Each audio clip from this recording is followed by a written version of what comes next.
increased interest rates, inflation, and rising credit card debt. Everyone needs a little help from time to time, but it can be hard to ask for help when it comes to personal finances. But you're not alone. A million Canadians share that feeling with you. 500,000 Canadians have found help and still learning with Consolidated Credit Counseling Services of Canada. They are one of the largest non-profit credit counseling organizations in the country, with an A+ rating from the Better Business Bureau. They can help you consolidate your bills into one affordable payment, minimize your interest rate, and get you out of debt fast. No matter how much you owe, you don't need to do this alone. To get help, call 1-800-318-1940. That's 1-800-318-1940. Let Consolidated Credit get you back to a debt-free life. Call 1-800-318-1940. Call toll-free today for a free consultation. 1-800-318-1940. That's our license number 4705786. This is proven health benefits, reducing the risks of STDs and other medical problems. At Circumcision Montreal, it's a quick, virtually painless procedure done under local anesthetic in a state-of-the-art sanitary clinic that guarantees your privacy as well as your health and safety. A special skin group closure technique also ensures an improved cosmetic outcome. As with all medical procedures, there are risks involved. Please ask one of our doctors for risks and complications. Book an appointment with an experienced doctor at circumcisionmontreal.ca. They're called Cuisine West Island because they made their name manufacturing and installing new kitchens. But why stop there? Transform your entire home with Cuisine West Island the way you like it. Contemporary, modern, country, urban, kitchens, bathrooms, or built-in furniture. Everything is designed and manufactured right here in Montreal and installed by the professional team at Cuisine West Island. Talk in and see for yourself at 2758 St. Charles in Kirkland or at CuisineWestIsland.com. Cuisine West Island, for those not easily impressed. Hi, Dom here from Red Navy. I'd like to introduce you to my two boys, Ben and John. Say hi, boy. Hi, boy. You guys know we have a Control-4 system at home, right? A what? That's the system that automates all the electronics and lighting in our home. Look, you guys know how to work the TV, right? Yeah. You guys know how to play music everywhere. Sure do. And you know how to turn all the lights off with a click of a button when you leave the home. Of course we do. You see, at Red Navy, we make home automation child's play. Look us up at resav.ca. It makes a difference when a business like Literacy's Dispensing Opticians takes a personal interest in what they do and in their customers. That's what sets Literacy's apart. They are, after all, a family serving families with the best in the care lenses in a wide variety of brands from partners like Essilor, Maui Jim Bevel, and more. Literacy's Dispensing Opticians take your family's vision like their own. Had Gary and Isabella for over 50 years. At Literacy's, you'll see. Elevate your home and transform your space with C&M Styles. Discover a world of endless possibilities with their exquisite fabrics, state-of-the-art motorized lines, customized window treatments, and more. Visit one of their 4 showrooms and start creating your dream home, office, or event space with bespoke products that not only provide privacy and light control, but also reflect your individuality and your vision to life, one room at a time. Shop now. C&M Textiles. Do it once, do it right. CMTextiles.com. Dan, how's life in the fast lane? No, are you hitting the brakes? My internet got jammed. No worries. We'll just watch the race on your TV. A bit of a bump in the road. I don't do that sports channel. Crashing. Burn, buddy. Sorry, Phil. Sorry. I'm driving on it. Press the bell and get 500 internet. Your favorite TV channels, including sports and grades, for only $89 per month. Visit the FDA to check availability. Bell, switching to a bit better. Innovation, performance, craft, principles behind the making of every Lexus only fully understood through experience. Capture this feeling with recent finance rates as low as 0.9%. Up to 2% off recent finance rates for 2024 with RX and RX8, and 1% off other selected in-stock models. Join us at the Lexus 5-day event from April 15th to 20th and make the experience your own. Reach out to your Lexus dealer now. Need the clip notes? We've got you covered. 24 hours of 800. Only on CJAD. Vasu Capellos. The people that are driving our economy, the millennials and Gen Z who make up the majority of our workforce already, deserve the same advantage. This is the challenge we need to meet, and our plan will meet this moment. This budget lays out a plan to make sure Canadians Big homes, companies build solutions and make the best country in the world even better. So let's get to it together. Let's get to it. The day after he and the rest of his government tabled their budget, he is addressing his caucus. That's where that clip comes from. Let's talk about the politics of that budget with our daily debrief now. The daily debrief.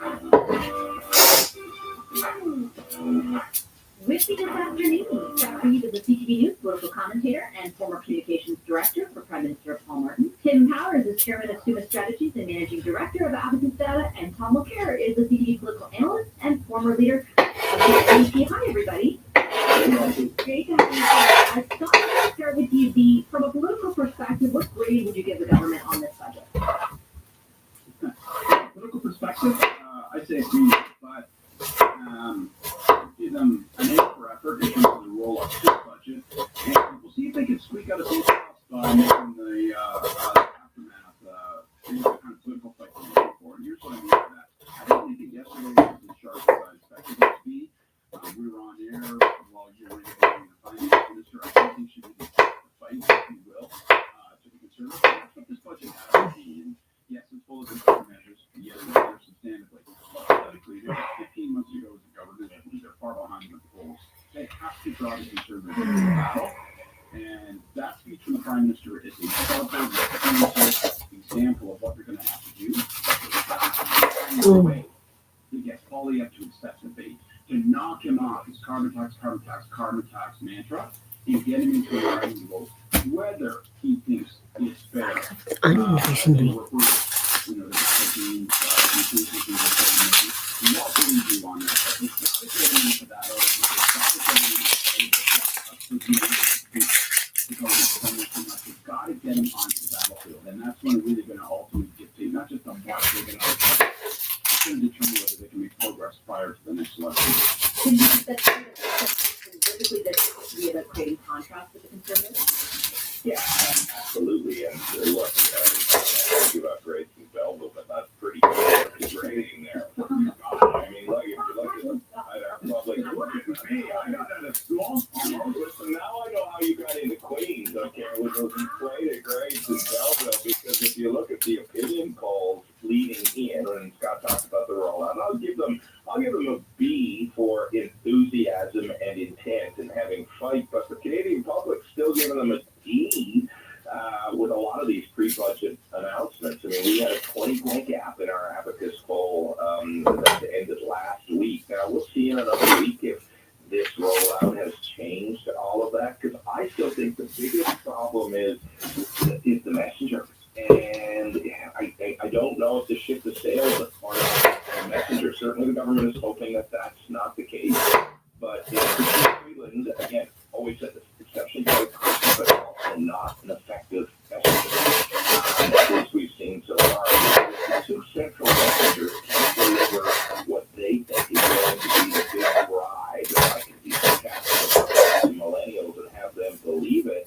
And then all of this is for naught. We'll see. We shall see. I mean, so on the central thing for millennials and the opportunities there, the housing is fascinating because sure there's lots of money there, but the reality with that is going to be how are we going to get them built en masse in time, in enough time to get credit for it, because we have labor shortages, skill shortages. I didn't see much in there that all of that, but I now want to go back to school in Belleville, so I do.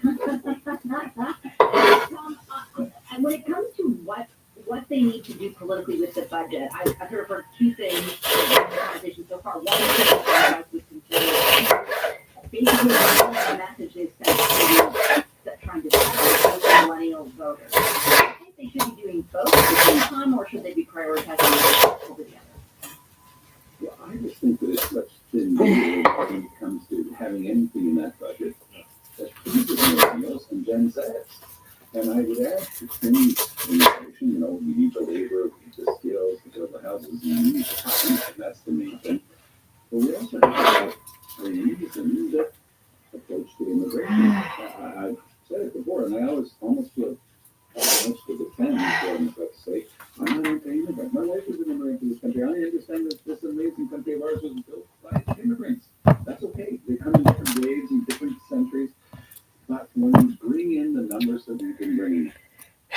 equivalent to the population of Saskatchewan last year, the equivalent of the population of Manitoba this year. You can't keep doing that unless you've been doing something. I shall find. There'll be effect on educational facilities, on health and social service facilities, and of course on housing. There's been no planning, and that's the thing. So millennials are just looking at this as a big picture. They plan, they're really smart, so they go to universities, and they're on the job market right now. And even if you've got a couple with two really good jobs, if you're in a city like Vancouver or Toronto, and more in other cities in Canada, you're not going to be able to buy a job. That's right, you're not going to be able to buy a house. It's just not going to be able to happen no matter what your job is. So I think that that's where we are right now. They're pulling back from this. They're immune to that tone that Mr. True affected in some of his comments before, the urgency of the situation, the overwrought language. No, you're in your 90s, things are sensitive.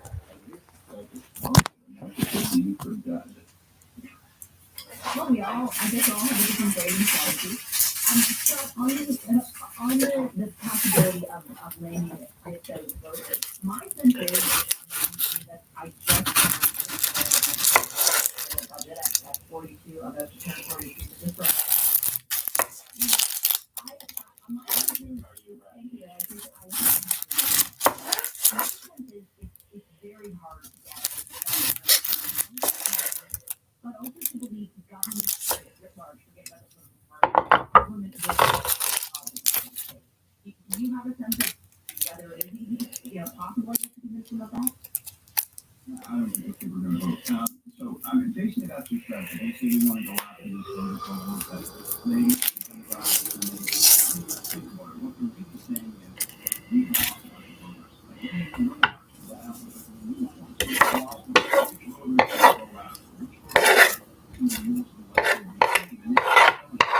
and I'm not convinced that as a matter of strategy, they have access to them that I do. So maybe that's right there. But I also think, to be honest with you, we can talk about immigration, not going to the current system.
Yeah,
probably.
now 560,000 temporary immigrants from Quebec territory. The federal keeps on saving us and not respecting the Constitution.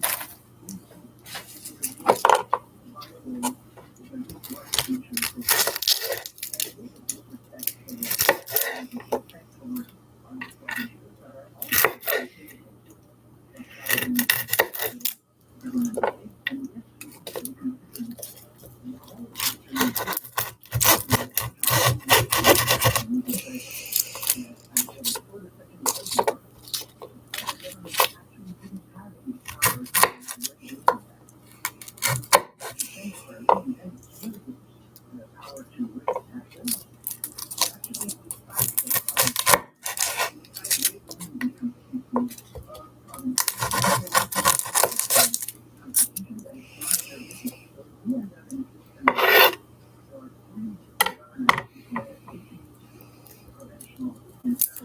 try to understand each other. On the same project, but not wanting the same thing, we end up with a federal government throwing money away in a public service that now costs $60 billion a year for local and services to Quebec.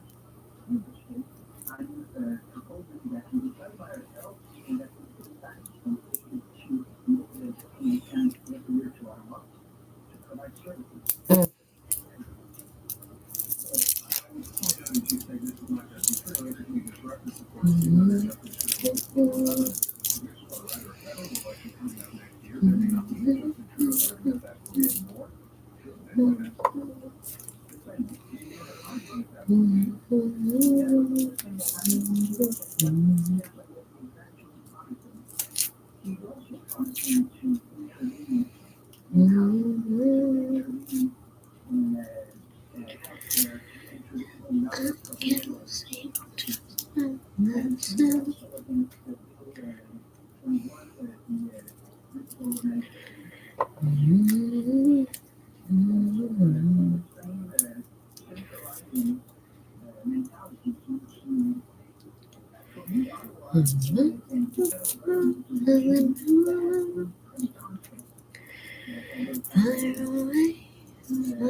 Referendum by the end of the decade.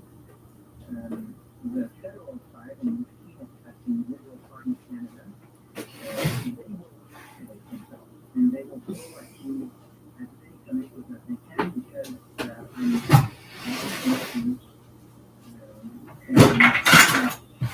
in Quebec objectives.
Conversation based on facts that are well known. And all these more recently, I talked about the institutions and science without that. And certain recommendations to behaviors from the government that is just making Canada not a federation, not a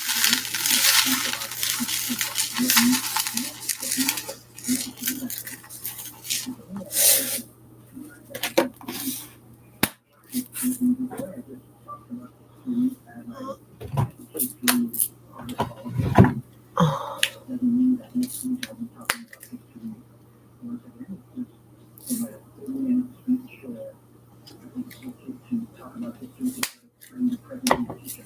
Talking about history is not being radical. You can go to slow school and you can do what I said to make me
Découvrez la nouvelle science de l'état. Le sérum vitamine actif des Gévaliennes réduit l'apparence des rides et des taches et rapide les taches.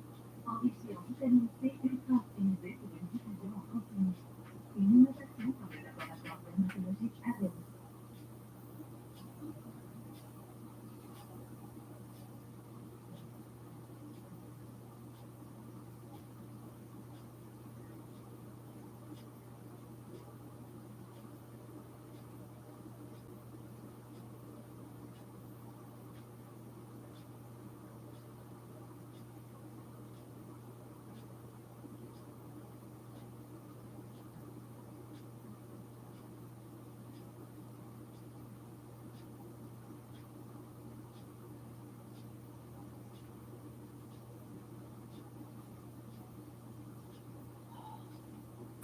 Well, Justin Trudeau's cabinet and government appear to be following the same footsteps of the Biden administration in the United States, driving Canada into massive debt. All of it's about to burst. The United States will see about $35 trillion in debt. The new budget fell off the debate right now in Canada. And billions more to the nation's deficit. And of course, the people that's the same to Ukraine. So let's actually inside of this new budget and how will benefit Canadians. Let's bring in journalist from Canada, David Craven, who writes for Millennial, joining from Ottawa. He's been pouring over this budget. God bless you for the past 2 days. Now, this is not long yet. The cabinet comes forward with this yet. It's not finalized yet. But this is what's being proposed here. What stands out to you in this list? Stands out to me is the rest of Trudeau and versus Freeland plan that added another $40 billion. Yeah, and already.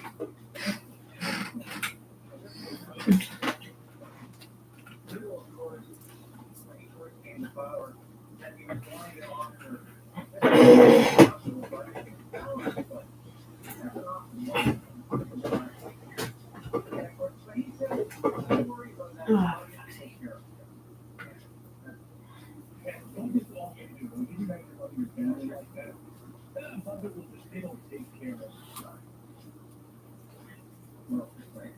But they have. But we are so alive. There's $56.9 billion new spending in this country. And ironically, the military won't be getting much of it because just last week, Trudeau was in a airport in the Trenton area. And he announced that he was going to be up in defense spending as his priority. Well, there's very little in this budget for defense spending. And that's what Trudeau and most prime ministers actually look done. As they say, you know, in 10 years' time, we'll be getting the money. So that looks like what's happening here. So where's the $52.9 billion? A lot of folks see the program. They're promising 40 million new homes to be built with $8.5 billion that they put in housing. This is all definitely targeting, I guess, Gen Z or Gen X. Younger people can't afford a home. What we're looking at here, we're looking at government housing and people being unable to afford real housing. And this is what is put in the permanent phase of the government supplying housing that will inevitably just become a taxpayer burden. And so this is not a budget that anybody is cheering. In fact, a lot of former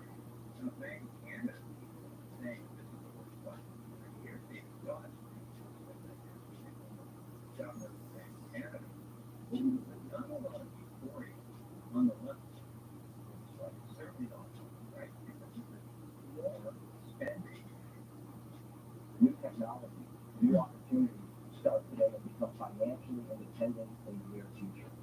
Tesla works continuously, monitoring changes 24/7. We use powerful computers to analyze data and find consistent trends.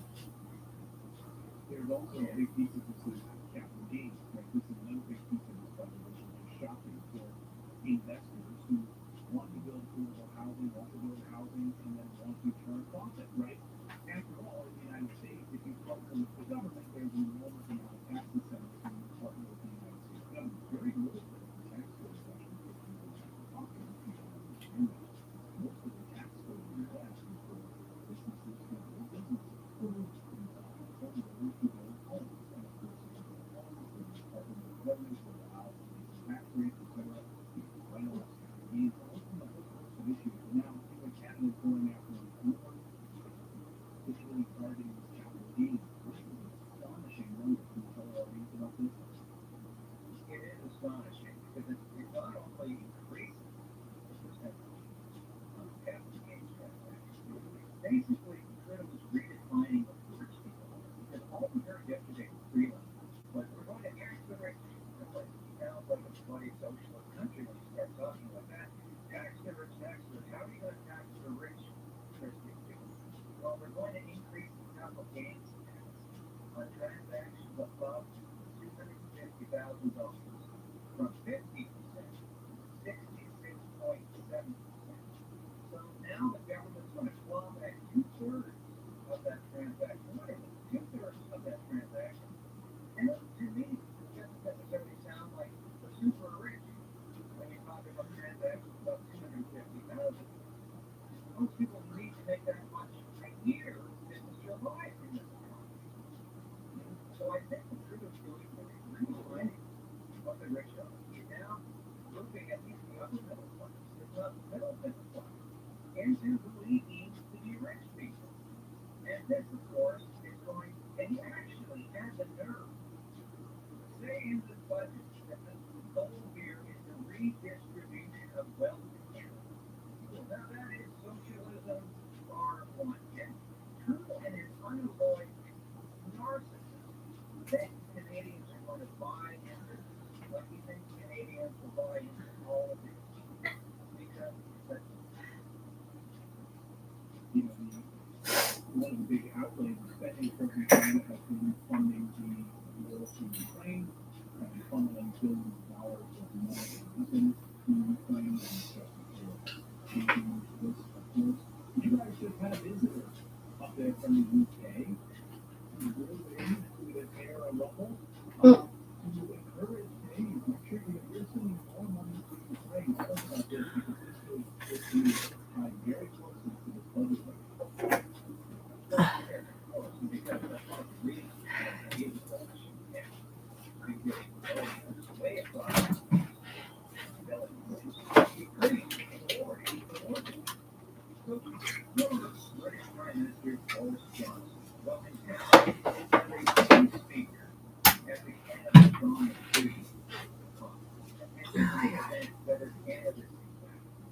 Together all of the small P conservative, small P libertarian, as well as the primary people in the conservative party of Canada, into an event to network to listen to each other. Boris Johnson was there. My first question was, Boris, you stagger a wall to the meeting because you show up in your rumble suit, your tie and your hair is all over the place as usual. And what is your message to the conservatives? Please keep giving to Ukraine.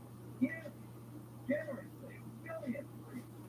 And the reason, well, because it's a cost-effective investment because Ukrainians are dying, Canadians and Americans are dying. They don't have to think about giving anything to this except and the Ukrainians are dying.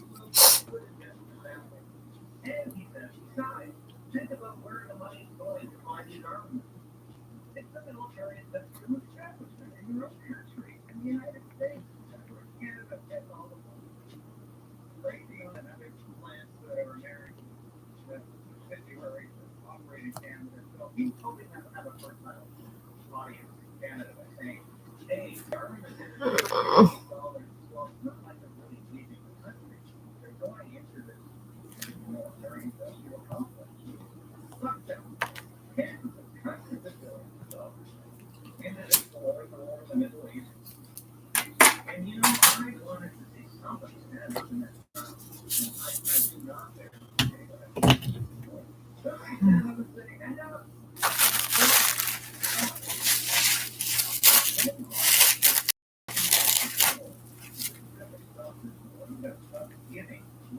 Why?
My name is William Saistead, and I'm chair of the Holbrook Prize. The Holbrook Prize is one of the largest international prizes awarded to outstanding scholars within the humanities, social sciences, theology, and law. The prize was established by the Norwegian government in 2002 in March for scholars and authors with disabilities. addition to the academic events that are held each year in celebration of the Holberg Prize laureate, the Holberg debate is held annually in December in tribute to the intellectual curiosity and energy of the debate.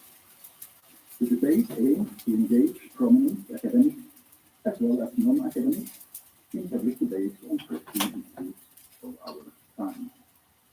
The topic of this year's debate is the scientific and philosophical question of consciousness.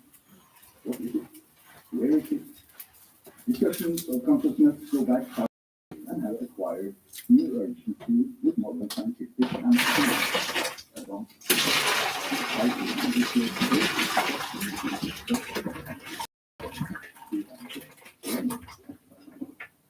On the panel, we are proud to have Professor Anja Peck and Professor Tanja Luna of Stanford University, and author and biologist. We are also very pleased to have David Malone as moderator of this event. David Malone is an award-winning science documentary filmmaker who has made films for BBC and Channel 4 on topics relevant to this debate. His most recent films have been on the promise and threat of artificial intelligence and on the evolution of consciousness. In 2012, he wrote a book on the global debt crisis, and he is currently writing books on the evolution of life and consciousness with a recent title of From Matter to Meaning. He also finds time for discussing current issues on the podcast Hyperland. So we are very happy to welcome you, Christopher, again, and please, David, the floor is now.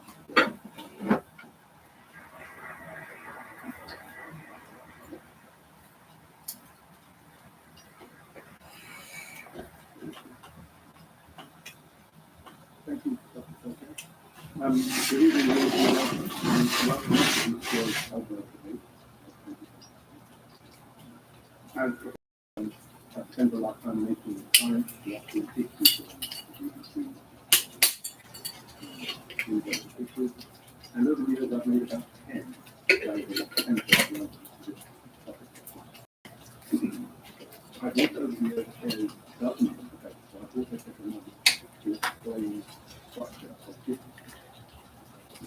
There is a formula for how these debates are generally usually the organizers will invite one speaker to be what we might call the defender of the perspective.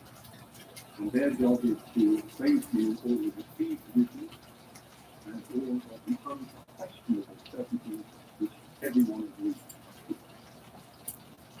But then there's a person, and that person's job is to tell you that nobody agrees on anything, and that all of the unquestionable certainties are entirely questionable. And then there's often a third, who is a bit like the social democrat centre party, and their job is to try and agree with this side, and then try to agree with that side, and in the end no one knows what they think, but they're mainly to stop the other two falling out. I'm very happy to tell you that the organisers of this debate really stand up and the organisers in a scope of what I have to describe as both bravery and brilliance, have decided to utterly ignore everything else. There will be no debate. Neither will there be until then. There will, in fact, only be heaven. Three of them.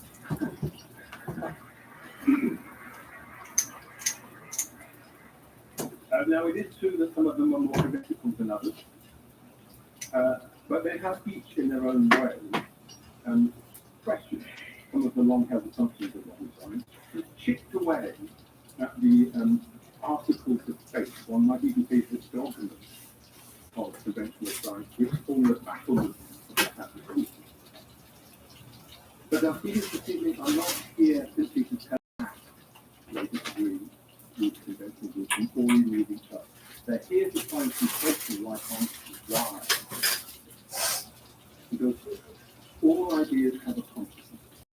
I think people accept or reject an idea based on what they think the collateral damage to the rest of their world is.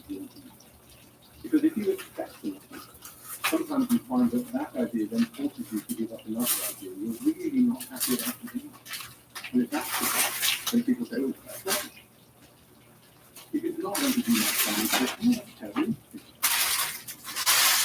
And that's what we're here to do, is to talk about and explore what are the consequences, what the extent, the extended ideas of people to do. Is this a good thing to do, a scientific thing to do? Well, I suppose this is how one of our things. And see if people decide which of the two is relation. It is not anti-scientific to question self-respect, but anti-scientific. At the creative heart of science, the creative part of science is a source of open-minded insight. Science is position. Innovative science happens when scientists feel free to ask new questions. Because and that's what it is. Asking questions new has to be the theoretical ideas. But ideas that match each other constants beyond themselves. Where there are things that state things and turn out to be true. Consequences for how we understand ourselves. How we understand the people we might be for our sake. And the central thing is to revolve around the idea of consciousness. Who on one hand wants to live most people have all of their consciousness. But are you sure the person next to you? How do you know? Is your self conscious? Put your computer. How about food? Theoretical feeling? So let me finish by just introducing our speakers. I will introduce each speaker in turn. They will have approximately 15 minutes to introduce their heritage. And our first speaker this evening is Rebecca. He is one of Britain's leading neuroscientists, head of cognitive concentration neuroscience at the University of Sussex, with these continuing Oxford intelligence. He is the recent winner of the prestigious Faraday Award, and in his book, the Being You, the New Science of Consciousness, he made it very clear that the human brain is not a computer made.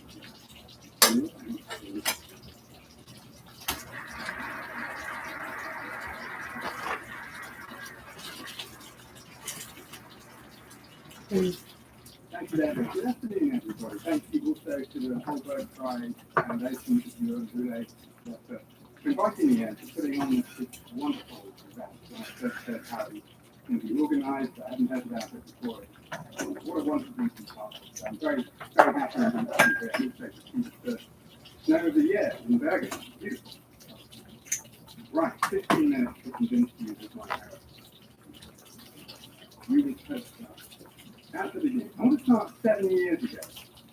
7 years ago, I was having a small operation and my brain was filling with anesthetic. And I remember these sensations of blackness and attachment and falling apart. And then I was back. And I was drowsy and disoriented. I was definitely there. When you wake up from the deep sleep, you might be confused about the time. There's always a basic sense of continuity, of some kind having passed between then and now.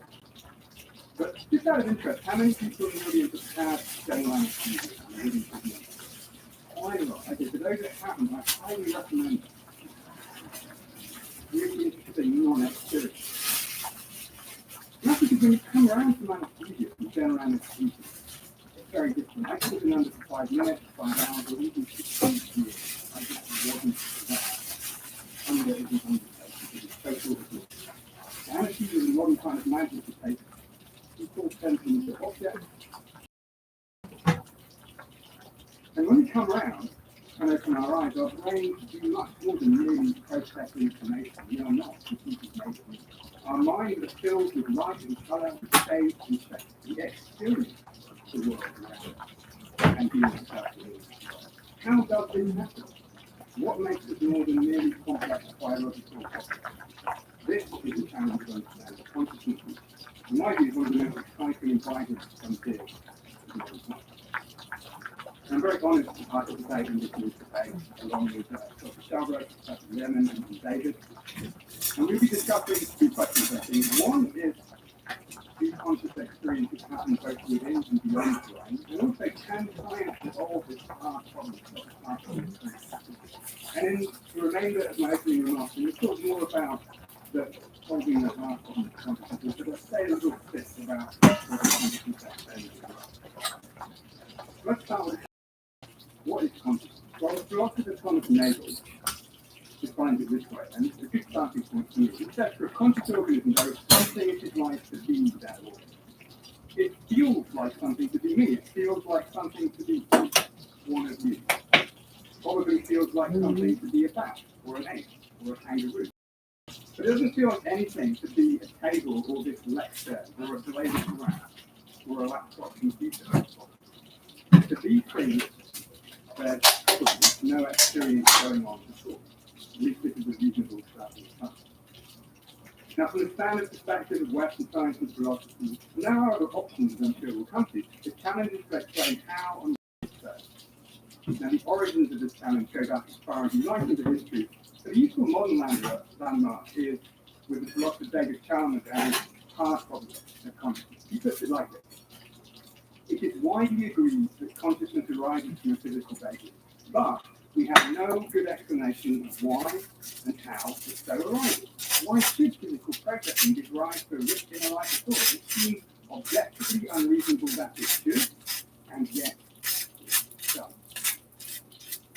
Now there's an assumption here, not made explicitly in this quote, but taken on by many researchers in the field, including me, that the relevant physical basis and physical processing being referred to are about things happening in brains and perhaps in bodies too. The question then becomes, what is it about the combined activity of the billions of brain cells and associated other gubbins inside my skull that gives rise to entails or is somehow identical to a conscious experience? And this question has been around for at least the last 30 years or so. And I say the last 30 years or so because it wasn't always this way.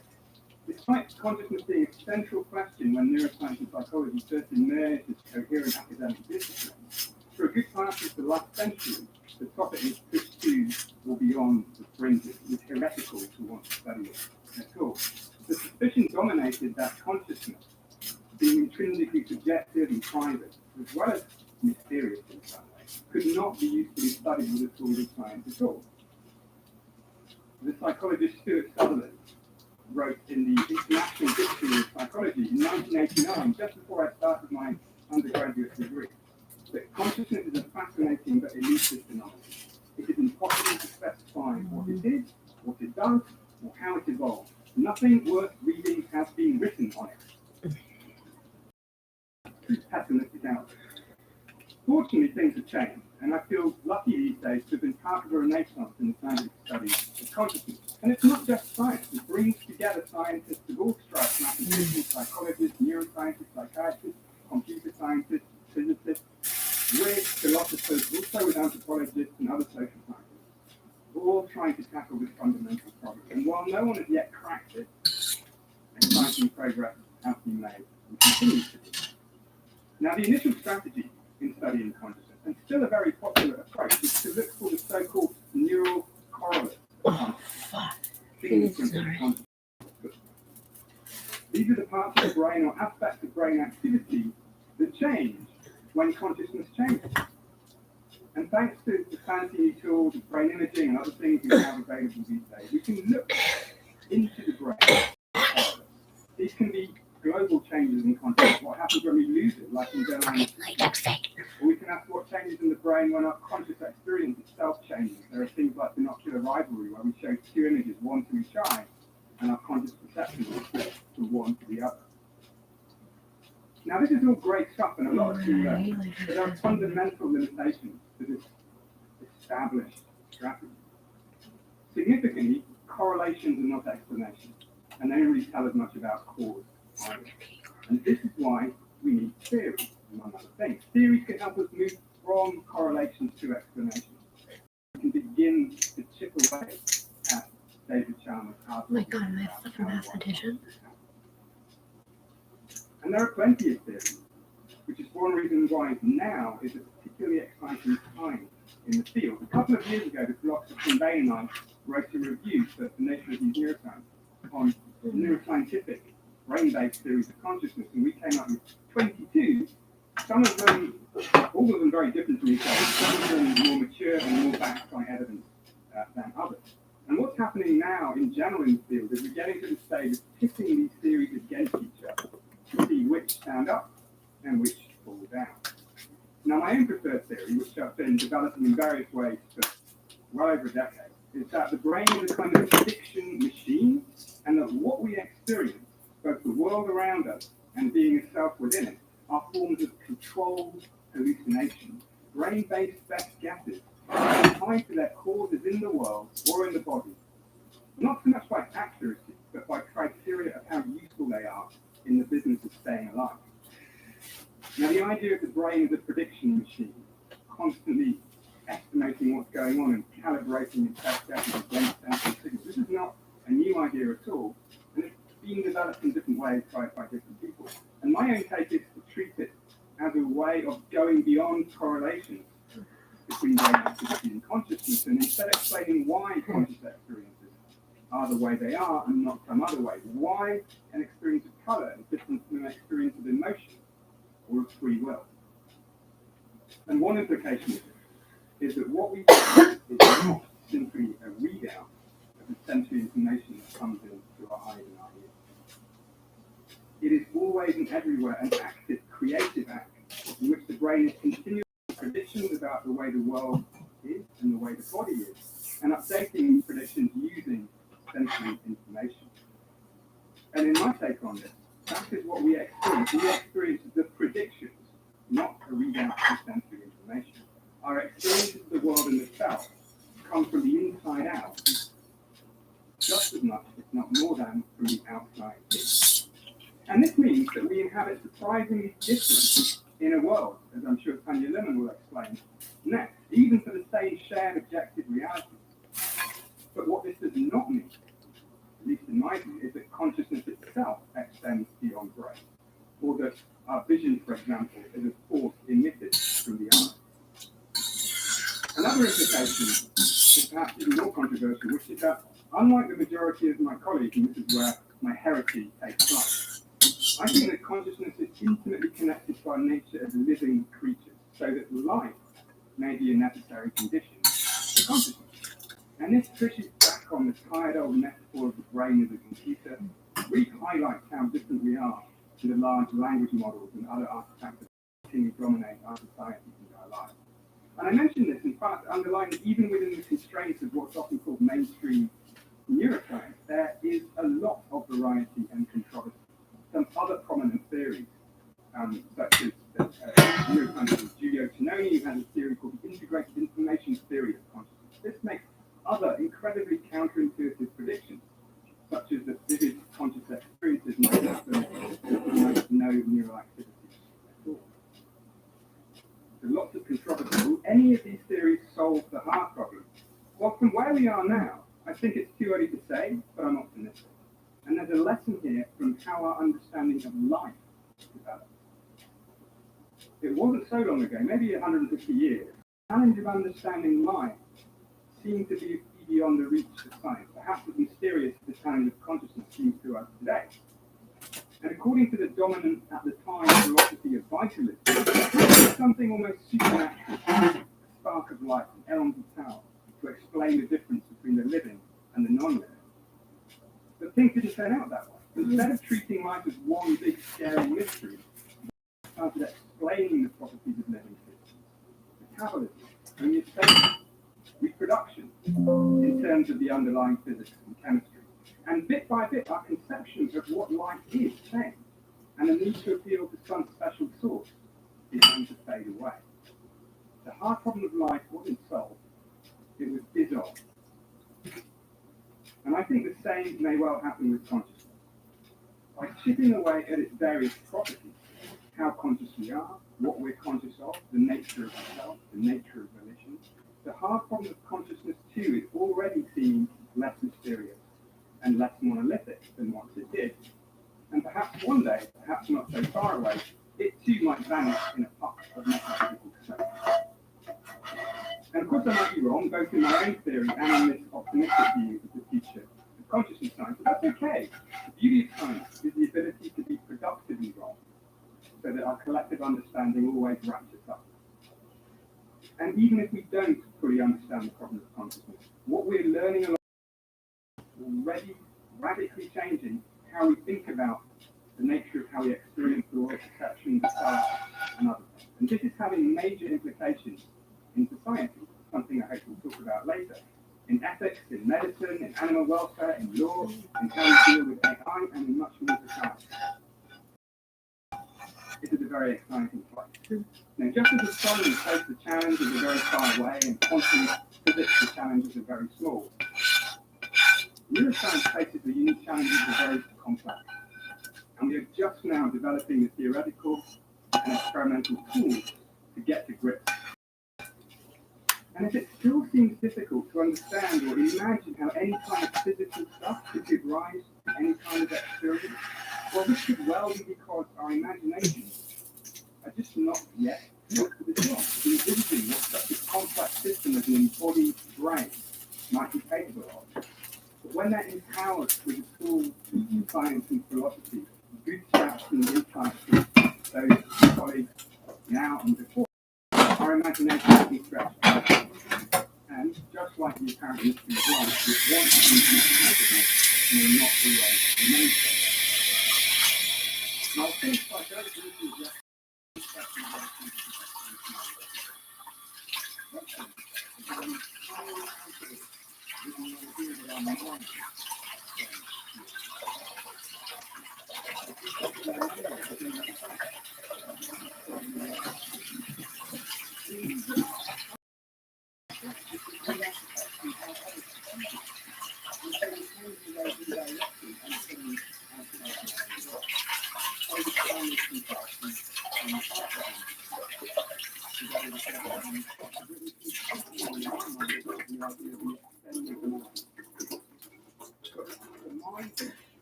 although the mind can move to encompass many things, the mind is not the same thing as conscious experience itself.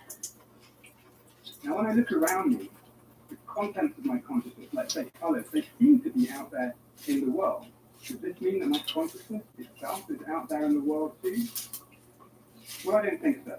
The fact that the contents of my consciousness sometimes seem to be out there does not mean they actually are. Now, this is a useful example of something like an out-of-body experience, where people experience being clearly realistic. Many people are extremely living now, but it does not mean that consciousness. What?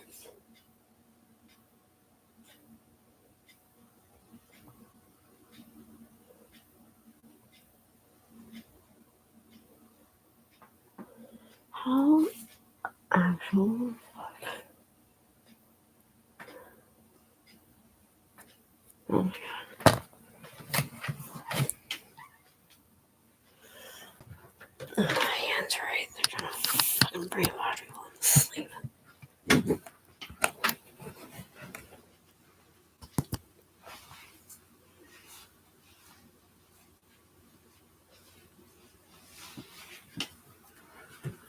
Sure.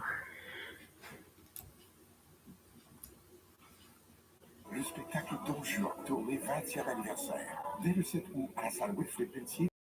Well, one way to take away American civil liberties is to claim we are in a civil war. Abraham Lincoln did it, of course. He suspended the writ of habeas corpus during the Civil War, which meant that they couldn't bring prisoners before a judge, hold them indefinitely, basically holding them against their will, because we're in a civil war. We can't have the people in front of a judge, or rounding up Japanese Americans, holding them illegally in internment. Republican Speaker of the House, Mike Johnson, said he considers himself a wartime Speaker of the House, and that's why he's pushing so hard to spy on Americans. Listen. Look, we're in unprecedented times. Okay, We're in dangerous times, as has been articulated here, around the world, and here at home. We need steady leadership. We need steady hands at the wheel. Look, I regard myself as a wartime speaker. I mean, in a literal sense, we are. I knew that when I took the gavel. I didn't anticipate that this would be an easy path. Former Speaker Newt Gingrich posted a couple days ago on his social media that this is the hardest challenge that's faced a speaker probably in the history of the country, in the moment we're in right now. But he's such a martyr, isn't he? We should all really feel badly for him. Now the extension of FISA is before our Congress, which gives broad powers to our intelligence agencies to not only spy on foreign adversaries, but of course also on Americans. Edward Snowden calls it a red alert moment for the United States. And he said, quote, "The NSA is just days away from taking over the internet. It's not on the front page of any newspaper because no one has noticed."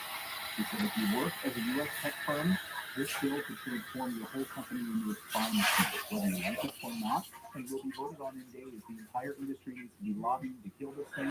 This is what a red alert moment looks like," Snowden said. Someone who's really, I think, made it his mission to educate all of us about FISA and how damaging it is to the United States. He is former FBI agent Kyle Seraphin, host of the Kyle Seraphin Show. He joins us right now to talk more about this. Kyle, great to see you. Welcome back here to the show. Thanks for having me on, Clay. Look forward to it. So you've, of course, really been trying to educate all of us about this carve-out, this 702 provision, which would allow, which has been allowing the FBI and intelligence agencies to spy illegally on Americans without a warrant. We saw the fight unfolding in the House of Representatives last week. We saw Congressman Thomas Massey, Representative Luna, and others standing up saying, "We want a warrant. I must get a warrant for this." That, of course, was sidestepped, and now the House of Representatives looks like it's going to move forward with this and then pass this over to the Senate, where this will become law, another extension of the multiple years. Where do things stand right now? And then I'll ask you how to get into the nitty-gritty. Why is this so bad for America? Sure. Well, as you said, people are fundamentally making disingenuous arguments. I think that's the real problem. We're seeing that members of Congress, either they don't understand what it is they're voting on, or they are voting on it in bad faith. But we are going to see this thing pass. I think there's no question about that. And it is going to continue this unconstitutional program. And it's actually unconstitutional on its face. And so when we see people making arguments about it, and you see the arguments are so simplistic, and they don't actually reflect reality, it makes me think that none of them actually have gone into a SCIF, seen what the day-to-day operations of the NSA and of the FBI and that conjunction, that crossover with 702 looks like. I would just be really curious to know if a Mike Johnson went into a SCIF and was shown, I don't know that he was blackmailed. I think it's probably more about money. That's usually how these things work. It's usually much more simple and less conspiratorial than people would like it to be. But my curiosity is this: did he actually see, and was he actually convinced that there were cases that 702 FISA stopped from happening? Terrorist cases, terrorist plots that were foiled, that some American lives were saved? Because I've never seen the evidence of it. And I did counterterrorism for 3 years all over the country. And then I also spent 2 years sitting in a SCIF reading the stuff. So it doesn't make any sense to me, having been on the other end of it. Yeah, you've been in this SCIF many, many times. And when Mike Johnson last week came out and said publicly, "Look, I was with you guys. I wanted to end this, right? I was on your side of the table. And then I went into the SCIF," he said, "and then I saw stuff that absolutely terrified me. And now I've completely been a 180. I flip-flopped. And I saw your tweets on this. You said, what are you talking about? I've been in this SCIF for many, many years. I've never seen anything." Do you think that he's lying? I don't know what he's doing. And I don't like to ascribe motives without having evidence. So I just look at what he said. And then I look at the people like Chris Wray who are out there and basically either lie or lie by omission to the American people for a living. It's my kind of contention at this point. The director of the FBI primary job is ensuring that he's not the last director of the FBI. That's kind of what he does. And that may be a fundamentally profound thing for people to grasp. But his argument is on behalf of his agency, on behalf of adding funding to it, building a new headquarters, establishing its continued existence, when there are credible claims that it has stepped over the constitutional boundaries. And as we talked about the last time that you and I sat down, it is a secret police force for the federal government's interests. It is a law enforcement agency that also has access to raw intelligence data and is able to generate criminal cases from otherwise uninvestigatable topics. That should scare the crap out of all Americans. It's not American to have some group that's able to go out there and query you for no particular reason, in violation of the Fourth Amendment, and then generate a criminal case on something they had no right to look at in the first place. Well, it blows my mind too that you have a Republican House of Representatives, which arguably this was used to spy on the President of the United States, then Donald Trump. And to me, this seems like there's no way this can pass. And here we are, passing the House of Representatives, going over to the Senate, where it looks like it will likely pass there as well, head on to the President, and he will extend this. When you're talking to former or current members of the FBI, do they want this? I mean, the argument from Chris Wray is we need this for American safety, right? This is the argument. Otherwise, you're not safe unless we have this carve-out 702 we can spy on Americans illegally. I don't know that agents have specifically told me they want it or don't want it. It's a tool. It exists. You know, it's the status quo, but it's not the status quo for the entirety of the FBI. That's actually something that people should probably understand. The status of FISA 702, which is different from the traditional FISA warrant. The actual true FISA, the full FISA, as we talked about previously, that is a rigorous process. It may be convoluted if you lie in it, like they did with Kevin Kleinsmith, and go and flip an email so it says the opposite of what it stated. But the actual process of going in front of the FISC, the Foreign Intelligence Surveillance Court, it is an ex parte hearing where only the government presents their side. But they actually have to meet a burden that shows that it is justifiable to engage in this very aggressive spying techniques. And we're using the word spying loosely, but it's intelligence gathering. We're putting in microphones. We are going and capturing all of your transactions from your phone. You know, all these different sort of tools that are incredibly invasive, probably the most invasive thing you can do. 702 FISA is very different than that. And everyone that is making these arguments in Congress that I'm seeing are stating, well, it's going after bad guys and foreign terrorists and intelligence operatives. And you go, okay, fine. Well, they don't have any constitutional liberties. A Chinese spy in China or a Russian spy in Russia or an Iranian operative in Iran doesn't have any constitutional protections. But what about when they're talking to Americans? There's somebody on the other end of that email. And most of what intelligence work is doing is not overtly saying, I am this person. I represent this government. I am looking to corrupt you. Would you be willing to take money and sell out your nation? That's not how intelligence works. That's so on the nose, it doesn't work. So it's almost always about eliciting information. It's about, can I softly touch you and get you to send me things as maybe I'm a foreign journalist, or maybe I'm a foreign business person, and this would be advantageous to us to be able to do something. So I'm going to gather information in a way that makes you feel like you're not actually participating in something wrong. And if I, as a U.S. citizen, am operating in good faith, and a bad faith actor from outside of the United States has targeted me, do we really want the FBI to open a full investigation on me, the American citizen who's being targeted, and be able to have access to all of my communications without having a warrant when they think that I might be engaged in something that I'm just being conned into? This is really the question that it should come down to. If there is enough burden for the FBI to go after, it's actually not that big of a deal to go get a warrant. The problem is they're not going to actually meet the warrant requirements because they're not going to be able to find probable cause that a federal crime has been committed. So that's why they're really pushing back against this warrant provision, of course, brought up by Congressman Massey and others pushing for this, which is, just, okay, if you want to then look at the American who might be the target of this, just go get a warrant. That's it. By the way, they put a carve-out in there for members of Congress, which is hilarious, right? So they carved that out so that members of Congress would have to be notified. We're looking into this. We need you to sign off and agree to it.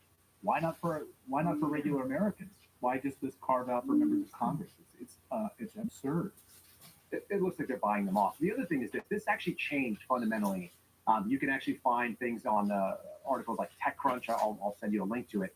But these articles have been written, and people recognize that there was a change in the surveillance state and the technological abilities of the FBI right at the end of the Obama era, just about to walk into Trump. And so the scary thing was for the people on the political left, they were like, oh my God, Obama is handing over the keys to the federal surveillance state, and Trump is going to have all this unfettered access to raw FISA with the FBI. Well, why would that happen if you're Barack Obama and you're looking at a Donald Trump presidency coming in? We already know that the Obama administration basically set up to sabotage Donald Trump, that they investigated his campaign, that the FBI treated Donald Trump's campaign and Hillary Clinton's campaigns differently. One got defensive briefings saying, hey, you might be targeted. The other one got investigated and had FISAs and Carter Page and so on. So we saw a fundamentally different treatment between the left and the right. And so to assume that the surveillance state and the intelligence apparatus is operating in a good faith, right down the middle, nonpartisan way is false. The NSA's database of 702 data, which is literally me looking into your email box. People have to understand what raw FISA is. It's exactly what you see. I get your spam. I get the notes back and forth to your mom. I get the notes that you and your wife are exchanging, which is otherwise privileged material, and your lawyer. I see all of it raw with no filter.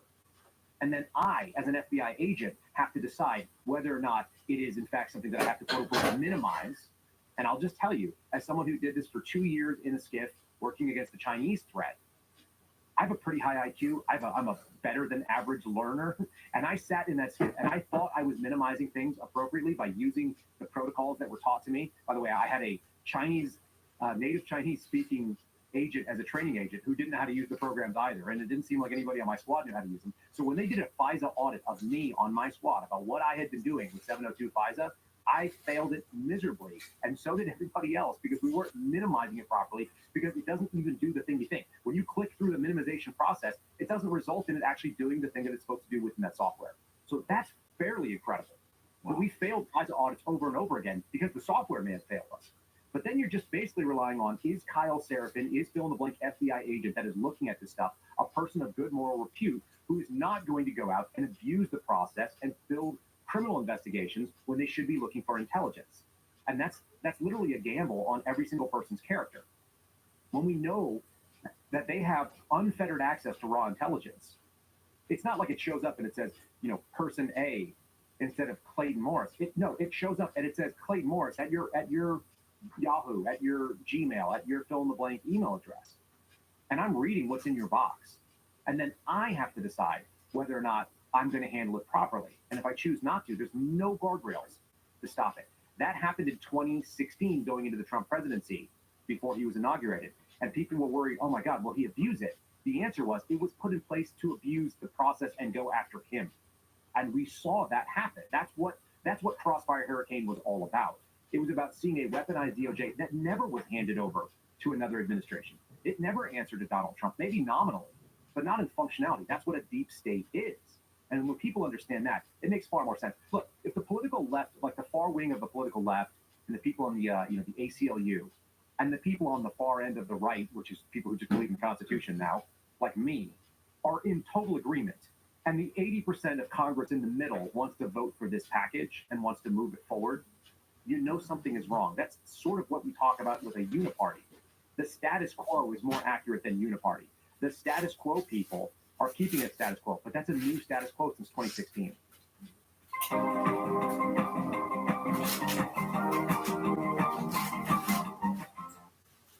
Something's got to be going on here. Something doesn't smell right at all. And Marjorie Taylor Greene talked about this with Tucker just a few weeks ago. What is there something that they have on him? Is he being blackmailed? How do you flip flop on almost every position after taking your speakership and leaving the American people behind? Something is going on here. I want to get your thoughts on what Edward Snowden said, specifically about the NSA is just days away from taking over the internet. Is he being hyperbolic here, or is he being accurate? I think there's always a little bit of trying to shock people into movement, because the American people are pretty complacent right now. And as long as Netflix turns on, and as long as Costco still has food, and Uber Eats is still functioning, then a lot of people will not do anything. So there's a possibility that's sort of the hyperbolic push of taking over the internet. But we've seen very, very big creeps in destruction of our freedom of speech, in government weighing in on censorship. That's why we have the Missouri v. Biden case going on right now. There are some obvious red flags. So I think it's a little bit of both, if I'm going to be real honest about it. But as you mentioned earlier, that these folks, what do they have on them? I can't rule out that they're just being lied to. The FBI would present this really good game. We've got all this danger going on, and look at what we're saving. And then you go see what the actual actionable items are in the counterterrorism space, for example. And they went after a kid in Coeur d'Alene, Idaho, who was 18 years old, which means he was being investigated as a minor.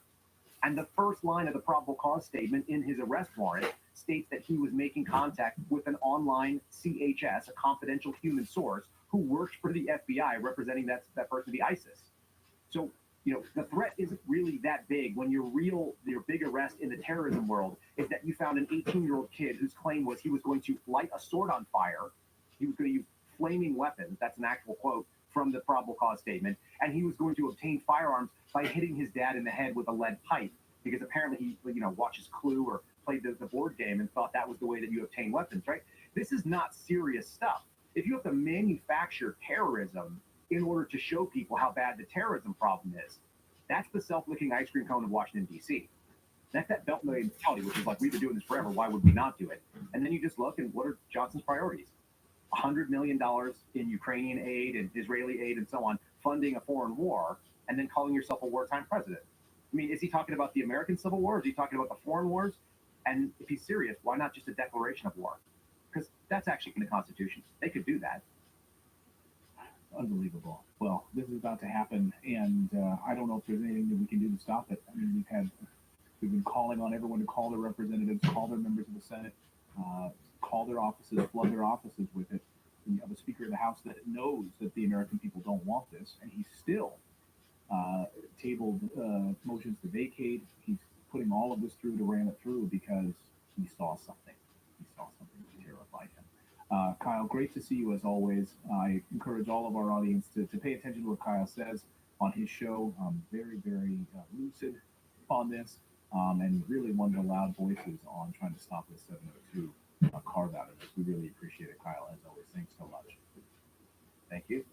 I really hope you enjoyed watching this video. You know, YouTube thinks that you'll actually like this next video right here. It's personalized based on your own viewing habits. So if you watch the video, please leave a comment. Let us know what you think about it. And we will see you next time, everyone.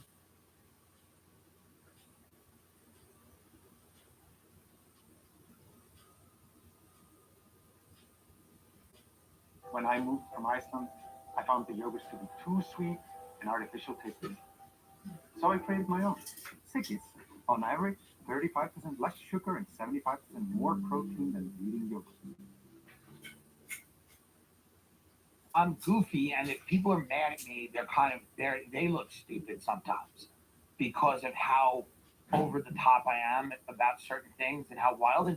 And again, a lot of it I think is funny, right? So Joe has a different podcast. He has a podcast where sometimes it's funny, but he has very serious people on. He's the biggest podcast, I think, in the world. And you guys are maybe second, right? You're up there. I have no idea. You have no idea. Okay, clever. But, you know, like, he's hugely successful, and he, you know, does all these really amazing interviews where he researches and he reads books, and he's smart. He's talking to somebody, and I'm like shooting from the hip. I'm just going off the top of my head, and like halfway through a story, I'll go, oh no, and I'll just go the other way on it because I'll realize sometimes I'll read the third paragraph. I'll be dismissing the whole thing, and then when I get to the third paragraph, I go, oh, this is a problem. So it is, and that's what I think makes it funny. Joe Rogan. Yeah. Going on his show, you described that as being really pivotal for you in your career. Yeah. He's the most generous person that I've met with his audience, with his fan base. All he wants is other people to succeed. He brings on comedians, he brings on writers, he brings on journalists. He helps them promote whatever they're doing. He has this huge fan base. He shares it with people. So I'm very lucky that he's had me on the show a bunch of times. And he's a very good friend. And like when I go on the show, we just have the conversation that we would have privately. We have it on the show. So I think that's why people like it. Podcasting. Yeah. It's it's taken on a life of its own. What do you think of podcasting? I mean, it's been on a bit of a journey. Yeah. Obviously, there was this big, I think podcasting was like the OGs of podcasting, like Rogan started out, and then Adam Carolla, Joe Rogan, yeah, and then Keith and the Girl show in New York City, Mark Maron, those guys were the very, very early. Before it was cool, before anyone was really like, before the money was there, That's and right. then the celebrity show up. It was like a bit of an experiment for a couple of years. It seems Spotify kind of rolled back from that experiment. Yeah, because they have nothing to say. Most celebrities don't. A lot of them, are invented people who are created in a laboratory. The laboratory is CAA, my agency, and they create a person, and they get public relations people, they get lawyers, they get all these people, business managers, agents. They come in and they go, "This is who you are. This is what plays. These are the things you highlight about your past. These are the things you don't talk about. Let's leave the Confederate flag at home." You know, they create a person. That person then goes and they're now famous. It's a terrible idea to give that person a microphone and tell them to talk for an hour. It's terrible. You know, many of these people aren't that talented. Some of them are. Some of them are amazingly talented. Some of them are very, very kind of banal people. People tend to think of Hollywood as this place where it's all satanic pedophiles eating children. Now, undoubtedly, some of that is true.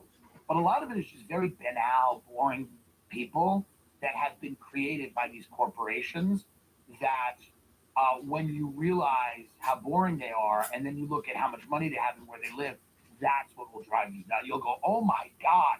That's why podcasting is a really, really bad idea for these people. They should be kept somewhere.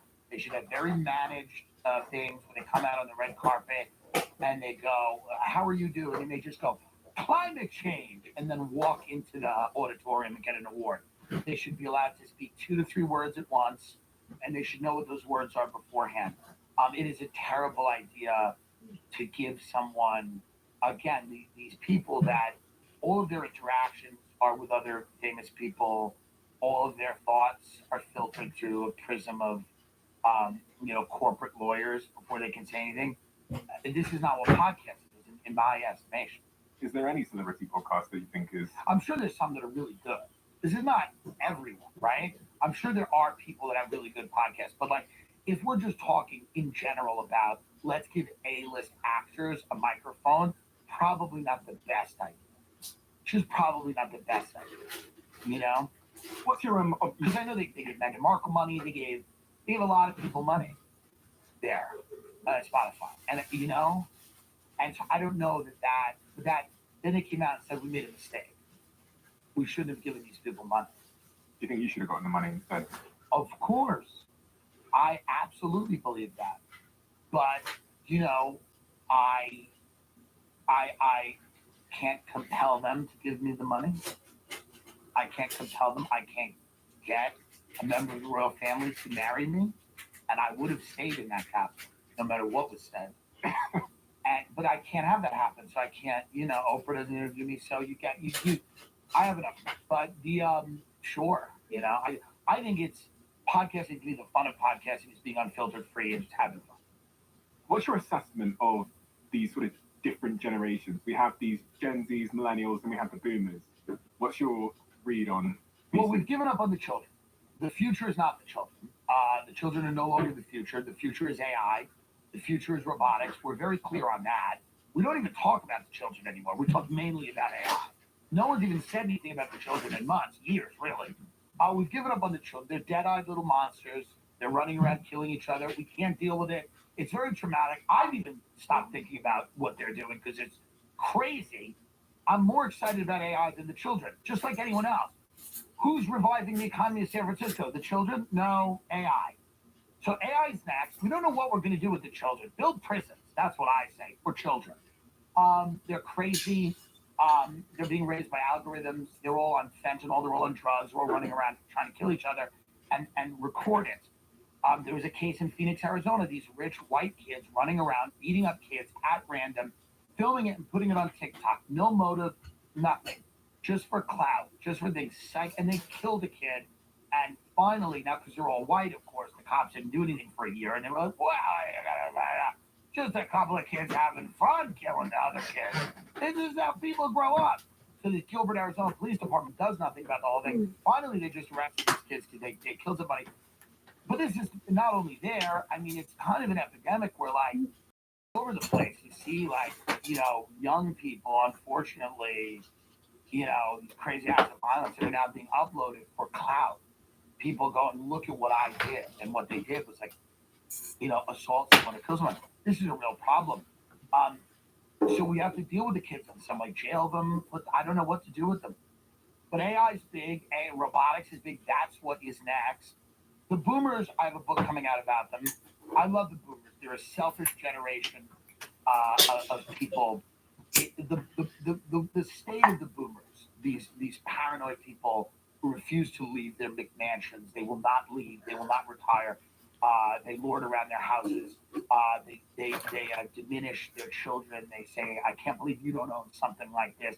They like holding these houses over their kids' heads. They retire to bigger houses. They have thousands and thousands of square feet. They're very sick people. They refuse to give up their jobs. They're dying in the Senate. They're collapsing in Congress. They will not leave.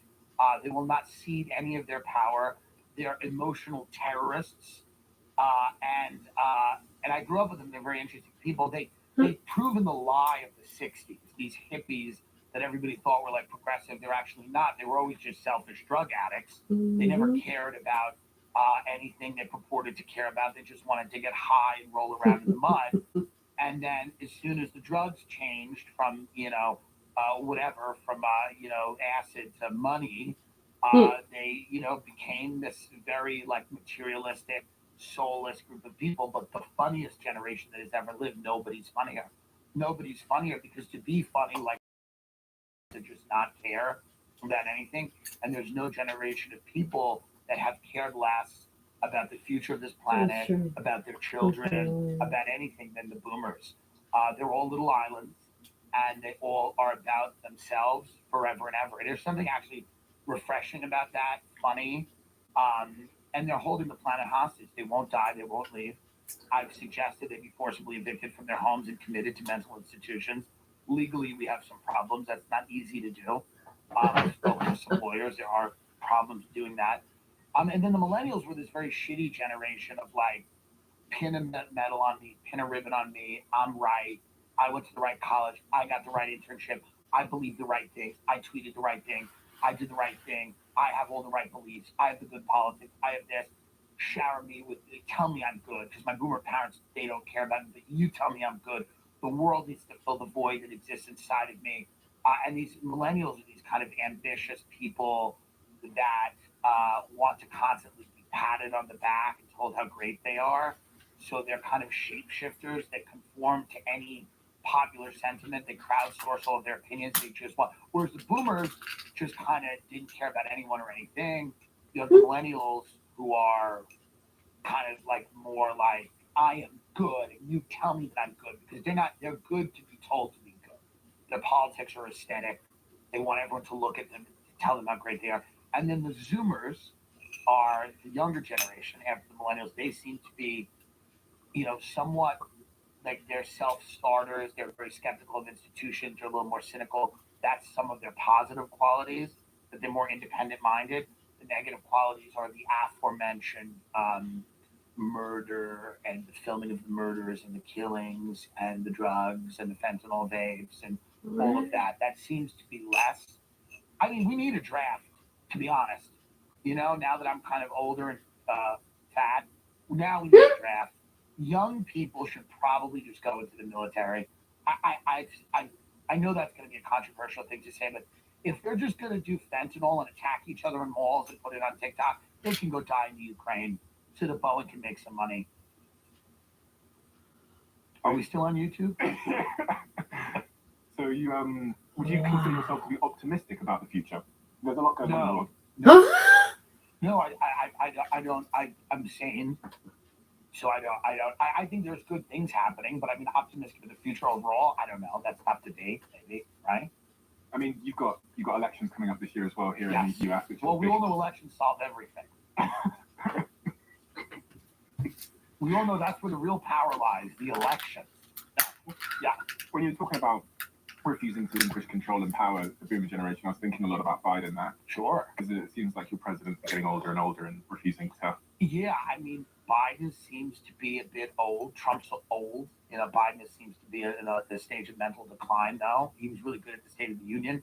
They gave him something. They shot him up with something, which is great. We have no new talent in the country. Nobody wants to be a politician anymore unless they're psychotic. You need young people that care about the country and that want to change it. And what you're getting now more and more is, all of the interesting people in our country are, and the people that are ambitious and the people that have talent, they don't want to be in politics. They want to be somewhere else. They want to go to Miami and trade Bitcoin on a yacht. You know what I mean? They just don't want to be in politics. They don't want to do it.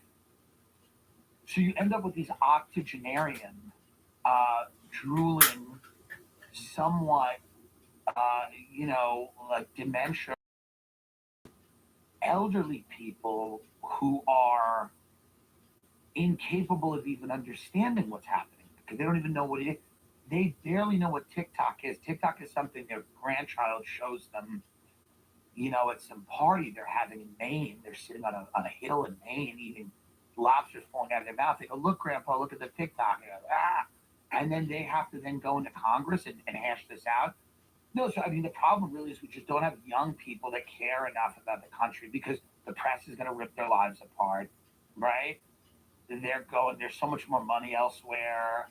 There's so much more, and the system's so toxic and so corrupt. They go, I don't want to get involved in that. They're going to ban TikTok on it. They're talking a lot about They're banning. talking about it. I have no followers on it, so I'm for the ban. You know, for completely personal reasons, I'm for the ban. And I also think it's probably, I don't know. I don't know anything about it. I just know that people are making a lot of money on it. And so if I say I'm for the ban, people get angry with me. It's not a good cultural force. But what is? Do you have goals in terms of your comedy and your career more generally? Do you have like stated goals? Yeah, I have things I want to do. I have, the boomer thing. I want to do a show about boomers. I've always wanted to. The book is going to be a large part of that. I want to do either a movie or a show. There's something I find it very funny the way I grew up. My friends' families, their parents were very funny people. And I want to do something that kind of immortalizes that, because they are good about boomers. They are about to go. And there's something very funny about them. And I want to make something about, I think a lot of comedians, maybe everyone wants to do something about their childhood or do something about how they grew up. But, mine will be good. That would be different. No, I really like the idea that that's a goal. Just to tell that story is a goal. Bang on the desk. I apologize. And then it's just to keep making people laugh and to keep having fun. I mean, all the things that there's certain that boomer story is something I want to tell. You got to find the right platform with the right medium, but that's something I want to do. The all those early experiences that you've had have quite clearly manifested in your work in various ways. You talked about the unprocessed trauma from your earliest years. Yes. Have you processed it? No. I mean, I processed some of it. I mean, I don't know that I processed all of it. I don't, in one lifetime, it's a tough thing to process all of it. But I've processed a good amount of it. And I've come to a point where there's always more work to do. You could always be in a better place mentally, and you should try that. You try to get there. But I think I've done a good job of processing it. I lost my mother about 6 months ago, I think. I don't know, it was August. She died in August, I think, maybe 6 months. And it was a very difficult thing to go through because her life was not great at the end, but it was in the beginning. She had a lovely, amazing life in the beginning. Her and my father were married for 10 years before they had me. She loved surfing and boating, and she spent a lot of time in Florida, and she was voted best looking in her high school. She was very, very attractive early on. The front nine were good. The back nine were a little tough. But I had her out to my house on Long Island, and the whole family was kind of there. We had a really nice day of everybody, my cousins, her sister, everybody being there. And that was a good moment. That's what I'm remembering. And it was, she was as good as she could be. I more religious as I get older and more faith. I think faith is a good thing to have.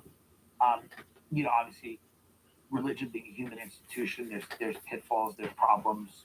We don't have to rehash them.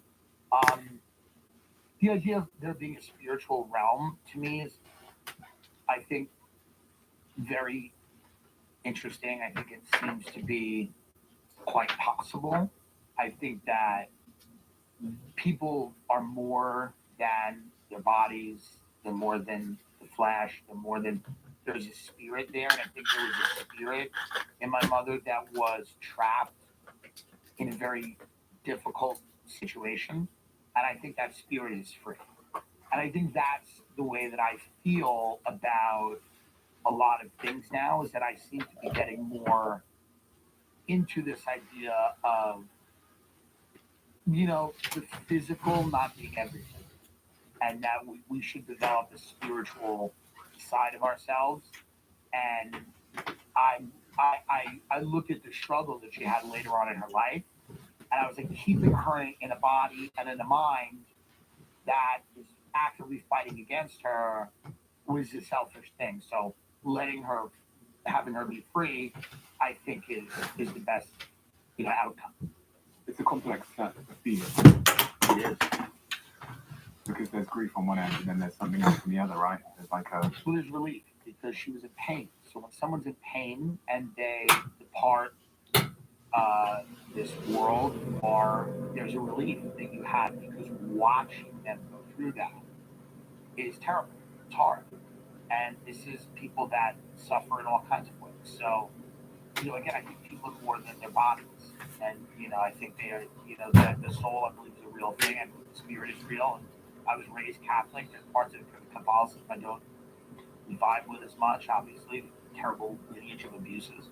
But then there's parts of it that I think are really good. Having a spiritual dimension to your life, I think is really good.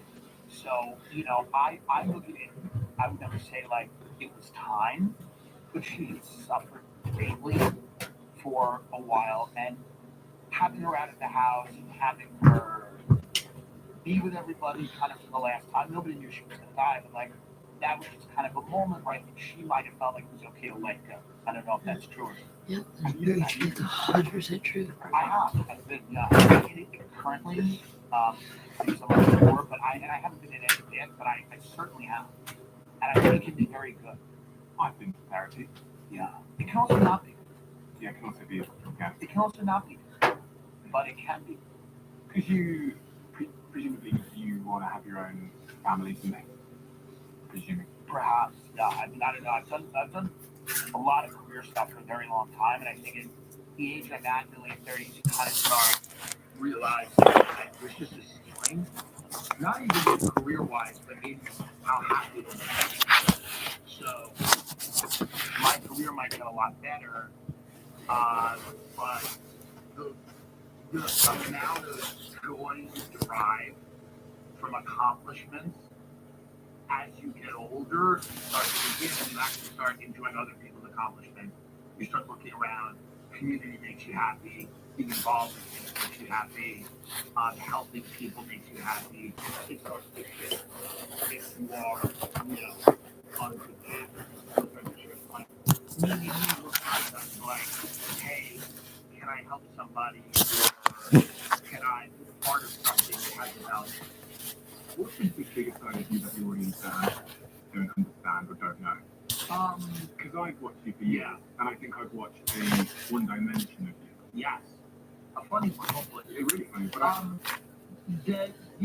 think everyone that they watch, me as well, is a human being and not always on all the time. And I think that there's a dimension of maybe you get on the show. There's a dimension of a lot of dimension. You get a lot of what I think on the show. Like, if you would have to share with me, the things that I'm saying on the show are what I would say there. Like, I'm not going to have an opinion on the show and then sit down and go, well, actually, this is the way I really feel.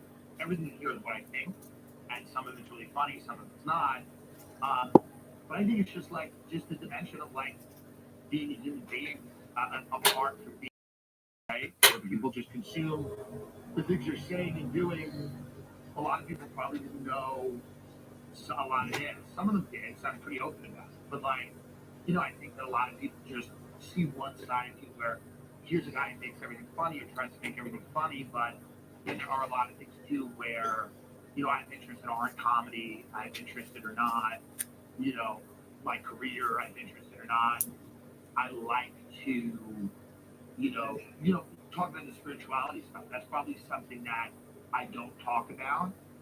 Maybe I'll bring it up like an aside, but there are interests that I have that are varied, but for whatever reason, I'm like, it's not funny, or it doesn't fit the show that I'm doing. So there's a show and then there's a person, right? Mm-hmm. That's not me, that's every entertainer ever. Your show at the Royal Albert Hall that's coming up in a couple of days' time. Yeah. One of the things that I am always shocked by with you said earlier, is that when you do your podcast or when you do these sort of long form bits, it appears that you're basically freestyling. Yeah. What's going through your head? Like, I've always wondered when if you're sat on Rogan or if you're sat on your podcast and your producer pulls up some article, right? Do you just kind of trust? Yes. That you're. It's what I used to do when I was a drunk. I would sit at a bar and talk, and now I just do that without alcohol. Like I like looking at things and trying to figure out what's going on and trying to make them funny, and that's the value of the service that I provide. Is like, here's a landscape of stories and articles and things, and what the hell's going on? And let's see if we can make it funny.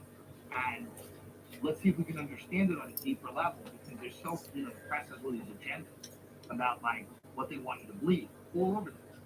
Left wing, right wing, whatever, centric, corporate, just buy things, whatever it is. And what I like to do is look at them and go, well, maybe there's a dimension here that's more human that I can flesh out because I'm looking at it. I don't have to check. I don't care either way. I'm not sponsored by the person in this article. I don't have an alliance or allegiance to anything. I'm looking at it and going like, what's the funniest take and how does this, how does this explain something larger that's going on? That's interesting to me. That's fun to me. I like doing it. So I think it's been successful because I enjoy it. You came out as gay at roughly sort of 25 years old during that period of your time, during that period of your life. Very late, by today's standards, most people statistically today come out at the age of 2. You can't. So where do you fit love into all of it? You try to fit it into it as much as you can. You try to, it's hard because you travel. Mm-hmm. It's hard because you are spending a lot of time doing the things that are benefiting you in one part of your life, but sometimes that hurts another part of your life.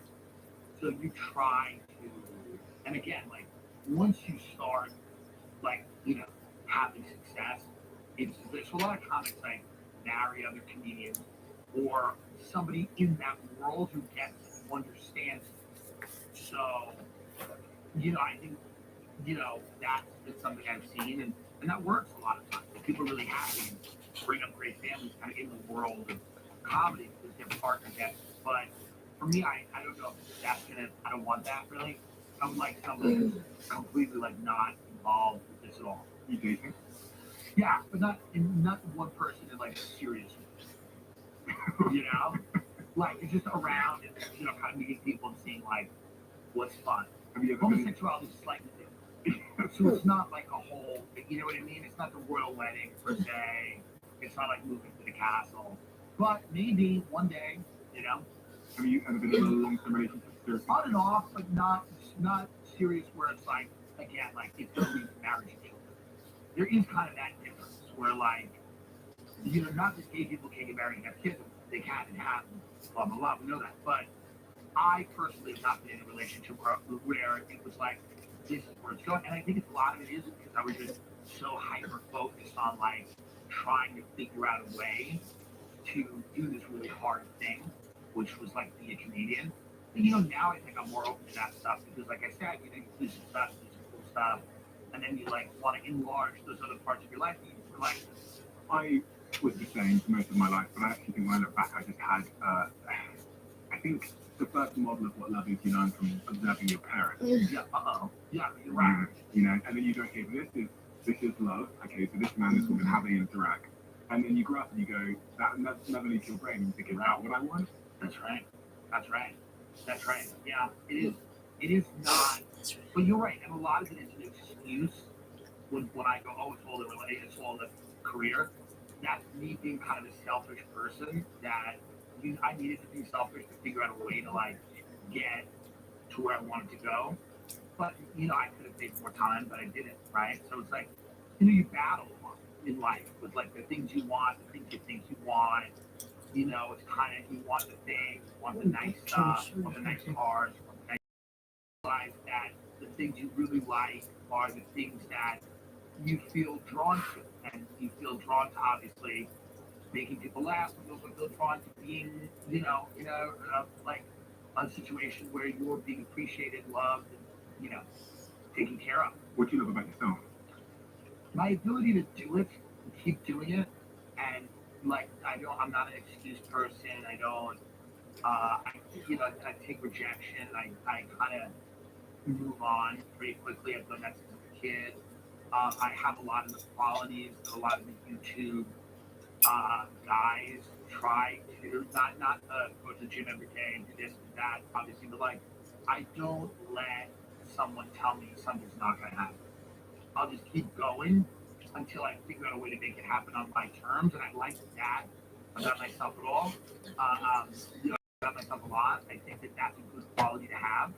Growing up the way I grew up, there's a version of me that's just a druggie, that's just on the street, that's dead, that is blaming everyone else for every other thing, that's talking about how, whatever.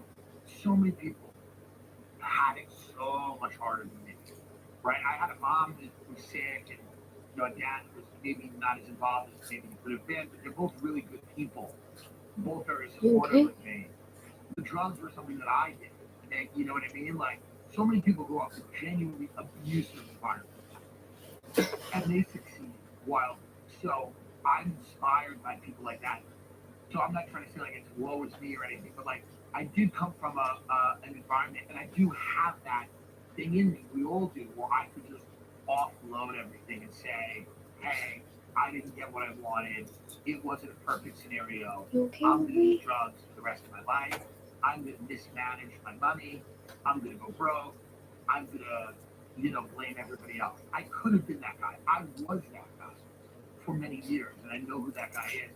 I'm happy I was able to get rid of that. That doesn't mean the guy I am now is a perfect person. Not at all. There's a whole host of other problems you have once you get rid of that guy. But I'm glad I got rid of that guy. And what are you working on now over that? I mean, everything.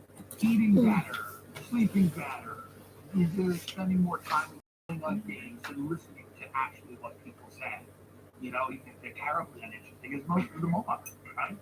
But you have to, bless them. You have to God bless them, the children of God. You have to kind of listen. And you majored in marketing. So, you stuff. I'm kidding, but like all of the stuff that human beings have to do, their mental, physical health, the way they balance their lives. It's all, once you sober up, it's not like, wow, the journey's done. It's like, wow, the journey can actually begin, and I can learn how to negotiate all this stuff as a human being. And we fail all the time across the board. But what you don't do is you don't start using drugs, you don't start drinking, you don't start becoming a pathological liar, you don't start doing the things that you used to do when you were out there, being the worst version of yourself. Coping mechanisms. Yeah. Mental health coping mechanisms. How is your mental health, and what are your new sort of mechanisms for managing mental health? Well, I think it's good. I'm a comedian, so it can't be great. If it was great, I would have became a comedian probably. I've been talking to people, taking long walks, again, enlarging their life, their spiritual life, trying to be a better person. And it's what everyone do all the time. I think that's what I try to do. I try not to get too caught up in, the insanity of the world, of spending too much time online, looking at the internet a bunch, being in your head, obsessing about things you can't control, all of that. You can find ways to not watch burgers on TikTok, and go somewhere else, and just sit on nature, take a walk, or do something. It's much better for you than just watching this parade of insanity. It's fun to do. I do it sometimes. I have to do it as part of my show. But I think if you can get away from it, as I get older, I spend time. I grew up without it, and then it became your life. And now, if you spend less time on it, I actually think you look at it as, oh, this is not into my career. But then you actually have a real life, read a book, go somewhere. Like that to me has more value now than just that. That to me is a recipe for unhappiness. We know it too. All these young kids, we know how bad it is. We know how bad the effects of a lot of this stuff are. We'll lie about it. Tech companies like, there is no correlation between the amount of my new app, which tells them how to do it. Like there's no, they have a new app, suicide, or anything like that. There's nothing to do with it. It's like, just filters which you can kill yourself. That has nothing to do with what's happening. It's for entertainment. The kids know it. So we know how bad this stuff is. We know how toxic it is. We're seeing young people now the way we've never seen it before. And, so I think that's another thing. Your mental health can be really dramatically improved if you have a human interaction. Elon and people on Twitter, and that seems to kind of balance the scale in terms of giving, one could call it free speech, but it's another outlet for people to just speak in a more uncensored, free way. Sure. Are you happy that you think it was good. Yeah, just listen. Twitter has become a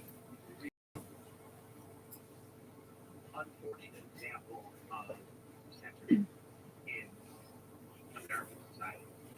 Twitter itself, you know, as the thing is not a holistic thing in ever. It was always this kind of battleground, you know, fighting with each other, this, that, and everything.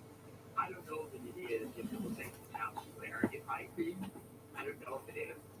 I think it's good that you bought it. I think it's good that people can say what they want to say.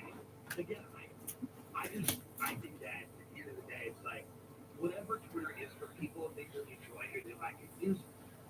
Yeah, there's times when I enjoy it, and I use it, and there's times when I just don't care as much. I'd rather put those thoughts on my show and develop them more. I think that's, you know, where I'm at. Do you ever get feedback you get? Sure, everyone does. So I don't get a lot of. I try to limit feedback because feedback can work two ways. You can also start doing something you think people will like, and then end up destroying something what you do or what you enjoy. So I think when people go, well, why don't you do more of this? Well, I don't like this. This sucks. Do more of that. You shouldn't be in that headspace. You should go out and do what you do, and then the responses to it are all valid because the people that are having them, this is their reaction. But you don't have to consume their reaction as a way to program your mind about the things you create. I think you can let them have their reactions. And, you know, you can tell, you know, you can look and you know, does what you're doing feel good? Does it make you laugh? Is it funny? The people you trust and like enjoy it. And, you know, in comedy there are veterans, right? There's all kinds of things. The internet is all kinds of veterans. People liking it, my tickets, are they enjoying it? People communicate all kinds of things. So before, it comes to the UK, very, very excited. I'm going to do my very, very best to make sure I'm at least one of the shows. I'd love to go to one of Finland where 19 people bought tickets. I'm kidding. I love the initial Lily sent me a message. She goes, it's not London and it's not there. But she goes, it's what we have and I'll show it to you. I was like, well, I like that. I like someone who's very grounded like that who knows what it is. But the Royal Albert Hall. Thank you. I'm really happy to do it. I'm so mad to be in Australia. You know. I'm pretty sure I'm in Australia on that day, aren't I? Because when I saw you post on Twitter that you were coming to London, I filmed with my team within about a millisecond and said, oh my god, let's all get tickets. And then someone rebutted and said you're in Australia at that time, but you're in Manchester and Liverpool as well. April, the Royal Albert Hall. What can one expect from that show? I think if you are into darker comedy, like, you know, kind of, it's a lot of somewhat, you know, topical to a degree. I look back at the years we've kind of had, and I talk about stories that kind of interested me in funny ways, you know, obviously, and they're cultural trends in America, and probably a lot of them bring that. You know, we talk about a lot of the things we covered today, whether it's social media, its effect on children, mental health, all these things are themes in the hour of the month, right? Like people getting canceled for certain things. Homelessness I talk about because that's an epidemic in American cities. A lot of drugs, everything. So a lot of what we've discussed today, it's funnier there. And you, hopeful. I think I heard you say you were thinking about potentially moving to London at one point. I'd love to own something in London. I like one Hyde Park. It's very expensive. The reason I like it is because it's the most expensive residential real estate building in the world. No one really lives there. But you see the Saudi kids drive their Bugattis and stuff. And every now and then one or two lights is on. And to me it symbolizes utter cold emptiness and having things.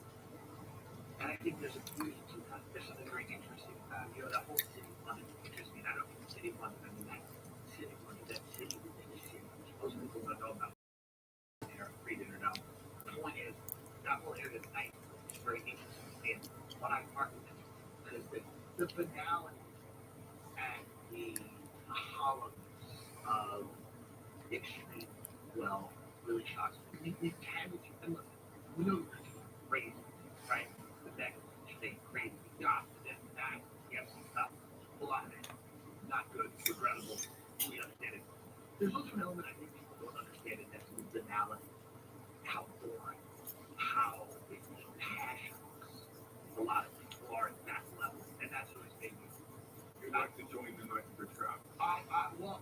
absurd. You know, they'll never let me in. That's the thing. I'm addicted to rejection, right? Since I'm 6, I've been auditioning and have no, so they'll never let me in. But it's just fun to kind of look at. And you don't even want to be in. I'm saying it's not fun. That's the thing. It's not really that fun. But it is funny to me when I look at, like, you know, the secrecy and how, you know, some of it really is really bad. And people are doing crazy things and they're overthrowing government. And that's probably 10% of them. And then 90% of them, it's just they're fighting extreme, suffocating boredom. And the North of England is very different from Very spirited, life, fun, interesting. I love it. they like alcohol a little bit more, they love it. fun. They have a lot of fun. I guess they probably heckle you more. They're hot. Yeah. I mean, I haven't been to one. This is my first time. Oh, really? In Glasgow, which is Scotland, Dublin. This is my first time. I did a show. First show was Dublin, and then I showed the second show. Was a late show, and it was too drunk and so drunk and crazy and what was screaming about Catholics. Then there was a big fight and money. Then I screamed at them. I said, "This is why you lied. This is why China is winning. Like, look at you. You're screaming all over the light. You're like me. Roll potatoes, eating other potatoes. But there's like different kinds of potato. It's stupid. And they like it. Sure, I said, this is what you guys are losers and devise these buildings. They're building buildings that reach the sky and don't share. They understood. They get it. I mean, that's where I'm from. That's where most of it's from. So, The Bible really is doing well by all sorts of economic. it is. People love it. So go back. You like it? I've never been. Mm. I've never been. Mm. It's beautiful, clean. People like it. It's like We're a gonna have language. themes, right? I mean, this is what, you know, we're seeing. Is that this is what people, they want beautiful, clean, and orderly. And, Mm. you know, Computers that is to under immigrants. obviously, you know, this is not ideal, right? I'll turn it up. You know, these are the things America's struggling with right now. A lot of our cities are disarray. But yeah, I mean, California's a good example of this. I can quite believe it because the image we all have of California is great with this beautiful, clean, Everybody here is an immigrant, except Hollywood, that's what we've seen in our there TV. are some beautiful parts of the state that are incredibly stunning, and but if the people are hollow, they're empty, they don't exist. All the people you meet in LA are figments of your imagination. They're fractals. They're not real. You meet them. They are an entity of which they go between worlds, but they're not physically in reality the way that you are or I am. Keep that in mind when you're navigating this city with people. Many of them are seeing just kind of, you know, some of them are attractive or whatever, but they actually don't deeply exist in any way that you would understand. There's quite actually, as you say, there's a thin line between the two polar sides of LA, the extreme like wealth and then the extreme poverty. There's like a thin line psychologically between them. Most of LA is people waiting for instructions. That's what it is. Now, everybody here is on the chopping block. The CEO of Paramount to a bus employee who's trying to get a showcase, to get a spot in the Hollywood Prom, or maybe he wants to be an actor, whatever. Everybody is kind of replaceable. Everybody feels that. Everybody's waiting for instructions. And nobody wants to act. Everybody's waiting for somebody else to let them know it's okay, because the town works. And people tend to wait for a consensus to build before they do something. You know, again, they don't believe anything. The town is not a town of people who believe things. They sit in their house. They're sitting in Willie's house, Beverly Hills, wherever you are now. They're just sitting like this. Just sitting like this, very still. And and then they go out and train works and back and and they're waiting for instructions. They're on a phone. They're waiting for an email. They're waiting to be told what to believe and who to believe in. And what reality is the reality of today? Are stat women in? Great. Get a bunch of women in this on oxygen machine. What are we in today? Are we doing something else? Tomorrow, are we back to hot people? Get them. They're waiting for instructions. They have no beliefs. They are empty. They're hollow. They are vessels. But it is pretty, and the tacos are good. The thing that we, as Brits, we've watched America for so long. We see California, Hollywood. We see glamorous New York, which looks like an amazing place as well. New York's amazing. And I love New York. I an actual city. This is an idea and not a good one. Huh. You said at the start of this, to the phrase that like you can, that it's bad advice that you can do anything and be anything. But to us, that's always been like the American dream. Is you come here and then you can do anything and be anything. That's what we see as the American dream in the UK, like the land of possibilities. You can become anyone, you rise to the top. Well, we got to market that quite well. And sure, I mean, listen, yeah, I mean, for you, yeah, but the reality of the situation is that journey is a bit more involved than people say. When you go, oh, you're president of the United States, when you tell a kid who's 8 years old or whatever, you can be the president. Yeah, but the journey is a bit involved. You leave out a lot.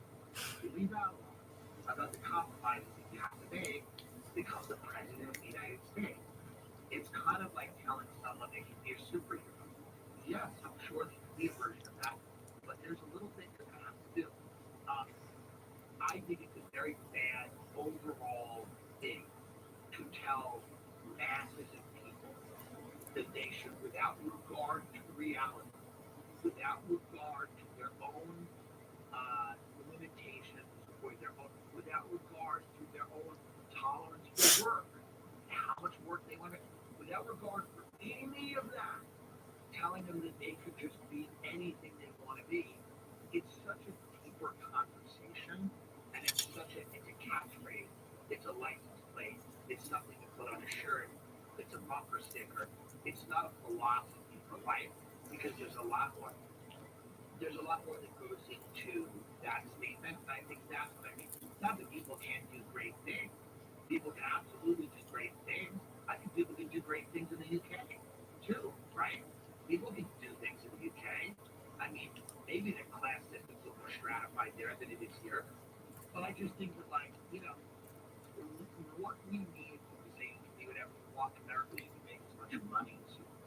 That's what we're really saying.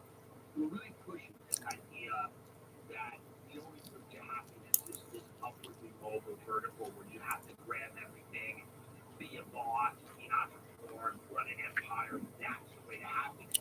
That's not the way to happiness. That's what we're pushing. We're not telling everybody they can be anything they want to be, so that we have a lot of challenges to like our ideas and stuff. We're not really actively that. We just want people going out and working themselves to death. That's what we really want. When we say you can be anything you want to be, the translation is work yourself to death. I'm going on my couch. But with the younger generation, aren't apparently working themselves to death. If you observe things like TikTok where they're having like the mocha chocolate frappa latte and doing yoga and working at the big tech company and quite quitting. Some of them have figured out that the country's a scam. And here's the good news.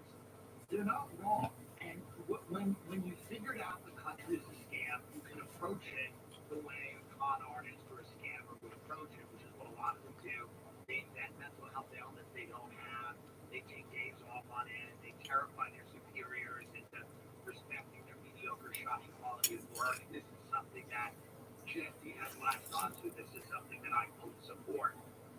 This is their way of rising through the ranks and taking advantage of people that they work with, and making them tolerate less and less work and work of lower and lower quality because they realize that a lot of this is bullshit. So they're like, why should I get in on it? And there's obviously work everywhere working now as well. That's a big thing for pandemic. Yeah, absolutely. We've realized over the pandemic, I think a lot of people, that a lot of the things that we thought were guarantees aren't.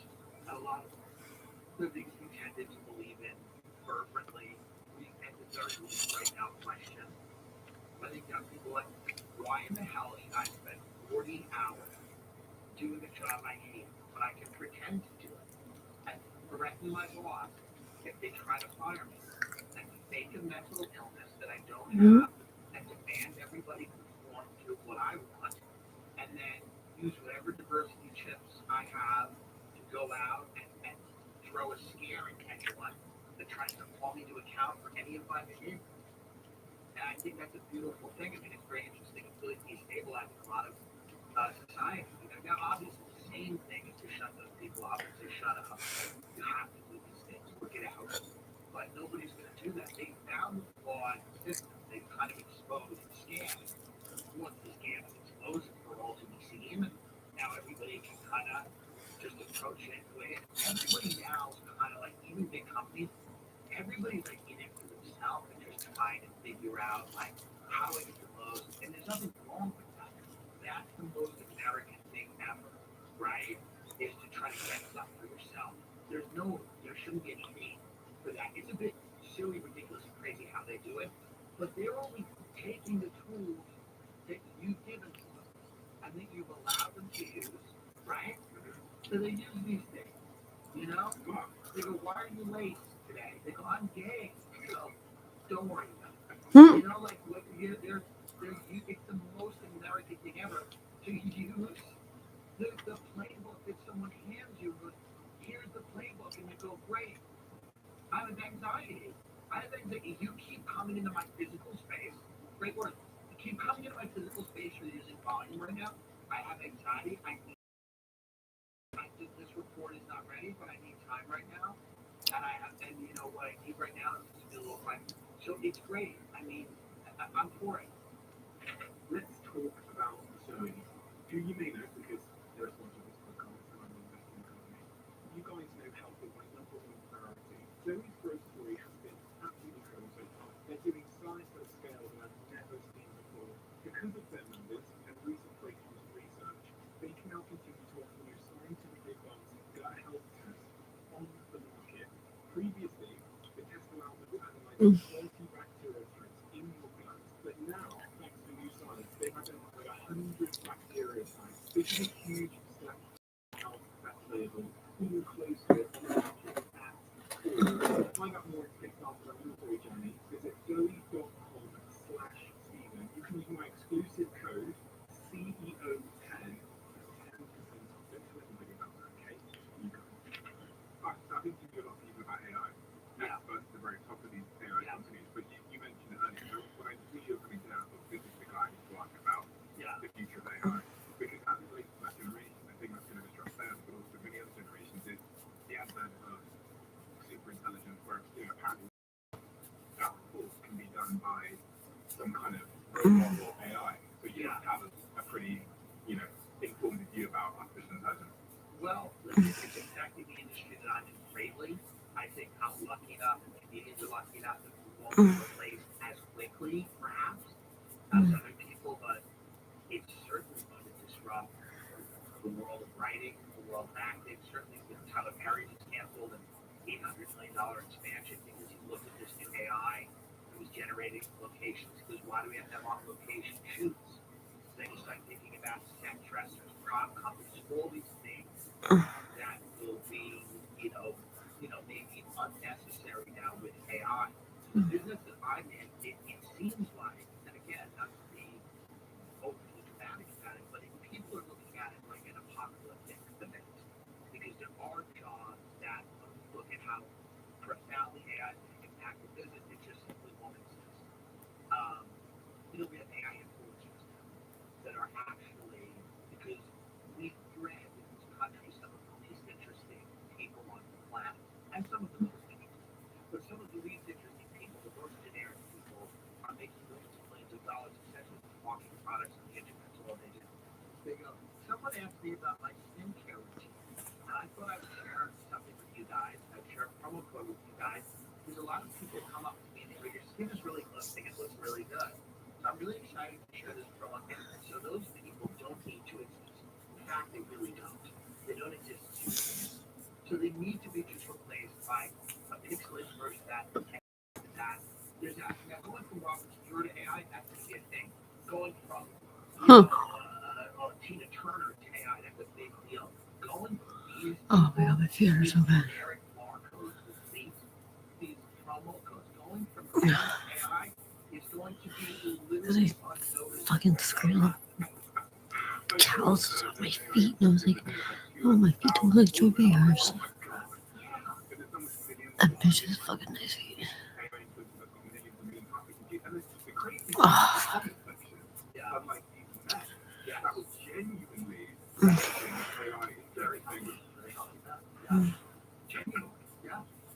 Well, not everyone's happy with women right now. This AI woman might be, doing better. I don't know. Oh, fuck. If you play the sport, you talked about robotics earlier. AI Fucking robotics, so Nazis. people are getting learning and better. It seems like a lot of people in the future are engaging these AI. That might be where I find someone that respects my autonomy, respects me, and it might be someone I like. I mean, I'm very open to dating kind of an AI. Really? Well, I mean, never say never. You never say never. I mean, we've had a run. It's ended. It's all around us. That's why I think the whole thing about children, military. Politicians use it so endlessly for children and families. Now the only reason children come up is if they're using a bathroom and it's a gender thing. Other than that, no one cares. No one cares. They're only a battering ram about like a social conversation or whatever. It has nothing to do with like are they being educated, are they getting any money, can they own anything ever? And all these companies that own everything now, they have excluded people, black people out of owning them, black rocks, things like that. Basically, they're just like the internet's your home now. That's your home. You can't own a house, you can't own anything, but you own your avatar, you date someone who's AI, you can have any comment on anything you want. If something comes out and you don't like it, you can just type it out. You'll never own a thing, you'll never own a house, you'll never own a car, you'll never have any money. The best parts of the world will be colonized by the super rich, the rest will be ravaged by climate change. The good news is you can close the door to your little pod, talk to your AI influencer, and have an opinion. But it won't change anything. That won't matter because you'll be living in this world that we created for you to feel like you have a purpose. But we've robbed you of all the things that you could say that are yours. And everything that is yours, even your own thoughts, we download. Even your locations are digital. The way where you mark your memories are digital. We own all of that. We've taken everything from you. The physical dimension of your life. We removed it. We let the cities you used to love invaded with hordes of the drug addicts that you're scared to leave your home. Isn't that great? You don't believe you leave your home anyway. So after we've taken all of this from you, we're going to give you a nice AI influencer today. So am I optimistic about the future? The answer is yes.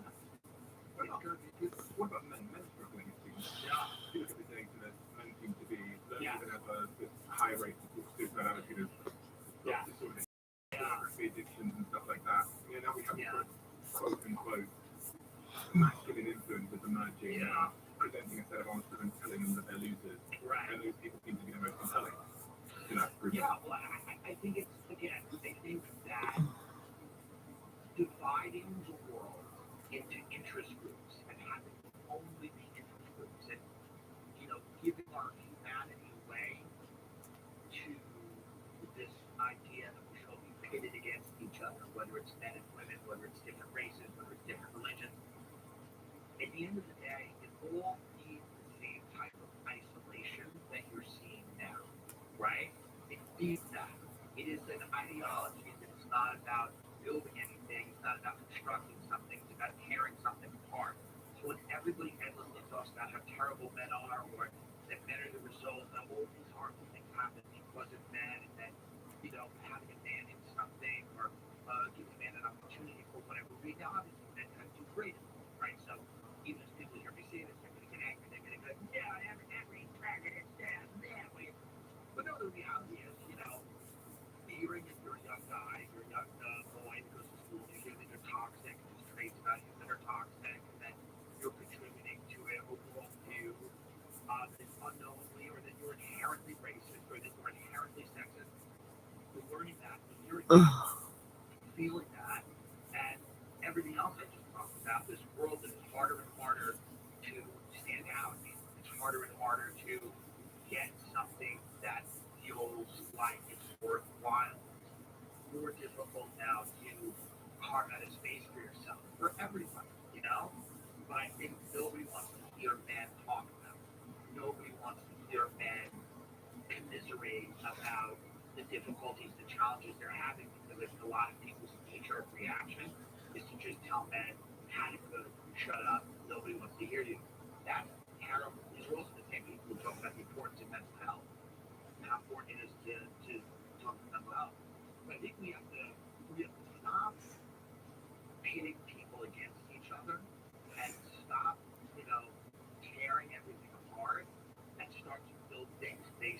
values, and the values cannot be just this rampant tribalism. You're a man, or straight, or gay, or white, or black, or indigenous, or and I think we have to build it on values. What do we believe? What do we believe? And then you should be around like-minded people who believe the things you believe in. They all don't have to be the same thing. America's a very big country. People that live in California don't believe the same things as the people that live in Louisiana. That's okay. We're all going to die if we keep trying to convince each other to think the way other people think. There's not a bigger waste of time on this planet than for me to go to people and convince them to have the same thoughts I'm having and the same experience on this planet that I'm having. The way forward is to respect people's differences and to create a world where different people can thrive. And I just think you should have been kind of a symbol for that group of people. The Lamborghini and the muscles and the fighting, and the money and the women. And that's drawn in a big group of men who's there, you know. Well, I think I met him. I got him on my show. He's very, very, very lovely to me. He was a nice guy. I think what he speaks to, and he says wacky things like everyone does, like I do, like a lot of people do. He's not, again, he shouldn't be a senator. But I think what he speaks to is that desire that a lot of people have, a lot of men have, to be respected. They want to be respected. And they want to do things in life that bring them respect. And I think he's preaching certain things that can get you respect and raise your status as a male. Now, some of those things have negative connotations, and some of those things might have unintended consequences. But the things he's talking about, it's easy why young people to understand why they would want to have money and have status and, be in good shape. And all these things that are, somewhat demonized, potentially by people, but then also at the same time covered. Meaning that a lot of the people that demonize the entertainers of the world are doing the same things he's doing in another way. Nobody ever, if someone goes and celebrates female medium, it would never be criticized. It would actually be a great thing. If I had an event for women leaders, if I had an event for women leaders, and I got up and I said, these women are rich, you have money, you have status, look what you've done. It would be cheered. This would be the outcome. The conference would be. Now, what entertainers have been, among other things, they're probably not all great, but one of those things is go get your financial status up, because that's how you're going to get respected. It's by having money and not relying on other people. That is utilized endlessly as this crazy thing that is terrible and the worst advice for men to get. Because they'll get you women. I have these things will get you women. And then people demonize that. They go, how dare he? That's crazy. But on the flip side, if I'm celebrating the material accomplishments of women, that's in our culture great. And telling girls that they all should be girl bosses and they all should get material things and own your house and own a company. So I think there's a little bit of a double standard where we're kind of, we look at the entertainment world, we completely demonize the idea that they're telling men money gets you status, these things get you status, these women. However, on the other side, we're constantly telling young women that career-oriented goals are the most important thing in life. We have a closing tradition on this podcast. We don't ask guests these questions for the next guest, not knowing who they are. Interesting. Wow. That's a good one. Well, I think you know this question. Right. Okay. Let me just, after I say the question, tell me what it is. Well, that violates the rules. Okay. All right. Then I will violate. So you would be able to figure it out if you cared enough. Because actually, we have even the cards, which are over there. So it's a stack of cards. And if you turn over your question, well, if you find this question in there, you turn it over and you scan the back of the card, it will show you answering it. You would be able to figure it out. Oh, interesting. Okay, so I have to leave a question for The next person. the next I person. don't know who that's going to be, Do I answer their question first? Yeah, you answer this one as well. Okay. Who should you have apologized to, but didn't, and why? Good question. Meghan Markle. Because when she launched her lifestyle, American Riviera Orchard, which is a beautiful collection of glassware and dishes for the upper global woman, I really thought, I had doubted her I like it, and it's much better. But come full circle on her.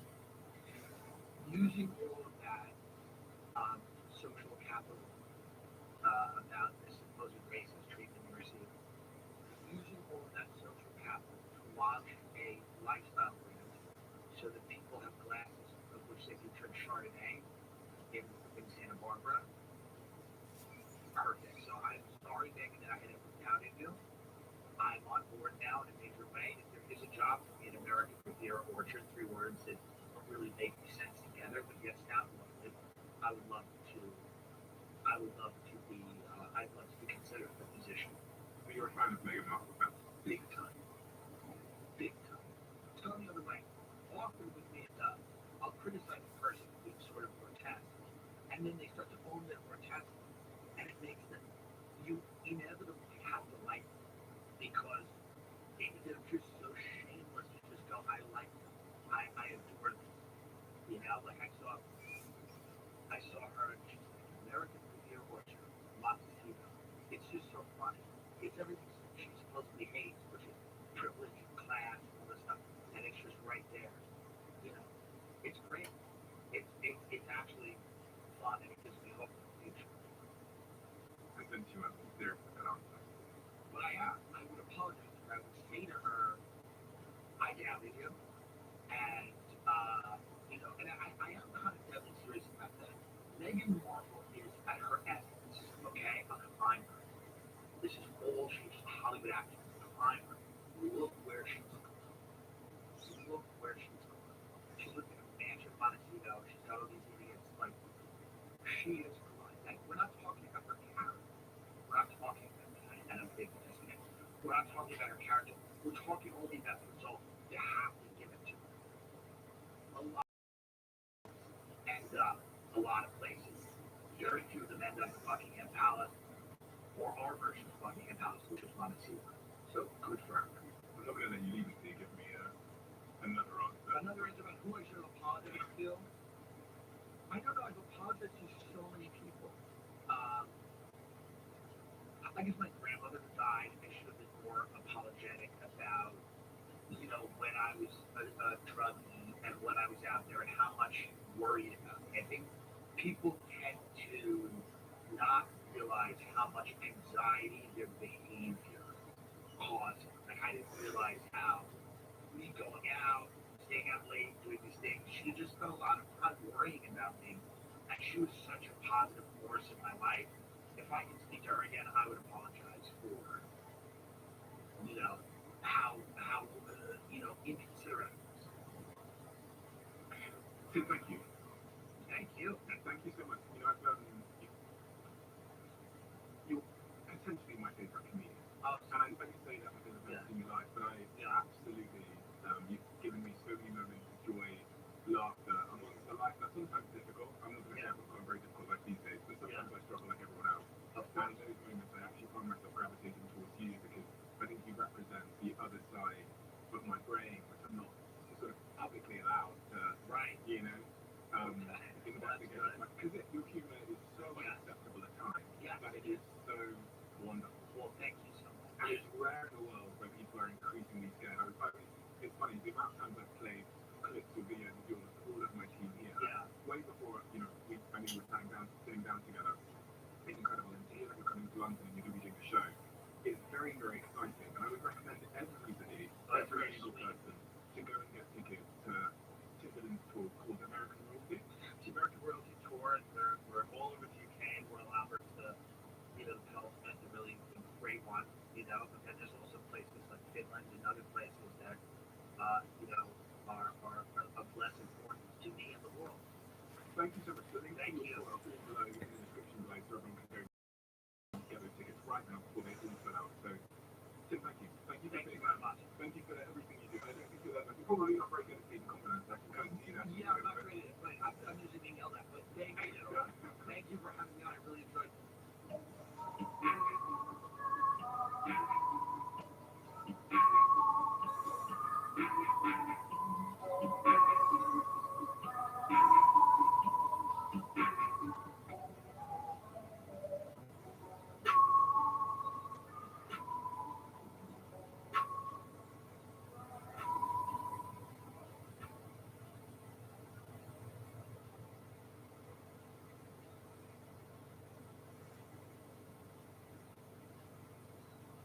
These are opportunities where you can practice interacting with strangers. So really, I want you to consider taking this seriously. I know you may feel a little bit scared, a little bit apprehensive, but like with anything, you can start small. Could be that later on today or tomorrow, if you go to a cafe to buy coffee, if you feel nervous, could you just look at the barista in the eye and smile? Could you just say thank you? When you're in a queue in a cafe, instead of getting frustrated that you have to wait, could you reframe it? Go, wow, this is an opportunity for me now to practice a bit of. It's an opportunity for me to send my brain, my sociometer, a powerful signal. There's all kinds of things I can say about sleep, but let me just walk you through some of the commonest things that I see and the commonest things that you can do that will start to make a difference. And remember, you don't have to do them all, but the more of them that you can do, the better. Number one, right, when you wake up in the morning, try and expose yourself to natural light. Right, if it's a cloudy day, you really want 20 to 30 minutes of natural light outside if you can. On a sunny day, you might get away with 5 to 10 minutes, because that helps to set your body's circadian rhythm, and that's going to help you sleep better that night. It's a really important point. People are thinking about their evening routine when they're thinking about sleep, but a good night's sleep starts in the morning. Second thing, caffeine. I get it. Many of us enjoy a cup of coffee or a cup of tea. I love my coffee, right? I'm not saying give it up. But the problem is in burnout is that you get stuck in a vicious cycle where because you feel tired all the time, you're using more caffeine to keep you going, which in turn is making it harder for you to sleep at night. So I always say, enjoy your caffeine in the morning. Now look, the truth is we all have different sensitivities to caffeine. It depends on our genetics. It also depends on how much stress is going on in our lives. And if you're on the road to burnout, by definition, you've already got a lot of stress in your life. Your stress load is very, very high. And I have found time and time again that with people like this, with patients like this, that we really can be caffeine intake. So I would say enjoy your caffeine, but keep it to the morning. The third thing I want to say about sleep is if you're going to fall into a deep, relaxing, restorative slump then, you have to start winding down about 1 hour before bed. One of the big problems these days is that our devices are our work devices and our pleasure devices. You may have a laptop or a tablet, and you may do all your work on it, but you also do all your chilling out on it in the evening. And what a lot of us don't realize is that our brain is an associative organ. Right? It associates certain things and certain places with certain activities. So if, for example, you are used to doing emails on your bed, on your laptop, your brain starts to associate your bedroom with work and email. And that's one of the big reasons why people really struggle to switch off before sleep, because their brain has been conditioned for a certain activity in a certain environment. That's what we need to pay attention to. Can we change your environment?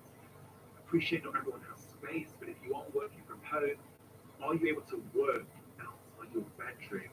This is something that not enough people do, not enough people think about, but it makes a really big difference. The other thing to focus on in that 1 hour before bed is sending your brain a signal that you're no longer working. It's basically campfire time. Right? We think about us tens of thousands of years ago, hundreds of thousands of years ago, that evening is campfire time. It's for storytelling. It's for fun, laughter, dancing, connecting.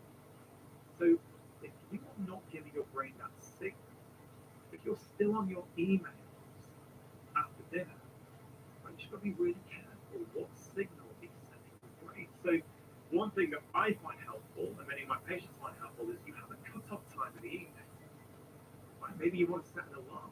We used to the idea that we set an alarm in the morning, but maybe you should set an alarm in the evening. Well, let's say you want to go to your bedroom to fall asleep at 10. Maybe you set an alarm at 9 p.m. or even 8:30 p.m. and that's a signal to shut the laptop. Don't look at emails anymore. And then you can do some more relaxing activities like I don't know, have a bath, read a book, talk to your partner. If you do want to watch television, and I understand the temptation, find something relaxing to watch. If you're watching the news just before you go to bed, whether on TV or online, and you can't sleep, is it really that much of a supply? The news is, by its very definition these days, negative. Like all news channels are competing with other news channels, and you're going to see negative stories.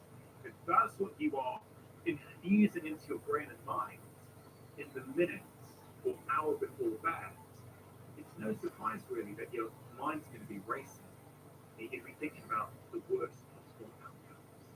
Right? So pay attention to what are you consuming. If you want to watch something uplifting, relaxing, and makes you feel good. The fourth thing I want you to focus on as part of the 10-step action plan is do something that you love every day. Now, what a lot of people don't realize is that regularly doing things that you love makes you more resilient to stress. But at the same time, being chronically stressed, particularly work-related stress, means that you find it harder to gain pleasure in everyday things. You remember that's one of those key 7 signs of burnout, the inability to get pleasure from those simple things. So one way around this is for 5 minutes a day. Right? If you do more, great, but even 5 minutes a day will make a difference. 5 minutes a day, you're doing something for you, not for your boss, not for your work colleagues, not for your partner, not for your children. This is for you. This could be reading a book. Okay? It could be listening to some tunes or some music that you really like. It could even be going onto YouTube and watching your favorite comedian for a few minutes. Right? It's so powerful. If you give yourself a daily dose of pleasure, you will find that little by little, day after day, you are going to start to feel more resilient, more engaged with life. It's going to have such a powerful impact, and all I'm asking for is just 5 minutes a day. For me, what do I do? There's all kinds of things I love doing. I love reading, I love listening to music, but I love playing my guitar. And so often in the evenings, especially if it's been a stressful day, I'll sit with my guitar for a few minutes and sing. And it makes all the difference. If I go for a week or 2 without doing this, I can absolutely feel it. So what's it going to be for you? What is that thing that you can do each day? Only 5 minutes. Something that you're really going to enjoy. It's really easy to underestimate just how important doing something each day that you love is. So let me just tell you briefly about a patient I saw a few years ago. He was in his 50s, CEO of the company. He was married, had kids, he was doing well at work. He used to love his job, right? But he got to a point where he didn't really enjoy his work. He didn't really enjoy spending time with his wife.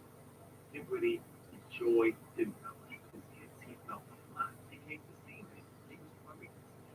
And there's all kinds of things I can share with you here, but the essence of the story is that I asked him if he ever did anything he enjoyed. He said, no, God, I don't have time. I really don't have time. So what about weekends? Weekends, I'm just taking my kids from event to event. I just don't have any time for myself. I said, well, do you have any hobbies? He goes, look, I don't have time for hobbies. I said, okay, did you used to have any hobbies? Maybe when you were a child?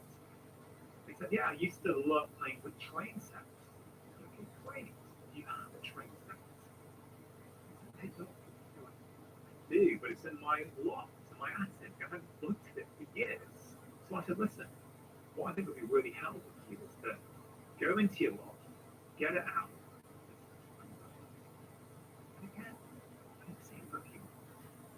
And 3 months later, I remember I bumped into his wife in my clinic car park. I said, how's he getting on? She said to me, Jack, he's like a different person. He's got his mojo back. He comes home from work each night, and he's tinkering around on his toy train set for hours. And then a few months later, when he came in for a well-man check, I actually spoke to him and said, how are you getting on? And he said, everything feels different. I'm happier. I feel I'm closer with my wife. I feel I'm more engaged with my children. Again, I feel like I've got my 5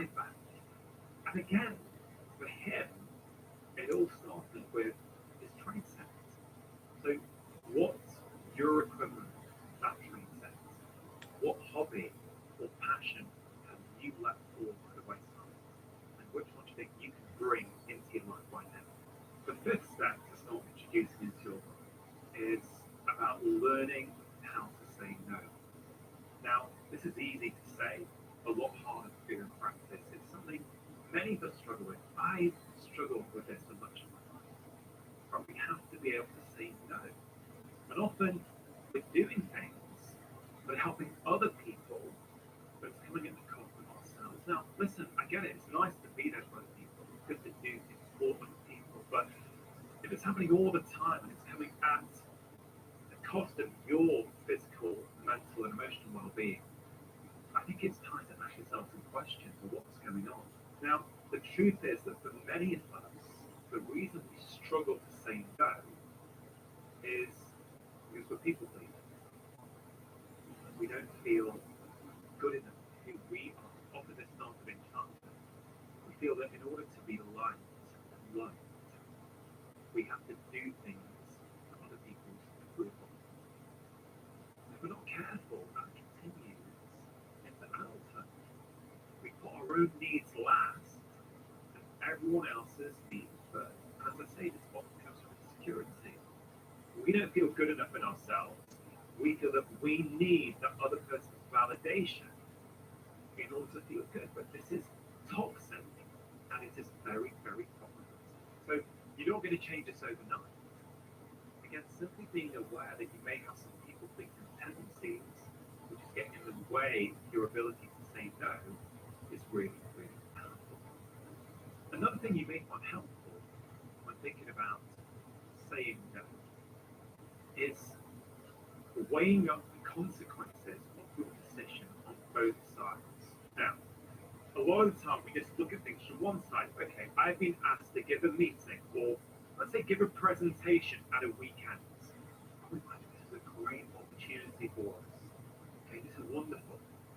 But when you say yes to something, you're also saying no to something else.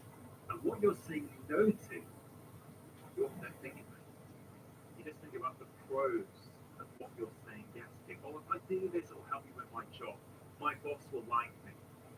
Look, how does that play out in my own life? I get asked to speak at events a lot these days. And I used to say yes to a lot of them. I want to help. I want to go there. I want to speak to people, help empower them with information. But I realize a lot of the time it's happening at weekends. And, you know, I'm married, I've got 2 young children, they're at school in the week. Over the past years, I've realized that if I say yes to a weekend speaking invitation, I'm saying no to time with my children. I'm saying no to time with my wife. And again, look, we're all different. We've all got different pressures and different requirements with our work. Sometimes taking that weekend invitation is going to be the right choice. But for me, at this stage in my life now, at this stage in my career, I decided that I will not do weekend speaking engagements, or I won't regularly do things. It would take something really, really special for me to decide, yes, I'm going to do that. And so for me, I now have a rule. I don't speak at weekends. And that has simplified my life. If a weekend invitation comes in, it's almost certainly no. See, another thing you can think about here is make your default decision, at least in your brain, no. When you get asked to do things that are outwith what you are required to do, make no the default. And then say to yourself, can I make a case for this to be a yes? It's just slightly tweaking things. And perhaps that's a strategy you may find useful. The other thing to say about setting boundaries and saying no is that if you've never been able to do it before, it's going to feel hard at first. Right? You're not going to feel comfortable doing it. But what I really ask you to do is think clearly about why you're saying no. And try to be honest. Don't try and over-explain. Just be really clear, to the point. Explain your reason, and you may be surprised at how well received they are. Maybe 2 years ago now, I got an invitation in July by a friend of mine to speak in August. And at that time, I had decided that I'd been working too much. I've been neglecting some of the important things in my life. And I decided in August, I'm not going to work. In August, I'm taking time off. I'm going to spend time with my family. And I appreciate not everyone has the luxury enough to do that. At that time, I did. And the speaking invitation came. Now, the only reason I even considered it because this lady who invited me was a friend of mine. But I very clearly said to her, hey, listen, thank you so much for the invitation. It sounds wonderful, but I'm not taking on any work in August. I'm spending it with my family. I'm really sorry. If you'd like me to promote your event for you, I'm happy to do that, but I can't take it on. And you know what? At that time, I was a bit nervous about telling her. I was wondering what she going to think of me. And she didn't think anything bad of me. In fact, she really respected that I was honest and followed the truth. And it also felt good for me. I feel I didn't lie, I didn't tell a white lie, I didn't make up some excuse, I just told the truth. And actually, I find more and more being able to say no in a truthful, authentic way is a really, really good skill to acquire. It's something you can work on and you can get better at with practice. The sixth thing you need to focus on is to schedule rest. But this relates a little bit to the last one, right? If you get better at saying no, putting up boundaries, you're going to have more time for yourself. But what are you going to do with that time, right? You need rest to fully recuperate. Remember what I said about that elastic band and burnout, right? You get these little doses of stress. They're going to come. They're not going to stop, right? The stress helps us. It helps us perform better. But then if we intentionally have enough time to rest and recover, we grow back stronger, right? We become more resilient. With burnout, what happens is because we don't have that time to rest and recuperate, the elastic band starts to change shape. And we start to change shape internally, which is what causes all those symptoms and signs that I've already been through. So if you can put in the right amount of rest, you're going to find that you can deal with stress because you're recovering from stress. And one of the best things to think about doing is put it in the diary. You know, in step number 2, when I spoke about intentionally engaging with another human being, I shared that story about my friend in America who has Man Thursdays. It's in the diary. So it's going to happen more often than not. What can you put in your diary?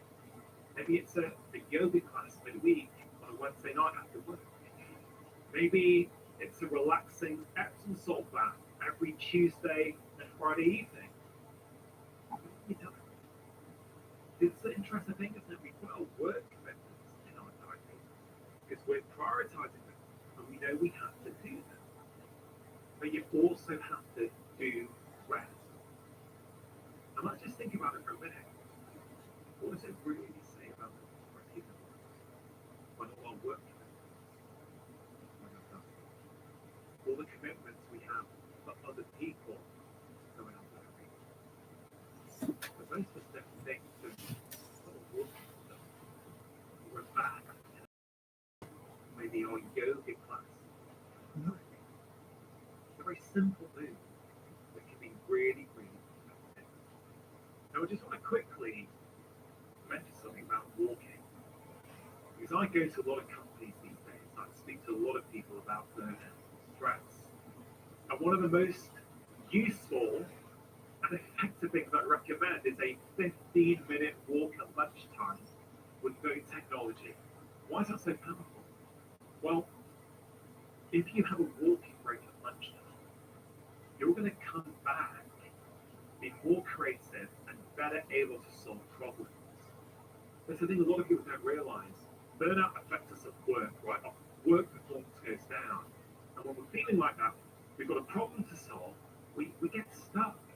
We want to work through lunch. We think if we plow through, it's going to solve the problem. We don't called the DMN, the default mode network.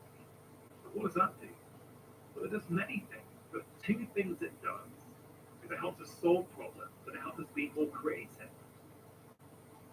Now, the DMN only gets activated when you switch stop focusing on a task.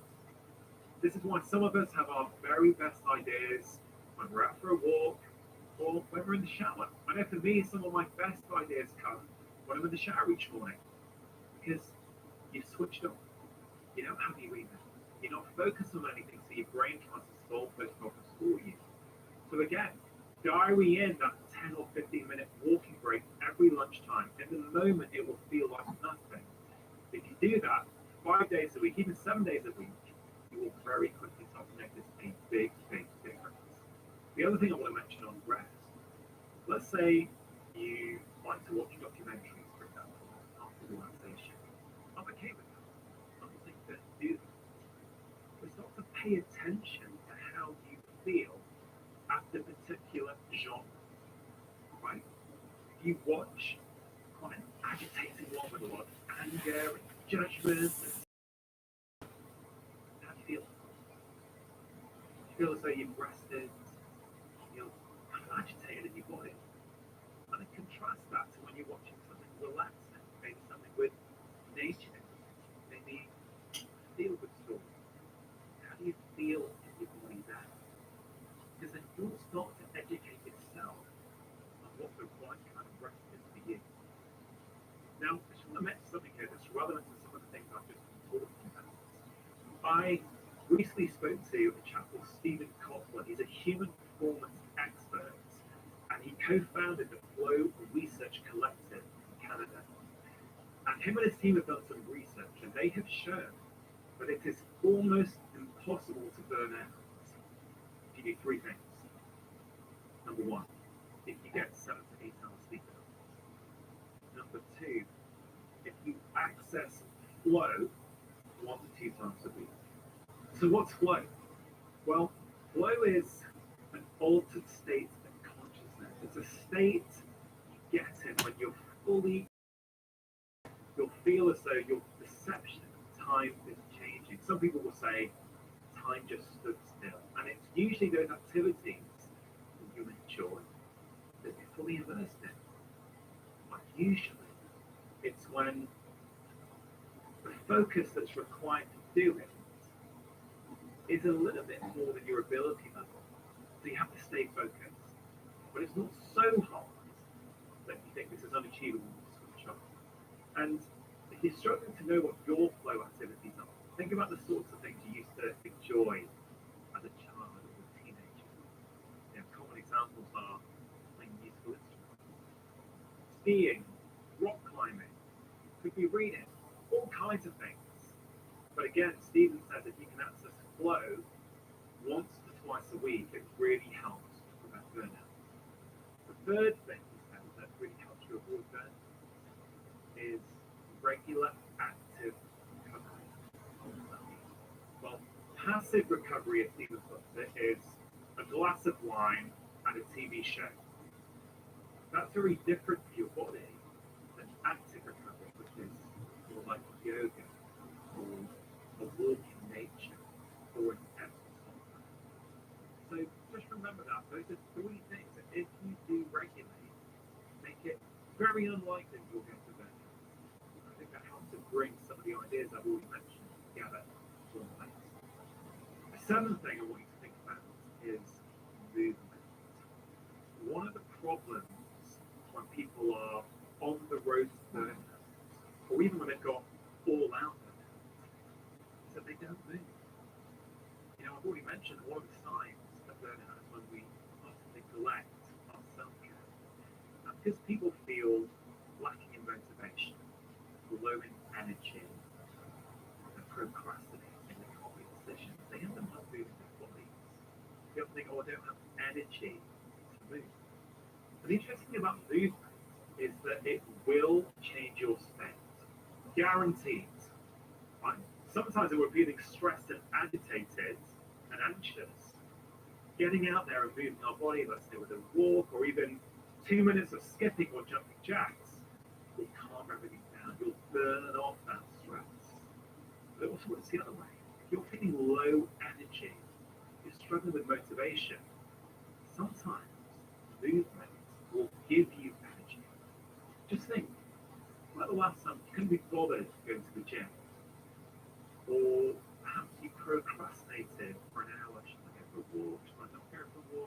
training, not sure I've got time. But then you actually went. How did you feel afterwards? Did you regret it? Did you afterwards feel, wow, I'm so glad I went? I don't think anybody has ever regretted going for a walk. We always feel better afterwards. So this is all about making sure you're moving your body every day. Even a 10 or 15-minute walk will make a big difference. Step number 8, pay attention to your food intake. Yeah, this fits the theme of the last step, just about movement. When people are feeling close to burnout, on the road to burnout, they stop looking after themselves, and food, your nutrition is absolutely key. If you're feeling bad and you start to have more sugar, more ice cream, more highly processed foods, you start snacking more, you're eating late at night, it's simply not going to help you. It's going to make matters worse. And I know in that moment where you can't be bothered to cook, the easiest thing in the world is to phone for a takeaway or go on an app on your phone, depending on where you live in the world, and actually get something delivered to you. But please try and make healthy third choices as much as possible. Make sure you've got healthy food at home. Make sure you've got things that you enjoy that are going to support your health and well-being at home. If you run out of food, it's going to be easy to go and order that takeaway. You know, try not to snack late at night in front of television, because we know that late night snacking for some people can really impact the quality of their sleep. And, you know, getting better sleep is on this tense of action, and we want you to get better sleep. And eating late will often get in the way of that. Also, do pay attention to comfort eating. I get it.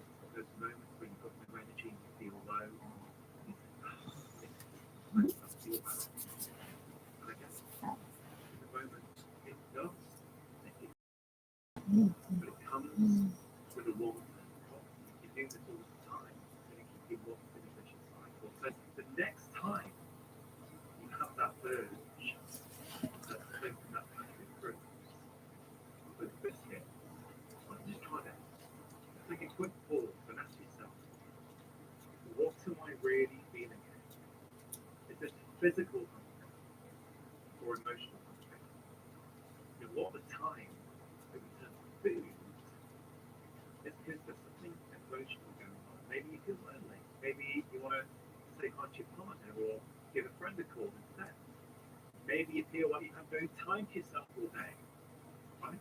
You've just been working, so this is your treat for you. Okay, but maybe you can treat yourself in another way. Maybe you can run yourself a bath and kind of enjoy being there for 20 minutes, looking after yourself. Right, so pay attention to food you're putting into your body. It's going to make a big difference to your recovery. Step number 9 is to define the end of your work day. Now, this is a really, really important step that I actually think you can start to implement immediately. Our to-do lists are never done these days because of the technology, because of the way that we work. There's always something else to do. Always. Let's say you miraculously clear all the new emails in your inbox. Right? I don't know if that's possible, but let's say you managed to do that. The minute you finish, and let's say you go off somewhere for a walk or make yourself a cup of tea, there's a very good chance that other emails are starting to arrive. You can't control that. Emails are always going to come in. This is just one example, right? So you can constantly be working. And I've seen this in so many patients. They don't put up boundaries, so therefore they're still working after dinner. Right? You couldn't do this 20, 30 years ago. You'd have had to have stopped and switched off. Spend time. If you've got a family, with your family. If you don't, spend time doing something enjoyable for yourself. But now you don't have to do that. You can keep plugging away. And of course, keep doing this month after month, year after year. This is going to put you on the road to burnout. So a really helpful tip there is to say, what today? And this is actually something that I discussed in a wonderful conversation I had on my podcast with Greg McKeown, who I've already mentioned. Right? Greg's got another phrase that I really, really like. If you don't prioritize your life, someone else will. In fact, I like that phrase so much, I've got it up on the wall in my house. And that's what this tip really is about. You've got to define what done means for you. Maybe it's at 5 p.m. I'm going to stop working, or maybe it's I've got these 10 tasks to do today, but once I've done these 6 important ones, if that's the end of the day, that's the end of the day. If you don't do it, nobody is going to do it for you. It's about setting boundaries. It's about taking a moment to go, no, this is important today. Everything's not important. You may think it is, but it isn't. Why not start to each day define? If I get these things done today, that's good enough. This is something that's really simple, but really, really effective. And the final step, step 10 on this action plan, is a bit more about the big picture. A lot of the time, we end up on the road to burnout and getting burnout. It's because Driving cheap and even the mundane becomes adventurous. Picking up milk becomes picking up milk. You go left on Huntley. Going left on Huntley. Go around the park. Go through the park. Yeah, don't go through the park. Don't go through the park. Stop at the store. No time to stop. Pick up milk. Keep going. Okay. Get 10% off MSRP on select 2024 Jeep Grand Cherokee for up to $8,700 in discounts at the Jeep No Limits event. We're not living a life that's in alignment with who we really are. Our daily actions are not aligned with our values. We're in jobs that we really enjoy. And there's elements of those jobs that don't really sit right with us. I think it's really important for me to say here that, again, sometimes you have to do a job that you don't particularly like, because that's how you feed yourself, that's how you feed your family, or roof over your head. I understand that. So this advice is going to be different for different people at different stages of their lives. But even if that is you, it's still worth having a think about. What are my values? Is this still the job I want to be doing in 2 years, 3 years, and 5 years? And I encourage you, maybe once a week, to sit down and write down what are some of the core values that encompass who I am and who I want to be. It doesn't need to take long. Even just one value is not enough. You know, I've done this many times over the years. What I would say right now is that my 3 core values are integrity, compassion, and curiosity. And those are the 3 values that I like to bring to every aspect of my life, my personal life, yeah, but also my work life. And if I look back on my career, at times when I was getting frustrated and overworking and getting quite resentful about work, often one of those values was being violated. I think this is one of the most important things that you can spend time with. Yes, for how you're feeling right now, but also for your long-term health and happiness. You may not be able to change everything straight away, but if you never spend a moment to think about what it is you truly want out of life, you're going to find yourself falling into the same traps over and over again. And if you're struggling with this, why not do this exercise of writing down some of your core values with friends, or maybe your partner? Some examples of values or things that you value, right? It's not an exhaustive list, just to get you thinking. Things like solitude, nature, the environment, creativity, curiosity, compassion, honesty, integrity. You know, maybe you're hearing all of this, go, yeah, well, that's fine. Just pick 1, 2, 3, just to get you started. Maybe every Sunday you sit down with them and go, how much of my life this week did I live in accordance with those values? And how much of my life was in conflict with them? And I think you'll be surprised at how much you learn about yourself. Because these are the really, really important lessons that will help you get out of the jam that you're currently in, but will also help you with your long-term health and happiness. I know that if you start to implement that action plan into your own life, you are going to start these results immediately. Remember, you do not have to do all of them once. Pick one thing, start small, and build up with time. You know, the conversation around health, I feel, gets overly polarized regarding food and movement. Now, I am not for 1 minute saying that these things are not important, but I think there is far too much focus on them personally at the expense of other factors. And here's the funny thing about stress, right? And this is what I really figured out as I was unpacking the book and writing it. Often our food choices, often our movement habits, often why we do certain things is because of stress. So, what happens in January? Every January, in the US, in the UK, New Year, New You, time to get healthy. Right. So, what are the two commonest things that I see people doing in my clinic? I want to reduce sugar, or I want to reduce my booze. Right. Those are the two commonest things. What is the pattern that I see is this: for a week, for 2 weeks, maybe for 3 weeks, willpower gets me through. So, yeah, getting sugar out of the house, not going to have it. This year's going to be different. It's not going to be like the last few years. This year, I get the top things. Same with alcohol. You know, I'm now not going to drink. You know, I've overdone it over Christmas and New Year. That's it now. I'm in. I'm sorting my life out. 1 week, 2 weeks, 3 weeks. My view on that is, in a lot of cases, it's because the sugar or the alcohol was serving a role in someone's life first. Of course, I know it's super obvious to say it, but what they're doing is that, and the reason I'm explaining is I think people will be listening to this, and somebody there is going to go, it's me, I can't do that every January, but I got to get past 10 to 14. And if you are using sugar, or if you're using alcohol, or if you're using anything to soothe the stresses in your life, I think many people are going to be very limited in the change they're going to make unless they address the underlying stresses. Address the underlying stresses, then you no longer need to engage in the same behavior. I'll give you another example. I had a patient who was I can't remember his job, he's sort of some sort of managerial position in the company. And he came to see me for a variety of different reasons.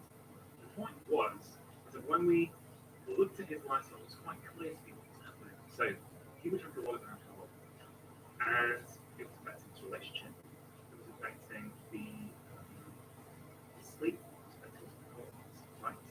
But he wouldn't drink every day. But what would happen when you looked at his week is he would start drinking on a Wednesday. So what happens when you unpack his life? Wednesday, just after lunch, he has to present a team meeting. He finds it incredibly stressful. So by the end of Wednesday's work, he is super amped up.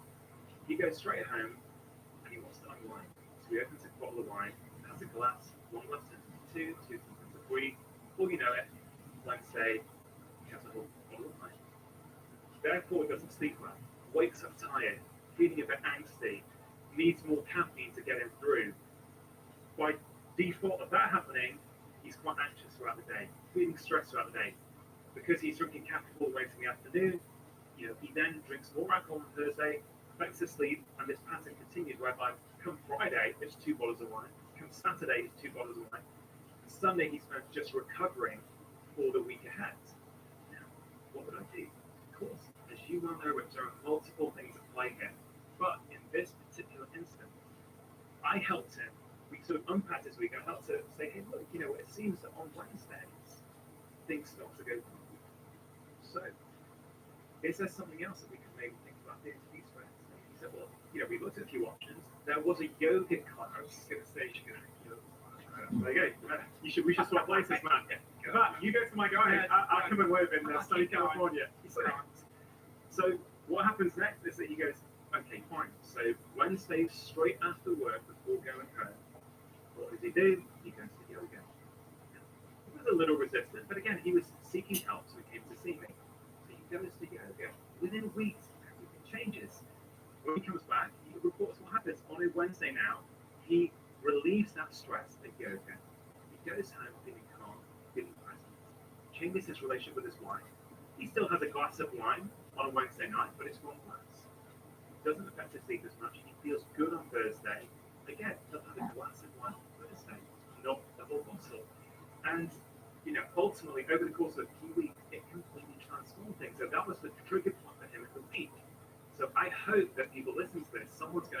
like in their own life and go, this is not for me. Maybe if I can manage my stress in a slightly different way, maybe those knock-on consequences will be different. And so, look, these are individual cases, but they affect all of us in many aspects of life.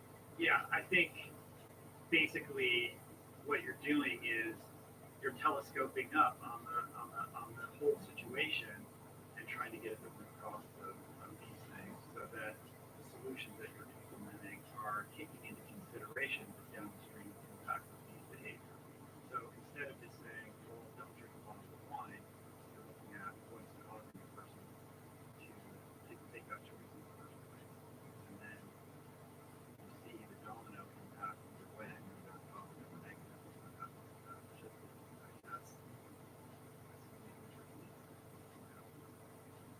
This has come from experience because what is all the health messaging?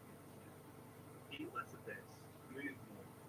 You're drinking too much alcohol. Doctors over and over again tell me this is all great strategy, but the patients just don't do what we tell them to do. I would argue that phrase in itself means shifting.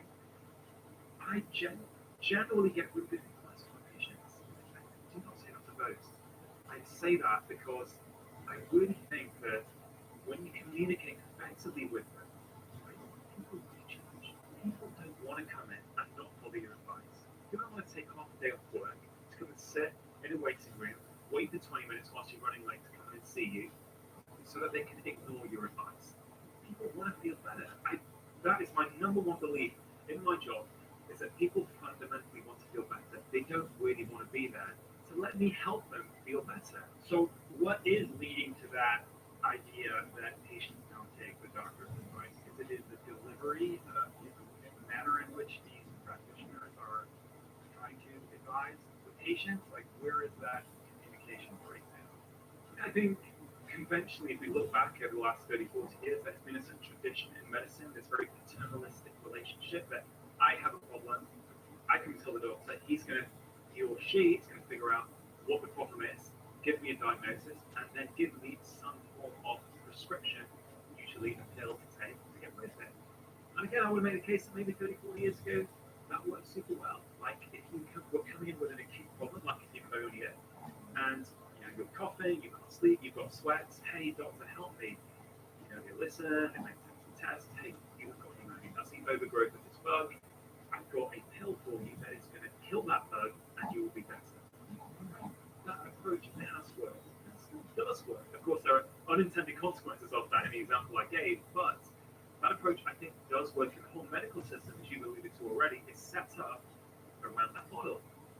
We are not set up, A, to look for root causes. People online will say, yeah, we are, this is all nonsense. All doctors look for the root cause. I'm sorry, but I disagree, because I know what our training is. And we're not really trained to look at it, because I don't think we have to in the past. So A, I don't think we're trained to do it. B, I don't think the system is set up in a way that allows us to do it. And look, if you are a busy, tired, stressed out doctor, you have, like in the UK, the NHS GP will see between 30 and 50 patients a day. I get it, right? You're sitting there, you've got 5 people waiting outside. The easiest thing to do is to get a prescription, because you can get that done quickly and run on time and start to build through your backlog. But also, I think the way we're taught and the way often in that rushed setting that we deliver this information is, I think it's destined to fail. Like, if you have a patient, right, who comes in, type 2 diabetes is the obvious example to use, right? The patient's in front of you, and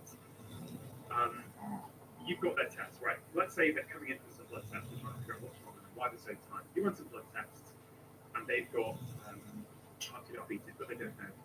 So I actually do this role play at the end of the course that I teach the doctors to demonstrate just how different these things can go. So the conventional one is this. The patient comes in, knocks on the door, hey Brian, how you doing? Yeah, doc, you know what, I'm feeling that good, I've got these blood tests, let me get results. Yeah, sure. So we're now looking at it, looking at the computer, looking at the screen, going, yeah, you've got some type 2 diabetes, like that's a chronic illness. It's a bit of a problem because if you don't get on top of it, it may lead to heart attack, it may lead to amputations in your leg has caused blindness in this country. So we really need to get on top of it. Now, the good news is we've taught it. I've got some drugs for you. We're starting to stay on metformin. Normally, within a couple of years, we need to add a second drug. Sometimes we don't have to go to insulin, which are injections. But don't worry, we've got it all under control. I think you're seeing the diabetes nurse and we'll get this stuff linked. Okay, Brian's in shock. As he gets up and walks out the door, like, hey, but also, Brian, you know, if you can lose a bit of weight and go to the gym, that will help as well. Okay, so Brian walks out. Yes, you're given lifestyle advice.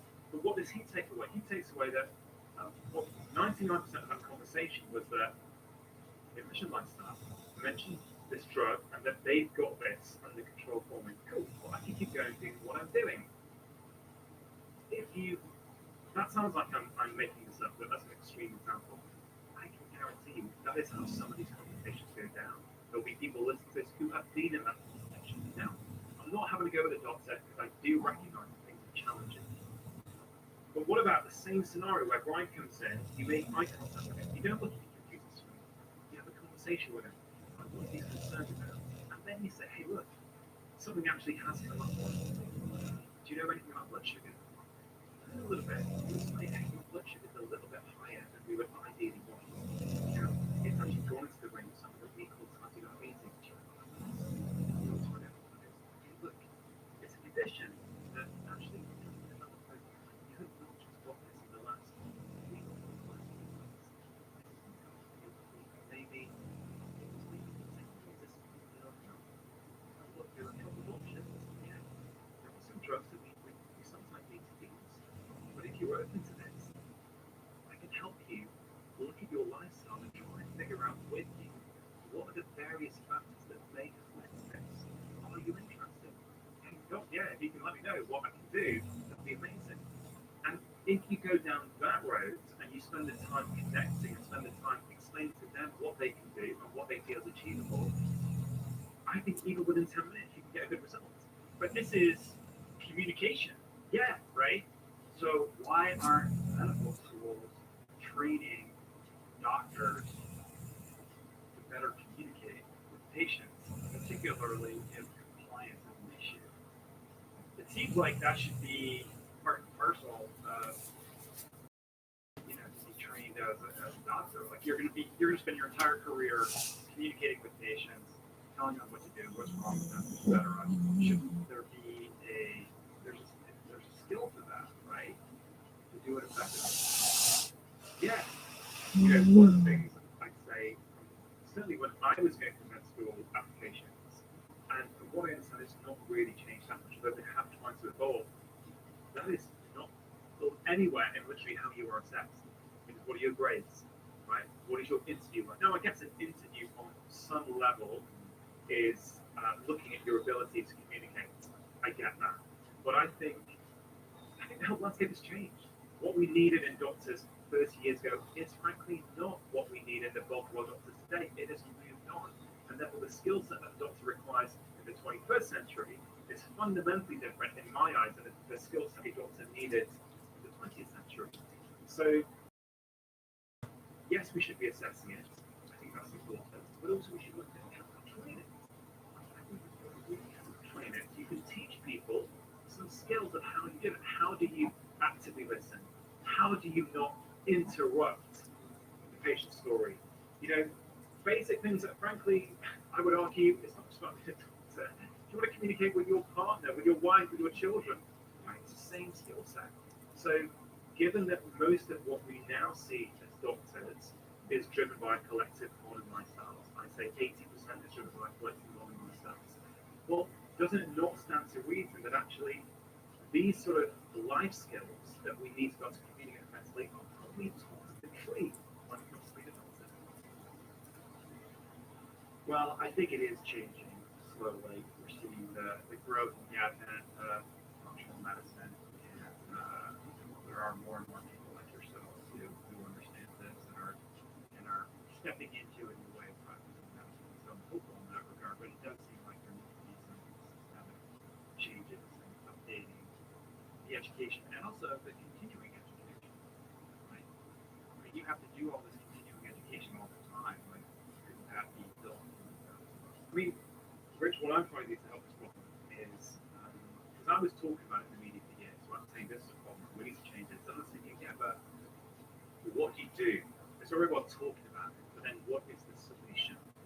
I thought, I hopefully inspired millions of people with my TV show showing that all these chronic lifestyle-driven conditions can absolutely be turned around and certainly dramatically improved by making small changes to key areas of your lifestyle. And then I thought with a colleague of mine, Dr. Ian Pangia, we were like, should we just set up a course? Should we just create one? And we did it, and we've created the first, in the UK and Europe, it's the very first course called Prescribing Lifestyle Medicine that is accredited by the Royal College of GPs. Now, that is important because it gives us the gravitas to the course. It gives it a stamp of approval that people may not otherwise get it. It's very hard to get accreditation. We had to jump through a lot of hoops. We probably had to compromise various aspects of the course that we ideally wanted, but nonetheless, we've done it. And we have a more than 95% of attendees so far. I think it's the best course in attended. Highly recommend it to their colleagues. And we have not just had primary care practitioners. We've had consultant cardiologists come, psychiatrists, nurses, pharmacists, because this is a problem that is systemic in medicine. Now, we've probably trained nearly 1,000 healthcare professionals so far in the past 18 months. And we've got big plans on how to expand that. Now, people always say, you know what it's like, you do anything, and there's the naysayers like, oh, that's fine, but it should be compulsory in medical school. Oh, that's fine, but you're never going to make change like that. And I'm like, 5 years ago, this course didn't exist. It certainly didn't have any credibility. This year, we've got a fully accredited course where people can come and get their CBD twice. That is progress. At every single event, we invite medical students to come. They come, give us feedback. We are talking to medical schools. This is how change happens. I'm not saying we'll get there. Right? I don't know if we'll get there. But this is my effort to try and contribute to this process to say, hey, look, this course is fantastic. Please come if you're interested. But, here's the problem, Rich. We're still relying on a doctor who has an interest, who is prepared to give up a Saturday and pay the money to come and train the course. Right? So, in many ways, you're only attracting the people who've got that interest, right? Yeah, but you started, and you got to fan the flames of positive change. Yeah. Right? This is forward progress. So. Yeah. And so hopefully in 5 years' time, this will be a part of medical school training, or it will be compulsory. We can only hope. Well, let's drill down into stress a little bit more deeply. This book opens up with you saying, listen, 60 to 80% of the people that come into my office have some kind of stress-related condition. The World Health Organization has qualified stress as the epidemic of the 21st century. Like, this is something that we really need to look at stringently and figure out protocols for addressing it. And I feel like the word stress is used very cavalierly, like, oh, stress, I'm stressed out, anxious, or whatever. But perhaps it might be beneficial to define the term. Like, when we say stress, like, what do we actually mean? And what is happening biologically, physiologically in the body when we are under this form of stress? I mean, I would agree with you, but the term is slightly problematic. I think we do use it. There's a couple of components now. How the day goes by, you talk to a buddy, you're not spoken to in a while. Hey mate, how you doing? You're okay, yeah mate, I'm okay, not too bad. A little bit busy, a little bit stressed, but I'm okay. It's become that normal. And so I guess taking that 30 is, because stress is different from every single person. It is a perception. It is a perception when your body feels that it's under threat, that it is in danger. That fundamentally is what I think stress is. Now, how do you explain it? Because that statistic you mentioned, and it comes from the Journal of the American Medical Association, 2013, there was a paper where they did a little study, and they said that up to, it's actually 70 to 90%, between 70 and 90% of all conditions that a primary care doctor sees in any given day is in some way related to stress. That is bananas, but I'm going to explain why I think it is quite easy to understand when you understand what stress response is. So let's go back again 2 million years. 2, 3, whatever. We go back a couple of million years ago and understand how our stress response evolved. So we were, again, in our hunter-gatherer community, getting on with our business, doing what we need to do, and a wild predator or approaching. In an instant, our stress response kicks into gear. So what happens then? Well, a series of physiological changes start to take place that are designed to keep us safe. So I can't list them all, but let's go through some of them. Your blood sugar starts to rise. Right? That means you're going to build more glucose to your brain. That's helping out that threat scenario. Your blood pressure starts to go up, so you can build more oxygen to your brain. Your amygdala, that's the emotional part of your brain, right? That becomes hyperreactive, so you are literally hyper vigilant of all the threats around you. Your blood starts to become more prone to clotting, so that if you were to get attacked by that lion and that predator, you're not going to bleed to death. You're not going to die. These are very, very smart, complex mechanisms that are designed to keep us safe. The problem is, quite simply, is that now in the 21st century, many of us are having our stress responses activated, not to wild predators, but to our daily lives, to our to-do lists, to the fact that we've got competing demands at work, to the fact that two parents are working and someone's trying to rush home to pick up the kids, the fact that actually we're living separate from our family, so we have to do all the childcare ourselves, we don't have grandparents around us, the fact that we may have elderly parents now we're looking after, as well as looking after a young family for many of us, that is activating our stress response. So sorry to interrupt. If you're enjoying this video and want to learn more, you can download my free special guides containing 6 simple breathing practices that will help you calm your mind, lower stress, and improve your energy. To get hold of this guide, all you have to do is click on the link in the description box below. Well, those mechanisms that are so helpful to us in the short term, blood sugar going up, it's fine for 30 minutes. Your blood sugar is going up day in, day out. Well, still fatigue, obesity, high blood pressure, ultimately type 2 diabetes, just from being stressed. And I go back to saying what I said before, what the whole conversation around health is dominated by diet and movement. What type 2 diabetes, it's all about which dietary tribe you subscribe to. I can tell you that stress is a very, very key player when it comes to blood sugar, and I have got many cases of type 2 diabetes remission. Yes, I changed the diet for sure, but when the diet plateaued, the way I got the blood sugar lower. So, blood sugar problem helpful in the short term, harmful in the long term. Blood pressure, again, same thing. Great if you're running away from a tiger. Great if you're in your spinning class in the gym. It's an appropriate response to that stressor, but if that's happening to your email inbox, that's a problem. What about your emotional brain, right? The amygdala. I just said, when you are trying to escape a predator, you become hyper-vigilant to all the threats around you. That is appropriate. If you go to downtown LA tonight and it is dark and you're walking down a dark street and you think somebody is following you, you want your amygdala to go away. You want to be hyper-vigilant to all the threats around you. That's happening day in, day out to your life. So suddenly, this very complex mechanism, when we simplify it right down, we can start to see why up to 90% of what I see as a doctor is in some way related to stress. But what about things that it switches up, right? We spoke a bit about relationships. So libido is a big problem these days. I've been practicing nearly 20 years. I'm seeing more cases of low libido now than I've ever seen. Not a week goes by where I don't see a young male in their 20s complaining of low libido. This was not happening even 5 years ago, certainly in my practice. There are many factors to consider. Stress is probably the biggest in my view.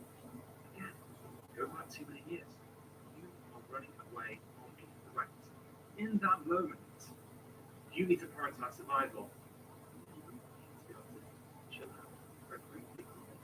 So your body switches it off, right? It almost sounds overly simplistic, but I love simplicity because when you understand it simply, you start to realize, okay, I understand now why anxiety, why low memory, why poor concentration, why insomnia, why low libido, why hormonal problems, why obesity, why type 2 diabetes can all have stress as a key player. Gut problems, right? Last Mintel survey in the UK showed us that 80% of UK adults have complained of some form of GI problem in any given year. Food, of course, is a factor. We're not going to get stressed with these bigger factor. Because what happens, again, just like libido, if you're running away from the lion, it's got to digest food. It's going to switch on, just like that. And I think one thing that I've discovered in my practice for maybe the last 2.5 years, a lot of people feel that they are reacting to certain foods. And I say that, but they are reacting, they're intolerant to certain foods. And I have gone through many years asking people to maybe avoid certain foods for a short period of time as a trial, then reintroduce and see what happens. But what I've discovered since I've really dialed into stress is sometimes people are actually not reacting to the food, they're reacting to the fact that they're in a stressed out state. So when I teach some of my patients breathing techniques, and I say, look, you really need to have some sort of switch off between your work and your eating. I am not casting judgment on anyone. I also often will buy my healthy, organic, whole food lunch, and I'll still be working and doing my emails whilst doing it right. But you've got to understand, you might be eating the right thing, but if you're not eating it in the right way, there could be a consequence. And some of these patients no longer react to those foods when they change their state before they eat, which literally was mind-blowing to me, because those patients in the past, I had asked them to remove that food for a period of time.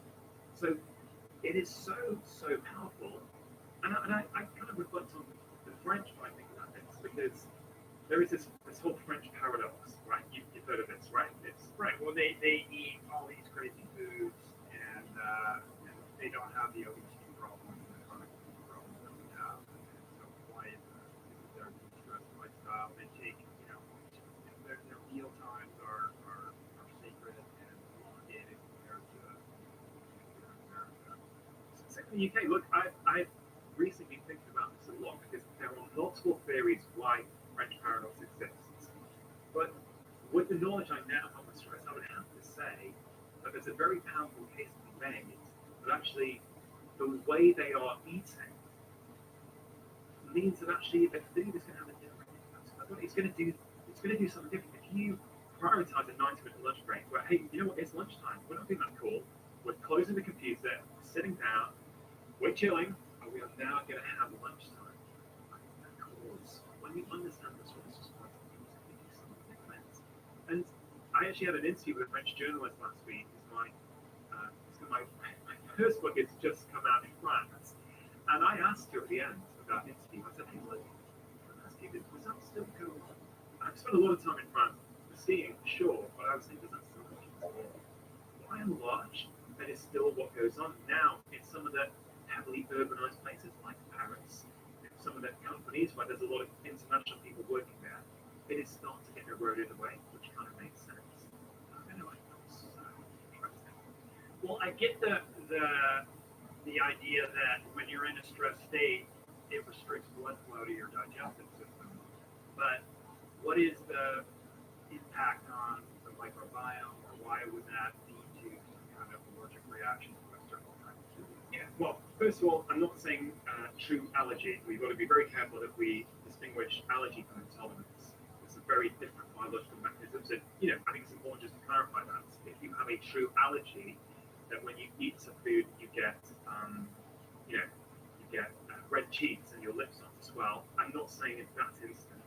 I think some of these mild intolerances, or not so mild, many things happen. Your microbiome changes with stress. It's not just food that impacts your microbiome. Your stress levels do. That has been shown time and time again.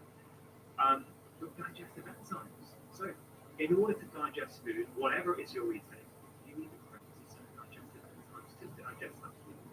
If you are switching off, it's a very broad, non-precise term for digestion, the levels of digestive enzymes go down. So it can affect multiple different organ systems. It can affect various different things in your gut. I have found over and over again now, not only for intolerances, but with gut problems, I am more and more focusing on the stress around how they eat. Great results from doing it. I had a patient, right, who had Crohn's disease. So Crohn's disease, people who don't know, it's one of the inflammatory bowel diseases. People often have bit, stomach cramps.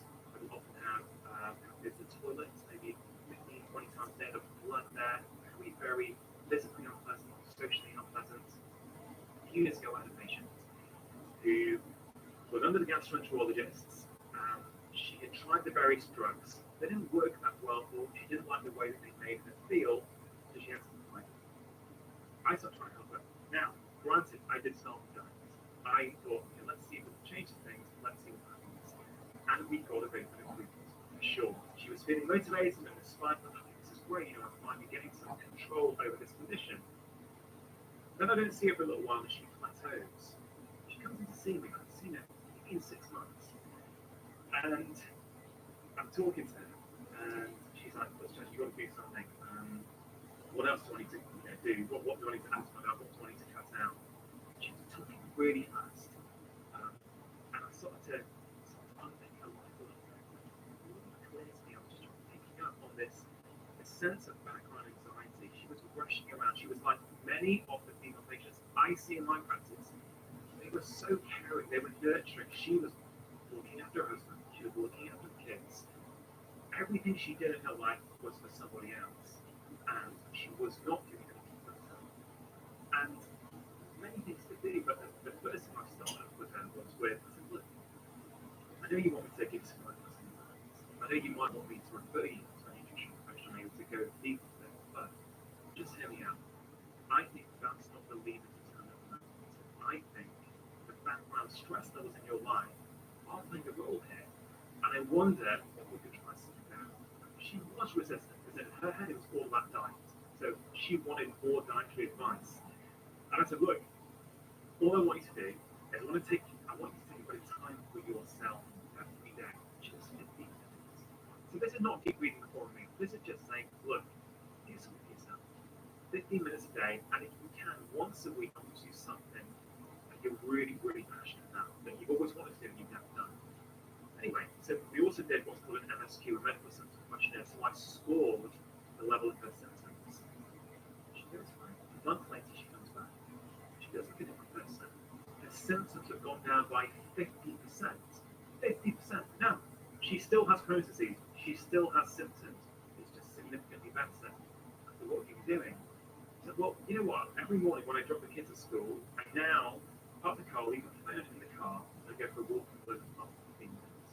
What else do you do? Look, I've always wanted to do something dancing. Always. I've never done it. You give me the kids. And every Thursday night, I go to a salsa class. Now, this was just a month, right? I have followed up and seen what's. What is this telling you? This tells you that there are multiple facets going on in everybody's life that can impact every organ system in the body. I've not got rid of her condition. She still has Crohn's disease, but it is a damn sight easier on her and easier to manage now that she's starting to lower her stress level. So when you ask what is stress, well, her stress, right, wasn't too many emails necessarily. Her stress was the fact that she didn't have enough passion in her life, that she didn't do anything for her, made her feel complete, that nourished her. And so when you ask the question, what is stress? For different people, and that is fundamentally what I try to do with this book, is as completely as possible simplify the topic, but then have these 4 concrete areas. So I want the reader to be able to identify where does stress live in my life. You need awareness. Once you know where it lives, you know what? It might be simple things. It might be some days seeing feel different. That is all I ask myself. I mean, what's interesting about that example that you just gave is that the stress in that woman's life wasn't some external pressure, it was an absence of something in her life, right? Which is not how we really think of stress. The fact that she didn't have something that was causing her that kind of stress that was contributing to her.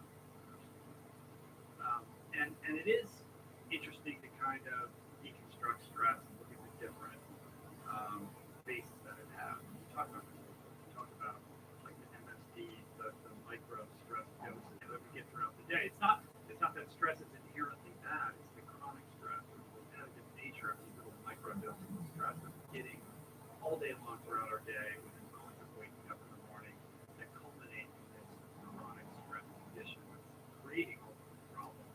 But that's also very different from what we call the adverse childhood experience, like the ACE, which is essentially the idea that we all experience trauma in our lives, some more severe than other childhood trauma or some experience that you had, that even though it was in the past, it still rears its head and contributes to your stress condition when it's sort of provoked through memory or some experience that you have throughout the day. That's really, you know, this is one of the challenges when I sat down to write this thing was how you experience stresses and how you also differentiate these different kinds of stresses. Like you mentioned, like this childhood stress. These are really significant and traumatic things that happen. You know, when you were a kid, whether it was disease, whether it's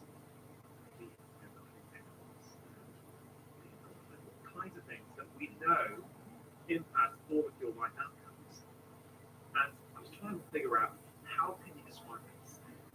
And then I came up with this concept of micro stress doses and macro stress doses. And I'm so pleased that this has taken off. And like lots of people now use it in their classes. Lots of yoga instructors contact me on Instagram and say, hey, look, I'm using this as a way of describing to people the difference. And I think it's a very useful way of looking at your own life. So a micro stress dose is a little dose of stress that in isolation is easy. But when they mount up one on top of the other, it's sometimes problematic. So we have all got what I call our own personal stress threshold. And it will probably vary throughout various different days of the week, depending on what we've got going on, depending on how well we slept, how many balls we're juggling. But we have this stress threshold. So let's say you wake up in the morning and you're feeling calm.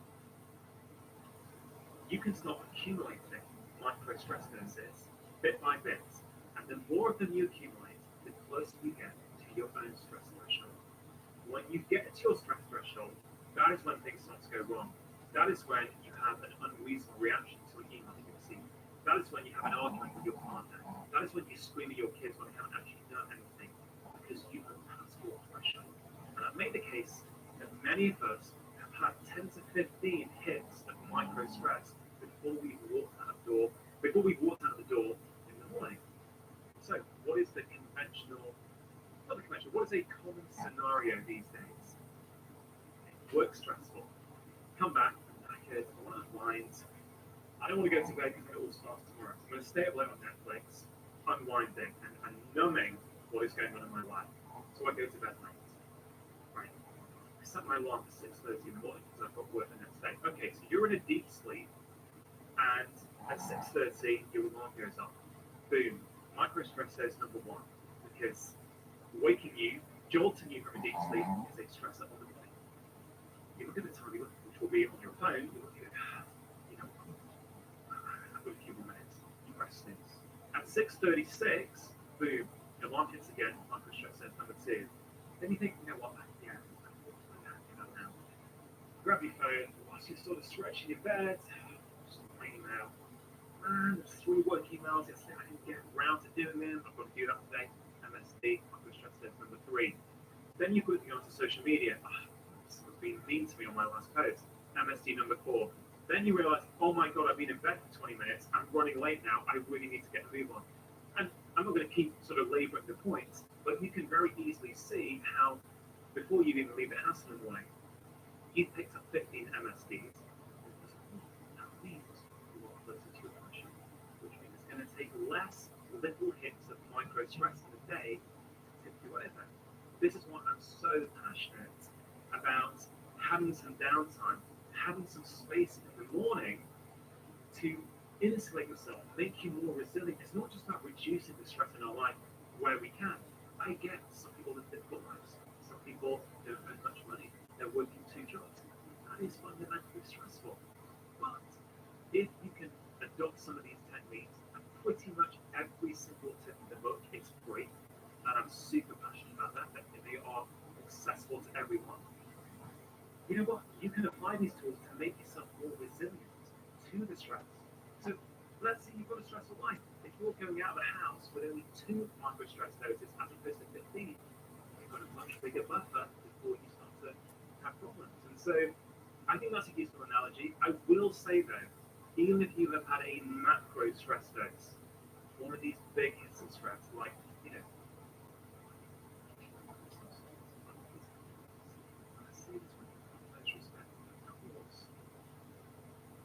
needs processing. That needs probably to see a professional and actually untangle that. Talk to someone who's deeply talked about it. I will tell you that it is even more important in those situations that you apply these principles, because they will help keep you at a level that you can manage to get that everyone else. So it really, I really do believe that this is a book for everyone, whether you have macro stresses, micro stresses, whether you have too much stress in your life, or whether you have not enough passion, because these are universal themes. And I do think I have simplified it right now, where people will think,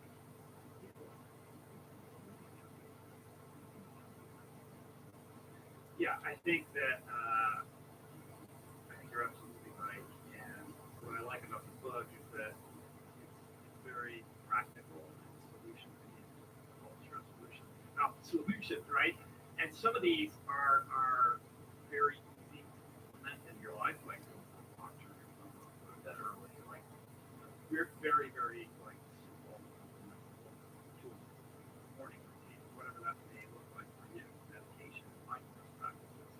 Some of them are a little bit more ephemeral. I mean, your first bucket here is purpose, and that's a harder thing to kind of figure out for yourself. Everybody has their own relationship with purpose, and I feel like there's a lot of people who live their lives with others who don't have purpose or like look for that. And that's a journey, right? So how do you help? I mean, I think that's fundamental, right? If you don't have purpose, then everything else is sort of a house of cards. That's the hardest one. That's the hardest one. That's why I started the book with it, because it's the hardest. And I think it's the most important, because fundamentally a life lacking meaning and purpose is inherently stressful life. It just is. We know that. The research backs it up. Not having a sense of meaning and purpose in your life is associated with much worse health outcomes. And feeling bad about the fact that you don't know what your purpose is, that is stressful. Absolutely. So let me clarify my view on this. So I thought, okay, this is all about practical solutions. I, like you, love that Japanese concept of the keep. Right, I do. I came across it, I think, on a Facebook post a few years ago, and I was, one of my, I came across it. Actually, and he helped kind of usher it in, because of and their relationship with purpose, which they call it Ikigai, is fundamental to their long-term. For sure. And so one of my Facebook friends, so if you're watching the video, that was inverted commas friends. And to be fair, I'm being slightly, I'm trying to make a point, which is probably not the best way of doing it, but I saw this post, and she put this thing up about Ikigai. I saw these 4 circles, and the middle area was shaded where these 4 things intersect.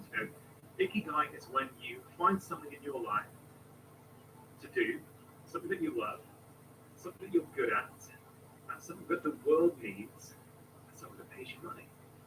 And I read it, I think I read this pretty soon after my dad died. He was a very significant man, clearly for me.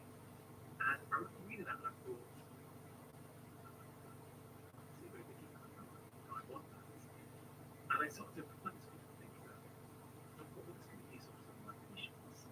So I started to talk about this idea with my patients, and I really found it quite stressful to think about. How can I find one thing in my life that gives me this sense of ikigai? That's just too stressful. I'm working to pay the bills and to meet the mortgage payments, to put food on my plate, feel ashamed. And what's super interesting to me is in January, when the book came out in the UK, and I was on my tour, I was in London, and I spoke about this. And at the end, well, it was a Q&A, and this Japanese student in London, that's a good question. I just want to add to this, that I have grown up in Japan, and I have heard about this concept of ikigai, and I found it super stressful my whole life, and I have to live up to this esteemed idea that is embedded in my culture, and I find it stressful. So that was super interesting. I heard that from my patients. I've also heard it from a Japanese student in London. So I sort of paid homage to this in the book, but then I come up with what I call the LIVE framework. I created a framework that I think, and I've seen very, very practical for people on how how they start to find meaning and purpose in their life. Because I get it. You listen to this podcast on a train, you're thinking, yeah, meaning and purpose is all very well for you to talk about that. You know what? Your life is different from mine. So it's a very simple framework. L is for love, I is for intention, V is for vision, E is for engagement. Now, we don't necessarily need to look at the whole thing, but the point about it is you don't need to get all of these from one aspect of your life. You can get it from different aspects of your life. But it's a simple way to start moving you towards finding your meaning and purpose. So what is the first L? The first L is love. It's about passion. Right. So research shows us regularly doing things that you love helps to make you more resilient to stress. I'm saying that resilience is super important. But at the same time, being stressed out day in, day out makes it harder to experience pleasure in day-to-day things. So, one of the prescriptions I give people, and I don't particularly like the term prescription, but one of the recommendations I make is have a daily dose of pleasure in just 5 minutes. Now, again, just to bring this to life, I had a patient, 52-year-old chap, maybe 53, early 50s chap, CFO of a local plastics company, right? Again, comes in to see me. He's worried, doctor, do I have depression? What's going on? I struggle to motivate myself sometimes. I can't concentrate at work. I feel quite indifferent about my relationships. What is going on? So, as always, I try to unpack different aspects of their life. Do you like your job? Yeah, not really. It's so. I have to do it. I've got a family I need to provide for. So, okay, fine. How's your relation with your wife? So. I don't really see her that much. It's fine. Do you have any hobbies? I have that late. Okay, what about weekends? Weekends, I've got to do the household chores, I've got to take the kids to their classes. I don't have time for hobbies. So, the prescription I gave and the recommendation I made to them at the end of doing this, and again, so that I don't get, not that it matters if I get criticized, but just so people understand, I did do the safety netting that was required of me. I didn't feel he was an active suicide risk. I didn't do all these sort of various things that I have to do as a doctor. They did check. But ultimately, what I felt was he didn't have any passion in his life. And I said, look, I know you don't do any hobbies now. Did you ever have hobbies? I guess, when I was a kid, a teenager, I loved playing with trains. So, do you have a train set at home? I've got one at home. It's in my attic. I've not seen it for years. What I would love you to do when you go out and you've got a smirk on your face, right? Yeah. I get it. Hey, I have no judgment on people's hobbies. I had a train set up when I was a kid. Well, I thought you were smirking at the fact that he came in to see me with a problem he was concerned about, and my prescription was to get out his train. No, I'm with you on that. Okay, you're with me on that. Okay, Yeah. So he agrees to go and do this. So he goes away. I don't see him then. It is not uncommon in general practice in the UK for you not to be able to follow up every single patient. You just simply cannot do that. So I got on with my job. I was, doing my thing. 3 months later, I finished my morning clinic, and then we had some called home visits in the UK where, normally after your morning clinic, you will then have a list from reception of people who are maybe elderly, and who can't get out of the practice, and you go and visit them and counseling. So I went to the car park to go do home visits, and I got to this one. I said, hey, how's your husband getting on? He said, it's just, I feel like I've got the guy I'm married back again. Comes home from work, he's straight onto his train set. He's on eBay all the time, trying to buy collector's items, and he's subscribed to this monthly collector's magazine now. Right? So she's happy, wearing his conductor hat, penthouse. Hey, but she's happy, but I still haven't seen him, right? Again, roughly 3 months later, I'm just going through my clinic as usual, and I see his name pop up. And he has had some blood tests at a well-known check. Welcoming in, before we go to the blood results, say, hey, look, how are you getting on? I said, why? I said, well, news about it. I've got energy. I said, okay, cool, how's your job? I love it. Really getting a lot out of my job now. How's your relationship with your wife? Really, really good. I feel really close to them. So, just like that case, or maybe an hour ago, just like that story about the kid who was feeling low, and had a friendship deficiency. Did this guy have a mental health problem? Sure, if he had symptoms that would be consistent, I could have labeled him and given him a diagnosis, right? And sometimes that may be appropriate. Although I have issues with labels, depending on what that does to people. It's a separate story. Or did this chap really have a deficiency of passion in his life? And the remarkable thing for me is when that passion deficiency gets corrected, not only does he feel better in himself, but everything else in his life starts to come back online. The job that he couldn't stand before now he enjoys. The relationship that was a bit tired and he got a bit indifferent about, now he's getting closer to his life. And this is why I'm trying to make the case that this live framework is applicable. It is achievable if you are listening to this and you want more meaning and purpose and you don't know where to start. I challenge you, when was the last time you did something you loved? Right? If you haven't done it recently, schedule it in your diary. It doesn't need to be fancy. It doesn't need to be swim run like we did at the start, right? For many of my patients, I say, give yourself 5 minutes a day for a daily dose of pleasure. That could be going for a walk. That could be reading a book. It could even be coming home from work, going onto YouTube, finding your favorite comedian, and laughing for 5 minutes. So when we say meaning and purpose is unattainable for many people, I disagree, because if you start with small steps, I mean, you could call them hacks. I know you're not a huge fan of the hacking world, and I would call them hacking in the same sense. I call them, you want to get to a certain destination. The destination seems too far away. So let's look at a signpost that's nearby. Let's just break this down, make it super simple. Do something for 5 minutes a day that you enjoy. Do that consistently, week after week, and you will start to find other things in your life that will bring you closer to meaning and purpose. That's just the L, right? But I'm super passionate that we can all find meaning and purpose. Of course, it's harder. This guy didn't find his ikigai, right? This chap I just spoke about, he's not quit his job and is now living on a beach and living his kind of this romantic idea of what a beautiful life looks like. He's just found passion in his life, and suddenly his day-to-day life that was monotonous before suddenly is vibrant. And I'm so passionate about this, Rich, because it's not as hard as we think it is. It takes small steps. Small steps are everything. I mean, I think what happens is people, and it goes back to what we were talking about earlier, but people see, read, hear this message of follow your passion, and it does have that shame-provoking, unintended consequence to it, and it just seems overwhelming and intimidating because that gets associated with quitting your job or sort of being a digital nomad or like making these massive seismic shifts in your life, and that may be the ultimate trajectory if you keep pulling on that thread. Like maybe that train guy's going to reinvent himself and become some kind of like toy train entrepreneur. Who knows? But more likely than not, it is just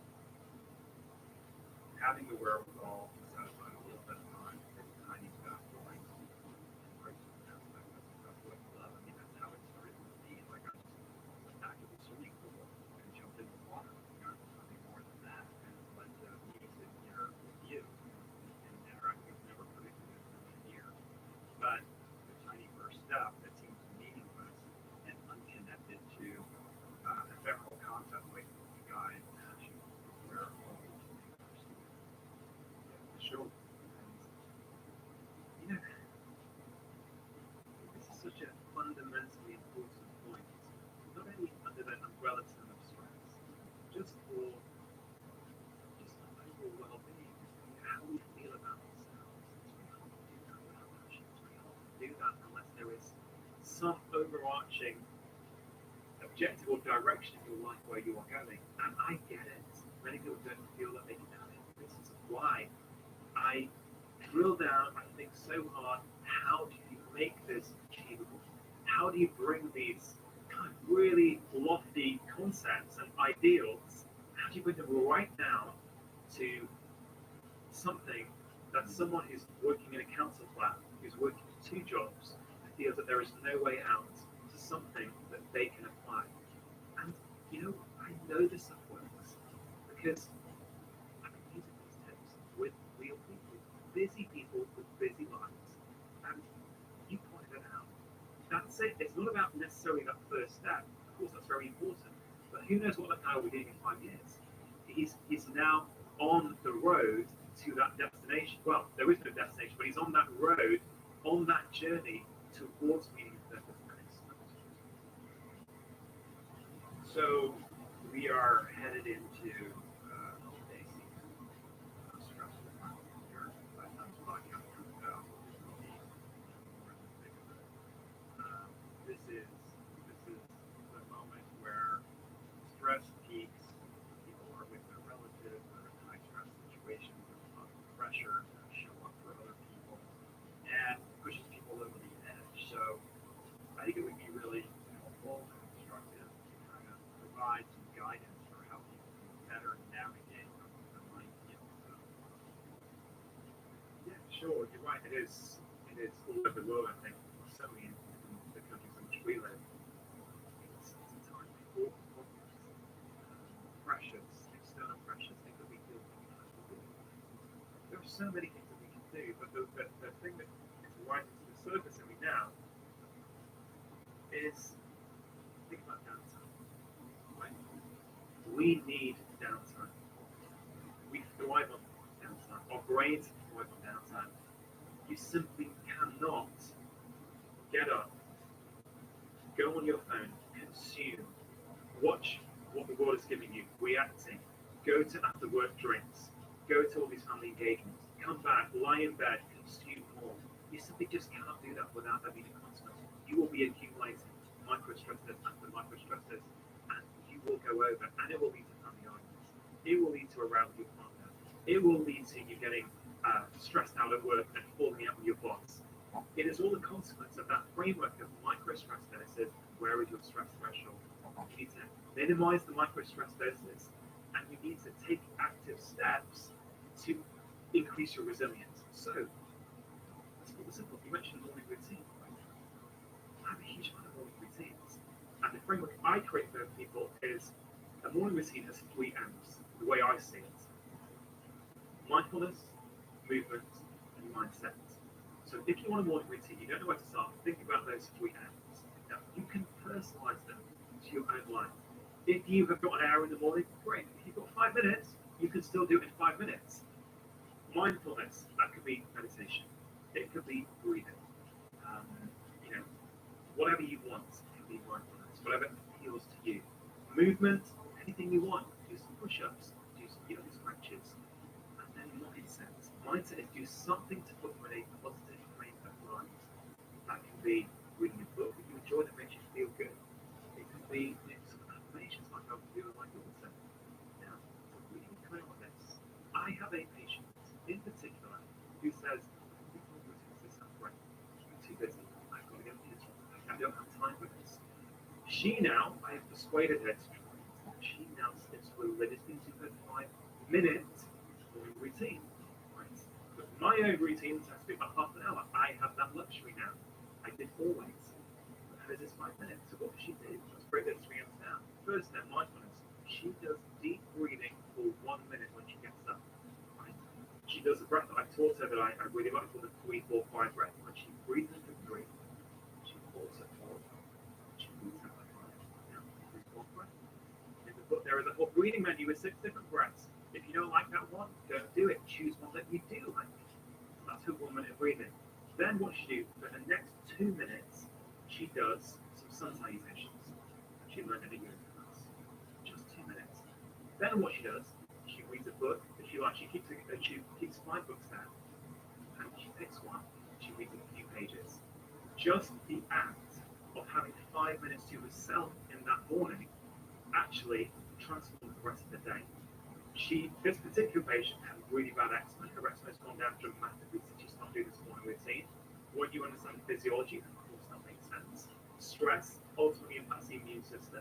Eczema actually, at its core, is a slight dysfunction of certain parts of the immune system. Therefore, if you can impact the immune system, you stand a chance that you actually might be able to reduce your eczema. Not in every case, but in this case. So have some time to yourself. really be mindful of that. And if you find a morning routine helpful, start it. And the next step we take for people is think about how much you can move. Yes, we know physical activity is important, but fundamentally, if we go back 2 years ago and think about stretch response, what is the stretch response designed to do? It is priming us for physical activity. Nowadays, the stresses are coming in such a way, like, we're sitting on our butts at our desks, and our email inbox is stressing us out, or the fact that actually I'm exhausted today, but everyone at work is going out tonight, and then my sister's flying into town tonight. Oh man, I just want to go to sleep. Right? So I would say, have you moved enough? Just ask yourself, have you moved? If you haven't, just make it a priority every day to do something, even if it's a 10-minute walk at lunchtime. Put your phone down, go outside for 10 minutes, and you will start to burn off that stress in your body. There's two simple things, right? When you're traveling, if you're traveling to go see your family, right? And this applies not in the holiday season as well, if people are traveling to work and they're getting stressed out. Use that travel time to really look after your mental health. So don't listen to what travelers just tweet says, right? Own your mental space, own what's going on about. Use that time to listen to an inspiring. Pull up the Calm meditation app on your phone and put your headphones in and meditate for 10 minutes. I am not asking you to do 3 hours of yoga every day, even though that will help you, right? I'm asking you to just think about, have I given myself a bit of time today? If you are getting stressed out at a party and your family are there, your mother is stressing you out, right? Your mother-in-law, let's say, or whatever, check for your breath. It's a cliche. It is the biggest cliche, just breathe. If people understood what breathing actually does, on a fundamental physiological level, we would all be practicing every day. Breathing is information for your body. When you're feeling stressed, when you've got deadlines that you're working your way for, you will not realize that your breathing will change. You will start to breathe more from your chest, from your diaphragm. You'll breathe quicker. Your breath will be more shallow. And what does that do? That sends messages to your brain that there is a problem. And that gets you in a vicious loop where you start to breathe faster. Now, the great news about that is that you can if you consciously change your breathing, you can change your physiology. So if that's happening, you're at a party, whatever, there's a work to do, maybe go to the restaurant. Go outside. Just for 2 minutes. Do the 3 or 5 breaths. You don't like that. Do a box breath where you breathe for 4, hold for 4, breathe out for 4, hold for 4.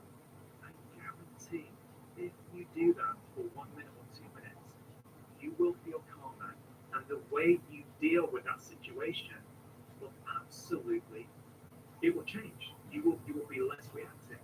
Alcohol, right? I get it, it's the time of year where people like to drink, right? I recognize that. That is something people associate with that time of year. Just be mindful of that alcohol will trash your sleep. Which no other way of saying alcohol trashes on sleep quality.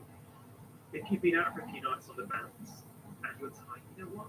Learn to say no. Just look at your go before. Do I need to go to every single social engagement, or can I? I've got to 2 this week. Maybe I'll just stay one night, and I'll reset my stress threshold by having an early night and going to bed, and then maybe I'll go out tomorrow night. If you're out drinking, maybe can we just reduce it a little bit? If you like to have a glass of wine when you're out, most people who drink, when you talk to them sober, will tell you, and I appreciate that everyone's different on this, but most people need children comes from that first drink. But I shouldn't say for many people, right? There's kind of diminishing returns that, but I mean, you may have a different perspective on this. I'm sort of, I have a whole other thing on that, but go ahead. Okay, I'm going to say some people, right, they will find that actually their enjoyment comes from that first drink, just a little feeling of unwinding the day. And maybe after the first drink, enjoy yourself, stay out. And I don't know, don't go overboard, because what happens in holiday season, I don't know if you thought about this, nobody asked it, but what happens in holiday season is fundamentally your micro-stress tests are more micro-stress tests in your life. So you are operating near to your stress threshold much more. think the holiday season is an exacerbated scenario in which we become very reactive to our environment and less mindful about the choices that we're making because of a lot of expectations set by other people. Seeing around, like, oh, I have to go to this event, that thing. I got to make sure that I get a gift to this person, and it is that can be a fight or flight situation. But I think fundamentally, the more we can cultivate a healthy respect for how to say no when appropriate and how to create healthy boundaries around self-care, these are the preservation strategies for navigating these things. Just because you're invited to all these places doesn't mean you can say yes to all of them. And I feel like sometimes I know it's for myself. I feel like, no, I can't. You understand? Like I have to go to this thing. If I don't, then this will happen, and that person will say that. Or you don't know my family, and all of that. Like I get all of that. But to have the wherewithal and the compunction to say, okay, maybe I do have to go to that, but let me be with myself and breathe so I can create kind of a protected physical boundary around myself that allows me to be more present, more mindful, and less reactive so that when I am with that family member that really provokes me when they push that button like I know that they're going to, I don't do what I always do, which is react and then create this downward spiral of emotional turpitude. So that's what detachment does, and that's what a daily practice of just simply taking the time to yourself, whether it's meditation, breathing, or just sitting out staring at the garden where you live, right? What these things start to do for you, they help you get a little bit detached. So when somebody does potentially inflame you, you're not immediate on that. You've got an instrument to go, hey, she traveled a long way. She didn't sleep well last night. Okay, well, let's just let that be. I think that's important.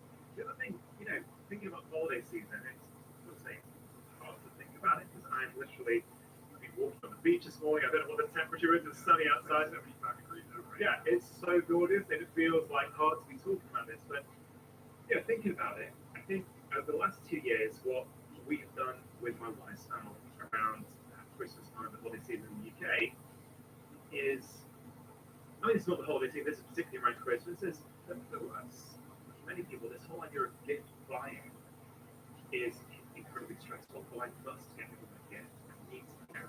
I mean, there's so many facets to this, but we have had brilliant conversation with that family about not buying gifts. Right now, I get some people it is a fundamental part of Christmas. I am not trying to suggest that need not be the case. It was a fundamental part of Christmas for us. So we have really thought about what Christmas means to us. And really, for us, it's about a time where we can actually switch on, actually spend time with people who maybe we don't prioritize enough at other parts of the year. So we have asked everyone, like, look, would you be open to not doing all these things, right? There's an environmental component to this, which is a big thing for many of us these days. This whole idea that we're buying all these frankly unnecessary gifts that most people don't like what we buy from anyway, and they go in a charity shop or they just sit in a cupboard and they just accumulate. We buy a wrapping paper and we wrap it off. Again, I am not trying to take away the magic of Christmas for somebody who listens to this and they love that. I'm just articulating what we've done. We still do that for our kids, although we're a lot less used to. But the last thing we reduce the stress level so much. Like there's days when it's Christmas, I'm trying to rush around thinking, I need to buy a present.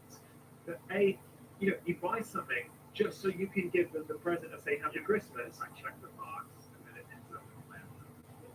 So I think there are many components to sort of, I would ask people, think about the holiday season.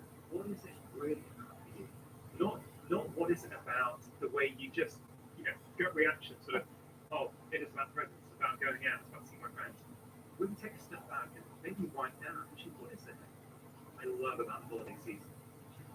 And I think whenever we get our thoughts out of our mind onto paper, it helps to order things, helps to clarify. I mean, on another note, one of the best things about writing a book, I think, is you can have all these wild ideas in your head, but actually the act of writing a book means you have to order, you have to find some sort of coherence and clarity to them.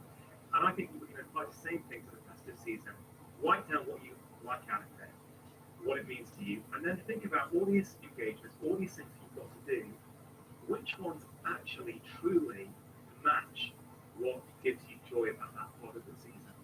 And I think people might find that, look, I've never tried this anyway, it's coming up to me now, but I'm thinking that might be some framework for people to look at this and go, hey, you know what? I do love seeing my family, so I don't see these guys much. But the fact that I every night just before that and I get drunk every night and I'm not sleeping means I go into the funnest part of that time already exhausted, already a little bit ratty. Maybe I should just prioritize something. Found those tips useful. I think you're really going to enjoy this video all about burnout, what causes it, and what you do about it. One of the worst things in life is when you've got no energy. Every day feels like a medical doctor now for 21 years. And this is one of the commonest complaints I've seen.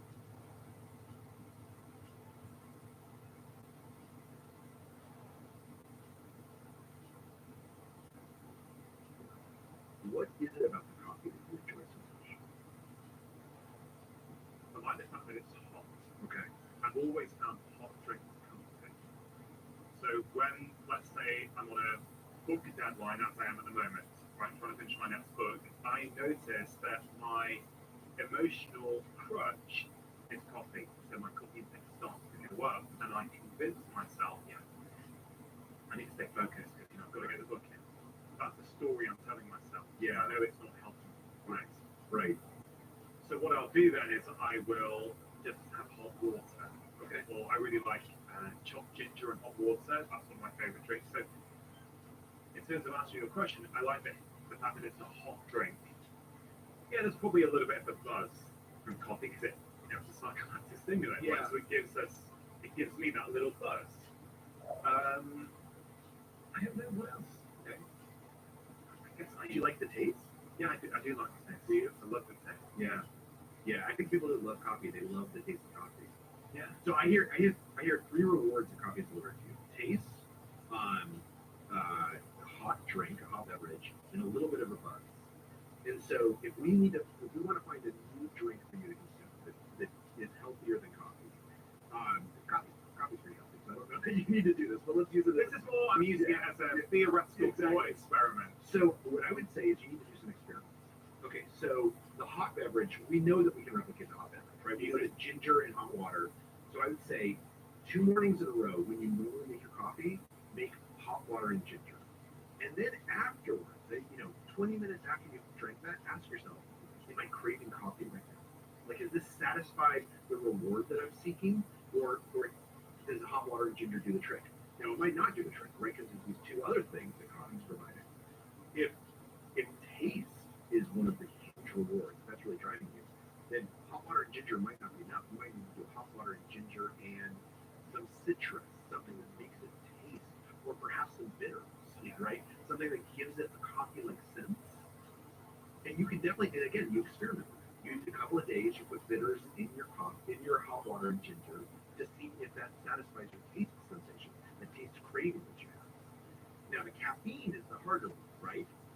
Because you're trying to move away from caffeine, I assume, is why this theoretical. A couple of years ago, I think I had a few weeks off.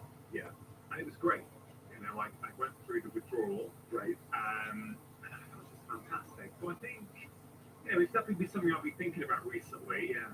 And I know how I might try and do it, but I'm very interested with all your expertise and what that looks like through the lens of the habit loop. So here's the test that I would do. And again, you're trying to figure out which of these rewards is the one that's really most powerful, right? Is it because it's a hot beverage? Is it because of the taste? Is it because of the caffeine? So what I would do to test the caffeine theory is I would start cutting your coffee with decaf. And try and figure out, and then it's going to take a couple days, right? Yeah. Detox. It's going to take a couple days to get to a fully decaf cup. But then spend 2 or 3 days having a decaf cup of coffee, and see if you still have this craving. Yeah. The goal here is to kind of look at ourselves as like a laboratory where we're scientists and we're conducting experiments the thing about an experiment, my wife is a scientist, and you're a scientist. If every experiment my wife did succeeded, she would be the worst scientist on earth, right? The whole point of doing experiments is that some of them failed and you learn from it. And so when you're testing the hot water with bitters and the hot water with ginger and the decaf, as you're doing these experiments, if you're paying attention to the result, if some of them don't work, that doesn't mean that you made a mistake. That doesn't mean that you're a failure. It means you're learning what the reward is that can change the behavior. Yeah, I love that because one of the big problems I've seen with patients is that when they try something and it fails, they think that they failed. So the guilt, the shame, the negative self-talk, all starts to kick in. And I think what you just said is so powerful. That experiments, do the experiments. You're the test subject. See what works, see what doesn't work. Really powerful. Well, and it's funny because I met your son, who is a delightful, like a wonderful 13-year-old, and I have a 12-year-old and a 15-year-old at home. And with our kids, we tell them to experiment, right? We tell them like, oh, go try basketball, see if you like it. Try football, see if it's, try the debate club. And we don't pose it as, oh, if you don't like this sport or if you don't like this activity, you're a failure. It's exactly the opposite. And yet when it comes to ourselves, we sometimes have this self-punishment instinct. And the more we rid ourselves of it, the more we unlock our capacity for change. One thing many people who are trying to improve their health are working on all the time these days is reducing their sugar intake. Yeah. And I've been over 2 decades now since I've qualified as functional practicing, so I've seen a lot of patients in my time. One thing that became clear to me a few years ago is that it's not just knowledge that people need, it's self-awareness. It's insight.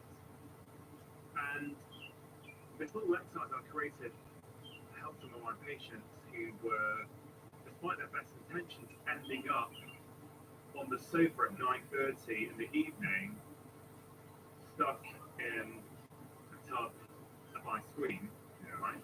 Even though they'd managed to stick to what they wanted to do in the day, even though they were trying really hard, they were pre-diabetic, they knew the knowledge that actually this is not helping me, but they were still doing it. So I create this little exercise, and I wonder how you would assess it through the lens of a habit loop, right? It's called 3X, basically the freedom exercise. And we'll say, okay, next time you're on a sofa and you feel the urge to have ice cream, just take a pause and ask yourself what you're really feeling. Is it physical hunger or emotional hunger? Yeah. And then if you want to have it, go ahead and have it, but you start to build in that awareness of actually stress or just had a row with my partner, whatever it might be.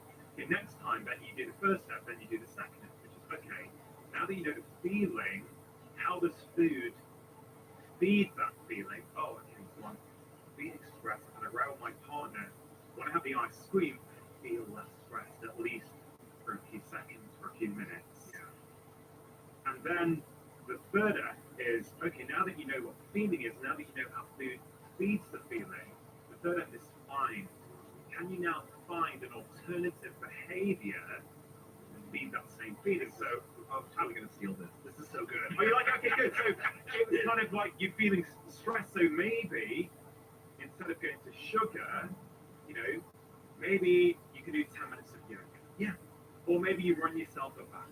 Yeah. Or maybe you're feeling lonely, and instead of going to sugar, maybe you phone your mom or you phone your best friend. So I don't know, maybe you could unpack that with me through the lens of your work. Absolutely. And what I love about that is another way I think of saying this, and some people think this is wrong, is so what we know is that if we just give people knowledge, all of us know that we should eat more healthy and exercise more, right? Just knowledge does not actually solve the problem. And when I write my books, what I do is I take these ideas and I always try to embed them in stories. Because the thing is, if you tell someone an idea, absent everything else, either they'll forget it or they won't see the application. But if you tell someone an idea embedded in a story, then we remember that story. Our brain latches onto that story. It's the thing that we carry in our pocket, and it reminds us of the idea when we need to be reminded. hear you saying is you're telling your patients to create a story for themselves. Like, here's the 3 F's. This is a story. It's not that I am just sitting on a couch. I'm actually someone who's feeling something, right? And that feeling is prompting me to look to food. That's sort of the middle of the story. And the ending of the story is that I can find something else to do. I can find this alternative. And it's not a sophisticated story. It's not like, you know, Cinderella, but it's enough of a story that when I'm sitting on that couch, I can say, oh, 3 F's. I remember I'm supposed to do the 3 F's. It's empowering, yes. But it also makes you think, you know, the first one of the habit week is the cue, right? It's so important to know that cue, because otherwise you're thinking you're a failure. I can't stick to anything, but you're not recognizing what the cue is. That's exactly right. And in this case, I think that cue is, I feel bad, right? I feel I just had a fight with my wife or my husband, or it's been a long day and I wasn't successful with them. So that you're helping people realize that their cue for many, many health-related behaviors is an emotional cue. Yeah, what do you think it is? And people say, okay, well, now that I'm aware, what do I do? And I often say, hey, wait a minute. Do not underestimate the power of awareness. Yeah. Simply being aware that you go to sugar when you're feeling stressed, that will start to change things. Even if you consciously do nothing else, you will change your relationship to that behavior. Absolutely. Just by knowing that. Absolutely, because you don't recognize the link previous, right? Yeah. And that's the thing about habits, is that when we're in the grip of a habit, our brain actually powers down, right? This is why habits exist, is because every animal on Earth has a part of the brain known as the basal ganglia that exists essentially to make habits. And it's because if you don't have habits, you have to decide every time you pass an apple or a rock which one you want to eat, right? You have to think about how you walk. So our brain developed this system where when we're in the grip of a habit, we can make a behavior automatic without having to think about it the entire time, which means we can think about other things. We can dream up how to build fire or forts or video games. But when our brain turns off in the grip of a habit, we tend to stop paying attention to the cues in the world, right? We don't notice, oh, I want ice cream right now because I'm stressed. Some part of us knows, but it's very easy to ignore that voice. And when you pull it into the forefront of your brain, when you make yourself start thinking about it again, and someone says, oh, my cue is stress, I usually turn to sugar. And by the way, the second and the third test are teaching me that sugar actually does not solve this problem. It's a crutch. But there's another behavior that will be healthier and provide the same reward. Then all of a sudden, change becomes so much easier. And it doesn't mean that change is easy, but it means change is easier. You can't extinguish a bad habit because those neural pathways stay in place. It's really, really interesting. Yeah. Let's use sugar or chocolate. Let's stay on those because they're so common, particularly in my world. Yeah. You feel a bit low, you get your favorite chocolate bar. You think reward, don't you? You feel high, you feel good, you self-soothe, right? So that's the reward. Yeah. It's quite tricky to change that though, isn't it? Because once you've locked that in, it's quite hard to change it. So what's interesting there is you're craving the self-soothe, right? And once we do the experiments, we figure out what I'm actually craving. What's the reward that my brain wants? And once we know that it's self-soothing, as opposed to the taste of chocolate or the buzz that chocolate gives me, then at that point it's a question of what else also delivers self-soothing. So you mentioned something before, calling a friend. Calling a friend oftentimes is one of the greatest sources of self-soothing. And so it's worth at that moment saying, instead of picking up the chocolate bar, I'm going to self-soothe because I know I'm craving that right now. I call a friend. You know, it might be for someone else that actually the taste of the chocolate is what they really, really enjoy. In which case, we should experiment and they should have a piece of apple, right? That's also sweet, to see in a healthier, to see if that satisfies the craving that they're feeling. There's actually some experiments done where they gave people Splenda and they told them just to rub it on their tongue. And they found that people who crave taste sensations, sugary taste sensations, this will basically satisfy their craving. And so the thing is to figure out what is actually driving behavior. For me, when I was writing Power of Habit, I had that habit where every afternoon I'd go eat a cookie in the cafeteria of the New York Times where I worked at the time. And I couldn't figure out why. And I talked to these researchers and they said, well, you know, look, we're cute, right? Like, tell me about when this happens. And I was like, oh, it's usually between 3:15 and 3:45. And they were like, sounds like a time of day. It's probably you're cute. And then we know the behavior. You go up to the 14th floor, you buy a cookie, you eat the cookie, and what happens? What happens then? And I said, well, usually I'll like go over and like I'll I see some friends and I'll sit down and I'll kind of gossip with them for a little bit and I'll eat the cookie. And they said, okay, the reward might be the cookie. It might be sugar. It might be the just taking a break from work. But it might also be those friends. So next time you do this, at 3:45, whenever you feel the urge, stand up, look for someone to go gossip without going into the cafeteria. Go gossip with them for 15 minutes, and then come back to your desk and see if you're still craving that cookie. And the answer was no. The reward for me was the social experience. The cookie was an excuse. Yeah, I love that. I love that example so much because I honestly believe, I'm not saying this is easy, but I think we're making these things often a lot harder than they need to be. We always think it's the chocolate. What if it isn't? What if it's something else you're getting? You know, you say that the social connection. What if it's the act of going to a cafe, interacting with the person and saying hi? Maybe there's someone you like in the cafe who, actually, you know what? Yeah, you tell yourself a story, you're going there for the crisps or the chocolate. But maybe it's just because you're a bit bored at your desk and you like the social interaction. 3:45 comes along and you're feeling a little bit low, so like maybe taking a walk around the block does the same thing. And again, this is why experiments are so important, is because if you come up with a list of potential rewards that are alternatives and you experiment with them, you're going to figure out what's actually driving your behavior. To make sure you're taking action after watching this video, I've created a free guide to help you build healthy habits.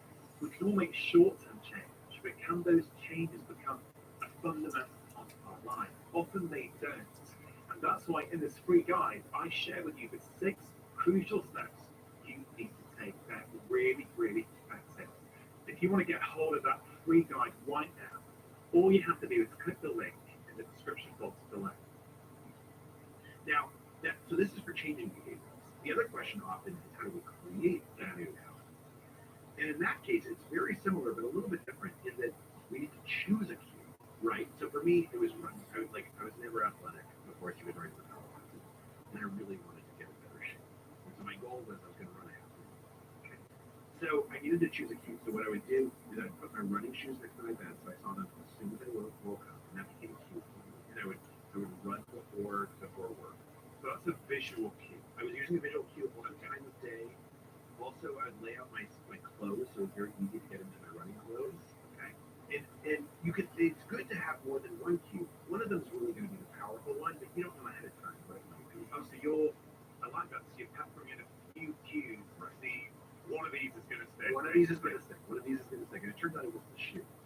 When I'm traveling, if I put my running shoes next to my bed, that gets me going. And then I needed to choose a reward for myself. So instead, I didn't run every day, but I only ran on days when my wife was going to bring the kids to school that day. So that I knew that when I got home from the run, I could take a nice shower, I could have a nice smoothie with breakfast. So did you intentionally think about the shower and smoothie as reward? Absolutely. So it wasn't just, I'm sweaty after the run, I need to shower. It's like, I'm going to be sweaty, and I'm going to really enjoy that shower. Yeah, I'm going to give myself an extra 3 minutes. Like normally I'd rush through the shower. I'm going to let myself enjoy the shower. And this really makes a difference, doesn't it? It makes a huge difference because if we decide something is rewarding, it becomes more rewarding. But when we can stress a little bit like this, can't you? You know, it's how we perceive things that often determine whether they're stressful or not. If we perceive it as stressful, it is. If we don't, a lot of time it ain't. No, that's it. And if you think about it, like you and I and our children, they were not born thinking that getting an A on a report card is something they should feel good about, right? They only feel good about it because we told them, you should feel really good about this. We constantly tell ourselves what we should find rewarding. And when we grab a hold of that, we take the power for ourselves. Now, here's the one other thing with starting a new habit. So the first day that I woke up, I saw my shoes next to my bed, never run before, put on my clothes, I walked outside, and I walked for 1 block and I came back. And then I took the nice long shower. And then the next day, I walked like 2 blocks. And after a while, you get to this point where you're like, okay, I'm walking a couple blocks. I might as well like jog a couple blocks. And I might as well run, you know, like half a mile. There's this thing known as the science of small wins. And oftentimes the way that we change is non-linear, right? We find something that's unexpected that makes it easier for us to change. We find a reward that we didn't anticipate. It's these little experiments. And when we see change as a series of shifts, and it's okay for those shifts to be small, then what we're doing is we're freeing ourselves to learn from ourselves, to learn from our patterns. And so that's how I ended up running a half marathon. I met a marathon. It was literally just by taking it as these small little incremental improvements. Well, first of all, congratulations. Thank you. Wonderful achievement. I love this idea about small wins. It's really interesting. I have found through years of clinical practice that the best way to help a patient turn a new behavior into a long-term habit is to start small. I've just seen it through trial and error, but when they make it really big, it kind of happens for 2 or 3 weeks and then falls off. Yeah. Whereas when I start small, and once I honestly made a trade with a patient, an agreement that she would meditate for 1 minute a day. And that 1 minute became 5, it became 10, it became 15 over the course of 4 to 6 weeks. Because initially she was like, I don't have time. I said, okay, do you have 10 minutes? No. So do you have 5 minutes? Well, no. Do you have 1 minute? Yeah, I've got 1 minute. I said, all right, okay, let's start there. And it was only when I met Professor BJ Fogg in about 2017, 2018, I was in America, I got together with BJ, and he shared with me some of the science on small wins. And we had this awesome aha moment where we both figured out that he'd come to that conclusion from the clinical research. I came to that conclusion from real life clinical practice and trying to figure out what works. But these small changes, when done consistently, they help to build momentum. That's exactly right. And so I wonder, from your perspective, what is momentum? Is there any science behind momentum? Because it feels to be this really powerful, energetic force that if we can harness it, it kind of moves us in the right direction. Here's how I think about it. I think of it as we are convincing ourselves to believe in another version of ourselves. So there's this idea known as keystone habits, that some habits are more powerful than others because when we build a new habit, it triggers a bunch of other changes in our life. For some people, exercise is very good, right? And probably everyone who's listening has this experience. You exercise in the morning, and for some reason, you also eat healthier, right? Like it's easier to eat a salad rather than the hamburger when you walk into the cafeteria. We also know that when you exercise, other things happen. You procrastinate less. You tend to use your credit card less often on the day before exercise. We're not aware of that. But I think what's happening is that for many people, exercise is a keystone habit. Changes other patterns like eating patterns and sleep patterns. Because even if I think of myself as someone who's disciplined, there's a part of my brain that isn't listening to what I tell myself until I prove it to myself. And so I might know that meditation is great. I might say of course, I've read all this study. Meditation is something I should definitely do that. But until I prove to myself that I can meditate and that there is some reward in it giving me something, my brain basically thinks I'm a liar. It's very skeptical until I prove it. And this is what keystone habits do. They change how we see ourselves. We start thinking, I'm the kind of person who runs in the morning. And the kind of person who runs in the morning, they eat a salad, right? They don't pull out their credit card for anything. They make wiser decisions. I'm the kind of person who meditates in the morning. And that kind of person, that's someone who can find 5 or 10 things, right? They're minded. What's one of your keystone habits? Exercise. Exercise is a big one for me. And what's interesting is, for people who were not athletes, the reason why exercise is so powerful as a keystone habit for some people is because if you weren't an athlete and you start running or you start exercising, it forces you to think of yourself as a new kind of person. It forces you to see yourself as a new life. And for people who were athletes as kids, and then they take some time away and they start running again, oftentimes exercise is less of a keystone habit for them because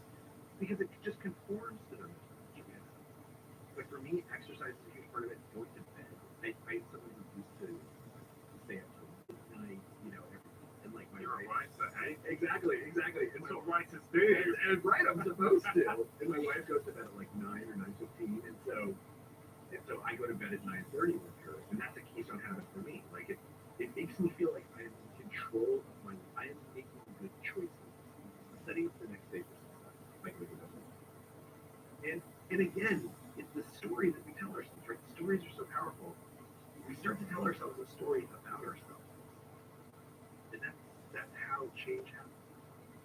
Let's say someone just heard that and thinking about the keystone habit for themselves, thinking, because I would agree, I think it's an excellent thing to pay attention to, which is that one habit that when you do it automatically means that these next 5 things are going to be better. Exactly. Always been thinking about that with my patients, trying to figure out, you can tell them 10 different things, but what's the one big one that when they get that right, those other things are going to happen automatically. Right, all on their own. For me, it is my morning routine, right? When I do it, even if it's a cut down 10-15 minute version of it, I'm basically showing myself, you know what, that's not how busy the world is, or how much stuff you have to do with the kids, or for your mom, or your wife.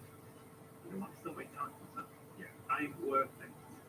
Right? I can rely on me. I can trust myself that I'm going to do it and follow through. Oh, that's so wonderful. That is such a wonderful way of putting that reward, and I'm sure that makes it more rewarding. I think it does. You know, I've gone through it, and I'm keen to emphasize that I've been working on it for many years now. Because I don't want anyone to listen to this conversation and then suddenly go, "Wow, I need to try and do Dr. Chachi's 45-minute routine straight away." It's like, hey, I was rubbish for a few years. I do it for a bit, I fall off. I just realized more and more that when I do it, I'm a better human in every aspect of my life. I'm a more patient husband. I'm more present with my kids. I'm calm. I'm more productive. Do you know what I mean? It's Absolutely. So for me, that's one of my keystone habits. But a lot of people find this uncomfortable, right? So I wonder, Charles, what would you say to someone who goes, okay, I know what I want to do.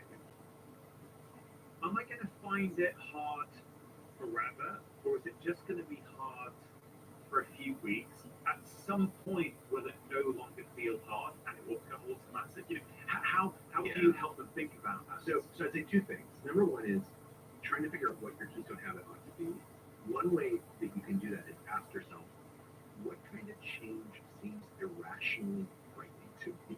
Right? Like before I became a runner, when I thought of running, it was a little I was like, I'm gonna look terrible with like spandex, right? Like I look so goofy when I'm running, so it was irrationally scary. That's a sign that this kind of change will be meaningful. It's going to change how you see yourself. Then the second part of the question, which is, will it be hard forever? The wonderful thing is, again, and back to the basal ganglia, our brains exist. And there's a part of our brain that literally exists to make that pattern easier and easier and easier. So is it going to be really easy on day 3? No, but it's going to be easier than it was on day 1. And by the time you hit day 21, or you hit day 30, or day 45, at some point it's going to become a habit. You won't even think about it. You'll just do it automatically. You'll put on your lace up your shoes, go out for a run, and you'll be looking forward to the podcast that you're listening to. And it won't even occur to you to think about this is hard. Like brushing teeth, right? Exactly. Brushing teeth was not a habit when you were 3 or 4 or even 5 years old. My kids are a bit older now. Sometimes I'm not even convinced it's a habit yet. Right? So, but I hope for most people listening, it is now a habit, right? So at some point it does change. And I get out of the shower now, and even if my teeth are clean, I have to brush my teeth. I don't feel clean unless I brush unless I have that minty feeling in my mouth. You're exactly right. Our brain exists to create as many habits as it possibly can. It wants to conserve all the cognitive energy it can by making these behaviors automatic. So if you give it the cues and the rewards, it will make that behavior easier and easier. What about some of these memes that you often see? In fact, I saw one literally yesterday on Instagram. I personally haven't seen any signs to support this. I think I know where this comes from, but I read a post yesterday saying it will take you 21 days to form a new habit. What's your take on it? I mean, unfortunately, there's no science on it. different habits and different people. So if you want to form a habit involving chocolate, like I want to eat chocolate every day, you could probably do that in a day. Like it's Like most people know that I could do that. Exactly. If you want to start running, endurance running, it's probably going to take a little bit longer, and it might take longer than 21 days. There is no science that says this is the magic number, but what we do know is that if you have consistent cues and rewards, if you're paying attention to those cues and rewards, then each day it will get a little bit easier, almost imperceptibly easier. But on day 2, it'll be easier than day 1, and on day 21, it's going to be easier than it was on day 2. And at some point, your brain takes over, and it just becomes a habit, something you do always. This reward piece is so interesting. So I really do believe that a lot of the time we skip this. Yeah. Let's use meditation as an example. Someone is trying to bring that in there. Let's say they want an app and they do 10 minutes of meditation. They could do that 10 minutes of meditation. As soon as it finishes, they could get up and go open their laptop and start email. Right? That is one option. Perhaps if you take that option, you're missing out that critical third part of the habit loop, the reward. In your view, would even something like for a minute you sit there afterwards and go, wow, I feel lighter. Yeah, I just feel some clarity now on how I want days to go, how I want to show up in the world.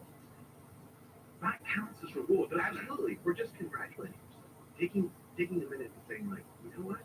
I just meditated for 10 minutes. I am awesome. Right? Like eventually your body and your brain will learn the intrinsic reward, right? The meditation will become a reward in and of itself. But at first, you need something to jumpstart. Because it takes your brain a little while to learn to appreciate that reward. It just sitting there and saying, I'm awesome, or it's gonna help me so much today. I'll tell you how I meditate. Yeah, please do. So because I have real trouble meditating. I get very, very bored.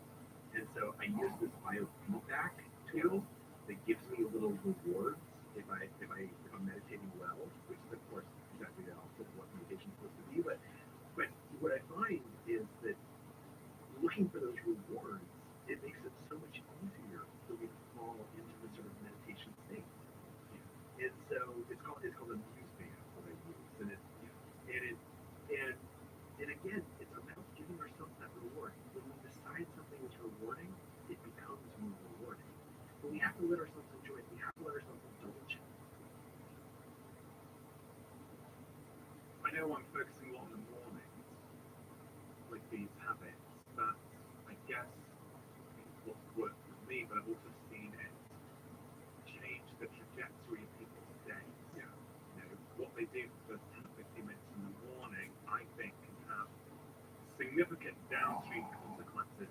For example, if the first thing you do is look at your phone, look at how many emails you've got to answer, you go on the news and see the state of the world, you're bringing in negativity. You're reacting to what the world is saying to you rather than actually having a think about how you want to be that day, what you want to do that day. You're starting to react rather than be proactive, as opposed to having some time to yourself each day. So let's think about someone who gets up in the morning and they come into their kitchen, make a hot drink, and they sit and scroll the news and Instagram or TikTok or whatever, 10, 15 minutes. And they go, okay, you know what? I don't want to do that anymore. I would like to meditate instead. Can you walk that person through what might be going on and how they can start to change that? So the first question I'd ask them is, what reward is scrolling through the news or scrolling through the screen giving? And the reward might be that you feel informed, right? You feel sort of a self-congratulation, like I'm responsibly learning about the world. It might be just a novel, like there's something kind of pleasantly mindless about scrolling through Instagram. So it's delivering some reward, and your new behavior meditation has to deliver something similar. So it might be that when you're first starting with your meditation practice, what you should do is you should meditate for 2 minutes and then meditate for 2 minutes while listening to a podcast. Or meditate for 2 minutes when you leave the TV on. If novelty is what's driving you, then don't say, I'm going to extinguish this craving for novelty. Say, I'm going to use this craving for novelty to facilitate the new behavior. And then at some point, you're going to be meditating and the podcast will be on in the background. You'll be like, this is kind of distracting. Like the podcast is distracting to me because there's an intrinsic reward that comes from meditation. But you have to learn it, right? Your body has to learn to enjoy this activity. And then at that point, you're actually going to turn off the podcast and you'll be like, okay, I just want to spend 4 minutes because it just feels good to do this. I love that. You're meeting that person where they're at. That's what you're getting. Don't suddenly think you can get rid of that and become a monk overnight, which is what I think we often think. Yeah, I used to think that about myself and then beat myself up when I couldn't do it. It's like, how on earth do you expect us to be, very well practiced at distraction, at news and information, and suddenly be able to just sit there and do nothing? And by the way, monks don't become monks overnight, right?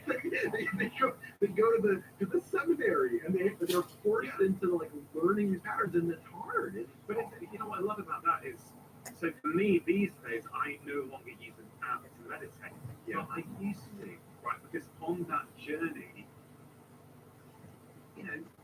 it was helpful to have someone talk me through it. So it was one less thing to think about. Let me just follow what this person with a soothing voice is telling me to do. But after a while, this happened maybe a couple of years ago, there's something irritating me. I want someone in my head. And now, I select silence. What I didn't at the start.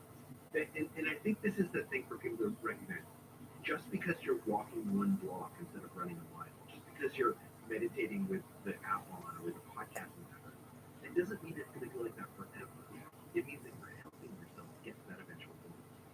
And actually, this brings us to communication in kind of a funny way, because one of the things that we know about conversational communication is that one thing that stops people from doing it is the fear that it will be awkward.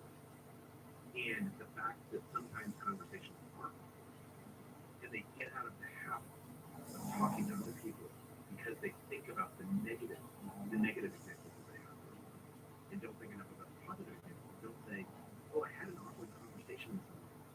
That actually taught me what I needed to know to have 5 or 10 or 15 better conversations." I love that.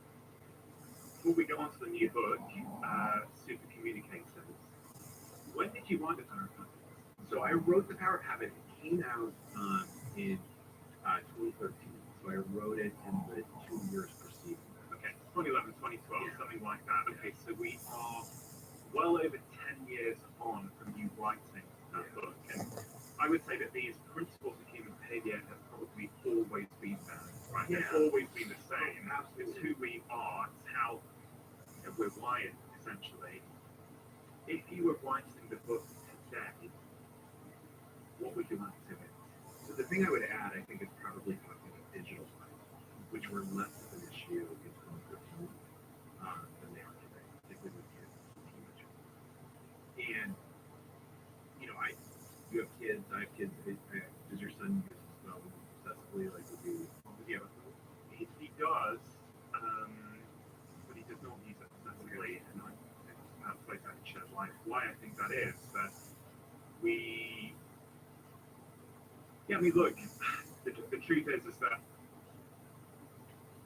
I passionately believe that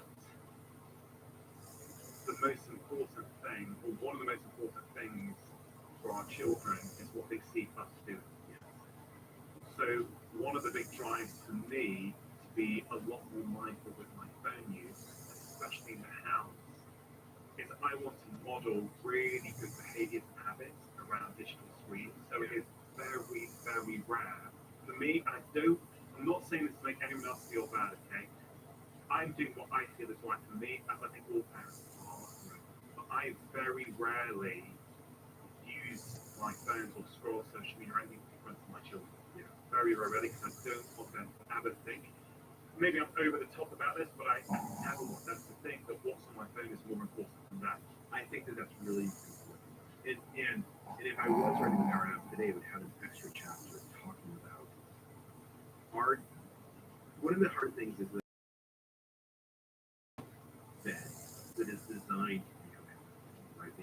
design social media to become, addiction's maybe a strong word, but they design it to become habitual. And I think the more that we can model for our children that we are in control of our habits, it's something we can choose in our life as opposed to something that happens to us, the more that we can teach them to recognize what's happening. Like, do you really feel good after you look at TikTok, or is it just that, like, it changes so fast that the novelty is interesting to you and you don't feel great afterwards? Do you feel better having a conversation with a friend than watching social media? The more that we help them understand their own habits, the more we empower them.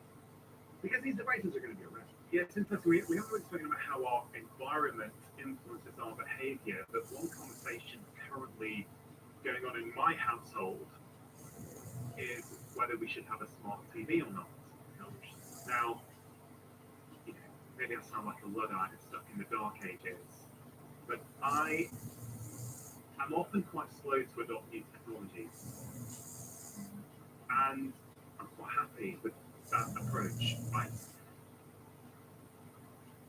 We've got a very old-fashioned television, okay? That takes ages for things to load onto it. Now, most other people in my immediate family would like us to upgrade, and we're having a constant dialogue about this. My own view, of course everyone's view is important in the family, but my view is I don't want one of these flash, big LED smart tellies where everything can happen instantaneously. I mean, how on earth are we going to be able to self-regulate and control our behavior? Of course we can do, but you're making it easy to basically engage in behaviors that perhaps you don't want to be engaging in. Right. The reward, you're making the reward even more rewarding. Yeah, if it takes 30 seconds to get like Netflix to show the show. It takes 30 seconds, or sometimes 2 minutes for Netflix to load. I love that because that can bring in procrastination, that can bring in, we really need to watch this. Oh, forget it, let's do something else. And I love that. As a result, Netflix is less rewarding than if it comes on right away. And so that habit has less hold of one. Yeah, I think that a huge part of life is not only deciding what you want to move towards, it's making it easier to move away from the things you don't want, right? It's just like, so when I work now, I always have a piece of fruit on my desk because I know at some point I'm going to have written something or I've done a call and I'm tired and I just want something in my mouth to like make me feel like a little burst of sweetness. And if that apple is not on my desk, I'm going to go get a piece of chocolate. Yeah. But if the apple's there, I just pick it up and I eat it, and like that works. Yeah. That's just something that's being satisfied. That's exactly right. That craving for novelty, for a sense of reward, for a sense of indulgence. Yeah. Well, let's talk about communication. Okay. I'm sort of halfway into the new book. I really, really like it. Oh, thank you. I guess we're going to talk about why communication is so important. I guess it's at the heart of literally everything we do is good quality communication. But I'm thinking about what you said earlier on in our conversation, Charles, that 40 to 45% of what we do is habit. Yeah. That's automated. I suspect you could put communication into that category. The way we communicate, most of the time we're interacting with our partner or our kids. We're just repeating the way we've always done it, right? Yes, it's just habitual. Yeah, I know that. Now that being said, when it becomes meaningful, right, when we have a conversation with our spouse or a kid, it's a little patient. And that conversation is more than just what exchange information. Then it stops being habit, right? Then it becomes something that we think about. We really find a lot of meaning and substance. And in many ways, that's kind of the point of super communicators, is to tell people how to have those more meaningful conversations, because it doesn't take any more energy. That's the interesting thing about conversations. Our brain has evolved to be good at communication.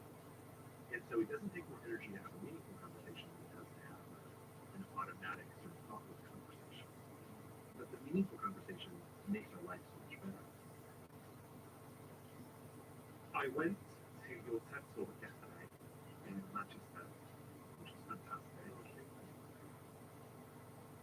And you said something to the effect of this. All of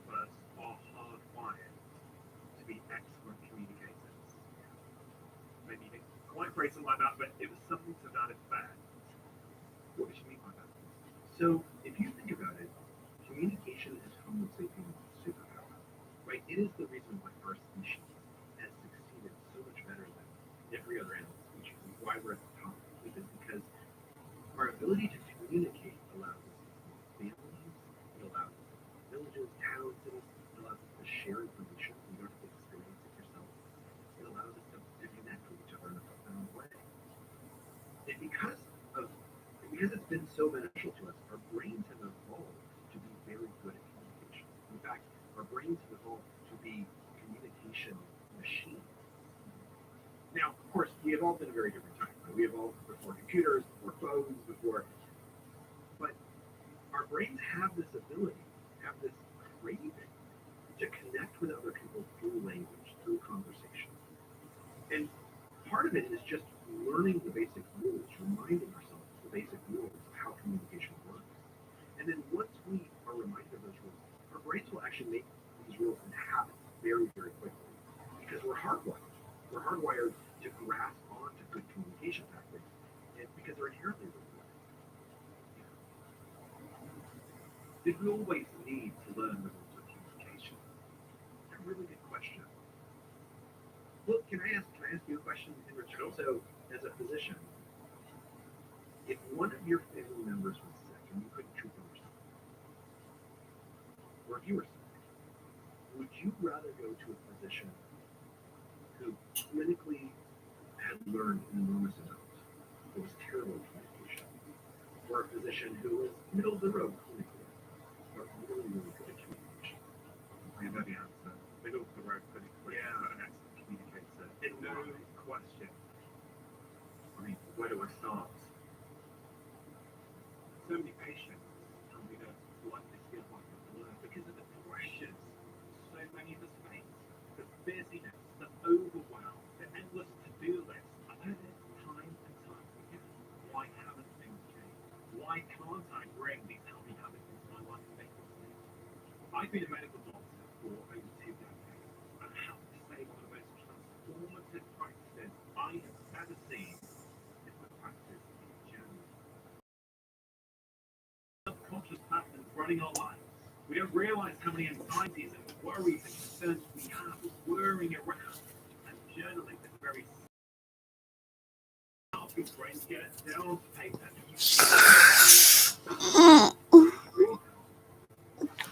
When there's a new diet that you were following, the new healthy habits that you were sticking to start to fall off track. That's the self-learning. People ask the right questions to get the right answers, and those right answers allow them to change their heart. Take up the journey and watch your life start to change.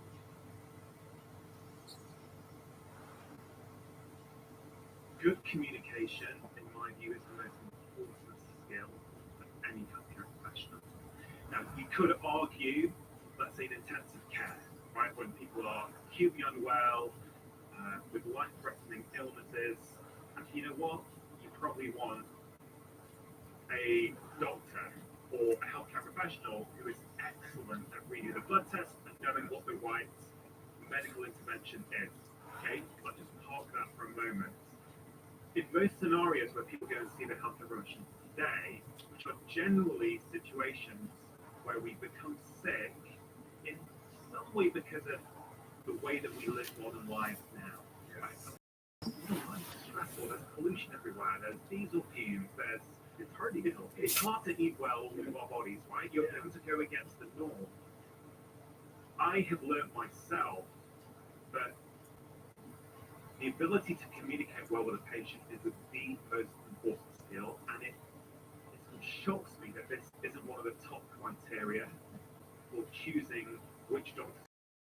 Yeah, I think it's so important. We know in therapists, for example, in psychological therapy, actually your relationship with that therapist hugely determines how successful that relationship is going to be. Absolutely. Because this is who we are. And it's interesting, so there's been some studies of the acute settings, right? ICUs or situations where patients are intubated and can't actually speak. And what the researchers have found is that clinical knowledge not a determinant of clinical outcome. Even then, well, because the physician has to be able to communicate with the nurses and the nurse practitioner for the mid-levels, right? Moreover, you could be the best clinician on earth, and if you can't talk to the patient's family and get the medical history, it doesn't matter how good a clinician you are. You don't have the right data to make a decision. So what they found is, you're exactly right, in critical care settings, having excellent diagnostic and clinician skills is really important, but it turns out that communication is part of that treatment. It's interesting. Last year, I spoke to Tim Peake, who has been out of space. He's one of the first British astronauts in years. And when I was reading his book in preparation for talking to him, one of the things that struck out to me was that, as well as all their physical resilience training and everything that they do, how well can they cope with stress, being underground without food and dark, all that kind of stuff, a key part of what they were assessed for was their soft skills. Right? That was key in terms of determining who they were going to send up in a rocket to space. Right. That kind of makes sense, doesn't it? It doesn't matter how physically resilient you are, it doesn't matter how much of the science you know as a doctor, if you can't communicate well and effectively with those around you, everything's going to fall. So in the book, there's this story about NASA. I don't know if you know. Yeah, I did. I saw that there. So it's what's really interesting is, so NASA came to the same conclusion. NASA, particularly when space missions started getting longer, and they said, look, we're going to send people up for 6 months or a year. They said, we have to find people who are emotionally intelligent. Like, we can't find people to get on each other's nerves because you're living in a tin can together for a year. And the problem is, and I imagine that the British Space Agency had the same issue, is that by the time you make it to those final rounds of interviews to become an astronaut, you're really good at answering questions, right? You are amazing. Everyone thinks you're fantastic. And what they found was that there were people could fake emotional intelligence really, really well, right? And the problem is, if you fake it in an interview, you might fool people. But if you can't fake it for 6 months in space, right? At some point, you're going to crack. So they were saying, like, how do we figure out who actually has emotional intelligence? And I think this gets to the medical solution of things you just raised, which is, they had this one psychologist who he noticed that really great astronauts tended to laugh differently than everyone else, particularly during interviews. They didn't all laugh the same way, but they all had this pattern, which is, he started doing this in interviews. You walk into an interview, he would spill papers as if on accident, and then he would laugh this big boisterous laugh, like, I'm such a klutz, like bigger than you expect. Everybody every astronaut he was interviewing would laugh at him because it's that social point. Then someone chuckle, they'd go, that's funny, let me help you with that. And then someone would match his laughter. They would go, let me give you a hand, let me help you clean it up. The people who matched him were showing him that they wanted to connect with him. And they would do it across all types of different expressions, right? He would mention a sibling of his who had passed away. And some people would say, my condolences, I'm really sorry. And other people would say, oh my gosh, I'm so sorry. Like, what was that like? What was your sister like? Like, do you still think about her? Because I have a friend who passed away 12 years ago. And I still sometimes have dreams about her. That desire to connect, showing the desire to connect, indicated that they think more about emotional connection. That's where emotional intelligence comes from, is thinking about it. And to the same with doctors, you're right. We give them exams to see their clinical knowledge, to see if they can memorize, chemical formulas. But sometimes just sitting down with someone and seeing if they really want to connect would just be essential. I created this course called Prescribing Lifestyle Medicine that is created by the Royal College of GPs, and colleagues and I teach doctors, how you apply these lifestyle medicine principles with your patients. And we've taught several thousand now over the past few years, and there's something I always say to doctors when I'm teaching them. I say, you need to know these 4 words. Connect first, educate second. And I was thinking about that as I was reading through your books. I thought there's such a synergy there. People don't care how much you know until they know how much you care. Yeah, that's absolutely And right. I always found that, yes, it's hard in 10-minute consultations, no question, but I always found that if I invested the time in getting to know this person, empathizing with them, understanding them as much as I could, and then I gave them some advice, they were all in. Yeah. But if you try and skip the connection side and just go to giving advice, this is why so many doctors will say, oh, the patient didn't do what I told them to do. And it's not that they're not trying to help. I think the healthcare system doesn't, it doesn't put a premium on conversation and connection, right? Yeah. For a number of reasons, which doesn't help. But I honestly feel as clinicians, you've got to connect. And you don't connect, the advice you give is almost going to be falling on deaf ears. It literally will be fine. I mean, and this is interesting because this is also rooted in our neurology.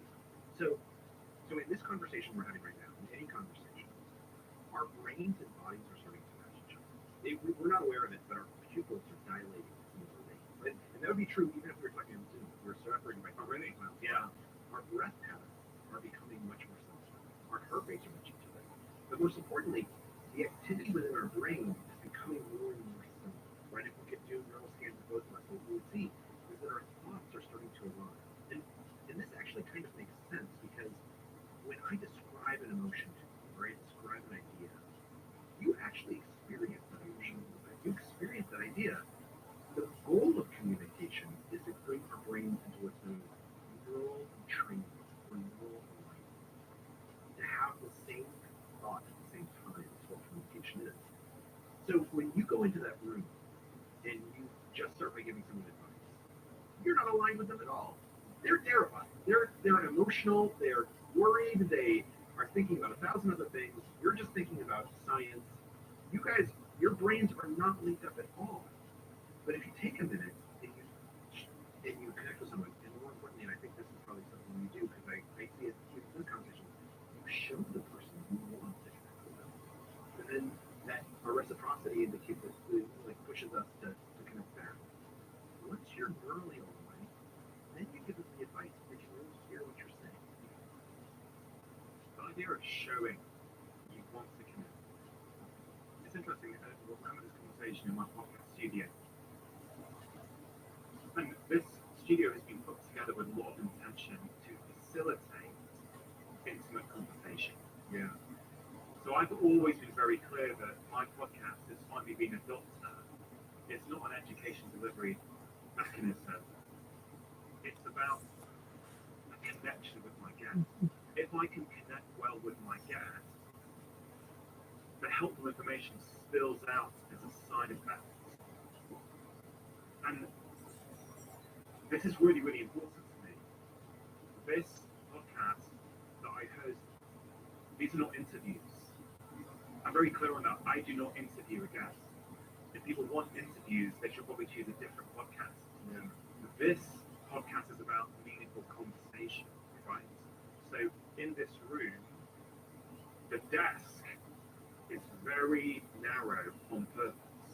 Because it means I'm very near to you. Yeah. Which means it's very hard. This could almost sound bad. It's very hard to escape the conversation. Oh, that's interesting. You have to be in it because you're Yeah. right here next to me. Entrainment, you actually were talking about showing someone. Like you can show someone, I imagine, I've got your a variety of different ways, show them that you want to connect. But the fact that you can see already that there are all these papers here that I've got red, green, blue writings. These are all things that I've gleaned from your book. Super communicators on the desk. There's all kinds of things that have been underlined in here. I mean, you tell me, what does that say to you? Oh, it makes clear that you want to connect with. Your environment is making clear to me how seriously you take this conversation. Yeah, and as a result, there's an instinct for reciprocity of authenticity, and vulnerability that I want to take this conversation seriously too, because you're clearly prepared so much more. Now what's interesting though is let's say that we weren't together, we weren't sitting in the same room. I couldn't see all these papers. Yeah. Part of your brain would realize that you need to signal that you want to connect differently. And we know this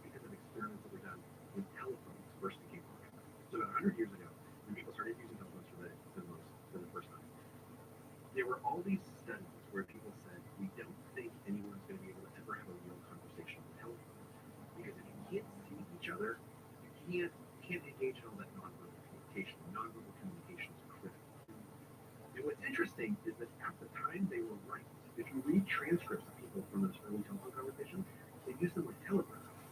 They send grocery orders or stock purchases.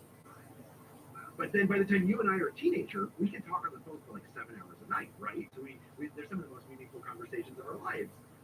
And what's interesting is that people aren't aware of this, but when you're talking on the telephone, if you can't see the other person, we tend to we make our words a little bit clearer. We put more emotion into our words because we know that the person can't see it. And so we know that if we're going to convey emotion, we have to do it through our voice. The same thing is true if we were having this conversation over Zoom and I couldn't see all your papers, you would do something to signal to me that you're taking this seriously, that you want to connect with me. Probably it would be like a chat that we have at the beginning, or it would be telling me the work that you've done. Do you know what? I reflect on that because pre-2020, I only ever did face-to-face conversations. Yeah. But I did change it because of circumstances. And I would say, 80% of them are face-to-face, but maybe 20% of them, you want to speak to from the States, I will consider doing remotely, especially if they have a good remote setup. Yeah, right. I've noticed a couple of things. One is, by the time we finish today and you've left, right, I will feel like I know you. Yeah. I'll feel, if I ever need something, I can call Charles or send him an email. I feel we have a connection. Well, I've got a real connection. You've been in my house, you sat in my studio. We're, less than a meter away from each other. If we had a 2-hour conversation on Zoom, that you were just doing your emails beforehand and you had things afterwards, that this was just something on your schedule. I've got this guy from England, he's going to interview me. Okay, cool, what time is it? I don't feel, and I know this from people I've spoken to online, I don't feel like I know them at the end of those 2 hours in the same way. I do know them, yeah, but not in the same way. The second thing relating to what you just said is, what I've noticed, and I did a remote conversation last week, I'm nodding more. I'm trying to show the person, I think always at this point naturally, it's not a way that I'm consciously thinking I need to show them, but I'm just aware that they can't really see all of my body language in here. There might be a slight delay. So I'm smiling, I'm nodding my head, I'm trying to send the signals over 3,000 miles through the internet. Yeah. Hey, I'm listening to you, I'm paying attention. Yeah, that's what you're talking about. Absolutely. And you do that actually without even thinking. It's not like you start that conversation by saying, I need to smile and nod or because we're on Zoom. You do it automatically because you recognize, our brains recognize that we need to fill in the gaps. So what's interesting, I think you're exactly right that oftentimes it's very easy to do this face to face. But that doesn't mean it can't happen when we're not face to face. Yes, sure. I think one of the ways to do it is, and I haven't listened to your show, I know that you're very good at this. There's a special kind of question known as a deep question. And a deep question asks us about our values or beliefs or experiences in a way that allows us to be a little bit, and that can sound kind of intense, but it's actually as easy as saying, instead of saying like, oh, you're a doctor working for this medicine, say, oh, what made you decide to go to medical school? I mean, what do you love about practicing medicine? When I ask those questions, I'm inviting you to tell me something real about yourself. It's almost a why question rather than a what question. That's exactly right. Don't ask people about the facts of their life, ask them how they feel about their life. Does that make sense?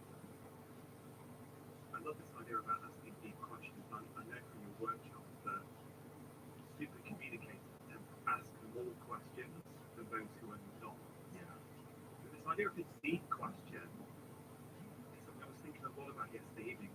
You spoke about it in your TED talk yesterday. And the deep question you recommended to people, which perhaps I can ask you now, is when was the last time you cried in front of somebody? And I can absolutely answer that. Before I do, let me tell you why I think the answer is meaningful. I will say something vulnerable. And if you respond in vulnerability of your own, then we will feel connected to each other.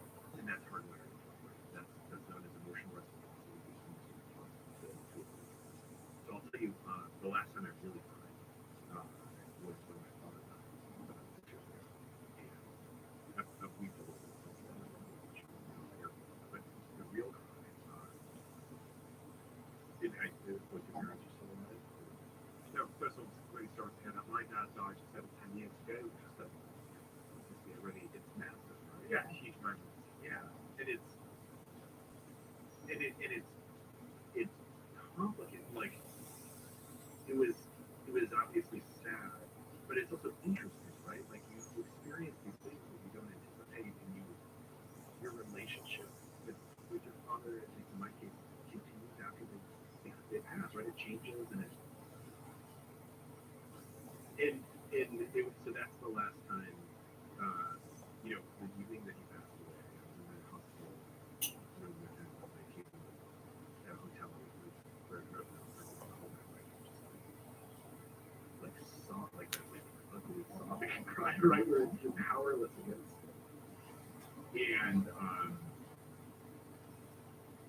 yeah, and honestly, like in this conversation, like mentioning that being vulnerable that way, even if I don't. When I say that I put myself in a place where you could judge me, and I might not care about your judgment, but being authentic and being vulnerable that way, and you mentioned your father had passed away 10 years ago, and it obviously affected you.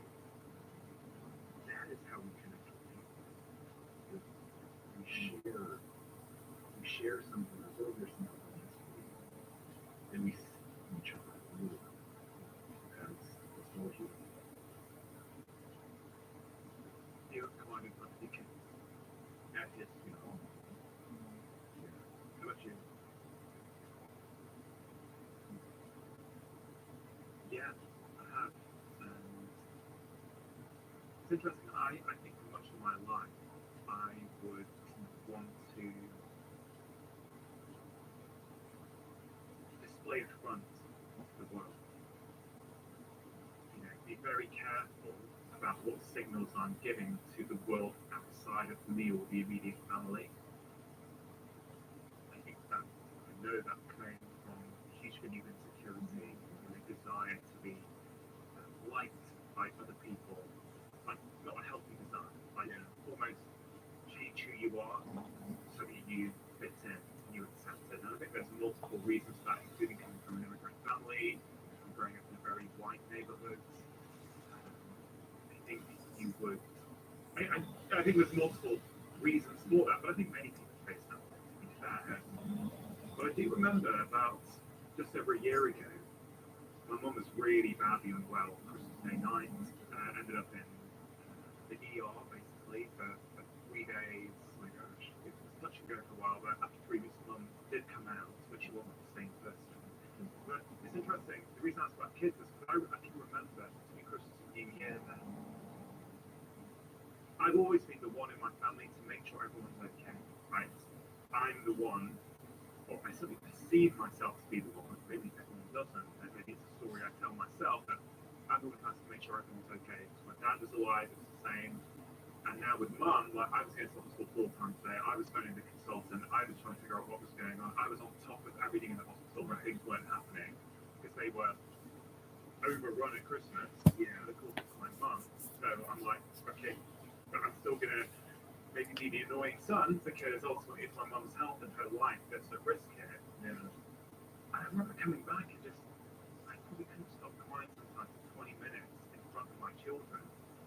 And I think initially I was uncomfortable about that, like because part of me was feeling I've got to be this strong father figure, looking after the family.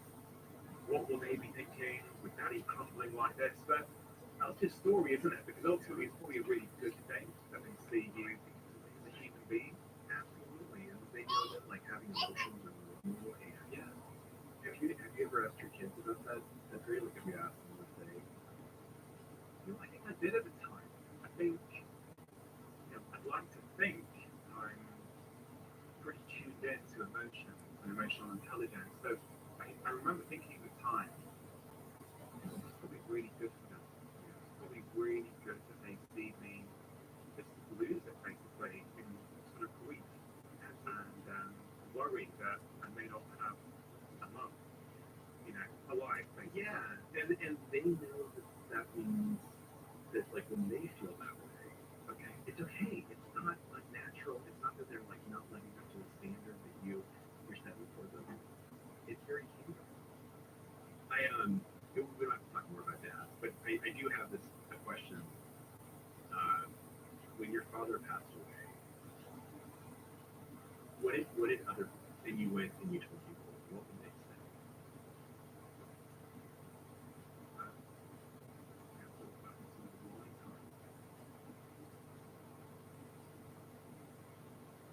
Honestly, that's sort of time in my life.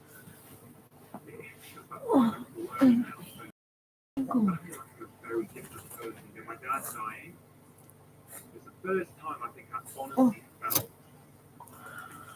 that death really hard. That sounds ridiculous. It was the first time I had to be face to face with death. And because I helped to care for dad, along with my brother and my mum, I mean, I struggled for 3 years. That was a massive hole for me in my life. And it's the catalyst for me to go on a journey. Right? I learned so much about myself. I actually now think that dad's death because it forced me. It's almost a bit cliche to say, but bro, to become a man. Yeah. Okay, well, what's my view? How do I want to live life? Not the shadow of someone else, for example. What do I want to do with my life? And so I honestly don't remember, Charles, what people said, but I think it was just stuff like, oh, I'm so sorry, your dad was a great man, or something like that. Condolences. Yeah, what are you getting at with that question? So I found the same. So when my dad passed away, I found the same thing. I went back. They live in New Mexico, and I lived in New York. And I went back to New York, and I told people, that's the funeral. And they would always say something like, condolences, or I'm sorry. And yet, it is such a meaningful moment. You just described very beautifully, like him and the whole left. Like, this is such an important moment for you. What I really wanted to do is I wanted someone to say, like, what was your dad like? Like, tell me about your dad. I was thinking about my dad all the time, right? It's all I was thinking about. Not only was I thinking about him, I was thinking about me. I was thinking about, like, mortality, and, like, this was the most important thing and nobody ever asked me. Nobody ever asked me a question. And I think that this is where deep questions are so powerful. It's just to say to someone, like, what was it like when your dad died? It tells you so much about you. It's really interesting. I think, I know that one of the reasons people say these kind of pleasantries when a friend of theirs parent dies or some sort of comparable situation is because they're discomfort. They don't know what to say. So it's really interesting. One of my best mates from primary school, his dad died recently. I remember thinking, why don't you just say something meaningful? Don't let your insecurity and fear about saying the right thing get in the way of saying the important thing. So I sent him a really personal text. I won't say what I shared with him, but I shared a moment that I remember being with his dad, what it meant to me, and I did ask him some questions. But I guess I've been influenced by, I've spoken about death before on this podcast, and I think this really relates to your key message into communicators in many ways. It's like, how do we become better communicators? And it's not just so we can navigate conflict with our boss. It's everything. It's how we interact with life. It's how do you show up for your best friend when they've lost their parent? How do you say something meaningful and not just one of these pleasantries? In that anxiety that we're going to say the wrong thing, that's what different is. How do you say the wrong thing? I mean, sure, you could. You could have phoned up your friend and you could have been like, I know exactly what you're going through. I had a pet who died, so, right? And your friend would have said, like, look, man, you're like, this isn't.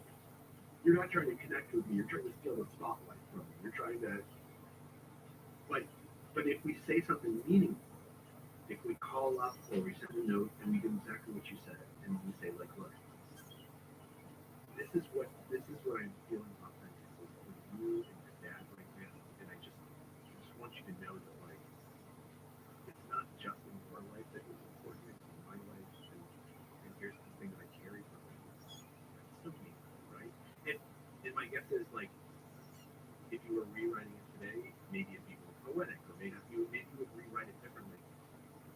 doesn't matter what you, it doesn't matter the words you choose. What matters is you're saying to him, I want you to know that I feel connected to you. But that's such a key point, isn't it? We worry about perfection, getting the exact words right, when actually it doesn't really matter. What matters is the emotion you convey. That's exactly right. You know, I've learned that with patients. They just need to know that I really care about them. Yeah. Not one of my words or what. Who cares? Right? And I don't know if you've read the book by Sherry Turkle, Reclaiming Conversation.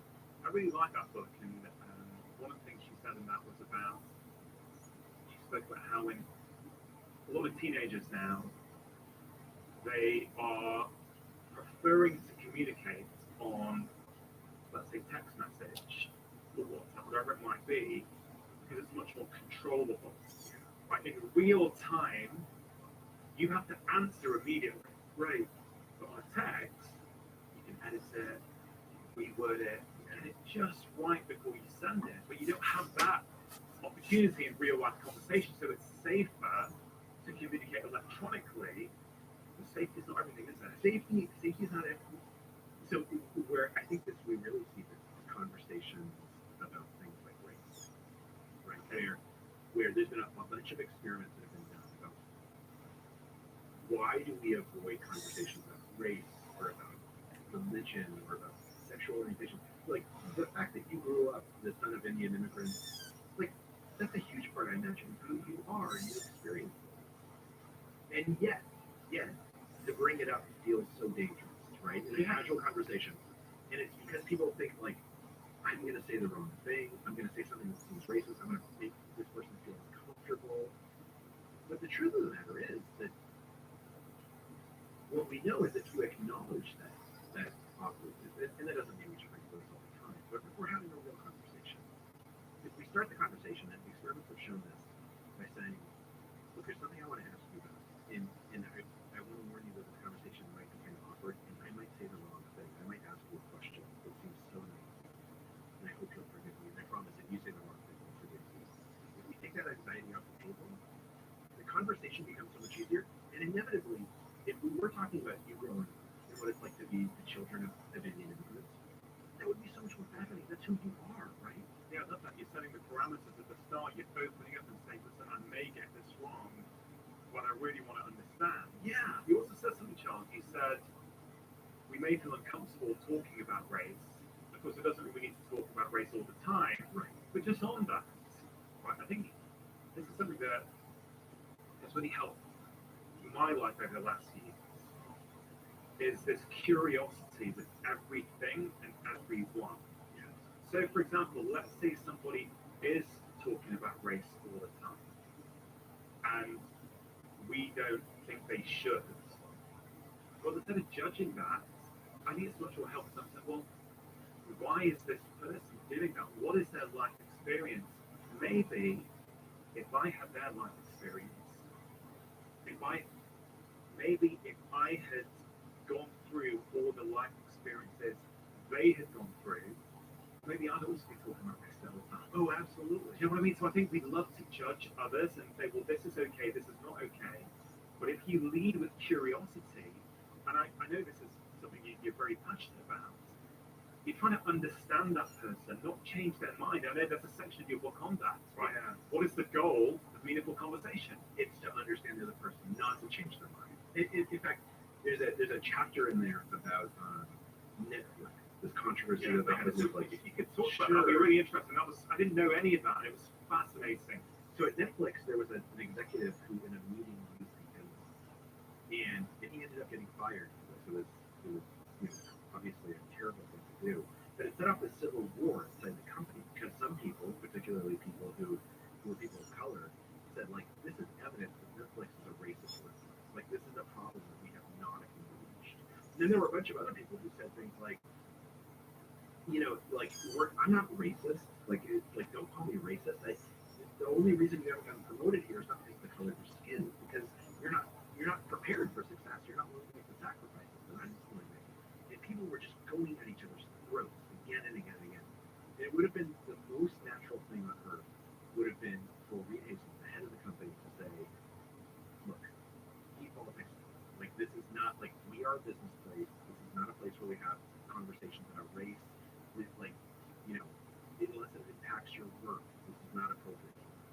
Instead, he did exactly the opposite.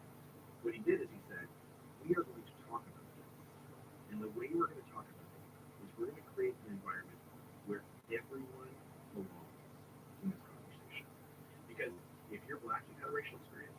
If you're white, you've also had a racial experience. And the only way that we understand each other is to create an environment where we acknowledge this could be awkward. We acknowledge that, like, that we may say the wrong thing.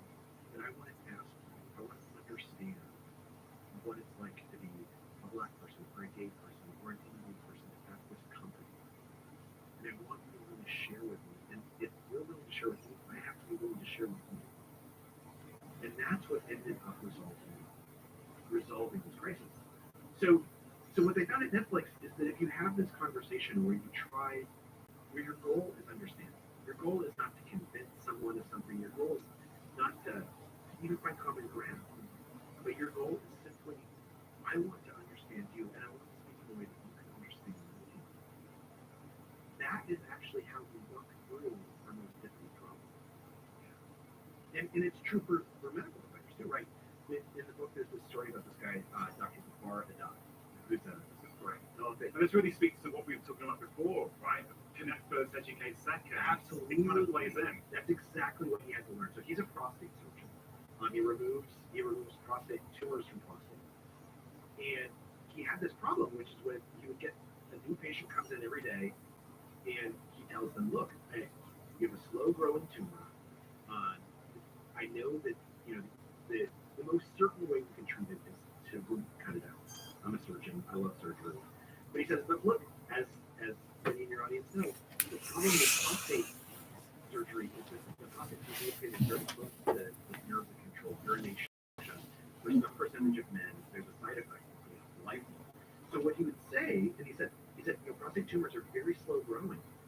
For most patients, what he would recommend is they go to active surveillance.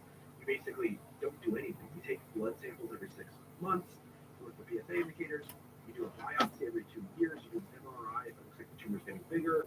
But beyond that, there's no treatment, there's no surgery, there's no radiation. He would give this advice to patients. Patients would go home, they would discuss it with their spouse. And then they would come in the next morning and inevitably insist on getting the surgery. They would say, I just want you to cut me open and take it out.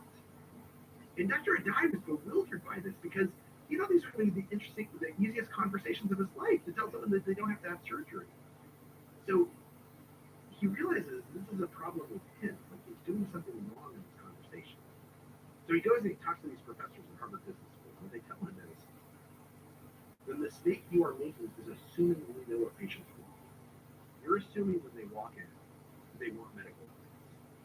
But you need to ask them a deep question. You need to ask them what they actually want, which is hard to do in training. So a couple weeks later, a patient comes in, 62-year-old, and doctor, the first question he asks is, tell me what this diagnosis means. And this guy starts talking about how his dad died. He was 17 years old, and he's seen about his dad, and he doesn't want to do it to his wife. And he talks about how at work he's afraid that people are going to see him differently from when he's sick. And then he starts talking about his grandchildren, like global warming and all this fears. He never mentions this cancer. And Dr. Dye realizes this man does not want to talk about diagnostic options at first. He wants to have an emotional conversation about what cancer means. And only once Dr. Dye matched him, only once he started talking about his own father getting sick and what that meant for them and how it changed their relationship, once they were connected to each other, then he could say, can I give you medical advice? And the man listened for 4 minutes and agreed. And that happened again and again and again. Because you have to connect first. Yeah. Sorry to interrupt. To make sure you are taking action after watching the free special guides to help you improve your sleep and reduce fatigue. From my clinical experience, most people who are struggling to sleep are doing something unconsciously in their day-to-day life that is negatively impacting their ability to sleep at night. So in this free guide, I share with you 5 of my very top tips that I have seen transform the lives of many of my patients. So if you want to get hold of this guide, all you have to do is click on the link in the description box below. Next week,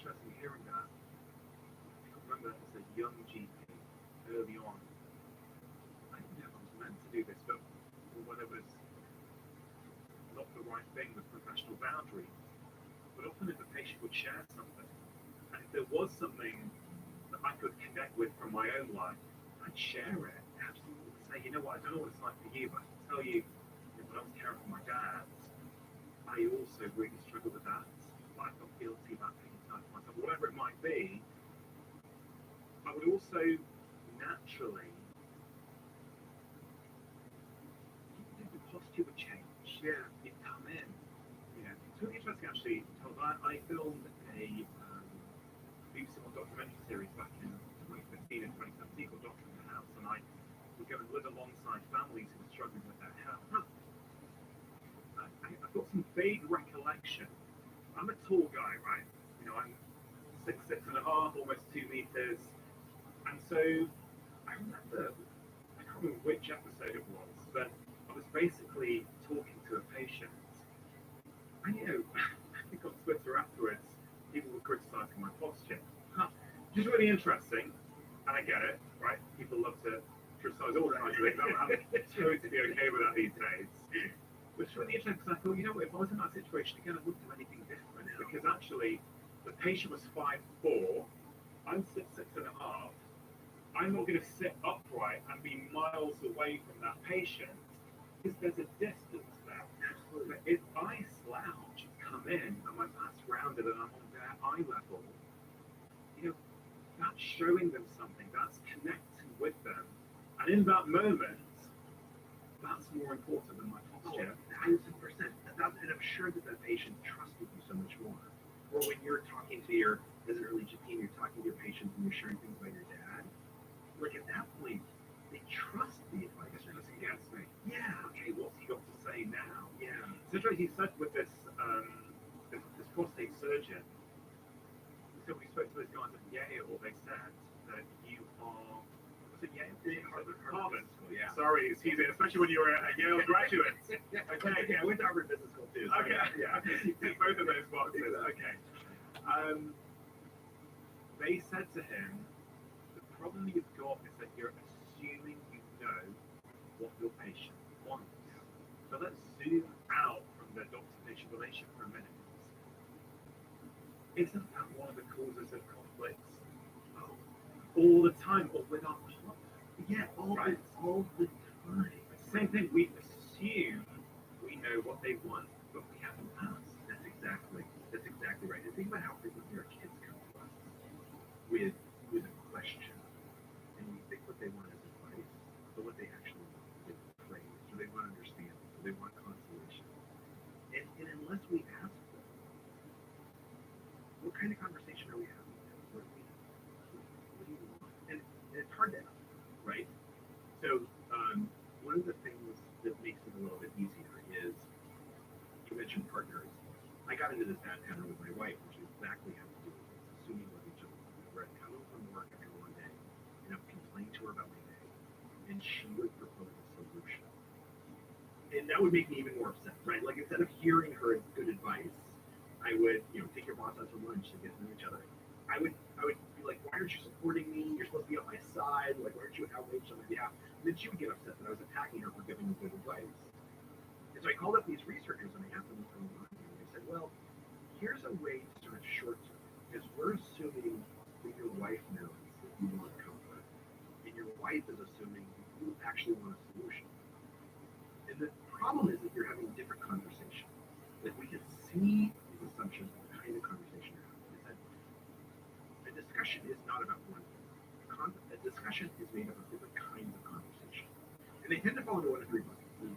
There's practical conversations where we're making plans, or sharing information, or solving problems. There's emotional conversations where I tell you how I'm feeling and I don't want you to solve my feelings. I want you to empathize. And then there's social conversations, which is about how we relate to each other in society and our social identities. And they said, if you're not having the same kind of conversation at the same moment, you can't connect with each other. So when you came home, you were having an emotional conversation, and your wife was having a practical conversation. And as a result, we couldn't really hear each other, we couldn't connect. And so when we make those assumptions, what we're usually assuming is what kind of conversation we think we're understanding. But often what we need to do is we need to ask a question to see what kind of conversation very, I have had many similar experiences with my own wife, which I've shared before on this podcast. And again, I would say one of the biggest learnings that I've had in my marriage is literally to ask my wife when she is sharing a problem, do you want me to just listen or to offer a solution? Yeah. Now, what's really interesting, until I've learned the hard way to ask that question, you would often find this kind of low-grade tension or conflict in certain situations, which I used to find baffling. It's like, hey, I'm trying to help. Right. I've got all these great ideas that I think can help. And you came to me with a problem. Yeah, and I must be honest, even though I do ask, I probably struggle with that still, but I stick to it. Like I'll ask my wife, what do you want here? And 99% of the time she said, I just want you to listen. And so even though my brain has got 20 different solutions that are popping out, I know she told you very clearly she just wants you to listen. So just listen. And it's amazing the difference this has made. But this goes to a wider point, John, to me, about communication. And yes, in the book you outlined these 3 different kinds of conversation, the rules of having meaningful conversation. I love those 4 rules. You know, you've got all kinds of methods that people can use. But do we sometimes think that good communication is intuitive? Oh, do we think that with my loved one, with my intimate partner, I shouldn't need to ask, I should just know? Right. We always, yes, we make the mistake of assuming my intuition can take care of this on its own. And it's not totally off, right? As we were saying before, our brains have evolved to be good at communication. And so we have a lot of intuition. But we have to train our intuition on the right things, right? If you have practiced all of your conversations online via text where you can edit them and you can be perfect, your intuition isn't ready to have a face-to-face conversation. You can't rely on your intuition. But what we know is that if we can tell you about the principles of how communication works, if we can tell you about the rules, particularly those that we know from science are true, then your brain will make them into intuition. But a huge part of that is that the first intuition you should have is to say, my goal in this conversation is to understand the other person. It is not to convince them that I'm right and they're wrong. It is not to convince them that I'm smart. It's not to convince them they should like me. It's not to convince them that that there's a solution to their problem. My goal in this conversation should simply be to understand the other person. That, as a primary intuition, sets us up for everything that's good. This plays out online massively, doesn't it? Yes. Right? We see so much conflict online. I'm trying to find this bit. There's a lovely bit towards the end of the book where you outline rules for online communication or guiding principles. Yeah, I really, really like that bit. Can you maybe speak about that? Because I know many people listening to this will have ended up in quite a lot of conflict. Maybe they're trying to help someone online, but because of the way they're communicating, it ends up getting out of control. So, and the way I got to this was that there was this experiment that was done where they brought together gun rights advocates in the U.S., so people who own 40 or 45 guns, and gun control activists, people who want to limit the number of guns. And these were committed like activists. Like, these are people who knew each other, they had screamed at each other for years across protest lines and on the floors of legislatures. And they bring them all together and they say that to them, look, our goal here is not for you to find common ground. Our goal is just to see if you can have a conversation. And they teach them how to prove that they're listening to each other. A method known as regular understanding. It has 3 steps. I ask you a question, probably a question. I repeat back what I hear you say in my own words. And then the 3rd step, and this is the one people usually forget, is I ask you if I got it right. And the reason why this is powerful is because it proves to the other person that you genuinely want to understand. Conversation, they say they're wonderful and amazing, they get to know each other in a way that none of them agree with each other, but they feel really connected, they feel like this was really positive. And then they go home and there's a private Facebook group set up for them, and within 45 minutes people are calling each other jackboot and Nazis, right? They just go off when it's all. And the reason why is because they assume communicating face to face is like communicating online.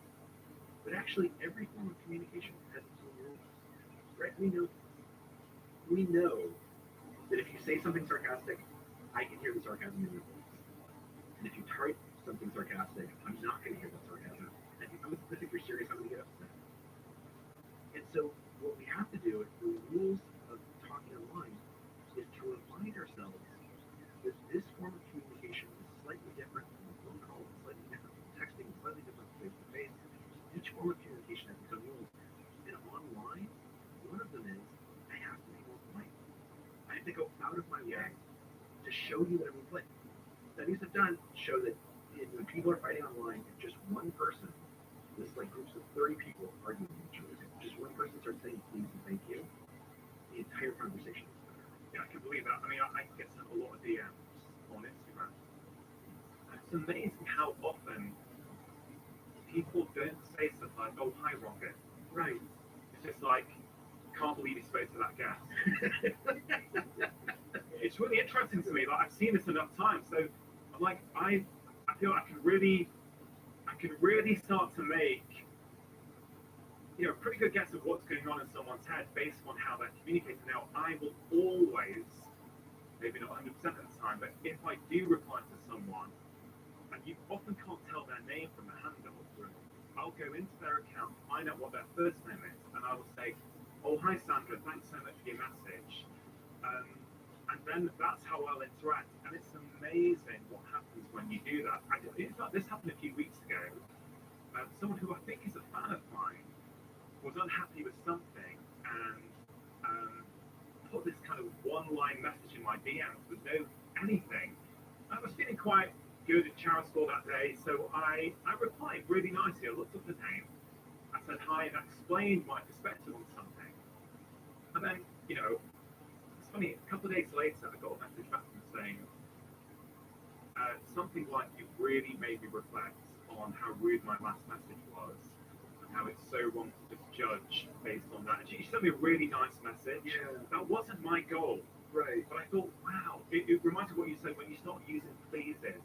When you start using it, I think what happens is that you remind people that I'm a human being. That's exactly right. You're a human being. Right. And when they start by saying hi, Roman, what they're saying is, I see you as a person. Like, if they started by just saying you're an idiot, right? Or like, I can't believe you, then they're not saying like I see you as a person. They're not even saying I want to have a conversation. They're saying I want to shout. Totally. If someone says to me, for example, hi Rongan, you know, love your work, normally really love your podcast. I've got to be honest, the last guess, these 2 points I didn't agree on, you probably get a response from me and a really nice response. I'm like, hey, no worries. Right. Great. Let's engage. They're showing you that they want to connect with you. Yeah, exactly. And I do think that half the arguments online, actually, forget half, 90% are because we feel we're in a rush. We don't have time for the pleasantries. Hey, listen, in my view, Charles, once you don't have time for the basic pleasantries of human conversation, you might as well give up. You shouldn't be having the conversation. Don't have the conversation. No. If you can't say hi to that person, I say something that's good. I'm quite old-fashioned in certain ways, like even on emails. And I know, again, with all these newer methods of communication, there's new norms, right? Right. The problem is we don't all subscribe to the same norms. Right. Right. So when I get these really quite curt one-line emails, you know what, with requests, but the best one in the world when I have so many emails to get back to, I just tend to ignore them. Yeah. Not because I want to. I just like, I don't feel like I want to get involved in this. You know, and people think, it's like meditating in the morning, right? just to try and connect this to earlier. You think you don't have time for 5 minutes of meditation, or whatever keystone habit you choose. You don't realize yet, because you haven't done it enough, that those 5 minutes you invest in yourself in the morning will pay you back 50 minutes throughout the day, because you'll be less reactive, you'll be calmer, you'll be more productive, all those things. I think it's the same in online communication. Yes. You don't realize it. Just saying, oh, hi, Sam, how you doing? Just wanted to check. You know, you said you'd get this to me by this time, but I noticed that hasn't come. Just the extra 15 seconds will pay you back so much. Huge dividend. And And this is great because the keystone habit. So we, all the tactics we talked about, asking you questions, looking for understanding, trying to figure out which different kind of conversation you're in. At its core is a keystone habit, which is show me what I want to connect with. This is what super communicators. So super communicators, they ask many more questions, 10 to 20 times as many questions as the average person. They tend to match whether it's an emotional or practical. But the most important thing that they do, and this is what happens when you write that pleasantry in the email, is they show you they want to connect with you. When I laugh the same way you laugh, it's not because I think it's funny, it's because I've shown you that I want to align with you. What was that sad? Okay, about laughter. Yeah, 80% of the time when we laugh, it is not in response to any attempt at humor. Right? And like, we've laughed in this conversation. Neither of us have told any jokes. We're not, I mean,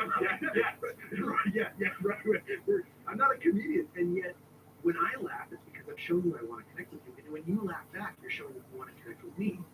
This is the keystone habit that if we just do this, it guides everything else. The thing about laughter is interesting. Right.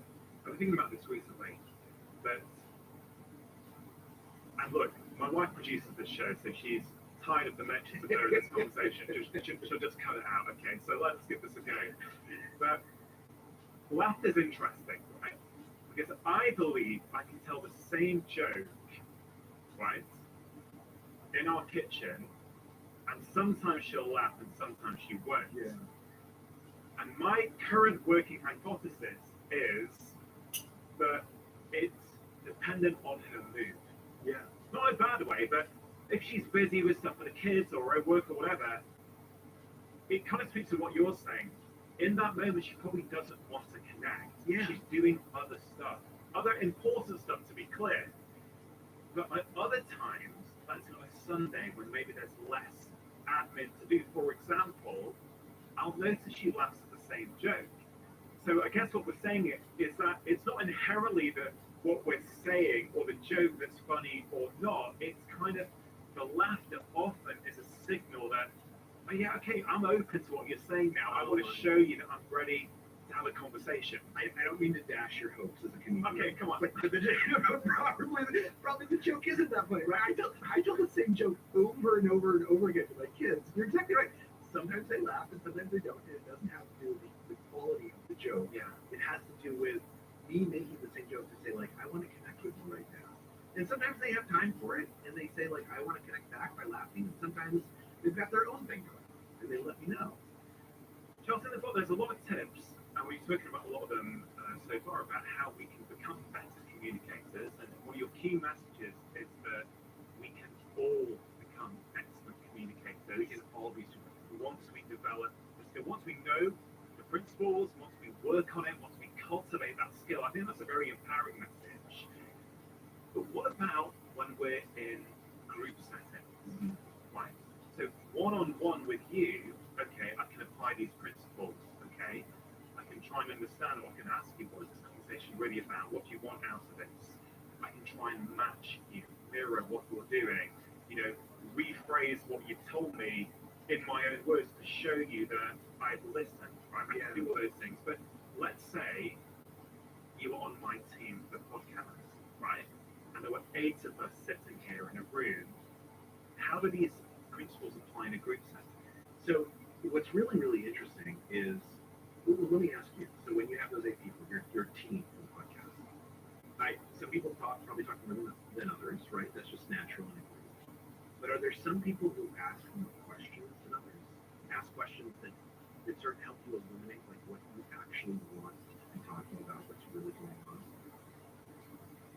Yeah, they probably are. Yeah. And those people are probably super communicators. So in these same principles of asking people questions, figuring out what people want to talk about, when we're in a group, they're still true.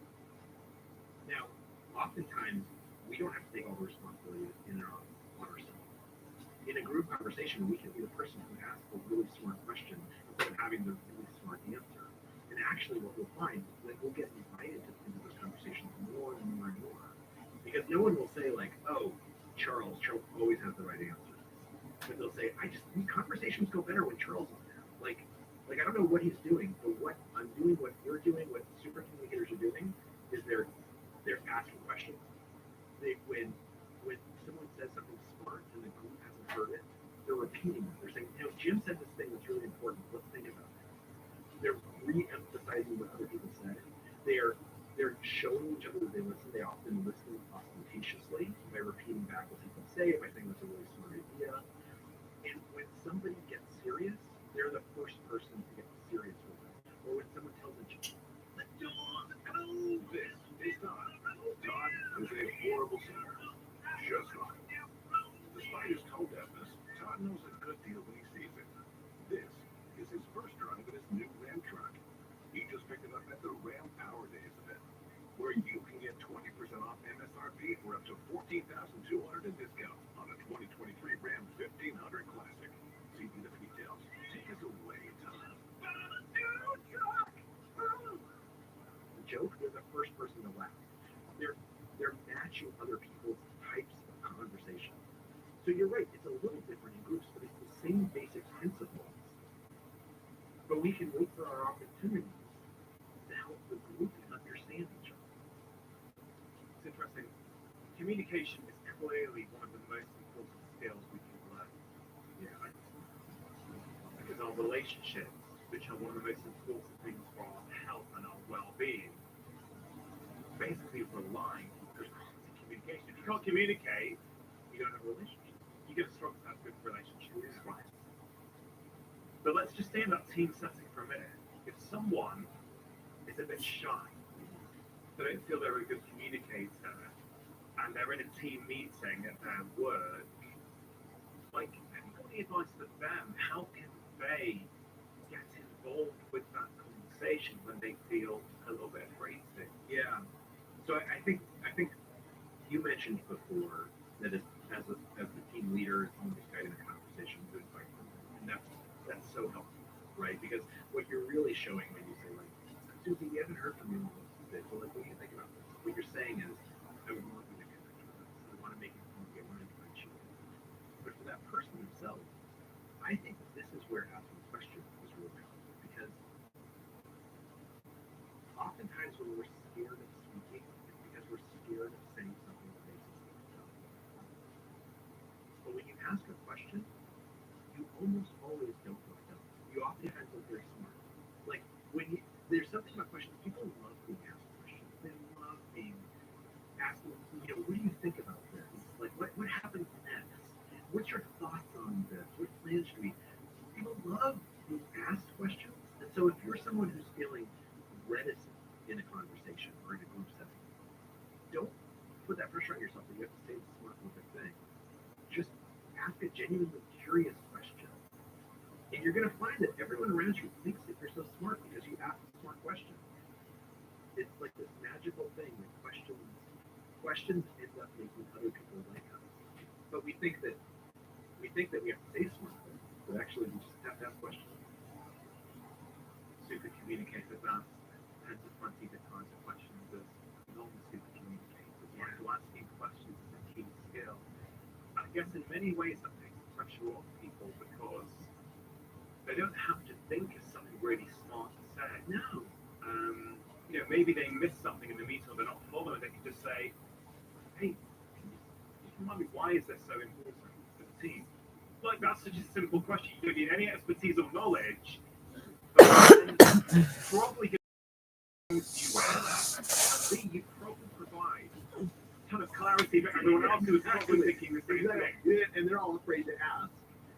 At its core, every great question, every deep question has, what do you make of? What do you make of? Like, that's why when Dr. Adai asks patients what this diagnosis means, at its core, when we ask them this question, what we're asking them, it's not like, tell me some facts, but rather, what does this mean to you? How do you make sense of this? How does this fit into your explanation of the world? And that's never a dumb question, right? Because it's a legitimate question with anyone. So to be a super communicator, to be a good communicator, let's say, I guess one thing you need is to be able to pick up on signals. Yeah. So there's a lot of people who have had traumatic upbringing. Let's say their parents were fighting the whole time. Right? There was a lot of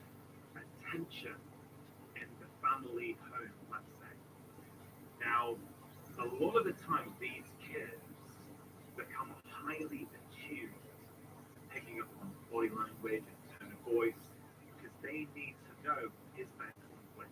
What's going on here? So it's just an interesting thought experiment. I don't know if you have any research on this, but I wonder if there's any research to support this idea that kids who've had problematic childhoods, on some occasions, become exceptionally good communicators. Oh, absolutely. Really, there's a ton of research and evidence of this. And we haven't really talked about what a super communicator is. We all have moments of super communication. We all have these moments when we walk into a room, we know exactly what to say, like when they came to us, or a friend has a problem, we know what to say. But there are these people who can do it much more consistently, people who can connect with basically anyone. And what's interesting is when I started doing this research, I thought that maybe they would be more charismatic or extroverts or something special than they wanted. But it turns out that's not true at all. The research shows that super communicators come from all walks of life. The thing that they have in common is that something, whether it was just desire on their part or experience, something pushed them to think about communication a little bit more. So many of the best super communicators, we talk to them, you're like, oh, you must have been good at communication in your whole life. They'll say things like, no. In high school, I had real trouble making friends. Like, I had to think about how kids talk to each other because I couldn't get through. Or they'll say things like, my parents have divorces, and I was the peacemaker. I had to think about how to talk to my mom and my dad so we're not at each other's throats. It's this thinking about communication a little bit more that oftentimes makes us better at communication. That's really all that we need. Is we just need to pay a little bit more attention to become a super communicator. And that's why it's within grasp of everyone. Because we can all learn to pay more attention. We can all learn to show that we want to connect. It's not magic. It's not like some crazy technical skill. It's literally something that we're born to do if we just have the right guidance. So get some deep questions. Yeah. I've got one I'd like to ask you. Okay. You've written multiple global bestsellers. Okay, so you've toured the world, you've given speaking events, you've been to London, New York, LA, you've been on big podcasts, big TV shows. Right now, you are in leafy Cheshire in the northwest of England, in my garden, in my studio. Okay. You've been around the world, you've been on some of these massive shows. What does it mean to you at this moment in your life that you're sat here with me right now in my back garden talking about the importance of communication? Well, first of all, your show is a massive show. This is no small cheese to be on your show. Many people tune in. I mean, so when I was younger, as I think many young people feel, I wasn't certain that I'd be successful. And being successful was really important to me, right? I wanted to test myself. I wanted to, and I would focus on these external measures of success. I became a journalist, and I really wanted to do this all the time. And I really wanted to, write important stories. And eventually I won a Pulitzer, and I actually found that it was like this very anticlimactic thing. It was very nice. Like I feel very, very lucky to win one, but it didn't change my life at all. What did change my life was writing The Power Path. And the reason why is because I started getting emails from people saying, I read your book and I've been struggling with alcohol for years. And some of the ideas in it helped me figure out how to get beyond drinking or eating or, I argue with my wife all the time. Some of the ideas. Getting those emails, tens of thousands of emails from people saying, the ideas made me feel like I was living a better life. That was so rewarding. That was so amazing. And that's the point at which I decided actually writing these books was going to be the focus of my life. I will say, and I would ask you the same question. If you were to ask me what is most important to me right now, it's talking about this book and helping people have conversations. But also, I have this 12-year-old son that I actually struggle to I struggle to connect with him sometimes, and it's so important to me. I want to so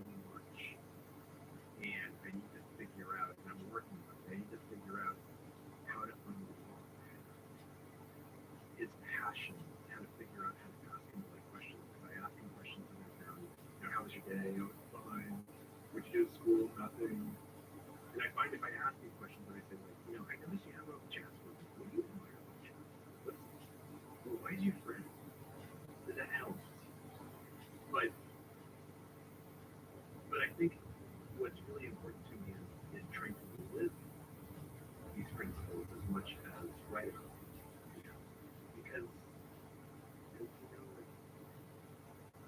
when the only thing that's actually making us happy is connecting with other people.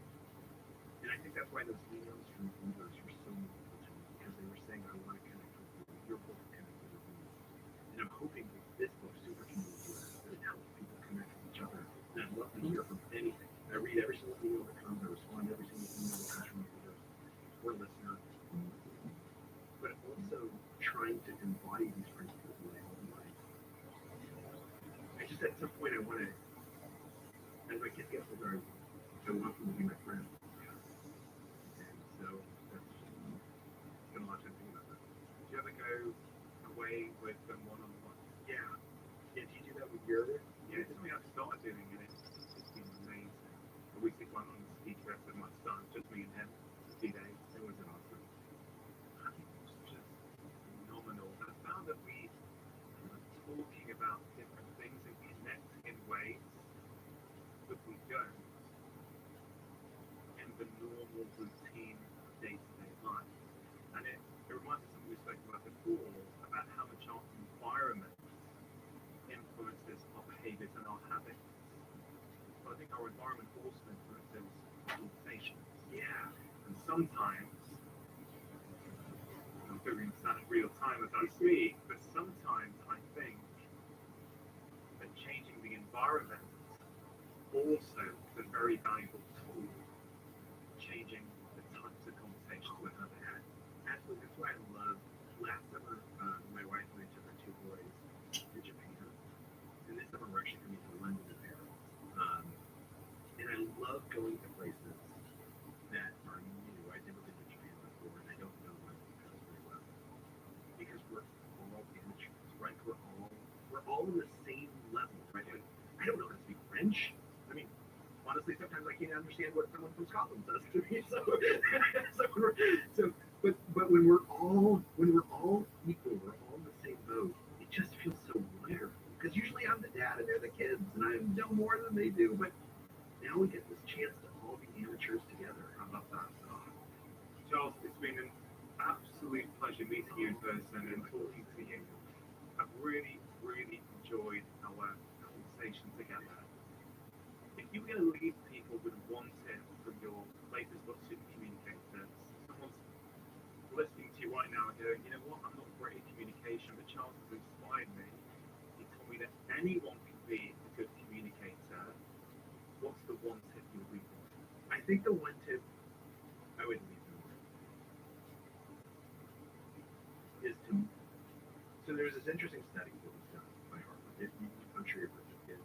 The Harvard study of adult development. They followed thousands of people around for nearly 100 years now, and they found the only good predictor of how happy you are and how healthy you are and how successful you are, however you define success at age 65, is having a handful of close relationships at age 45, which means you started building before you were 45. So the advice I would give to people is to say, it is often hard to show someone you want to connect with them. Right? You have a friend you've been able to talk to in a year and a half, and if you call them up, you know the first couple minutes are going to be awkward, like you're trying to reorient yourself, or there's someone you see every day, and you sit next to them on the bus and you never talk to them. It is going to be hard at that first moment, and yet if we ask them questions, if we share something with ourselves, if we try and genuinely improve, it will make us happier and healthier and more successful. It is literally the best thing that we can do. And think about how many hard things we do because we think they're going to pay off, right? We save money, we go to school, we study really hard, we eat healthy even though we want that chocolate.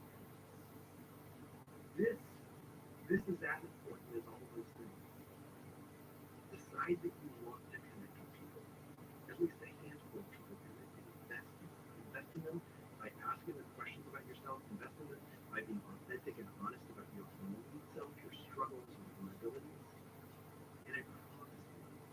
you will feel so grateful when you have this connection. The same way I feel so grateful that you had me in, just having wonderful conversations makes you feel terrific. Anything good in life downstream of good communication. I totally agree. Thank you for having me. This has been so much fun. If you enjoyed that conversation, I think you are really going to enjoy this one about the one morning habit you can do to end procrastination and improve your health and happiness. So many people get stopped by procrastination. You know what you need to do. The issue is, how do you make yourself take action?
Hey man, What? why don't you come sleep with me?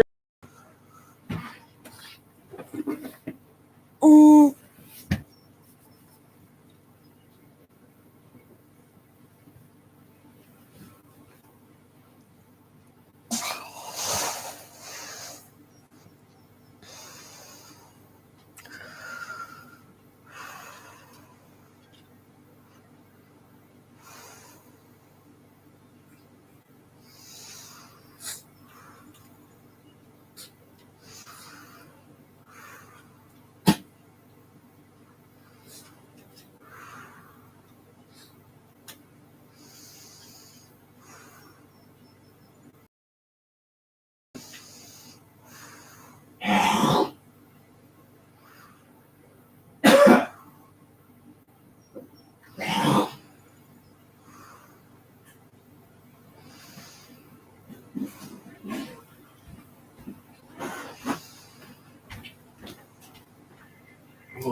don't you go sit in the bed, baby? Mm-mm. What? Mm-mm. Why not? Mm. Don't like sleeping in the bed no more? Yes, I do.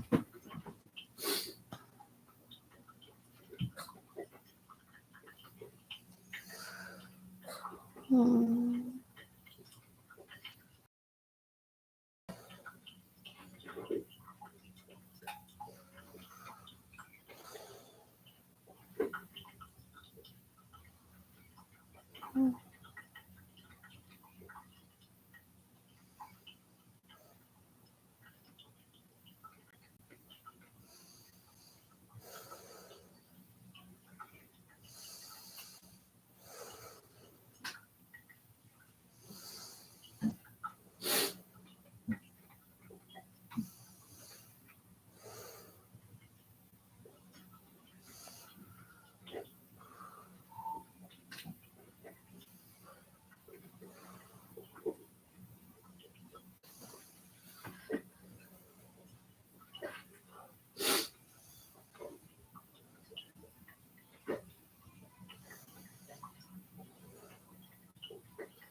What are you doing?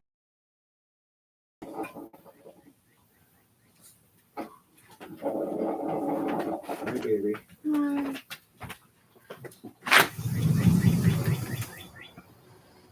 Oh, sorry, go. It's really being cloudy. Okay, okay. You're silly. Okay, okay.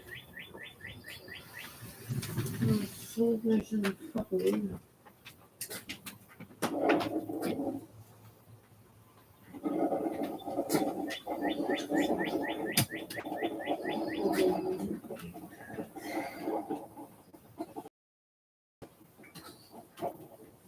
You're a nightmare.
Well, why? Huh?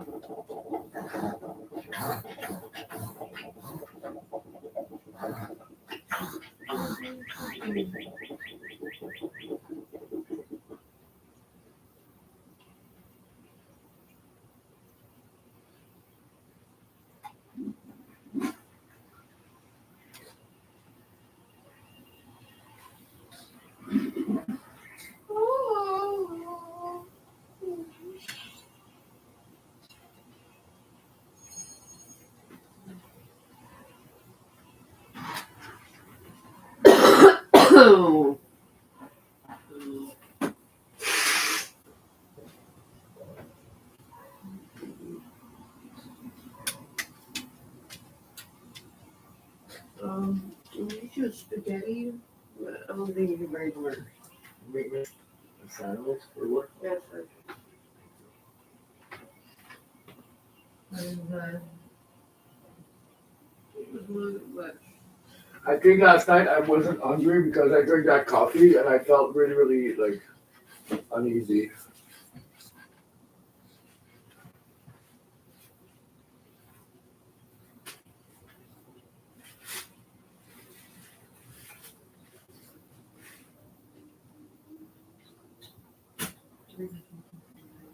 Huh? Just look this.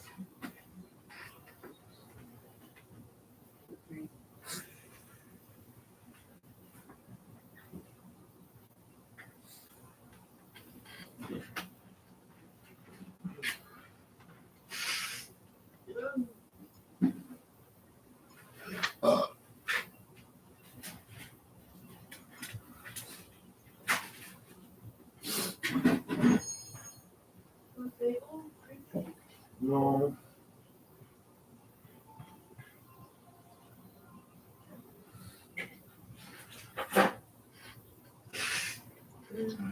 Ask me again in half an hour.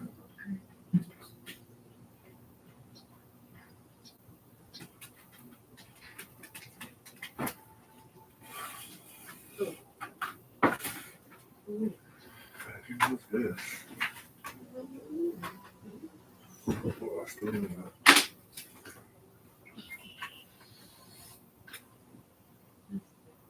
Huh?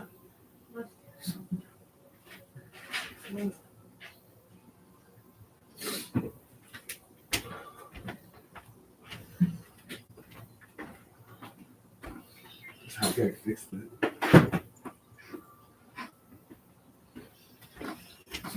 What do you want from me, anyway? You know the drill, mister. What?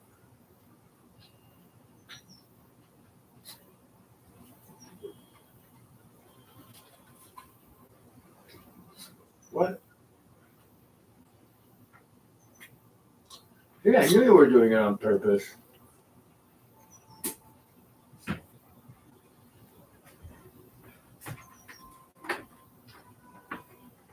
See, there he looks at me. He's happy. And I'm like, what do you want? In my face. And he looks at me. I'm like, what?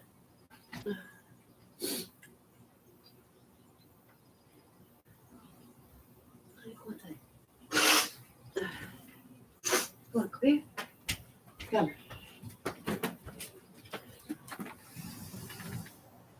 I'll be busy. Go, go, go. Frolic. Why? Just give me a pain. Is a good enough reason?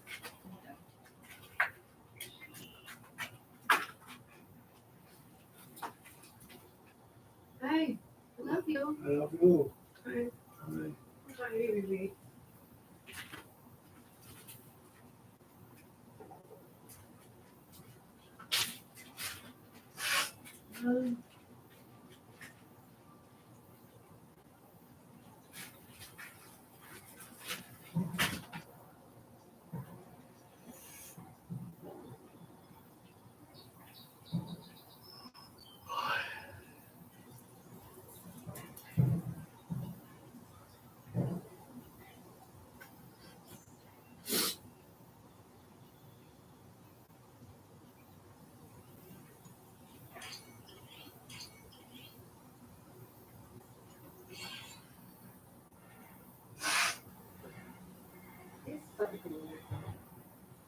What? They suck at the weather. Why? It's supposed to be super cloudy.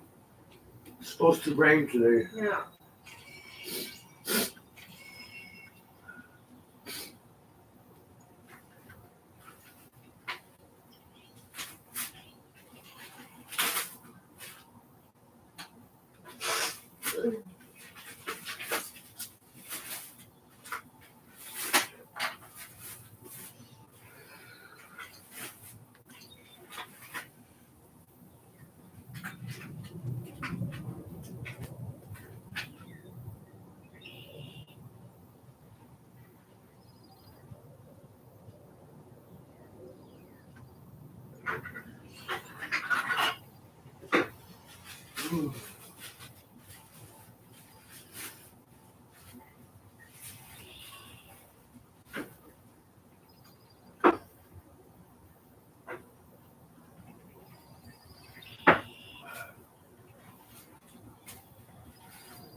Good boy, mister.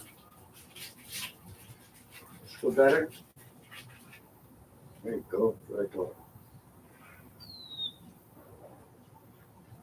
You know, sometimes I don't think you're that smart. Especially when you wake up. Like the whole thing you wanted right now is just to go out and pee. No, he feels better. He's on his girlfriend. He's dick. Like, she offered you to go. You didn't.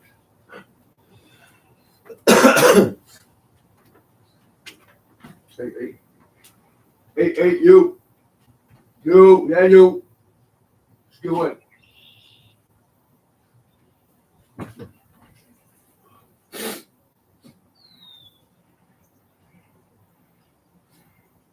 Oi. Hey.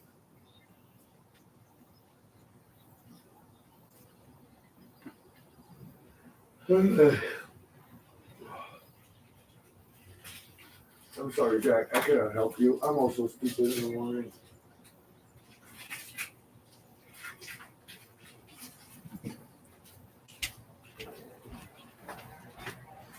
Okay, 1 hour.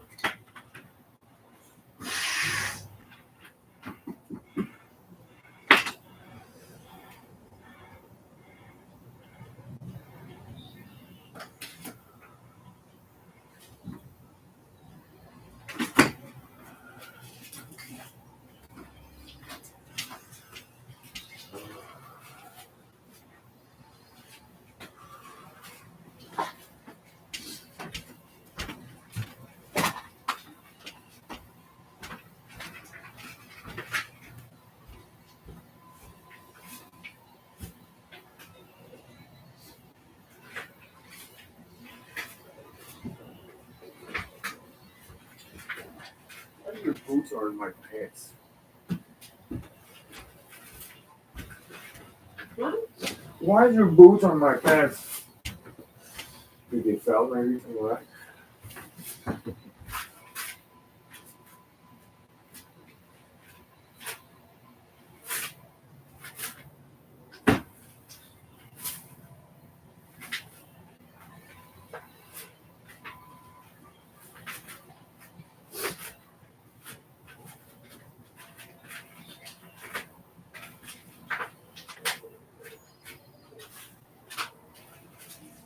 I love you. I love you. Okay. Put too much to drink.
Want to massage my hand too?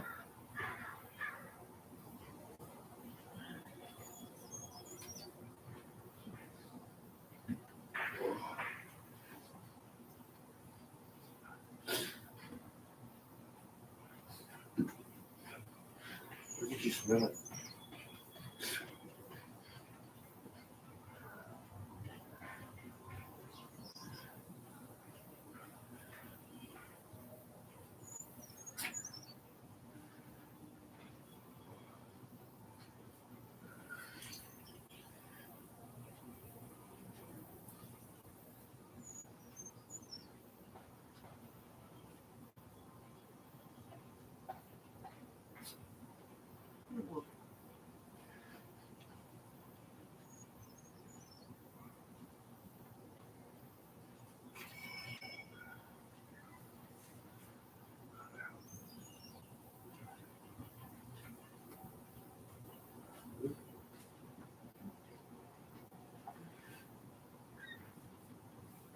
Both hands are very different places where they hurt. You know, weird.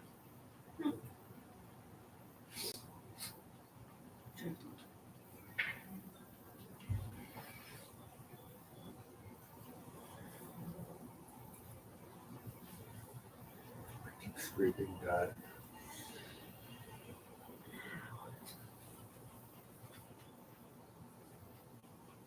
That's the one I get. Thank you. Be careful.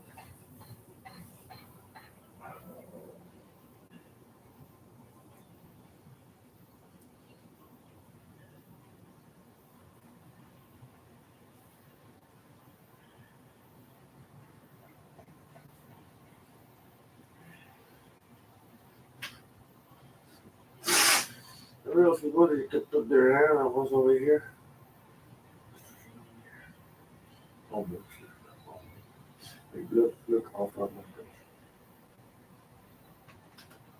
face. It hurts all the way here.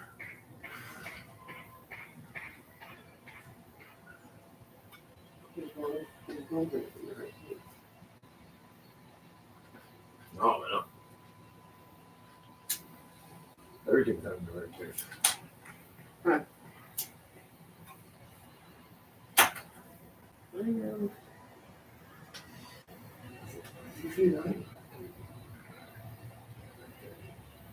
I'm gonna start working really early. This Stefan, this okay.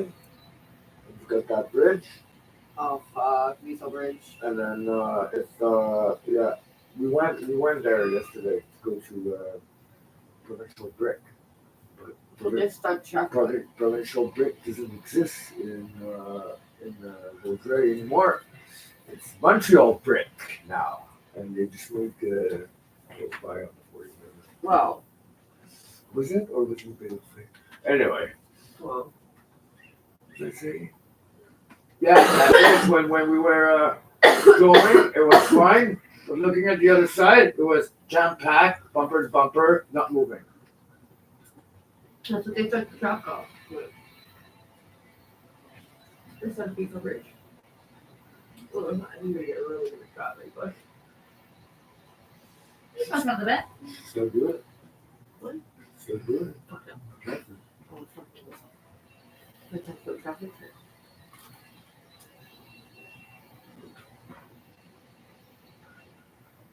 Yeah, it's a about it. No, I was thinking about. I was thinking with the guy who does the traffic work. I'm like, I must be having like a fucking panic attack. And I did something yesterday. I don't feel good about it. What? What? I hit $100.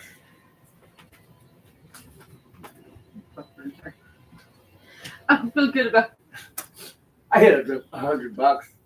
It bugged me all night. Monster. Yeah. Fuck that. I'm just gonna put it there.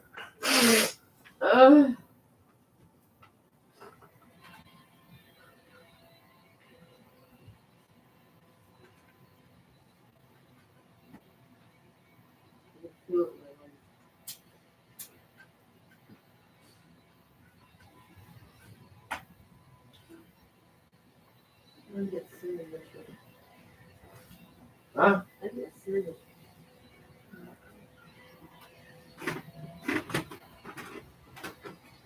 Coffee filter. Put that down.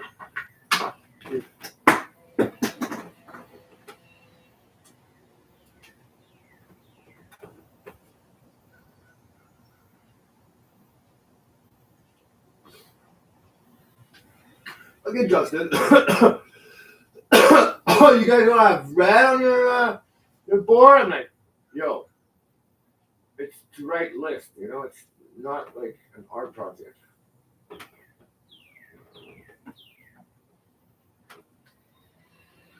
Like, you sure don't have any red? I'm like, look at the board. Do you see any red? He's like, no. So there's no red. There's red now.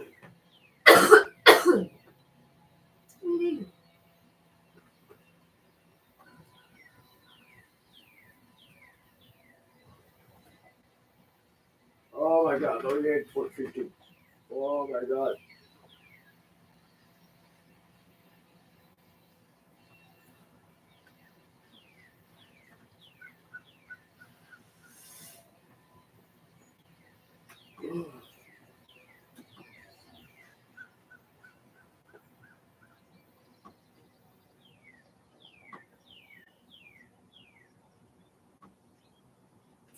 To fill up the gray truck tank, it's over $200. To fill up the blue truck, it's 160. You explained to me that yesterday. It's like he's trying to when you do those quotes, he's trying to make them all like in the same day so you can go in the same spot at once and do those quotes. Like that's hard because like me going around with the truck, like emptying the truck just to do quotes, you do 3 quotes and it costs me $160 plus at my time. It's like, I took half of the day off work today to work with you guys. I'm like, oh, hey, thanks. He has a job. So eventually you're going to be doing quotes on your own? No, Stefan does the quotes. But yeah, that's what brought me there. Yes. Okay. Yes, I am going to do the quotes. So we measured the wall together. He explained to me how many bags, how many bricks per bags we can lay. Okay, so it's like about 50 bricks per bag. I don't know that. Oh.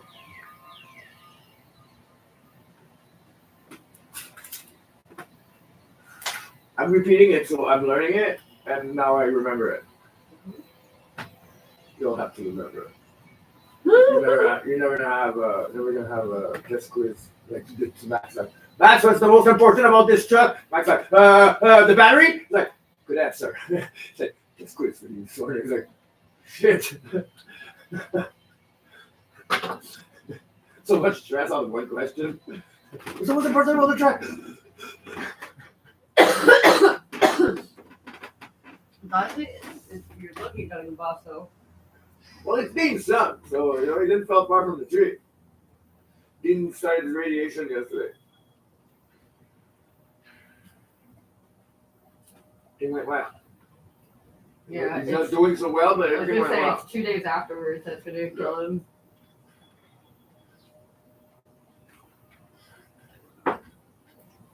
Can't see. You can hear his voice is tired. Sucks the life out of you. Yeah, did chemo radiation.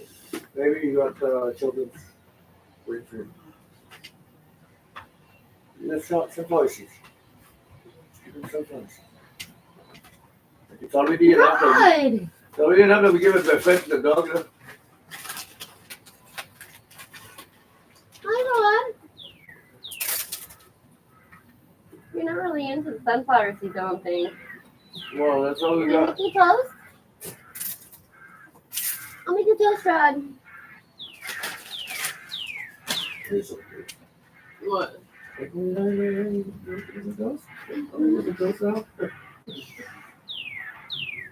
like that you got the cute nun thing. Yeah, of course. As long as I'm not bringing them into the house to be like, can we keep it forever? Really, the answer is always going to be fucking yes, so hold yourself. Hold yourself. Have some restraint. I know, I'm like, I'm good on animals destroy my shit. I want nice things. As much as I love to do good animals, I will certainly not do I feel if you want stuff. That's nice. Like kids. Every fucking, okay, all day yesterday. I got check here too. This is really a taste of summer, right? All day yesterday. What? Oh, that thing? Guys, doctors. They all back up down the street. Yeah, but we can't just turn around. Yeah, I know. This guy's good backing up with that truck. Fuck. No, you should. Is it a 5-ton truck? The one with the back? Like, it's like a giant pickup truck? Yeah. It's a 5-ton. The army trucks that you see, the green truck that people are transporting, these are 2-ton trucks. That's what they call it. The guy around the block from John had one.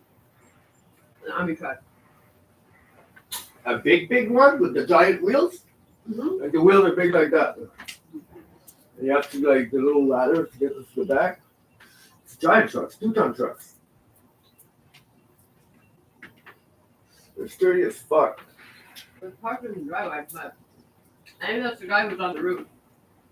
Oh. Who was fast naked on the roof. The new thing we have this year. Emergency roofing call.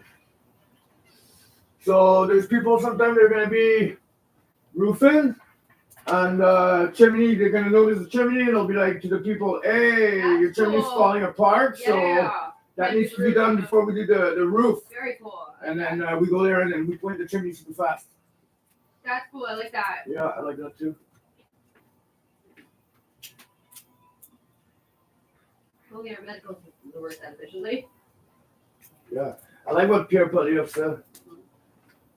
Like those immigrants that comes here, the surgeon, neurosurgeon, everything surgeon. Let them pass a blue seal thing so they can go into a hospital. So you don't have hours of waiting list and no doctor and no nurses. Not only that. And they're stuck into the low wage fucking job. They're taxi drivers.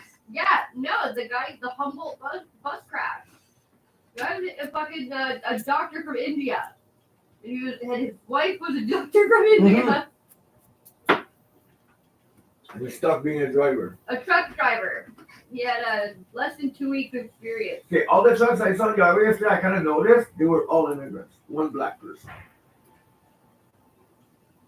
Like all the tan, like Middle East. It's not worth it. It's not worth to, like, if I was able to not pay into EI or like pay into a pension, maybe then yes. But the fact that they take all your money for Why what? did they For a don't pension? just do like driver license? When you come from another country with a driver license here, they give you as long as it's valid over there. You check if it's valid. They give you a driver license here. Because they would know where to funnel their money. That's why. Like I'm ruined because the middle class, they started paying for their doctors. Yeah. And Trudeau freaked out, was like, you can't do that. And they're like, well, why not? Like if I could pay for a doctor to be seen right away, like, and it unclogs the medical system, why wouldn't I do that? Like,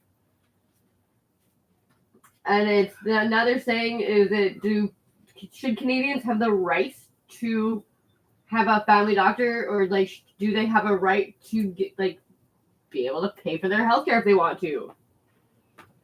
But that's not like a fair society, I guess, or whatever. Like, but I'm pretty sure the lower class does not give a fuck. If it unclogs the system a little bit, like go for it.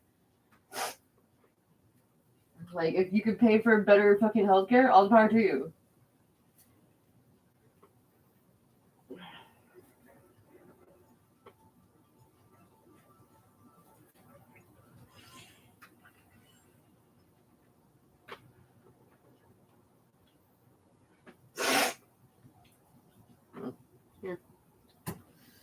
Blah blah blah blah blah blah blah blah blah.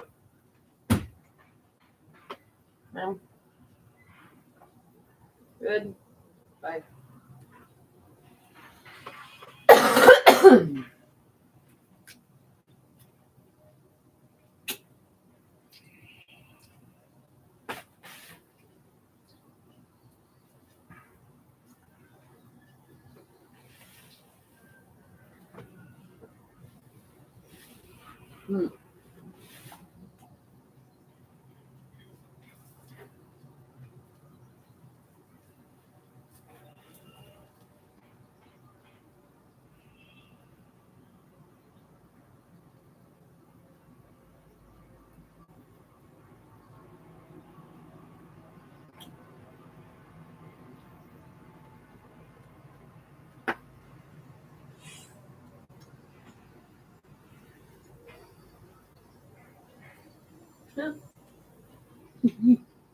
It looks so funny when they eat them.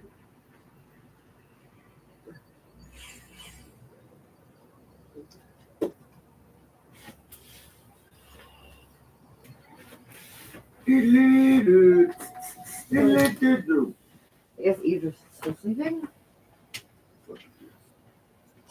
And you fuck Idris. I'm glad he kept the dog. I'm glad you stopped texting me. Yeah, me too. Because I'm not a fucking. I'm not Santa Claus. First of all, not the giving tree, and even if like Giving tree. That's what. you, like, don't take advantage of my generosity though. Like, that's fucking a shit thing to do. But like, I'm around fucking. Like he left. You know what? He left me his magic cards, so they're safe, and we play together when he comes and see me, or when we hang out. You should start with that in any kind of conversation. Like it would Doug, make me a real friend. At least Doug will just like keep going to the door thing. Yeah, even Doug, like, I think he moved on. You know, he has closer friends, and it's fine. I'm doing my thing. As long as I don't reach to him, he's not reaching me. I texted him, hey, love you, miss you, Doug, the rest of that. Whatever. I don't know, he's close friend with Mike, but at some point he was like, Mike's doing his own thing right now, and it's like kind of sucks. So his life kind of sucks. No, he's like, and it kind of sucks. Okay, then he said his life kind of sucks. I was like, that's He hilarious. didn't like his own thing going on, so I'm gonna do my own thing with my roommate. I'm like, good.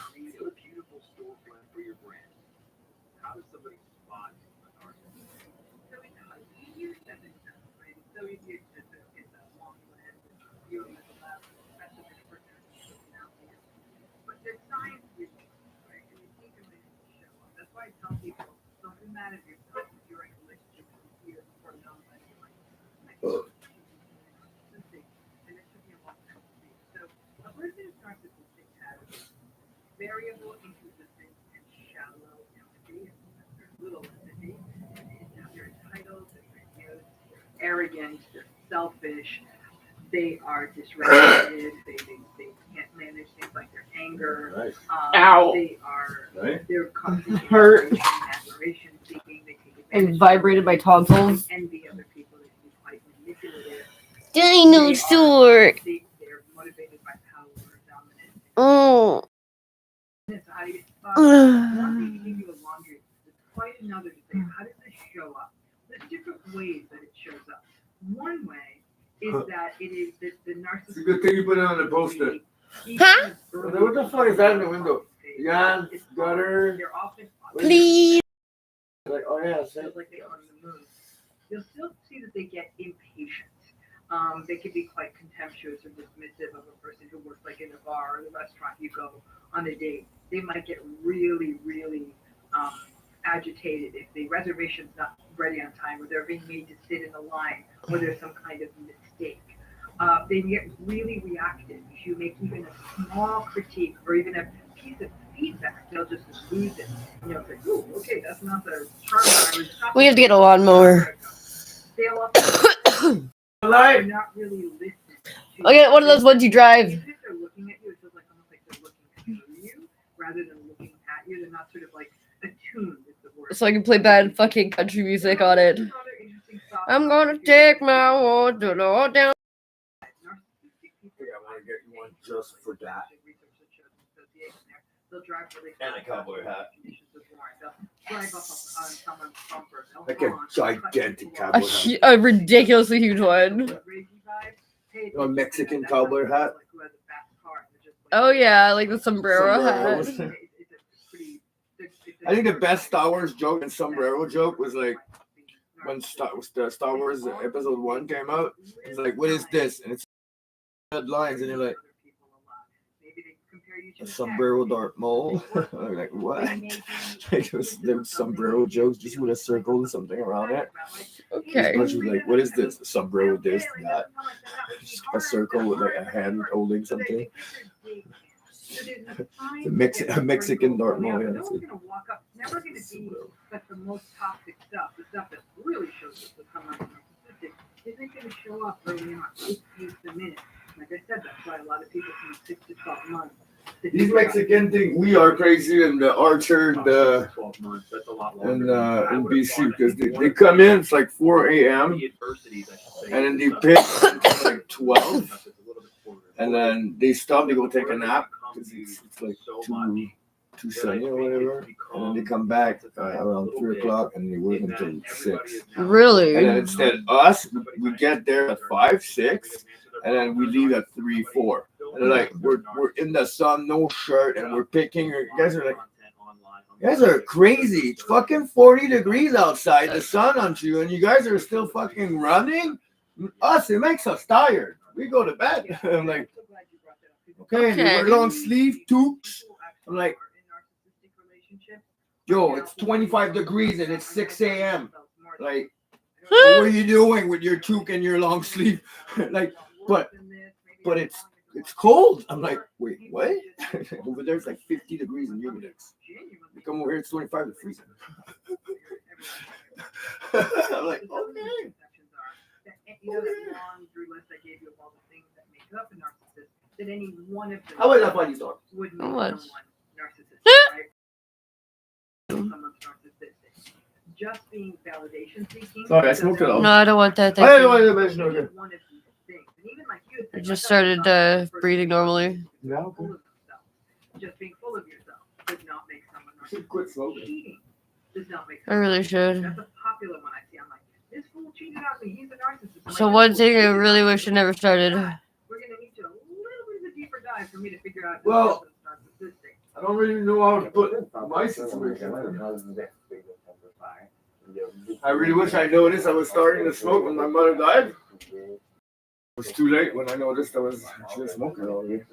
Oh. I kind of phased out for 4 years. At 4 years least. later, 4 years later, somebody made me talk about my mom, and I look at the date and shit. I'm like, oh my god. They're like, what? It's like it's already been 4 years, and in my head it was only 1 or 2. I was like, okay. The company based thought I was hacking, doing a bunch of speed. The other thing is So in my head, it's a compressed 1.5 years, but it was 4. There's a lot of narcissistic women out there. There's enough people out there. Who are Well, I'm up and takes me around. It's a good start. Narcissistic women out there. So we make this misconception it's always a guy. Now it's more often, and I will say definitely much more prevalent in men, but it's definitely not the only game in town. And when we talk about the more vulnerable, victimized, resentful, sullen, anxious, Concrete monitoring kind of form of narcissism, like, you know, everyone's out to get me, that we see that as equal in men and women. So it's not just men. It is not, again, it's not always just the I'm full of myself. Like I said, there's different subtypes of narcissism. And it doesn't always look like the person who's sort of got that kind of salesperson vibe, who's walking in and is sort of holding court. That's a very common and almost a very sort of baseline form of narcissism. I'm sorry, now I'm gonna stuck in my head too. Malignant narcissism, which can actually almost feel like there is communal narcissism. I'm gonna take my horse to the hotel room. I'm gonna ride till I can't no more. Narcissistic person, but they get validation by all their do-gooding. So there's all these subtypes too. So it's not just. But why would you do that? Why would you like kill his horse like that? You know, his horse needs water, needs hay. Why would you ride until he can't? Like his horse has a limit. It captures some really important territory in terms of relationship behaviors and patterns. Well, I mean, the internet's the internet. You don't need to be smart to drive it. So anybody can get in there and say whatever the heck they want. Why do you think there's more male narcissists than female narcissists? I think part of it, a lot of it probably has to do with socialization. So if a girl, child, little girl, shows up with some of the qualities that a boy, narcissistic child is showing up with, she'd be more likely to be shut down. I think that peer relationships are different for girls, but I think a big difference is boys are shamed for emotion, especially negative emotion, crying, anxiety, fear. That I still was recently a few days ago, and someone's little boy, it's a little kid, like probably 4, 5, 6 years old, got hurt, and the dad's like, "Come on, dust off. That's enough of that." I was like, "Oh man, you've got to be kidding me!" Like, let the poor kid cry it out. So we shame emotion in boys, we shame emotion in men, and as a result, there's a real constriction around that emotional expression. And insecurity in men, because there's really no way to express vulnerability, and if through that vulnerability comes strength for men, but that's not how we're socializing. Did your moms do that? What? Plug up. You're fine. Yeah. Men to be more assertive, to be more aggressive. Yeah, but did they ever like have times where they're like, "Oh, yeah, come here," like fucking do the baby thing? No, never. No, like, you okay? No blood. Is there blood? No, you're fine. Is there blood? Yeah, come here. Sit up. You know? Don't look at it, it's gonna cry. Only bother me if there's lots of blood or exposed bone. Lots of blood. It's not going to stop that track for girls, but I think for girls, Yeah, me, it was always more you know when I'm like, I'm doing this when I'm sick or anything like that. Like, it's when I don't have my consciousness that something is wrong. Okay. Because I have broken bones, I can want myself to the hospital. Oh, I cast on my leg? No, sorry. I walked in, I walk out. It's gonna heal. It's fine, I can stand. You cry a lot as a child? Huh? Did you cry a lot as a child? No, I guess not, because you get smacked. Yes, right? at the beginning. Until when you were getting in trouble more because you cried about what happened in foster care. That's so terrible. That's so sad. That's so mean. And they all were into wrestling. I was the youngest one. And then the difference between wrestling and real life when you're wrestling. Or after 3 seconds, done. No, it's a stage show. Yeah, It's so you like tap to people abandon, sword fighting. you give up, or 3 seconds with your shoulder on the ground. 1, 2, 3, ding, ding, ding, over. In real life, you do the fucking submission technique they don't let you go.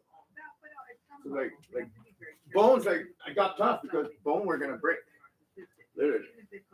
And then if I go and complain, fucking kick in the butt, go back and deal with your problem. And when you told the foster system, kids are a bunch of lies. And they believe that here in Quebec. That the truth doesn't come out of the mouth of children. Oh no. Lies comes out of the mouth of children. So we're just a bunch of little fucking lying shit for them. Because we're in the foster care anyway. So we're problem children. Even if it's you got abused and all that, and you get taken on from your family, you're still problem children because you don't know that. You don't know that you got like you're a victim of abuse and you're They do though. That's the whole reason why you're there. No, but the people that work directly with you, the workers, the well, Yeah. tutors and shit like that. Those people, they don't know your file. It's not in your file. Like you got the file that the Not in foster social care because services you have a have. good fucking The love only family. person that knows that is pretty much the judge. Which the judge was really nice. Rufo judge. When I was younger, it's like, what do you want? She asked me. I was like, I want to be with my mother there, my grandmother. And she's like, okay, well, we're gonna work towards that goal. And then when I was 17, they emancipated me, so I could go back to. It's too late. Like, well, already fucking deep in the system. It's emancipated. It's I'm of age at 17 years old. Oh, okay. That's what they did with Fury. Fair. Now, those people at that end, you're looking at patterns of violence.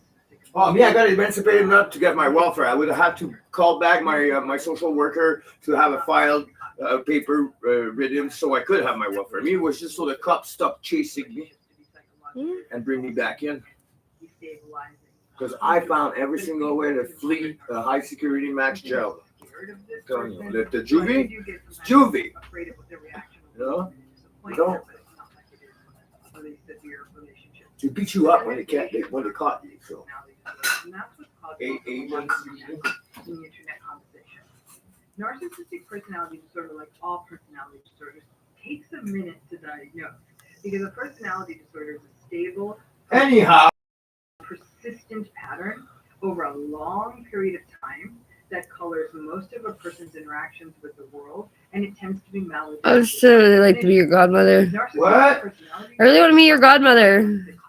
People in the population, depending on the research study you look at, it is a relatively new diagnosis. I'm not saying it came to the DNA. Oh, wow.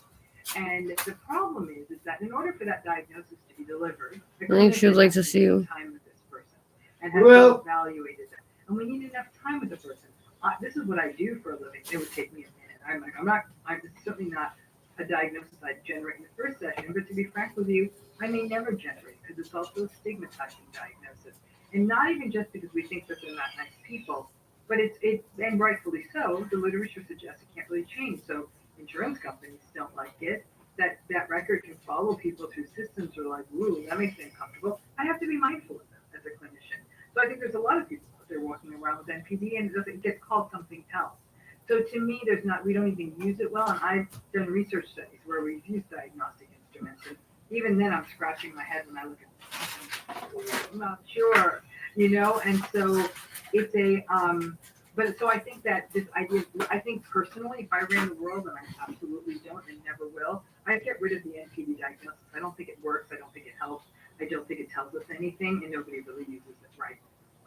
We talked about at the beginning how to spot a narcissist, and we've spent the last few minutes talking about a lot of the nuance in that conversation and how it's not necessarily black or white. And you also mentioned that it can take like 6 to 12 months for somebody to fully realize they're in a relationship with a narcissist.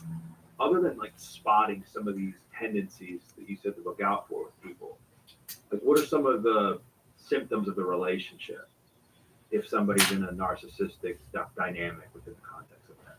Well, something that's going to show up relatively early in the game, and love bombing can last anywhere from 6 to 8 months. But even during the love bombing phase, you're going to see the slipping in of gaslighting, right? Because ultimately, a narcissistic relationship is a power play.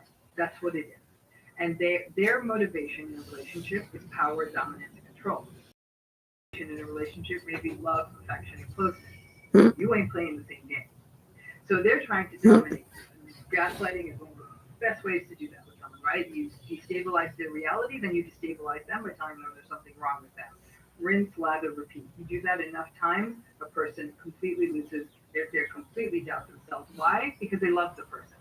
If you started to gaslight me, I don't know you well enough. I was like, I'll just turn off my computer. I'm like, I'm out. But if we were close to each other, if you're a family member, if you're a partner, if you're a good friend, I would have a connection. I'd have an attachment, and I'd want to continue maintaining it, right? So to maintain that, I'm going to make allowances. And what I do, maybe they didn't mean that. Maybe I did put the keys in the wrong place. Maybe I did never say that. Maybe I'm just being too suspicious. And slowly but surely, the person being gaslighted starts to internalize responsibility for anything that's So that's probably one of the most insidious dynamics, and it shows up early. A gaslighter is testing the water. If you know what gaslighting is and you kind of start stepping away at the relatively early signs of it, the relationship isn't going to last long. But because people are often enjoying getting to know someone who's charming, charismatic, attractive, confident, like that's not bad stuff. So you the person has all these goodies, and then they start doing this gaslighting stuff. We sometimes make excuses to keep the good stuff rolling, right? So that's one pattern that'll show up. You'll also see other kinds of these power plays and sort of, unhealthy patterns.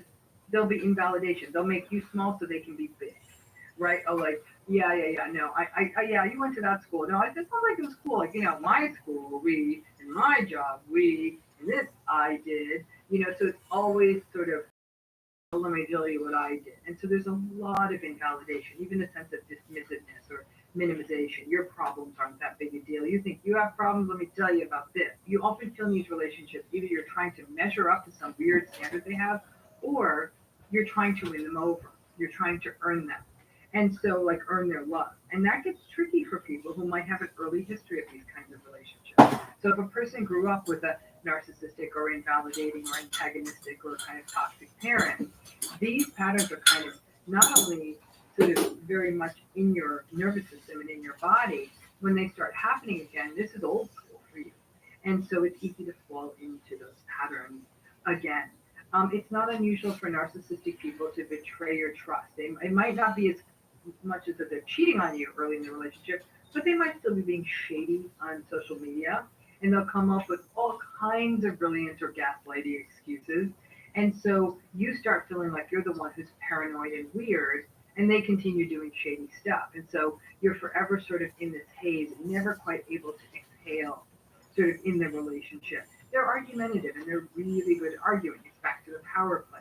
So some people will say, I used to like getting into a healthy argument. This isn't that. This is sort of being overwhelmed. Someone feeling like they're coming at me like a title of you. There's a lot of dysregulation. The narcissistic folks go from 0 to 60 in 1 second. They're very dysregulated with their anger. And that anger comes about when they have an ego injury. And an ego injury can be caused when they don't feel special. So that might be that somebody disrespected them at work that day. You had nothing to do with it. It could be that they didn't get the parking spot they wanted. It could be that there was traffic. It could be that their friends got to go on a really cool vacation and they didn't. You don't know what's going to set off that ego injury. But what we do know is that it turns into rage. And a rage that might come at you even if you're not responsible. You're not the reason it's a bad day at work. And a lot of people are like, what is happening? So now you're looking Really at cheese on a burger. You don't know what's going to set them off. You're tiptoeing, and you're doing the proverbial walking on eggshells. That was the name of the book, actually. Walking on Eggshells is a great book. It's written by a woman named Randy Krieger. She's been writing this space for it. She talks more specifically about borderline personality styles. And it really was a seminal book in the field, because you know what Randy Krieger did? She was one of the first ones, especially with borderline where it's harder to do it, to say, whoa. You really behavior to these folks, and that's not cool. It was a courageous leap in, and people like me were able to come in afterwards and talk about these other personalities. So, do you think there's any hope for somebody who's in a relationship with a narcissist? Let's say somebody's listening to this or they're watching this and they're like, oh my gosh, I honestly think I might be in a relationship with a narcissist. Is there any conversation that can be had with this person? Can a narcissist change, or is the best way of survival get out? So it depends on the person. Like, this is where it gets really complicated. And my approach to this has always been to have no agenda, to say, well, if you don't get out, then it's really going to always be a nightmare for you. It's not true, right? Healing's an inside game, right? It's something we can take responsibility for in ourselves, even if we're in a mess. That, healing is possible even when getting out is not, is what I tell folks. There's a lot of reasons people feel they can't get out of these relationships. Embrace the crispy, fluffy circle. Eat the crispy, fluffy circle. Eggo waffles. There's the complex trauma bonded dynamic, but there's also, they still love the person for how difficult it's been. They still feel a sense of love. They feel a sense of loyalty. They have a sense of fear of, if I leave this, what if they turn around and become a nice person for the next person, or there's still some stuff I like here, I don't want to be alone. There is practical factors. Practical factors could be money, a shared home, you might have kids together. And then there's cultural and religious factors, people feeling like, especially if they're married, like, I can't split up with this person, I'm in it with them, whatever. Reason is a wrong reason. There's no judgment or shame around the reasons. Your reasons are yours and they're real. And I think this idea like, oh, that's just because you're lame and you're a doormat. There are no doormats. These things do such a number on you. And if you still feel love for a person, you still feel love for you don't. So what the hope then becomes is all to me predicated on radical acceptance. You gotta see it. And know it's not. And what tiny bit of changes I think can make. Right? And yes, so sir. I can put, listen, I can put crown molding in my house. Don't make it a mansion. All right? Makes it in the house with crown molding. And they might change a little bit. It doesn't make them into an empathic, warm, loving kind of a person. And so, not the way somebody needs. Now, some people will say, listen, this fool went to therapy and they don't scream as much and it's still not deep and I have to radically accept that's not what I'm getting in my life. Radical acceptance is that this person's not going to change or it's not going to change enough, the relationship's not going to change, the patterns in the relationship aren't going to change, and that hard, and it will still hurt even if they say things to you. So, but over time, some people say, we live in parallel here. We just shot a video today about this idea that some people are totally mentally out, they're physically in. Is it optimal? I mean, who's to argue, right? They'll say there's reasons. This guy's Jeep is starting to slide. So he's like, I went back home, right? So he's like, I went back home. I don't want to get stuck jammed in traffic, and then my car's not gonna be able to. So he's like, I went back home and I called Derek and I let him know what's up with that. So I'm like, well, Derek's gonna tell me what's up with that. Okay. I thought this, I thought that. Having to give up on all that is hard. Now, for the people who leave, the different path forward, and they ain't all rainbows and moonbeams. In some cases, narcissistic people don't like to be left. Let's call it that. They do not have high rejection sensitivity. So somebody leaves them, there will be help to pay. So there might be what we call separation abuse. The narcissistic person may stalk them on social media or even literally. The narcissistic person may pass rumors about them. They might do what we call a smear campaign. They may enlist what are called flying monkeys. They talk smack about the person who broke up with them to anyone who will listen. And some of those people will start to believe it. So you'll feel like the support system crumbled overnight. So these things happen where you think like, I was just trying to break up for them, but now my whole life is kind of a mess. And so people will sometimes feel as though, what have I done? This is work. Break up and feel a sense of regret. So when the narcissistic person hoovers them back in, they're vulnerable to it. And so it's a complex landscape, even if people leave. In the grand scheme of things, Doug, if someone could leave and be narcissist free or get rid of this person and really do the work of themselves, they will feel better.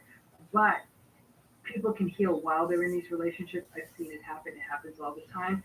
I always say it's like you're still walking, but now there's a bit of a slope on the walk. But it can be done.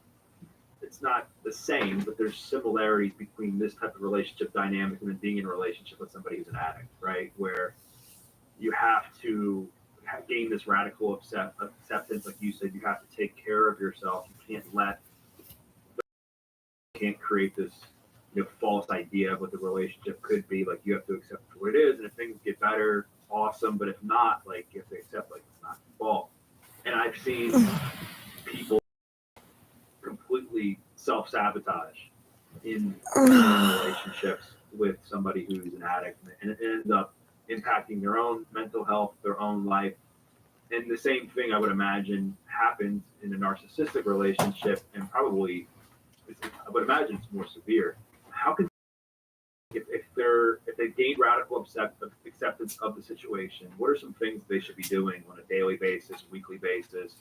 Again, I know you're not about like this one size fits all approach, but generally speaking, what can people do to make sure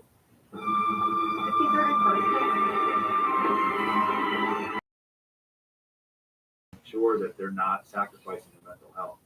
So once a person hits radical acceptance, and listen, not everyone has access to therapy, but if you do, be in it, and ideally with a therapist who gets this stuff.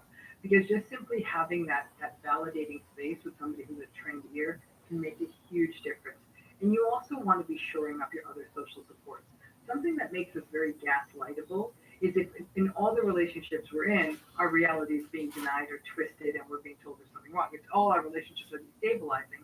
That makes it tricky. But if you have validating spaces in your life, for example, a strong friendship network or a trusted colleague, just continuing to cultivate that, because a narcissistic relationship is like a black hole. It sucks all of you into it, all your resources, all your bandwidth, everything.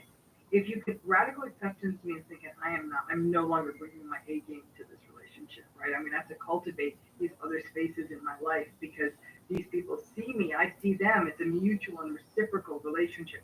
You get to experience that two-way road that is a relationship.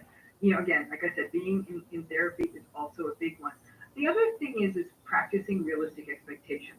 Radical acceptance and realistic expectations sort of go together hand in hand, in the sense that the radical acceptance sort of navigates the realistic expectations, where it's sort of things like the person who is about to have their birthday and things, they know that the narcissistic person is hit or miss if they're going to celebrate it right. If this matters to you that much, do something else with your friends. It could be a lunch, it could be a dinner, like you need to do you. I say to people, I'm never going to be able to take away the hurt while you're in this relationship, but I would like to take away the surprise. And I have clients who week over week will say, you're not going to believe what he did. And I look at them, I'm like, I absolutely believe what he did. This, I would have set a clock that this is what he would have done. And we'll even play a game, because they'll say, I see my mother or narcissistic mother, narcissistic partner. I say, here's how it's going to go down. I'll make a bet with you. Won't bet stuff like a coffee or like a Starbucks or something. I'll say, I'm right, you buy me Starbucks. I'm wrong, I buy it for you. I got nothing but Starbucks gift cards in my house because I am always right about this. And it's not that I'm some kind of genius. It's that, and I want to lift the surprise. But the more we play that game, they're like, I saw it and I didn't react to it this time. Because the surprise leaves you feeling worn down and let down. Like, I can't believe he did it, versus more of like, here we go. You know, that's a very different nervous system stance. Another thing is also to learn your nervous system.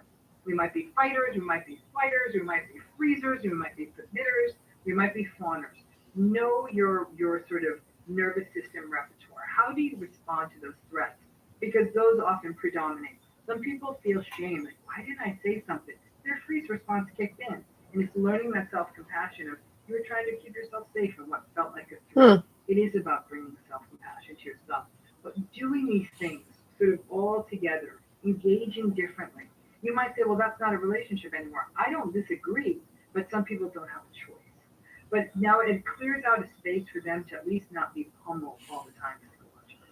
I imagine like one of the other challenges of staying in a relationship with a narcissist is dealing with conflict. I'm sure helps tremendously. But how does somebody deal with the conflict when you're saying like a big part of how the relationships erupt the narcissist is how the narcissist responds to stress and turmoil in their life? What advice do you have there? It's a tough one, right? Because you're never going to be able to have any reasonable conflict with them, right? There's no such thing as having an argument with a narcissistic person. You're either going to be gaslighted, you're going to be overwhelmed, you're going to be bulldozed, or you're going to be left. That's the entire vocabulary of conflict. So it is really about a disengagement. You know, as they go on, it's almost like there's a concept I have in my new book. I call it soul distancing. So while they're yammering on, you're almost like envisioning, like, okay, my body is present, my soul is over here, I got it protected. I'm not engaging with this. And they're going to yell and scream and yell and scream. Listen, different people's nervous systems can put up with this in different ways. And but there's no, when a person's gaslighting you, the best you can say is like, listen, we're having different experiences here. I mean, that's all I got. It's going to make it much better than you doubting yourself. Just, you were having a different experience. I thought you remembered it this way. I remember it that way. That's it. That's a different experience. And so there are phrases you can have that can help sort of, at least on your side, put La carte Visa Infinite TD Aéroplan, partagez le premier bagage enregistré sans frais avec jusqu'à 8 compagnons de voyage. Put your punctuation mark on it. They're not going to let it go, though. They're fighters. They're built for the fight. And if you're not a fighter, this is a really, really bumpy road. The other thing, though, is they don't just fight. The other thing narcissistic people do is they withhold and they withdraw. And for people who have abandonment fears, that can be really, really hard. When the silent treatment, I'm not sure what's going to happen. I would love to know, like, Because your definition of Derek gaslighting, wanted. because I think much like narcissism, Because David is just getting used to trucks because he drives a Honda and then he drives his dad trucks when he works with his dad. He just passed there for 5 years for his dad. But when you drive your dad's truck and your dad's in the truck, it's very much different than when you drive a truck on your own. So he doesn't want him to drive a bigger truck with all the shit on it just to go to NDG. He wanted Stefan to drive from here. He didn't mind David to come all the way here with a truck. Denying the reality, perceptions, experiences, memories, or even knowledge of the other person, and then doubling down. Okay, I thought I was bringing. Wrong with you. I never said that. What's wrong with you? It's a mental problem that you make some stuff up. So you see, it's not just that I never said that. It's you have a problem. So glad I don't have friends. And this is where people sometimes I confuse hate lying. people. They're not the same thing. Lying is lying. They're both getting pulled by their dog. Right? A gaslighter will take that and say, I wasn't there. We're going to the dog park. Feels like it's gonna rain. It's supposed to. Yeah. I know. That's a whole what I said to right? The liar's like, Derek. I'm waiting for. I'll stay put waiting for a big. Kind of emotion. You do it over and over again. Again, with the goal of completely dominating someone, so they're fully almost on board with the narcissistic person's point of view. That's what it looks like. It's not these other things. It's not a difference of opinion. It's not holding someone. It is attempting to hold someone accountable for something they didn't do, though.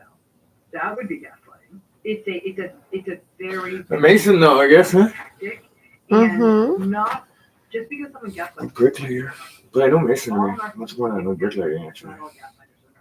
Isn't They may just be people who are just obsessed with power. Yes and no, because but we wouldn't know until we masonry. So, You have some bricklaying in there because you know how to do it, but masonry is more stone work. Stone is very different than brick. And you're the perpetrator, and you're thinking, Because it's so heavy all the time. like I'm a bad person, and that's why many people in narcissistic relationships feel like they're bad people. how can somebody like help take the power away from a narcissist? I've often heard that narcissists are addicted to validation, whether it's positive or negative. Huh? What's so tactics handsome. somebody use to not give the person they're in a relationship with, if they're a narcissist, that much power? So engage. It's that simple. So engage. So when they're yammering on about something, sometimes what we do is we'll engage. In fact, I have an acronym. I tell people when you're a narcissistic person, don't go deep, don't defend, don't engage. You come to the store and get paint with me. Huh? So when they're You come to the store and get paint with me. No. No. Like, and Hmm. then you're like, okay. I'm staying put waiting for And then updates. you sort of you really learn these techniques for disengagement because, like I said, there's not a Okay, lot of can't there. blame me for trying. What? Basically, they're holding. She see A the. relationship with a podcast. A relationship with a narcissist is like listening to a podcast. It's like, they're just blah, blah, blah, blah, blah, blah, blah. The difference is you can't change to another show. And so if you're sitting there, you're holding court. And if you view it that way, you can do mindfulness work. You can, sometimes when I'm with a narcissistic person, Hi there. yammering on around me, I will listen to I'm what good. they're saying, and then I'll just sort of, if I'm not in a position to be able to do something else, I'll sort of do a mindful kind of what I call a sweep of the room. I'll describe the room to myself. I'll do a 5, 4, 3, 2, 1 mind. I'll do something to sort of ground myself. I just stop listening to it.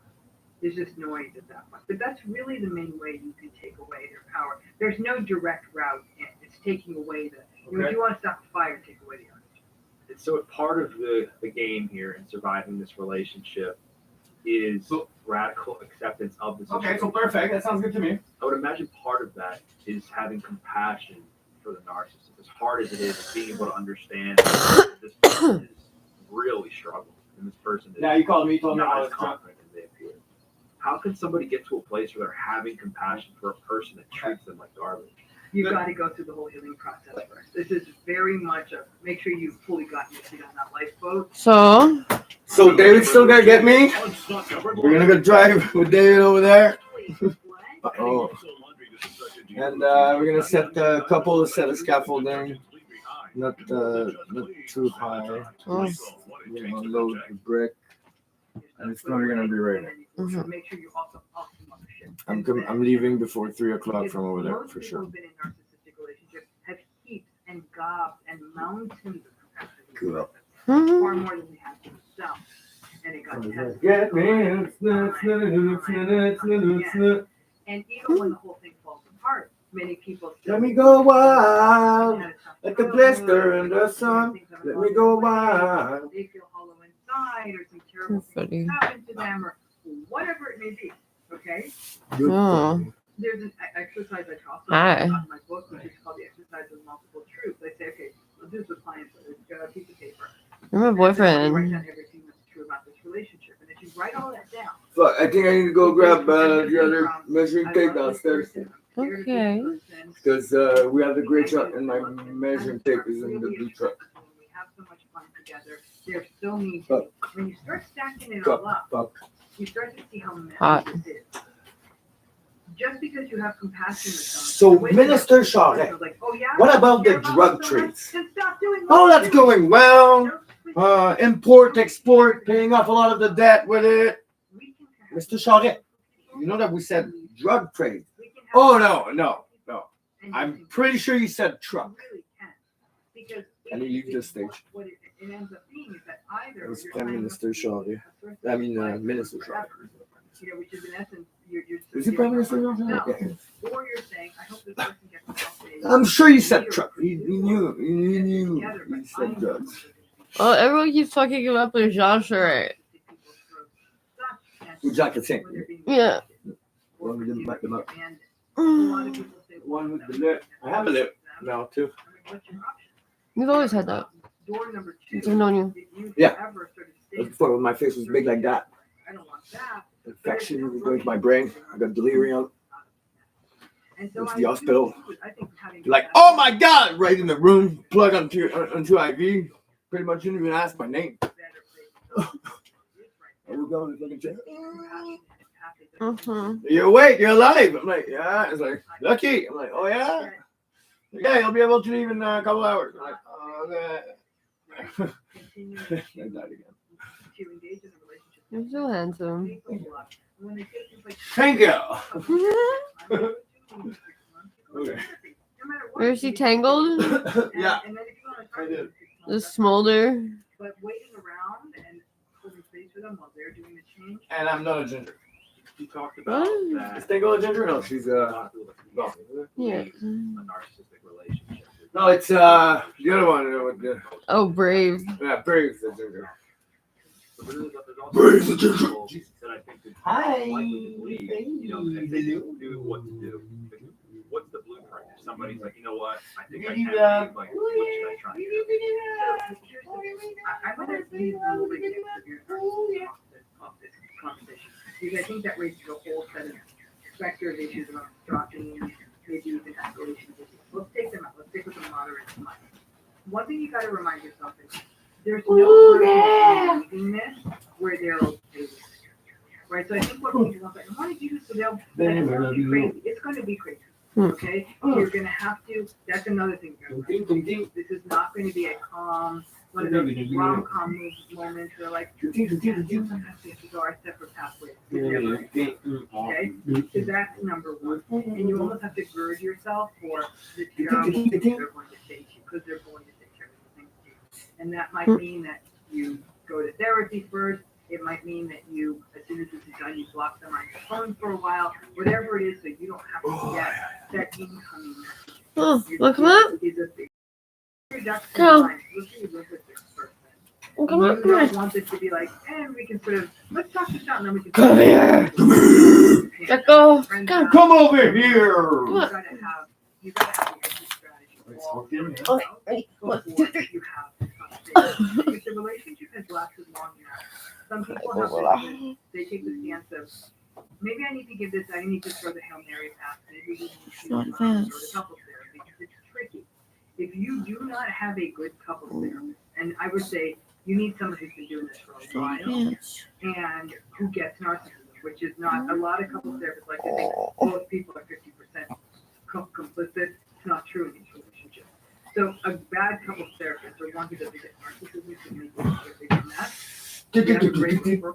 Listen, you could pay for a streaming app and a music app, or just get YouTube Premium for $12.99. But you both. One. Early, you know, someone this could actually be an exit. Some people say, at least I like to try.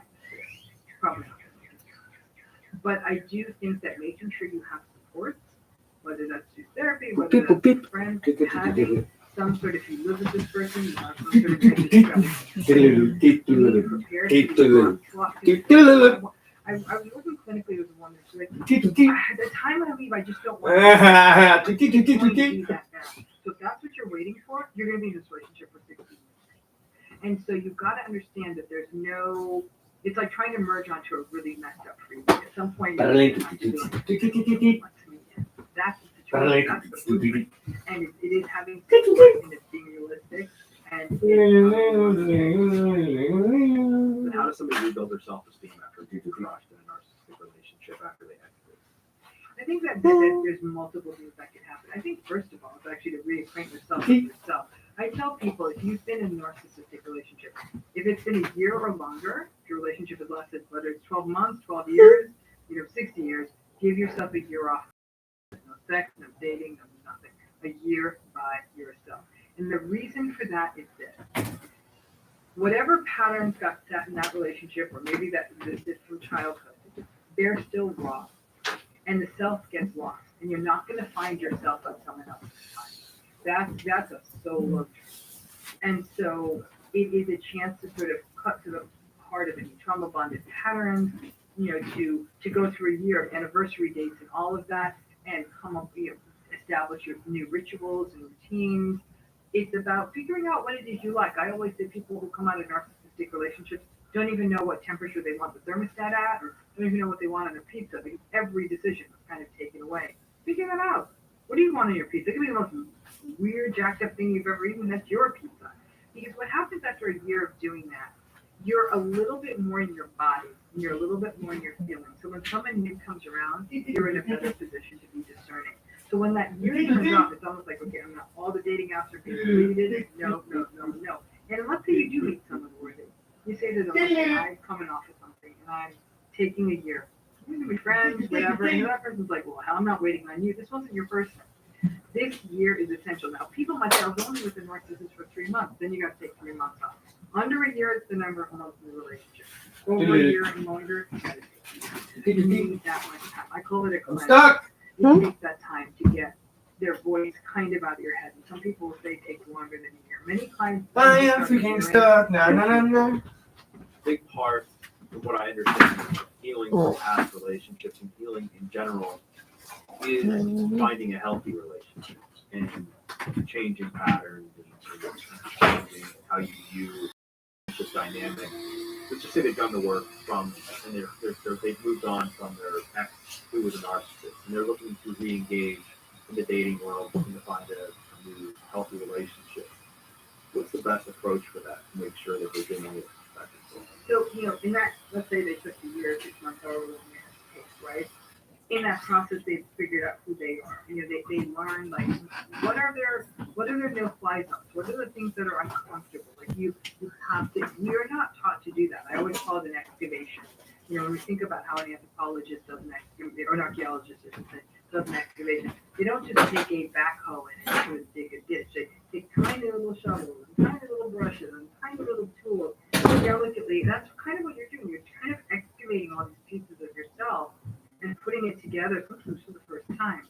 Once you're back out there again, a lot of it is moving slowly. It's even after the day, instead of just coming home and flopping in bed, it's like sitting with it. How do I feel this in my body? How do I emotionally feel? What are my thoughts about this? And really, really be with it. And listen, the thing I say is folks who are coming out of narcissistic relationships, who give themselves a break, who sort of start to re-individuate again, are more likely to throw away fish that are big enough to keep, right? So they might sort of overcorrect a little. I'd rather that than the other direction. And then I think people slowly start to learn the fine art of compromise. They'll realize, like, somebody saying that they don't want to have Mexican food for dinner doesn't mean they're dominating. It means, like, they may just simply not want Mexican food. And you can come to a compromise, right? So it's that's why those sounding boards you've cultivated become an important space as well. Therapy becomes a great space for that too. But it's about moving slowly and letting people know. I mean, one of the tricks of the narcissistic relationship is they move fast.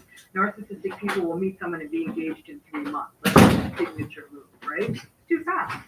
And that speed means that the other person in the relationship cannot process what's happening in real time. So bad decisions are just being made. It's like if somebody tried to pressure sell you, right? You cannot make the best decision. So in this case, if person's like, I just want to let this unfold, and the person's like, why can't we just like me this? Like, just want to finish up my time. And the person's like, that's not working for me. Again, not your person. You know, if they can't hear that need for like, okay, I want to keep spending time with you, I really do, but I really want to keep living in my own spot. I need that for a while. And they're like, nope, not your person. Because if they're going to dominate about that, then you've now set the tone. And some people feel bad that they're going to lose someone over that, but I'm like, yeah, you knew where this was going to go. Let's go to the other side of this and talk about early stages when you're dating somebody.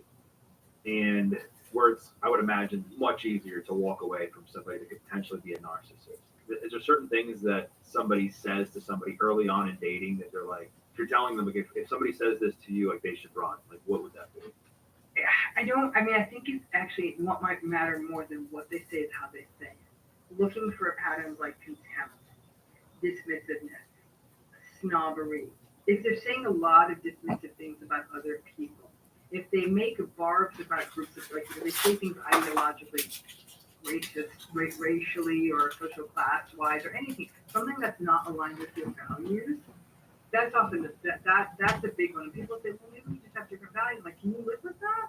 Because there's some, yes, I mean, it could be the kind of thing where you might have opposing views on something that's not core to you, right? Like they might have a belief of the social policy, like, I don't know that I agree with that, but whatever, like it is what it is. But then there's things that are core issues to you. And if that's a core issue that's coming up, a core value difference, they may be poking and testing. Because remember, these relationships are about indoctrination. So they'll sometimes deliberately offend to see if you step back or if you kind of and kind of awkwardly laugh, because what they're realizing is you're a right target. So when somebody's really saying something and puts you in your back foot, I'm like, no, that's not cool. The good money would step away at that point, honestly. And but you are looking for those kinds of patterns. You're looking for things like comparison. You're looking for somebody who critiques everyone they meet. They make fun of somebody's appearance. They make a rude comment about a family in the restaurant. They're always criticizing everyone they work with. That kind of stuff's a problem. They keep comparing you to people. That's a problem. Those are the things you're sort of looking for. They want too much time with you too. That kind of the love bomb, especially actually in more severe relationships, it's that whole rom-com, like, let's spend every day together for a week. Hell, that is a huge mistake. So if somebody's saying, let's spend all this time together, I love spending time with you. I really look forward to the next time, but I got stuff to do. That's sort of stealing the individuation. A lot of people romanticize that. They think I'm so cool, like we're just going to spend 72 consecutive hours together. Like, this is not a good idea. And so that breathing space lets us individuate becomes really, really important. And narcissistic people really want to often get in there. And if you say, I kind of need to do my own thing. Oh, I guess you're not feeling this. And your best play would be like, oh, I'm feeling this just fine, but I'm not your 24/7 person. That might be a way to get rid of the low-hanging fruit. So you hear a lot also about attachment styles. And a lot of times when people are quote unquote anxiously attached, they want the relationship quickly. They want to get in like super quick. So maybe they get overly excited about meeting somebody so they can get into this relationship quickly. What's the difference between somebody who's just truly excited about the person or anxiously attached or fill in the blank versus somebody who's like a narcissist who's love bombing somebody? A anxiously attached person would hear your feedback about slowing down and would enrage you. If anything, they might get a little bit sad. They're like, I'm sorry, this is just my Want me to make you the bagel? And they're probably be a vulnerable. Maybe, yeah. A narcissistic person would get mad, Check and roll. and they would immediately threaten to abandon you. Like, My beautiful handsome boy. Oh, he's here, never mind. Oh. What? Let's just say somebody's listening to this or they're watching this. They're hopeless. They're in the depths of despair. They're either Have a good day, baby. narcissist, Bye, Giacomo. not fun, and they're just completely broken.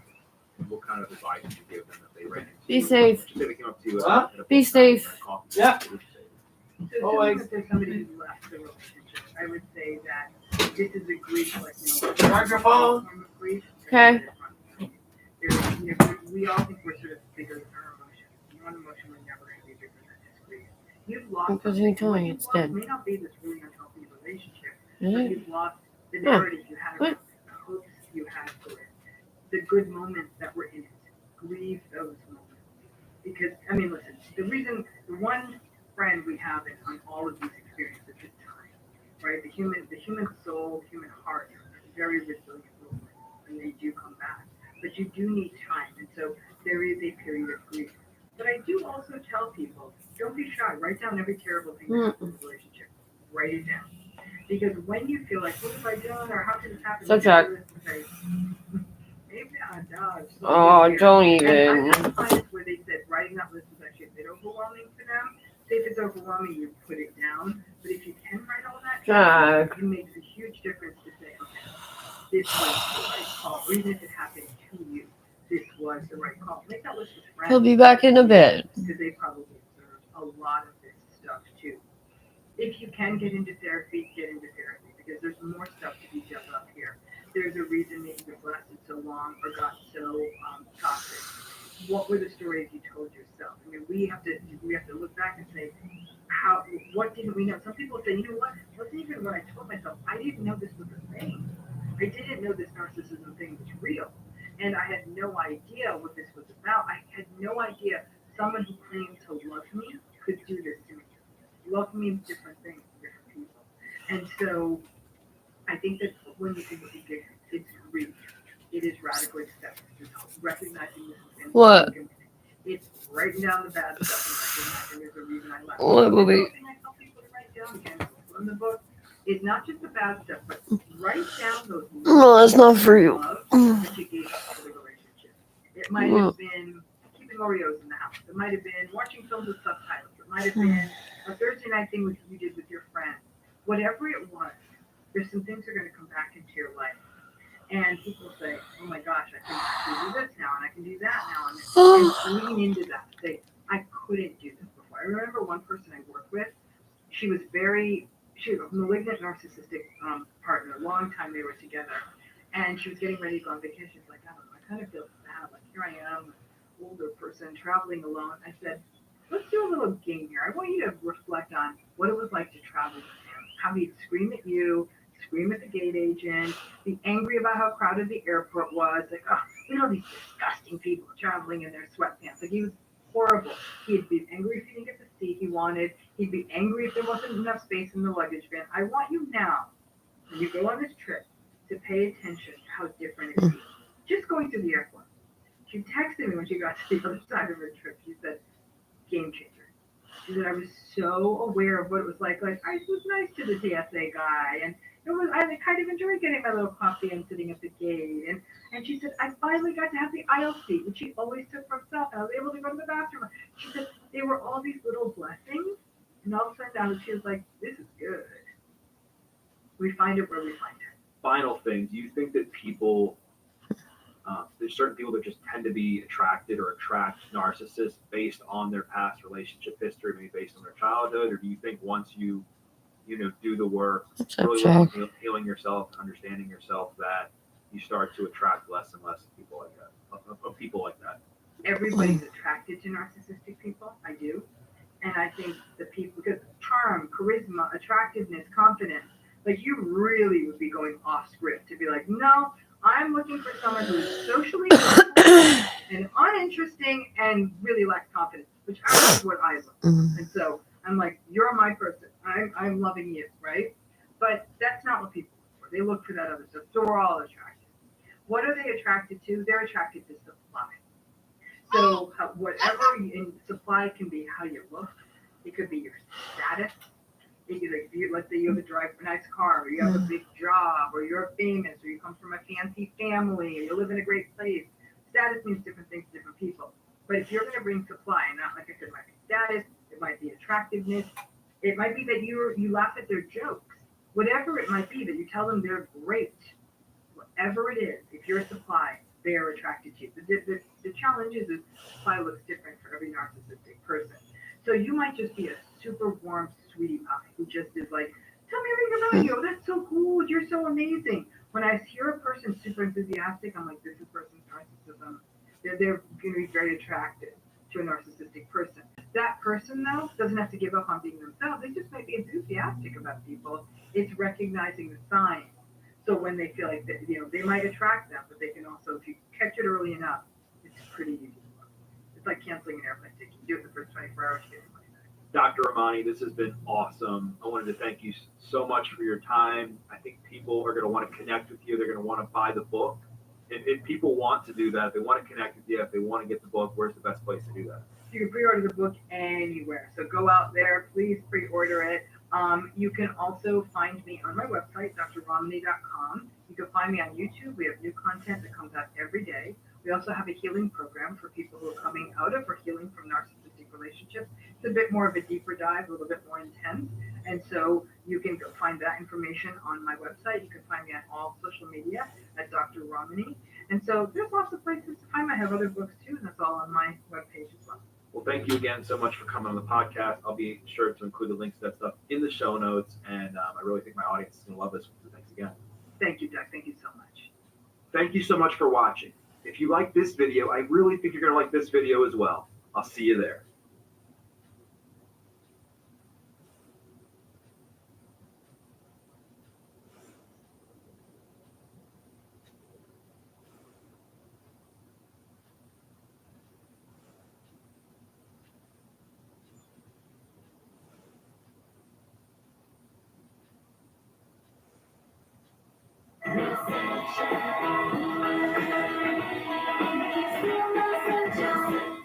I thought a really nice place to start would be around self-sabotage.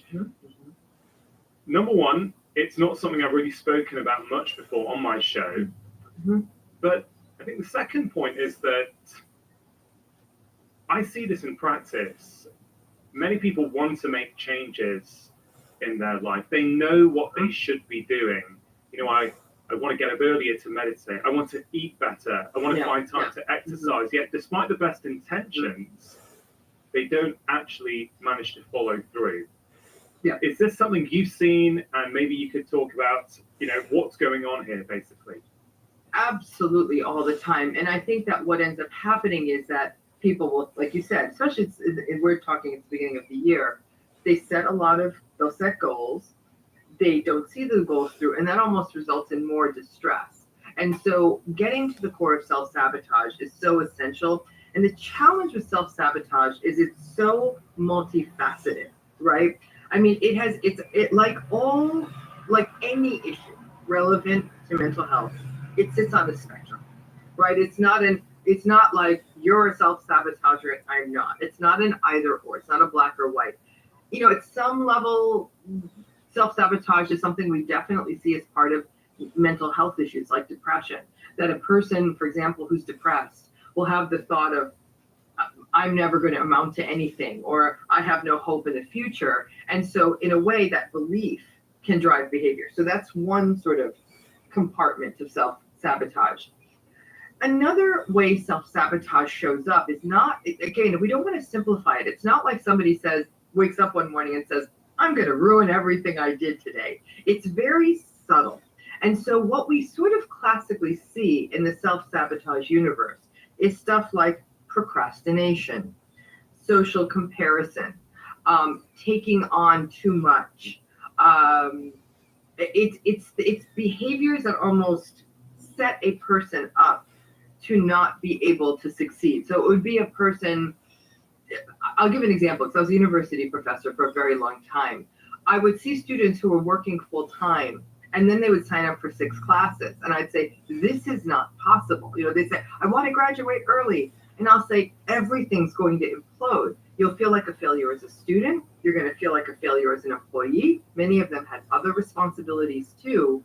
And yet the big goal of, I want to finish school in the allotted amount of time, or, it was this almost a sort of a self-sabotaging level of grandiosity. And so we'd have to bring them down and say, it's okay to take 5 or 6 years to graduate from college, but if you're going to work full time, let's set this up differently. So there's sort of different issues around self-sabotage, which is sort of what is the core of it, what might be driving it. Then there are the sort of foreshadowing behaviors like procrastination, social comparison.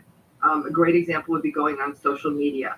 That actually is a form of self-sabotage. A person will give you an example, wrong? A person will want to lose weight, okay? And they'll go on social media ostensibly for inspiration and look at these people who have these dramatic weight loss stories, even their friends who are getting up every morning and doing some CrossFit, and then they're showing their smoothie they made for breakfast. And then this person simply isn't able to do that for whatever their reasons are. They may be very real, practical reasons. But as they see their friends' success on social media, weight loss, or even parenting is another great example. A person might be a parent of young children and feel like, I'm failing at this every day, and yet they see their friend with their perfectly coiffed children and saying, I'm a failure. And so looking at that will make a person say, I don't even know why I should try. That's another example of self-sabotage. So, and then there's obviously the self-sabotage behaviors of not doing, procrastinating, because a person feels too overwhelmed. So it's a complicated behavior. Yeah, it's really interesting. I think that example around weight loss, and as you say, going on for, in inverted commas, inspiration, but without realizing it actually is probably making that goal a lot harder to achieve because of how one is going to feel, or one potentially could feel afterwards. Let's go through some of these in a bit of detail. You mentioned procrastination, okay?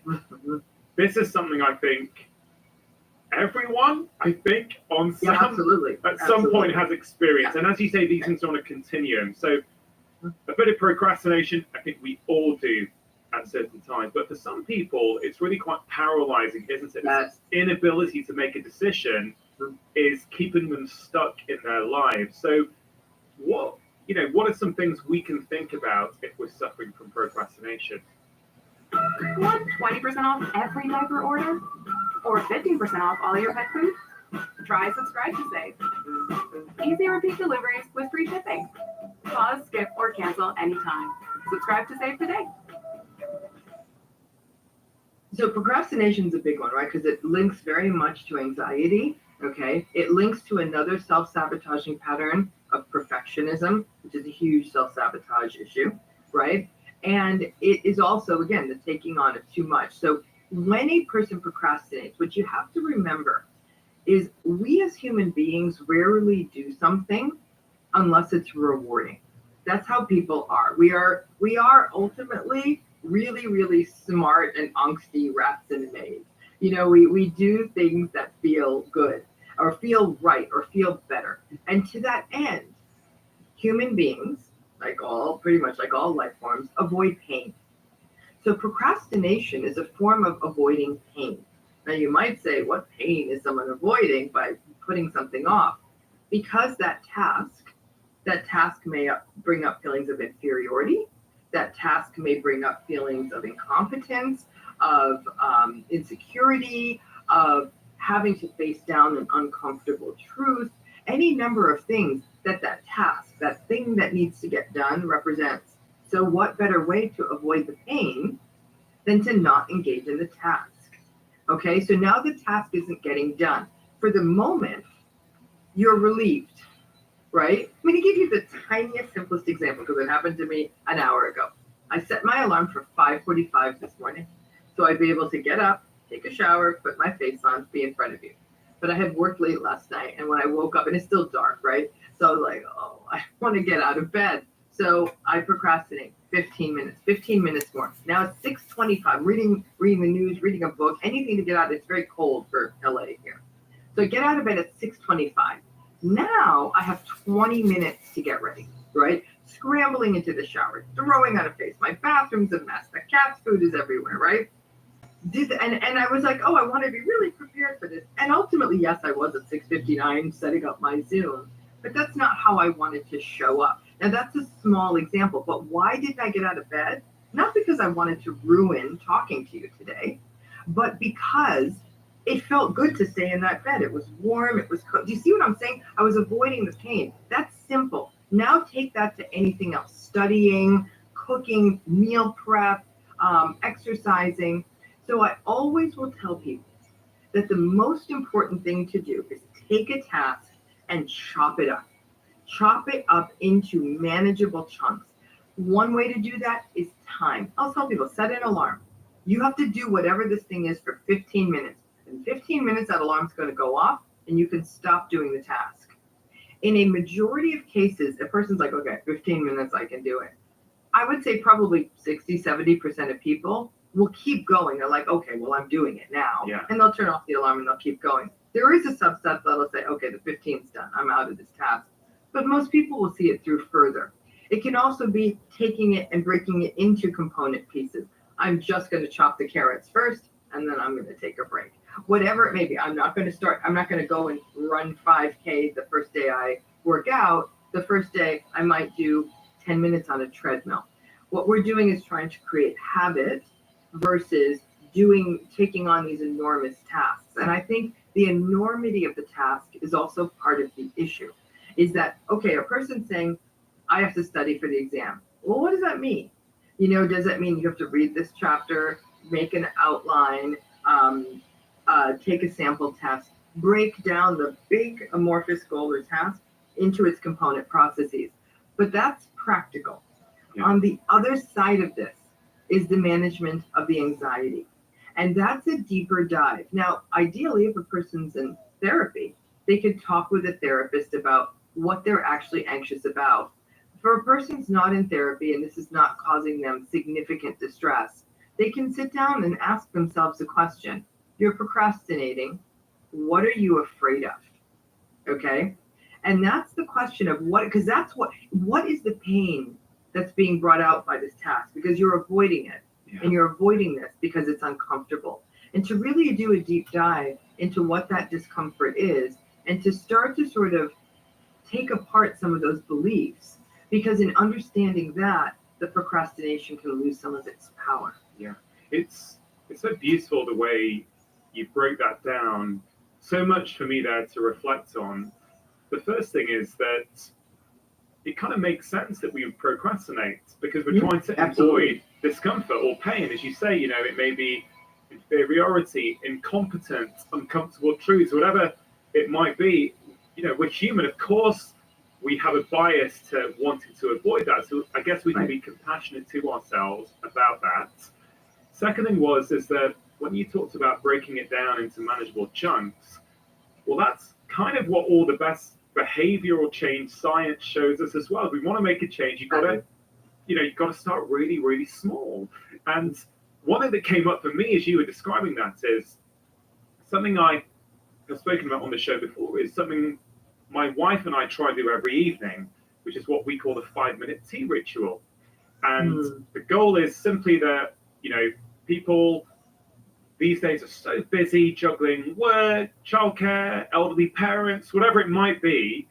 It's very easy to be in the same physical space, but not actually spend meaningful time together. So we have this thing where once our children are in beds, we'll come to the kitchen, and it's 5 minutes. We say that the requirement is for 5 minutes, we sit down over a cup of mint tea or whatever it might be and catch up with each other.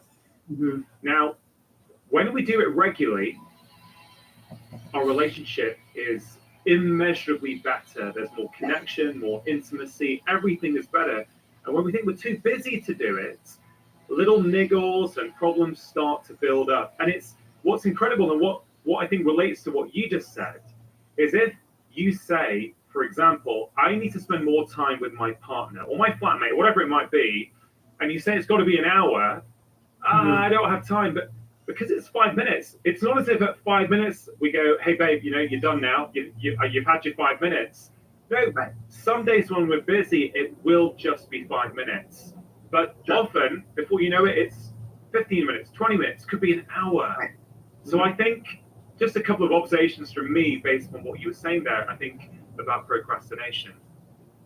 Yeah, it is. I mean, part of that, what you're also talking about is intention.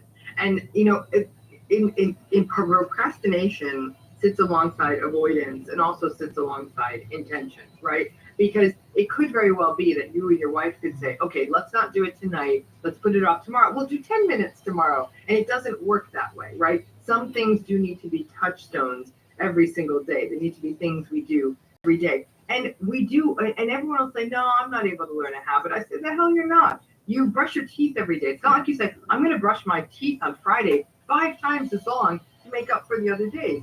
All of us get up in the morning, we do our thing, we brush our teeth. There's things we are, and that's not, it's not even like doing other things like drinking water. That is a bodily function we have to do. Brushing our teeth, if you want to view it as it's an optional behavior, yet everyone managed to get that habit on board. And when we think of it, everything is like brushing teeth.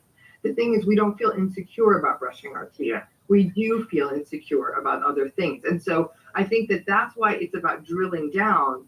And what you're talking about too is if there ever was a point when you or your wife were saying, oh, I don't want to do tea tonight, that would speak to a larger issue. What are you afraid of? Maybe there was something you didn't want to talk about with each other. Like, what were you avoiding? That avoidance piece, which is the core of anxiety. What are you trying to avoid? Because all of anxiety is about avoidance. Nobody wants to feel uncomfortable. Why aren't you making that phone call? Why aren't you answering that email? Why haven't you returned that text message? I was working with somebody recently who really struggles with social anxiety. And one of their biggest struggles was returning text messages and emails in a timely manner. And it was causing problems for this person, right? It was resulting in disrupted social events. It was leaving this person's social, people in this person's social network were starting to sort of split away from them. They were screwing up job opportunities by not returning emails and even paying bills late. So there's a lot of things happening. And when we came to the core of it, what happened was this person then recognized, I actually don't know what to say. I feel like I'm hogging up people's time. It was a very classically socially anxious sort of framework. And then in not answering these messages for so long, this person did have a true mess on their hands now. It wasn't a mess 2 months before. It was a mess now when we were working on it. And so then it became that slow burn of once an hour returning a text. And then once the person started doing one, they returned others. It wasn't easy because some people said, we were hurt, you didn't respond to our messages. But when this person understood and was able to see in some ways the distortion of their belief that, that they were using up people's time, they reached out to you. Why wouldn't they want to hear back from you? But that went to, again, a deeper core insecurity this person had. And that ended up becoming the work of therapy. Yeah, I really love this. It's really trying to dig into the root cause. What's really going on here? Let's not overly focus on the procrastination necessarily. It's like, what does that tell us? What is that teaching us about what's really going on? So I think that's a really great example. Okay, so procrastination is one way in which people self-sabotage.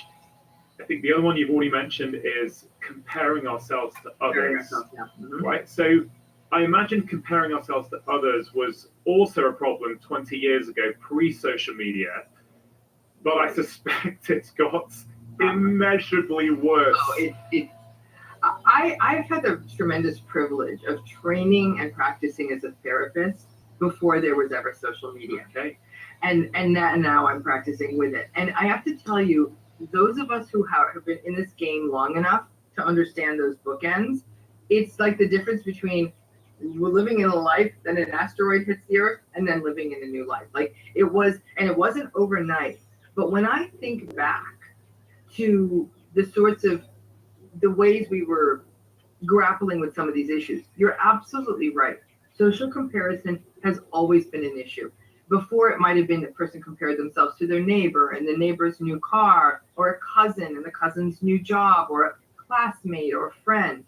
But now, though, the focus of comparison is everybody in the world that you might identify with. That's why I gave the example of mothers of small children. That even if a mother with a small child, you might live in Los Angeles, and the mother of that small child might live in Boston, you identify with them as being a mother of a small child, much like you would a friend with a small child. The difference is this is a very different person than you, and yet you're comparing yourself to them on that one key similarity, right? And so what this has done is it has caused a tremendous distortion and a tremendous anxiety. But there is a little bit of good news. And if some of this goes to some of this work on digital natives versus digital immigrants.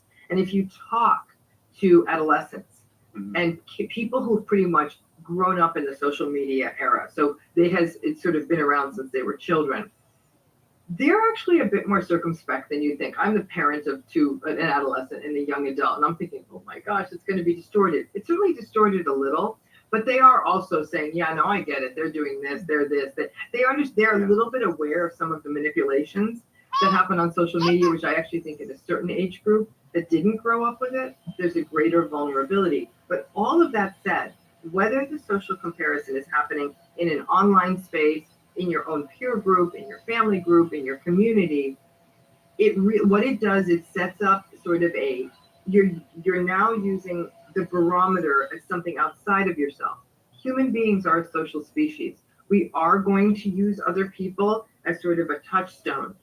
But when we over rely on that, then what ends up happening is we start living in service to what we think the world wants us to look like, the world expects us to do, what we think the world is telling us, for example, good parenting is, instead of sort of saying, well, this is my family, these are my children, this is what works for us, even if it may not be what works in the world.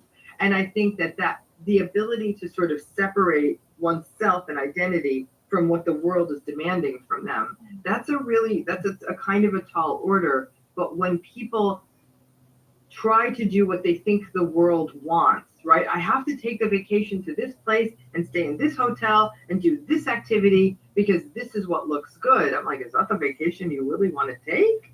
And then that's almost a self-sabotage of the precious amount of vacation time they have, that now they've tried to go and do what they think someone else wants them to do, and they've lost a really important restorative recreational time. It can apply to anything, but the level of social comparison people are engaging in is really resulting in a lot of distress in all ways. Instead of people saying, what matters to me? It may not be the same as what sort of I'm being told matters to the world at large. I mean, firstly, I'm pleased to hear what you said about the digital natives. You know, it's something I'm noticing as well. My kids are 12 and 10 at the moment. Yeah, so they really are natives. Yeah. But I wonder actually if it's people in their 40s and 50s who might be the worst here. Like, because we didn't grow up with it. And then I remember when Facebook came out in, I don't know, 2005, 2007, and it was just incredible what you could share with your friends and who you could stay in touch with. And then within 2 years, you've got like 2,000 friends. It's like, that's ridiculous. I don't know these 2,000 people. They're not real friends. So I think that's really interesting. But, you know, Dr. Romney, what can people actually do? Because it's easy to say to people, don't compare. Right. It's not good for you. We all know when we compare too much, like it doesn't feel good.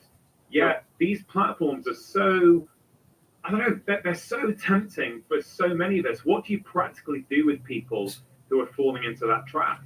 Yeah, it's a tough one, because I think that in some ways when you're younger, you are more impressionable. I think that social pressures matter more when you're younger, which actually makes sense in terms of, because that's what a time when people are starting a career, choosing a partner, all of that. As you get older, I think that the kind of the stereotype of the older person is like, I don't care what other people think of me. There is some truth to that. And so I think that the place to begin is not to tell people to not socially compare, but to actually drill down into themselves and very intentionally, honestly, even once a day, to ask themselves the question, who am I? What do I stand for? What am I about? If they seem like such simple questions, you can do them while you're sitting on a bus, on the subway, in the car, taking a walk. Like, who are you? Like, what is your you? You know, what matters to you? And all of a sudden, it doesn't matter. It doesn't matter if you're trying to shoot for something extraordinary or ordinary or everything in the middle. When you do that, you may catch yourself and saying, it's really sort of the model of keeping up with the Joneses. I was so focused on keeping up with the Joneses that what I'm about is, a person might say, I'm about family. And actually, I don't really care that I have a big car if I have I'm able to get home by 4:30 and spend time with my children. Someone else will say, I'm a teacher and I'm really about teaching, and yeah, maybe I'm not doing this and this or whatever, but that's what I've signed up to do, or whatever it is a person does. I'm a storyteller, whatever. I know, and it's funny. I can only give this from a personal example, but I was recently in a situation where I was being told, you're not doing enough of this, Romani, you're not doing enough of that, and you could be doing this, and you could be doing that. And I actually was really anxious about it in the last few days. And when I woke up this morning with my procrastinated Raj, I did in the shower reflect on this idea of, Romani, what are you about? Like, what is it you set out to do? And when I did that, it became a recalibration of, actually, you are doing what you set out to do. Perhaps if you did what these other people were doing, you'd make more money, you'd have more notoriety. But I'm like, do you need those things? I'm like, anyone wants a little more money, but more money, more headaches. I'm able to pay my mortgage. I've got a car, I've got food in the house. And so I thought, before you get pulled in that direction, pay attention to whether you're living in alignment. And I actually don't think a lot of people have ever asked themselves that question of who are you and what are you about? Because the more of that you do, it does create a little distance between yourself and the social media. And you're able to say, I see that this person is doing this, and that's great. I'm happy that they're doing X, Y, or Z. I'm doing what I want to do. And then all of a sudden you're able to actually occupy more of a co-located space of, they're doing that, that's different than me. Sometimes we may even wonder, if I had taken that path, or what would this be like? But then also, I even with my own clients, I'll say, let's do a little bit of guided imagery work. Work it as a mental experiment. Take it out in your mind. If you had those other things, like even if I'm saying, if I had more notoriety or more money, then how would that pull me off my original mission? What would my day-to-day life look like? Is that what I really want? The old adage goes, be careful what you wish for, you might get it. And so I think that kind of mental work on one's self, we are so focused on other. What do I look like to the world? That many people aren't asking themselves a simple existential question of, what are you about? Yeah. And then once you start doing that and you become your reference point, even when you get pulled, and we all do, like that person's got it together, whoa, that's a really nice house, or how do you have so much time to travel? You then start seeing yourself within the context of your own life, what you stand for, what you are about. That I think is something that people aren't doing enough. And then if you want to look at social media, you'll be potentially looking at it through new eyes. Yeah, it's so powerful because it's in some ways, which way do you want to tackle the problem from? On one way, you could say, okay, I'm going to stay not knowing myself with all my insecurities, and I'm going to get tugged every time I go on social media. I'm going to get pulled, thinking I need to do that, I need to do that. Oh, I'm not as good looking as them, or I don't have as much time, or have a nice holiday as them, or whatever it might be. Or because that's an unwinnable battle if you haven't done the inner work. Whereas what you're proposing is actually, if you bolster up yourself, your own self-esteem, figure out who you are, live in alignment with your own values, then you almost insulate yourself and your being so that you are more bulletproof and resilient, I guess, and less likely to be pulled by comparison. I mean, that certainly, as you were saying that, I was playing with that sort of tug of war in my head, thinking a much more sustainable and probably successful way to not suffer with problems with comparison is to do the inner work, isn't it? Always, and I think the inner work does become, and even with these other things we're talking about, what is it you're trying to fear? What is it you fear? What are you trying to avoid?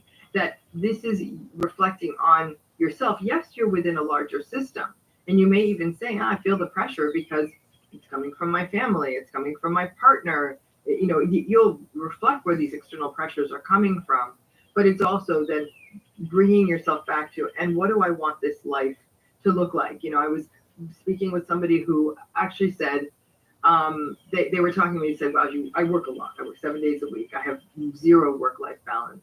And I know why that is. There's certain things I want to get off the ground. There's certain messages I want to get to the world. And I was talking with somebody who very much has made their lives a 9 to 5, right? 5 o'clock, they're done, and they do not think about work the next day until they clock in at 9 o'clock.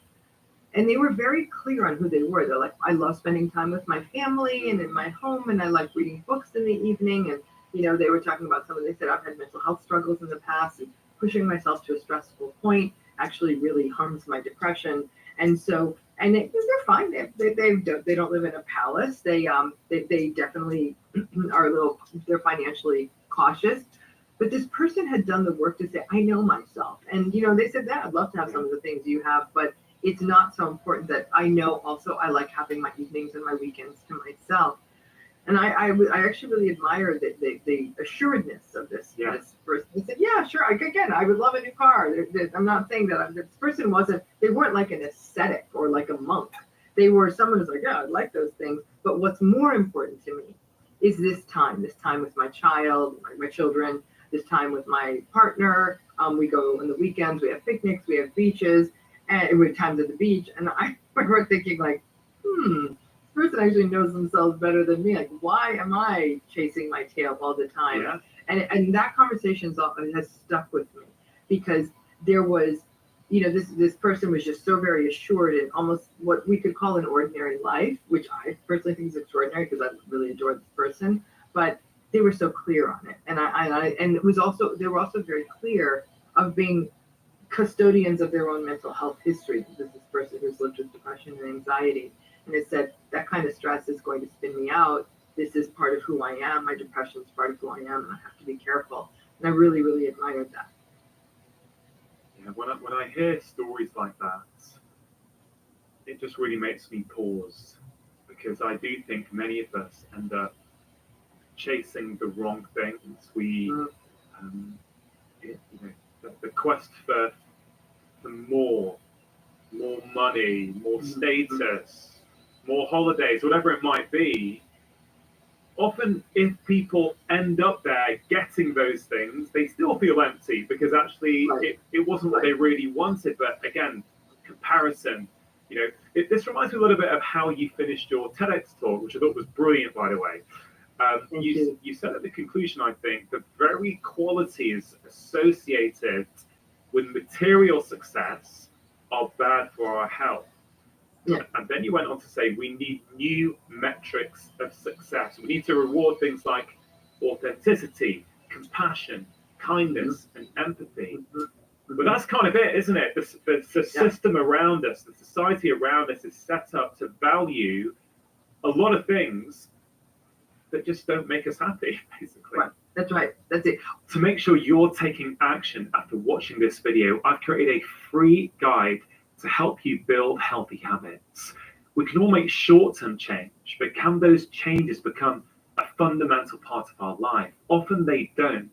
And that's why in this free guide, I share with you the 6 crucial steps you need to take. They're really, really effective. If you want to get hold of that free guide right now, all you have to do is click the link in the description box below. Well, it's set up to value things that are going to keep commercial systems running, right? Yeah. So you really, really have to be aware of the value of compassion. That's why I'm saying the knowing who you are. Giving you the example of that person who it's a very clear, structured work hours. They don't have a lot of money. They do have a very loving family, and they found these joy in these simple things. That came, it came at some cost. That person had been in therapy for a long time, struggling with depression, and so they've done a lot of inner work. And it's much easier, frankly, I think it's much easier to chase more money, to chase for a car. Those are actually easier goals to chase for because they're sort of right there in your hand. Like, look, I got the goal. There's the car in the driveway. Versus having to do that inner exploration and really sitting with who you are. Because the fact of the matter is, a lot of who we are, who we want to be, how we want to show up in the world is actually at odds with what we were told we're supposed to be. People were told you have to be, I culturally grew up in a South Asian family where you have to be a doctor, you have to do this, you have to have a certain outcome. Like, it was very much like there was a way you should live. And as an immigrant's child, I really felt that pressure to sort of deliver on the sacrifices that my parents made. And I don't know that I became the right kind of doctor, but I even when I changed my program of study to study something that was more compelling to me, I felt I had betrayed them. That's a really heavy weight for a 23-year-old woman to have had on her back. And so we have to, it's very, I'm not saying this is easy, that you just sort of sit there in lotus position and say, oh no, actually I want to be an artist, and you run off and become an artist. These are things that we really, really have to struggle with and pull the layers off and understand the intergenerational layers that are playing out there, because it's complicated. And I know a lot of my work ethic comes from still trying to almost sort of please and honor this cultural tradition I came from, and I have to keep catching myself in that. You know, as a fellow child of immigrant parents here in the UK, I can resonate with so much of that. You know, almost word for word at times. I think many of us know what that feels like. It's interesting, your friend who seems to really understand who they are and realizes that everything has a cost, and that I'm not prepared to pay that cost anymore. It sounds as though their sickness, their ill health, taught them some really valuable lessons. And that's a theme that often comes up on my podcast, where disease or illness or adversity, whatever you want to call it, can end up being one of the most powerful teachers. And I say that with compassion, I say that with sensitivity. I'm not wishing bad things on anyone. But when they do happen, as they inevitably do in all of our lives, there's often some profound learning on the back end of that. If we, if we're fortunate enough, if we've taken the time, sounds like your friend went to therapy, learned a lot about themselves and what they need. Is that what you've also found, that when people come to you, they go into your clinic, they're struggling with a problem, that through the process of you helping them learn about themselves, that on the other side of that, they have a much deeper and, I guess in many ways, a better understanding of what life is really about? Some do, not all. Yeah. I think that again, that's that spectrum, that continuum. I think some people can get there and they come into therapy, and usually people come into therapy because something's not going right. Very rarely does somebody say, oh, I want to grow more, I'm going to go to therapy, right? It's really, I'm having trouble in my marriage, or I'm having trouble at work, or I'm feeling really sad, or I'm so anxious I can't get out of bed. I'm struggling with drugs and alcohol, whatever it may be. Those are the things that might get somebody into therapy. So they're typically already in a crisis. Obviously, I think therapy has sort of like, it's a two-part goal, if you will. The first goal of therapy is to help the person cope with and get the tools with and get them out of that acute episode of distress. From there is the sort of that level 2, where it is then continuing to practice those tools. I always say that a person comes into therapy with an empty or a half-empty toolbox. The goal of therapy is to fill that toolbox up, but also teach them how to use those tools. So once they're either in between sessions, or they start weaning off the therapy, or they stop attending, they're like, okay, I have something here I can turn to. I have a different way I can talk to myself. I have a breathing exercise. I've thought about this issue differently. Whatever tools and skills that they have taken out of therapy, that's sort of the goal. No, but like I said, not everyone gets there. There are things that can block people in perpetuity from getting there, and that's, it's a tough way to live, but therapy is not a miracle, right? There has to be tremendous motivation on the part of the person coming in, and it's not a magic pill. It's not a surgery. It is a very collaborative process. And if the client is not willing to sort of almost make some of the psychological sacrifice, which is feeling uncomfortable, feeling a little unsafe at times in their life, like pushing themselves to the next level, if somebody's not willing to do that, there's only so far they're going to get. That's going to limit them. So under the umbrella of self-sabotage, we've spoken about procrastination, we've spoken about comparing ourselves to others. I think another way in which we often self-sabotage without realizing it is when we're surrounded by people in our lives, I guess you could call them toxic people, or people who aren't necessarily supporting our goals and what we actually want. Is this something you've seen? Would you say that this also fits under the umbrella of self-sabotage? Absolutely. Again, my expertise is in working with people who are healing from what are called narcissistic and antagonistic relationships. I think this goes well beyond somebody not supporting your goals. This is about people who are actually invalidating somebody else, right? Confusing them, devaluing them, leaving them or saying to them that you are less than, chronically criticizing them. I think that that's actually probably the biggest self-sabotage of all, is continuing to stay in those relationships and not attempting to either see them clearly, or when it's impossible, but it's not always possible, to distance or get out of them. Because I think that for a lot of folks, they'll understand why they're avoiding things. They'll understand why they're procrastinating. They can even train themselves to avoid the social media. But if day in and day out, there's a voice in your head that is invalidating you, that is leaving you feeling less than, that is questioning you, that is questioning reality, you're constantly confused, you're filled with self-doubt, and you continue to maintain that relationship in the status quo and keep thinking, well, maybe I can change them, maybe I can get them to notice me. That is the ultimate self-sabotage, because you can give so much bandwidth to those toxic relationships and just keep getting sucked deeper and deeper into another person's vortex. And like I said, I know that a lot of people can't distance from really unhealthy relationships. They may be in marriages, for cultural, traditional, religious, or reasons of finances or children, they can't leave, or they genuinely love the person and they say, for all their toxicity, there's something that matters to me here. There maybe their family, and they feel they can't step away. It could be a job that they need. So I'm not so arrogant as to sit here and say, well, the easy solution is to get out.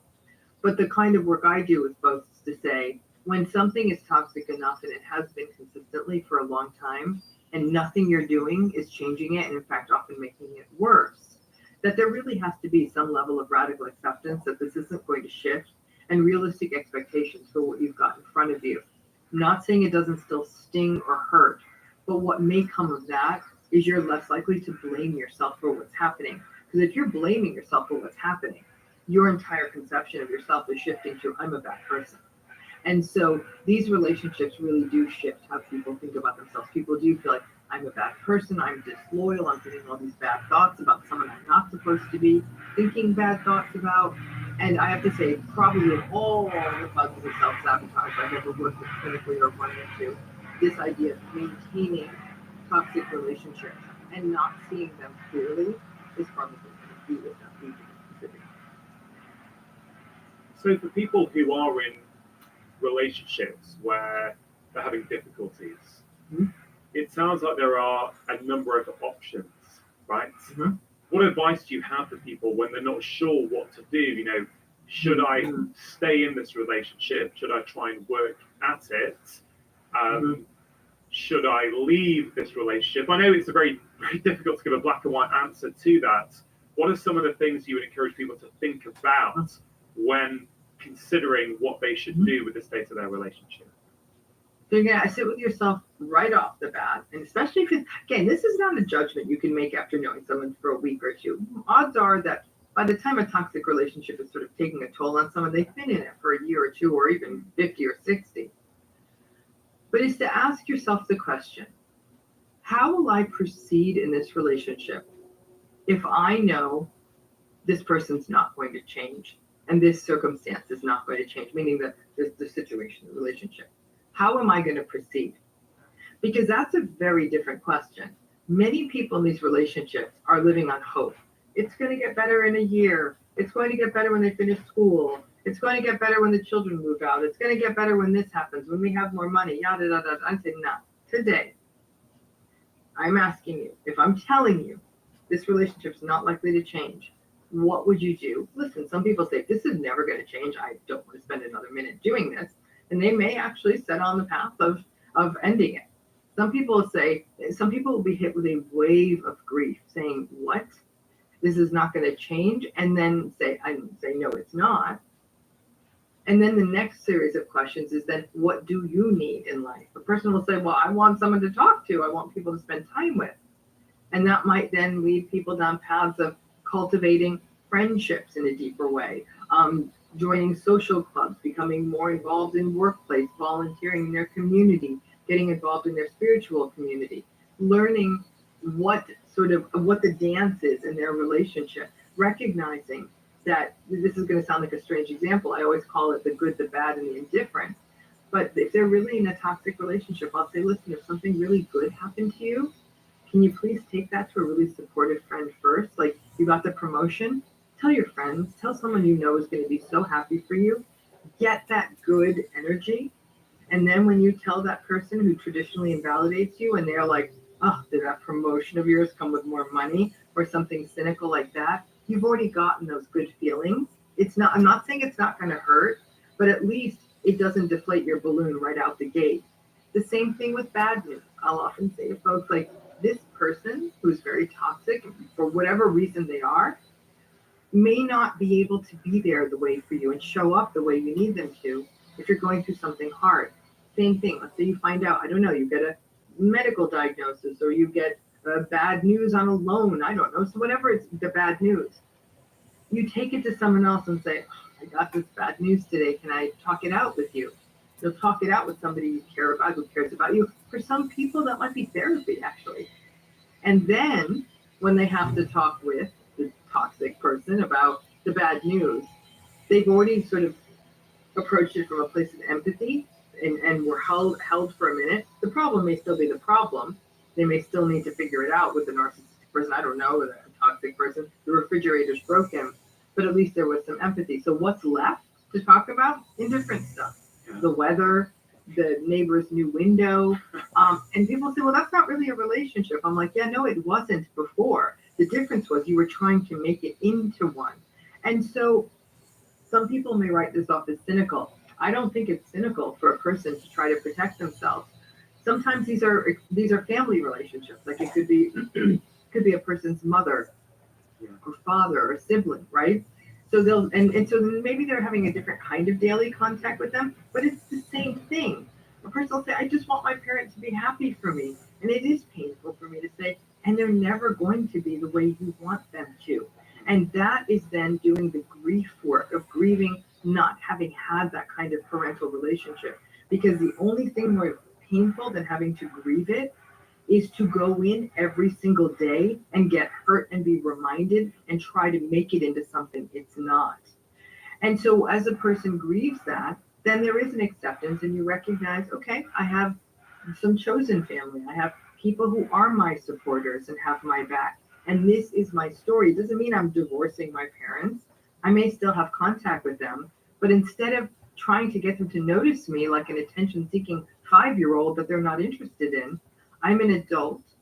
I know I have important places and people in my life who do understand me. And I will show up and have whatever sort of maybe more superficial relationship with these people. But now there's a little more of a sense of command. But it does mean you do have to process that grief because there can be a lot of it. And you recognize that these really important relationships are not what you'd hope they would be.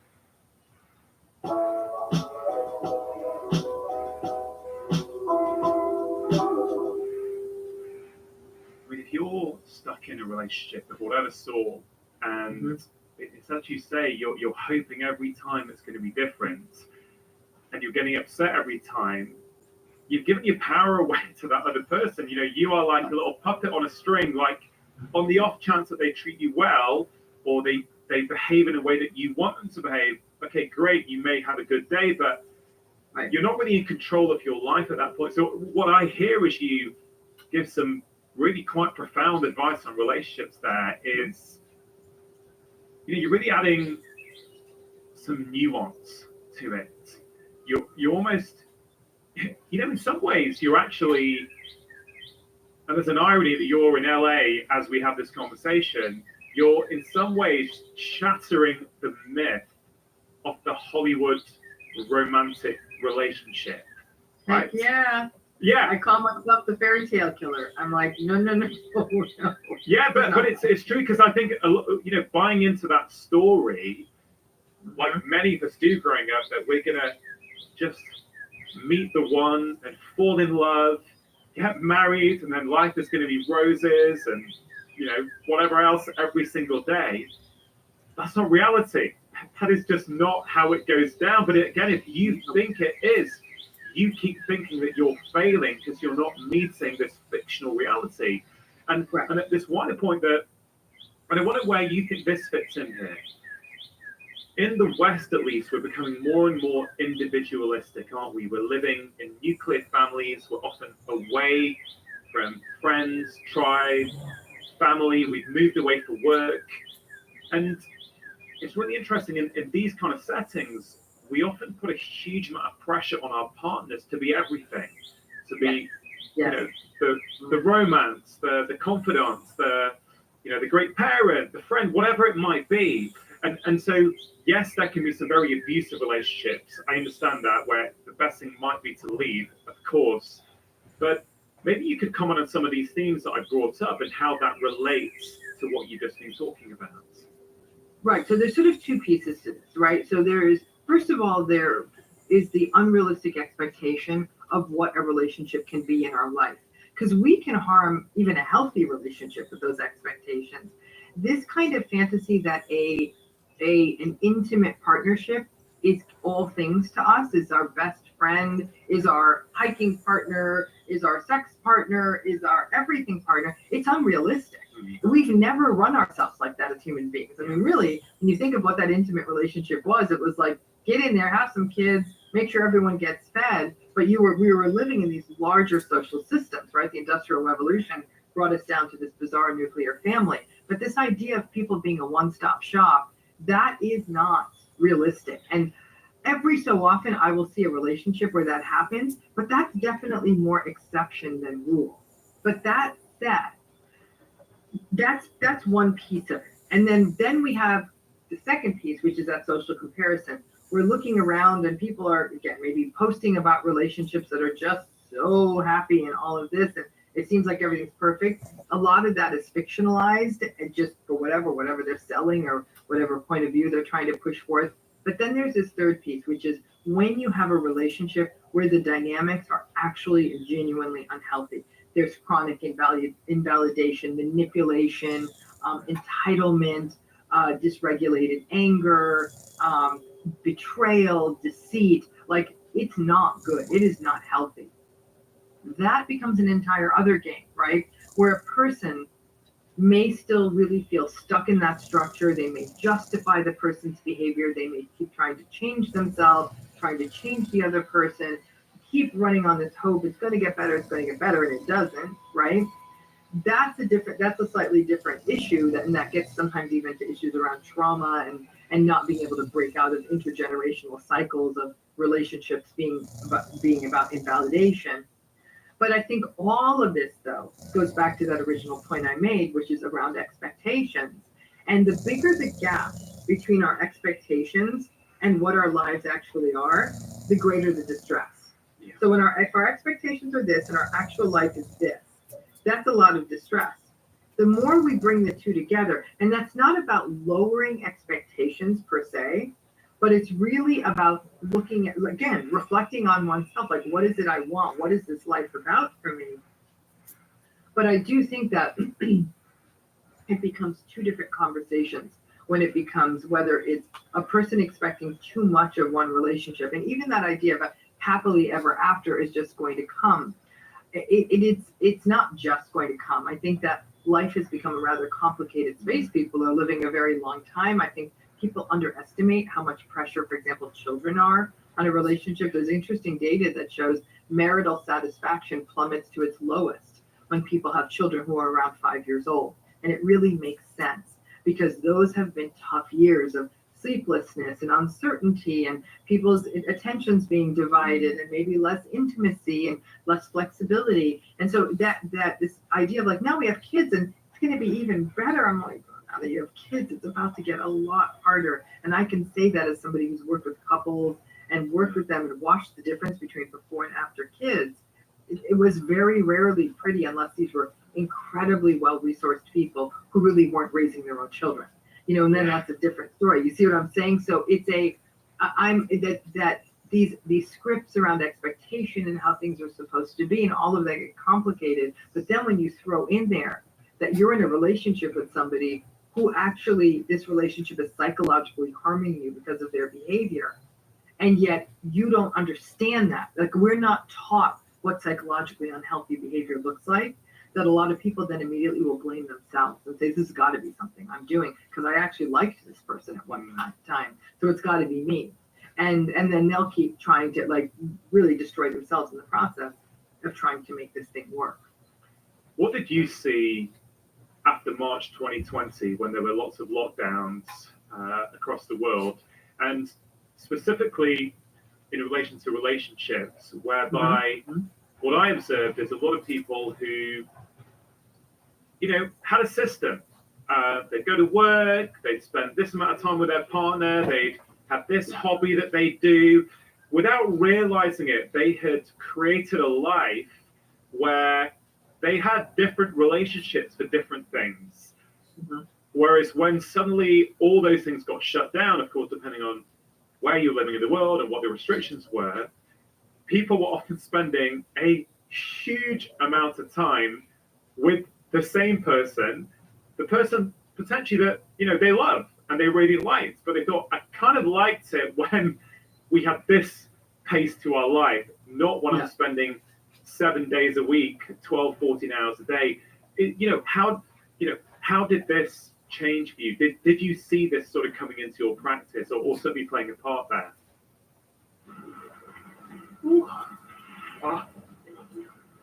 Hey, just real quick. Hi. How would you find the answer in all this data? I would use Saspaya. That's my hat. Cool. Ben's drowning in data again. No, I'm not. I'm a super strong swimmer. Yeah. Okay. Oh, here we go. I didn't help you. Oh, okay. Yeah, no, I need to move desk. The quickest way from a billion points of data to a point of view. Saspaya.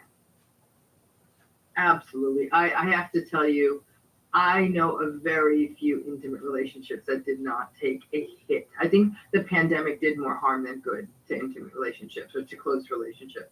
There's no two ways about it. Remember, couples who had a group, many relationships are not meant for 24/7 consumption. They were not. They worked because these two people were apart 8, 10, 12 hours a day. But that idea of constantly being in each other's space, it didn't work. And, at the most extreme version of this, WHO and other agencies, there's data that came out of the UK, out of the United States, rates of domestic violence skyrocketed. And so that was already one sort of canary in the coal mine, that this was a problem, that these were likely that the separation of time and space between these two people may have dropped that likelihood of violence because they just simply weren't together as much. The frustration, the anger, the financial issues, the fear, all of that really kind of multiplied. But the fact of the matter is that by and large, the pressures of the pandemic, the shifts, and the shift in how time was spent. Another thing that happened that was interesting too was the way socializing happened changed. It became that the family, whoever you were sort of locked down with, became sort of the sole social space, as it were. And so people were now, again, putting pressure on a relationship. The only way I can liken it is you have your car in your garage. Your car's probably not designed to be driven 100,000 miles a year. It's going to conk out. Relationships aren't meant to be driven 24 hours a day either. And that's what the pandemic did. People were looking to the person to be their therapist, what are we having for lunch, breakfast, dinner? Like, oh my gosh, I haven't eaten lunch with this person in 3 years. And then all of a sudden we're eating all these meals together. And people were actually, sadly, more than a few people were learning, I don't really like this person. I like them for 3 hours a day. I don't like them 24 hours a day. It didn't mean the marriages and the relationships were done. It meant that we were really learning how these people sort of consumed these relationships, how they were in these relationships. And some of us are, listen, as a naturally introverted person, I don't like being around people all the time. And so now this idea of having to be with people all the time because I was locked in with them. I'm in California with great weather. I'm going to go outside for a little while. But I think people also found their limits being stretched in terms of how they choose to be social people.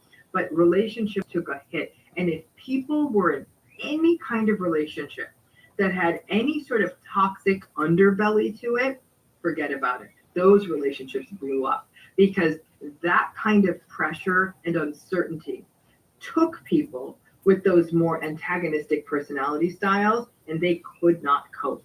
And in the face of that lack of coping, they took it out on their family members. And those folks suffered immeasurably during the pandemic. Another way I think people self-sabotage is with the voice inside their heads, the negative thoughts, the negative voice basically that's just saying what could go wrong and all these sort of things that many people struggle with. How would you encourage people to think about that if that's what's keeping them stuck in their lives? Well, so there's some interesting work on this. There's work in models like internal family systems therapies and even self-compassion work that talk about the inner critic, right? And even trauma therapists talk about this idea of the inner critic. If you want to view that inner critic as being responsible for a lot of these negative voices, you're never going to be able to make it. You're never going to find another job. You're a loser. You are never going to be able to support your family. Those kinds of negative thoughts, right? That's the inner critic. The inner critic is something that we almost want to just sort of, strangle, like, shut up. Why are you doing this to me? But one thing that has been suggested by people who do this work, for example, this internal family systems work, is some of this idea that this inner critic actually evolved to protect us. It protects us from, for example, our fear of failure, right? Well, if somebody's like, why even bother trying? You're such a loser. It's a cruel way to say it. But what the inner critic may be trying to protect us from is this much larger catastrophic experience of failure, right? But that's not the right way to do it. But what the inner critic is the internalized voices we've heard all our lives. And so they get transformed into this sort of, and sometimes they're trying to keep us safe. Like, why would you try that new job? You're perfectly fine in this town. It's that sense of keeping the person safe. When people have been through any kind of trauma, safety is everything.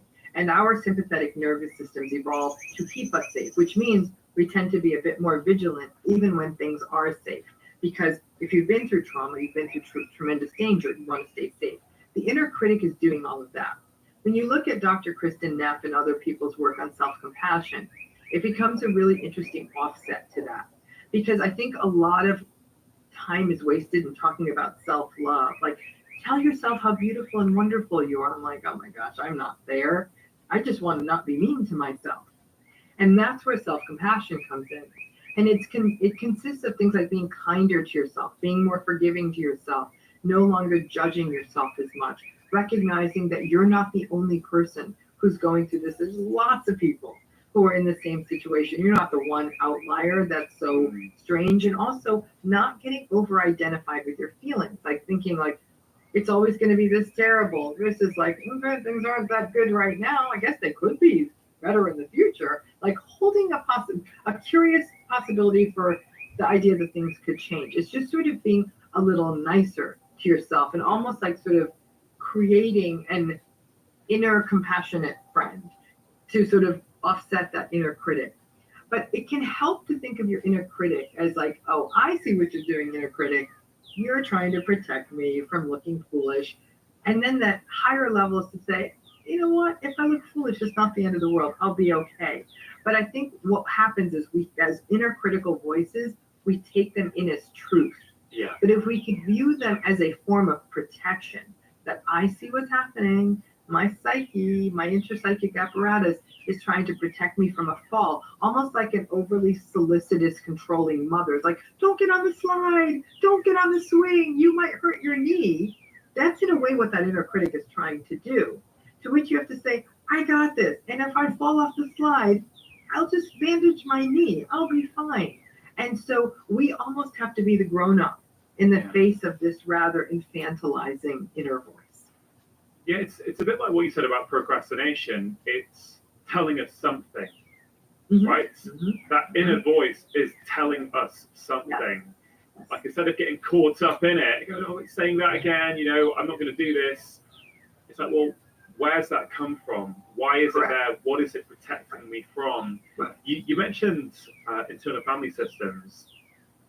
I spoke to Dick Schwartz on the show last year, and the reason I wanted to speak to him is because internal family systems, or IFS, has been transformative for me.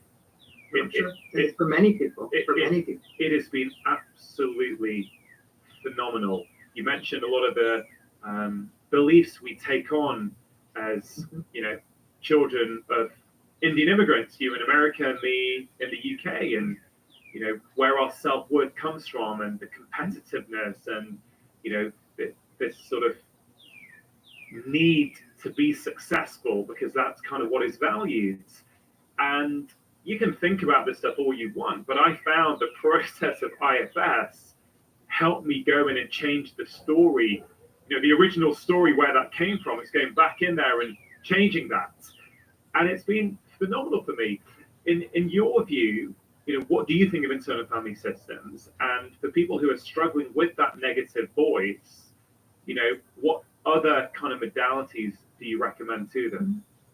Yeah, I mean, I think that I'm not a certified IFS provider. I've worked with clients who have, and my friends have used IFS, and people have found it to be incredibly useful. So I think that I recommend it to people who want to explore that and can find a practitioner who can do that kind of work. And so, but that idea of, are there other models that help people sort of detach from these voices?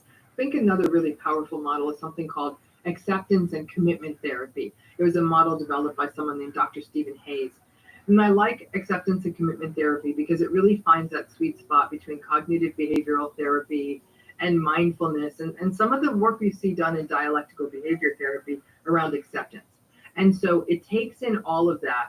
And again, I'm also not a certified acceptance and commitment therapy provider, but certainly I bring some of the techniques into my work with clients. But it's really, again, it comes back to that idea of over-identification.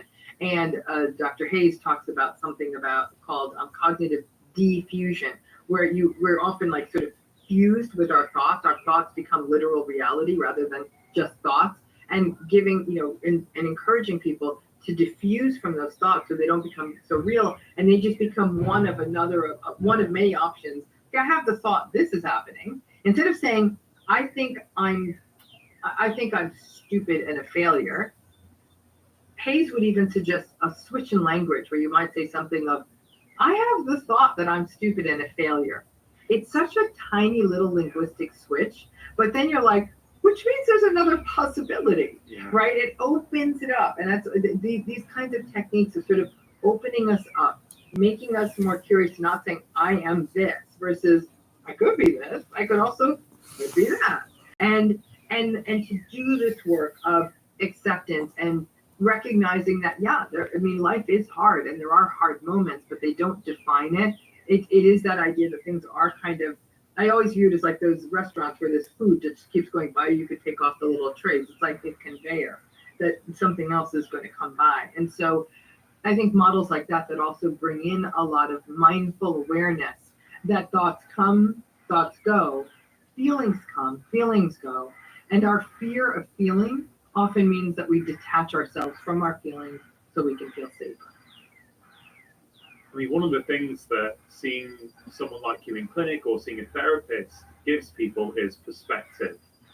It helps them step outside of their life to actually look at what's going on. And I think I've heard you talk about a process called whiteboarding, is it? Is that what you use with clients sometimes? I have, yes. I mean, but I think with whiteboarding, it's probably doing it more of a technique-y name than it deserves. You do it with a piece of paper, which is really laying things out diagrammatically. Sometimes just seeing your stuff written out, you're like, oh, I see the train there. I see where this is coming from. It's not, because the more we make things identity. So in other words, if you make a failure your identity, right? Failure is even a strong word, a mistake. If you make a mistake your identity, I'm the disorganized, foolish person who can't keep anything in the right place and is never going to succeed. Versus, what is that voice protecting you against? Where did that come from? You sort of sneak through the origins of that. And then you start to recognize that voice often isn't your own, and it's internalized from other places. It's serving to protect you. It might even be helping you avoid something else. But too often we let all of that simply become our identity. And that this idea of sort of whiteboarding it and putting it outside of you, and then showing that this is coming from here. Is there a different kind of response you could have? That allows people to just sort of lay it all out and then even erase things and say, okay, I could try it this way. Or I didn't even realize that I was internalizing this from my father or something like that. That there's a way to sort of do this by laying it out. But you're absolutely right. Therapy is a perspective inducing place. And when done right, the therapist will, again, not only bring empathy and compassion and respect, but also I don't practice psychoanalytically. I practice very humanistically, so I'm very much present with my own emotions in the room. So when a client shares with me that they've had some kind of particularly invalidating experience, you'll see it on my face.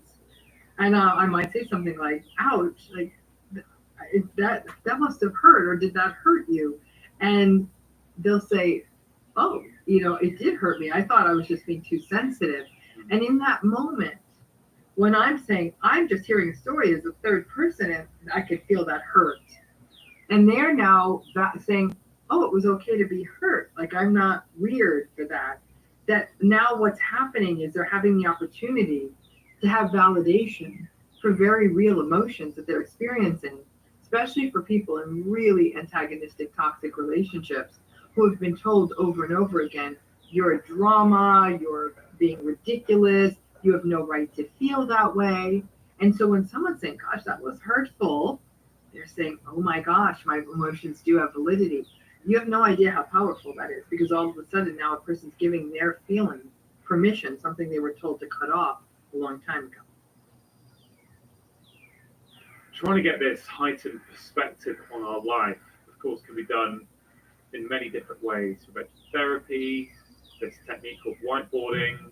What is your perspective on things like journaling or meditation? Because these things can be fantastic, can't they? Where people can do these things for themselves and maybe get some learnings and some insights about their life if they just take a pause, take a bit of time to step outside so they can reflect back. Absolutely. I'm a big fan of journaling. And whatever way people want to journal, I think that the traditional conception of journaling is you have a book and a pen and you write in it. If that's traditional, and that's what a lot of people have argued is the best old school way to do it. But some people say, I like to type my journal. Some people say, I like to speak my journal. I'm like, great. However you're doing it, that's great. The advantage of writing it is you can see it and sometimes look for patterns. I actually have a healing program for people who have been in antagonistic relationships. And as part of that program, I give them 3 journal prompts a week for them to work on, to reflect on whatever theme we're working on in a given month. So I think that the beauty of journaling is, again, it continues the work of therapy. It keeps people, it's not like people should only be self-reflective for an hour a week or an hour a month or however often they go to therapy, but it pushes a person to do that, to be reflective, to recognize they have a private space to write down feelings that could be uncomfortable, that they're struggling with, to give themselves a different kind of perspective. So I actually think that journaling is a very powerful technique. I think meditation can be useful too. I think the challenge with meditation is people feel overwhelmed by it. They feel like I don't want to sit for an hour and a half someplace in silence. And then again, it's almost like those successive approximations. I say you don't need to. Why don't you try 5 minutes? And even in those 5 minutes, it can even be a mindful meditation. Well, I'll start small with clients. I'll say, let's just do a sensory kind of meditation. Look around you, just sort of pick out 5 things you see, and maybe even, think about the colors of those 5 things, and then 4 things you can hear, and, and 3 things, something else you can touch or whatever, but like stay in sensation. And when people do that, they can kind of get lost in that. I'll often say, also work with people on the fine art of description. So like to sit in front of something, anything. It could even be that they're the smallest sliver of window, but to describe everything you're seeing in a room, and then to get lost in that, to pull them out of their mind, because that can also snap people out of those sort of thought and feeling loops. Yeah, I think that's a really great example. Sorry to interrupt. If you are enjoying this content, there's loads more just like it on my channel. So please do take a moment to press subscribe, hit the notification bell, and now back to the conversation. for someone who's skeptical, who's hearing that and going, okay, Dr. Ramani, I can sit there for a few minutes and I can tell you or tell myself or write down 5 things that I'm seeing and 4 things that I can touch or whatever it might be. What's that really going to do for me? How's that going to help me in my life? What would you say to them? It's breaking you out of it's taking you out of off of a treadmill in a way. It's clearing out the mind in its essence. Like I'd say to someone, you have a trash can in your house. Why don't you just keep filling it and never take it out to the larger bin in the street? Just keep filling it up. And I'm like, that's gross. There'd be trash everywhere. I'm like, yeah, that gets real messy, doesn't it? But you do take that trash out. I said, this is taking the trash out. And once I put it like that, I'm like, it's just getting stuff out. They're like, okay, I can see that. And that those kinds of sort of accessible metaphors can help too. You mentioned your online program. How can people find that if they're interested? Yeah. So the design of the program is that people who are experiencing toxic, difficult, antagonistic, narcissistic relationships often aren't able to get the kind of therapeutic care that they need, or they need something that's an adjunct to therapy. This program is not meant to be therapy. It is very much an educational program where people learn about the themes of these relationships and, again, do journal prompts, have workshops, have Q&A sessions, have a moderated, safe community platform. All of that information is available on my website, which is drramani.com. It's DOCTOR and then RAMANI.com. And then if you go there, you'll find that all that information is there for how to enroll and what's included and what to expect. And that becomes a real touchstone for people. They'll say, oh, now I understand what this dynamic is, what that dynamic is. It's really it's a place to sort of try to help people, again, encourage therapy where it's going to be necessary, but also understand the terminology and to understand what's happening to them, to their psyches, to what to expect in these relationships, how people are so filled with self-doubt, self-blame. And it's a place to really validate what happens in those experiences and get your questions answered. Yeah, I mean, I've no doubt your online program will be super helpful for so many people. I've seen what happens on your YouTube channel. You've really struck a chord with people, which is why I think so many people are consuming that content. They're leaving such wonderful comments there, which really, to me, it's been fun spending a lot of time there over the past few days researching for this conversation. And the comments are just wonderful to read in terms of you're just shining a light on issues that people didn't have a voice. They didn't have a way to communicate. They didn't know what was going on until they saw some of your videos. So, yeah, I think the content you're putting out is fantastic.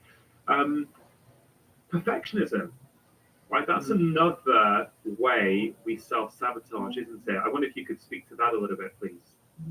Perfectionism is a particularly nasty part of the self-sabotage cycle because it's setting a bar you will never reach. Nothing is perfect, right? So just by setting a perfectionistic standard, you've already lost, right? You'll never get the thesis written. You'll never get the dinner made properly. Nothing's ever going to be enough.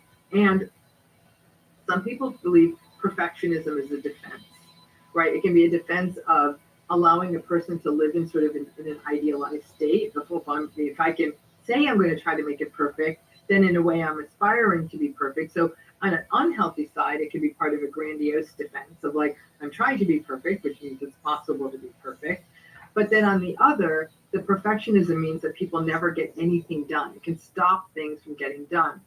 The perfectionism can also be part of what we're just now talking about, a part of being in a very toxic, antagonistic, unhealthy relationship, because the belief then becomes is if I'm perfect, then this relationship would work out. If I could keep the house perfectly clean and the dinner comes out perfectly and I go to work perfectly and succeed and make money, then I will be lovable. So the perfectionism in a sort of twisted way gets connected to love. I will be lovable if I do everything just right.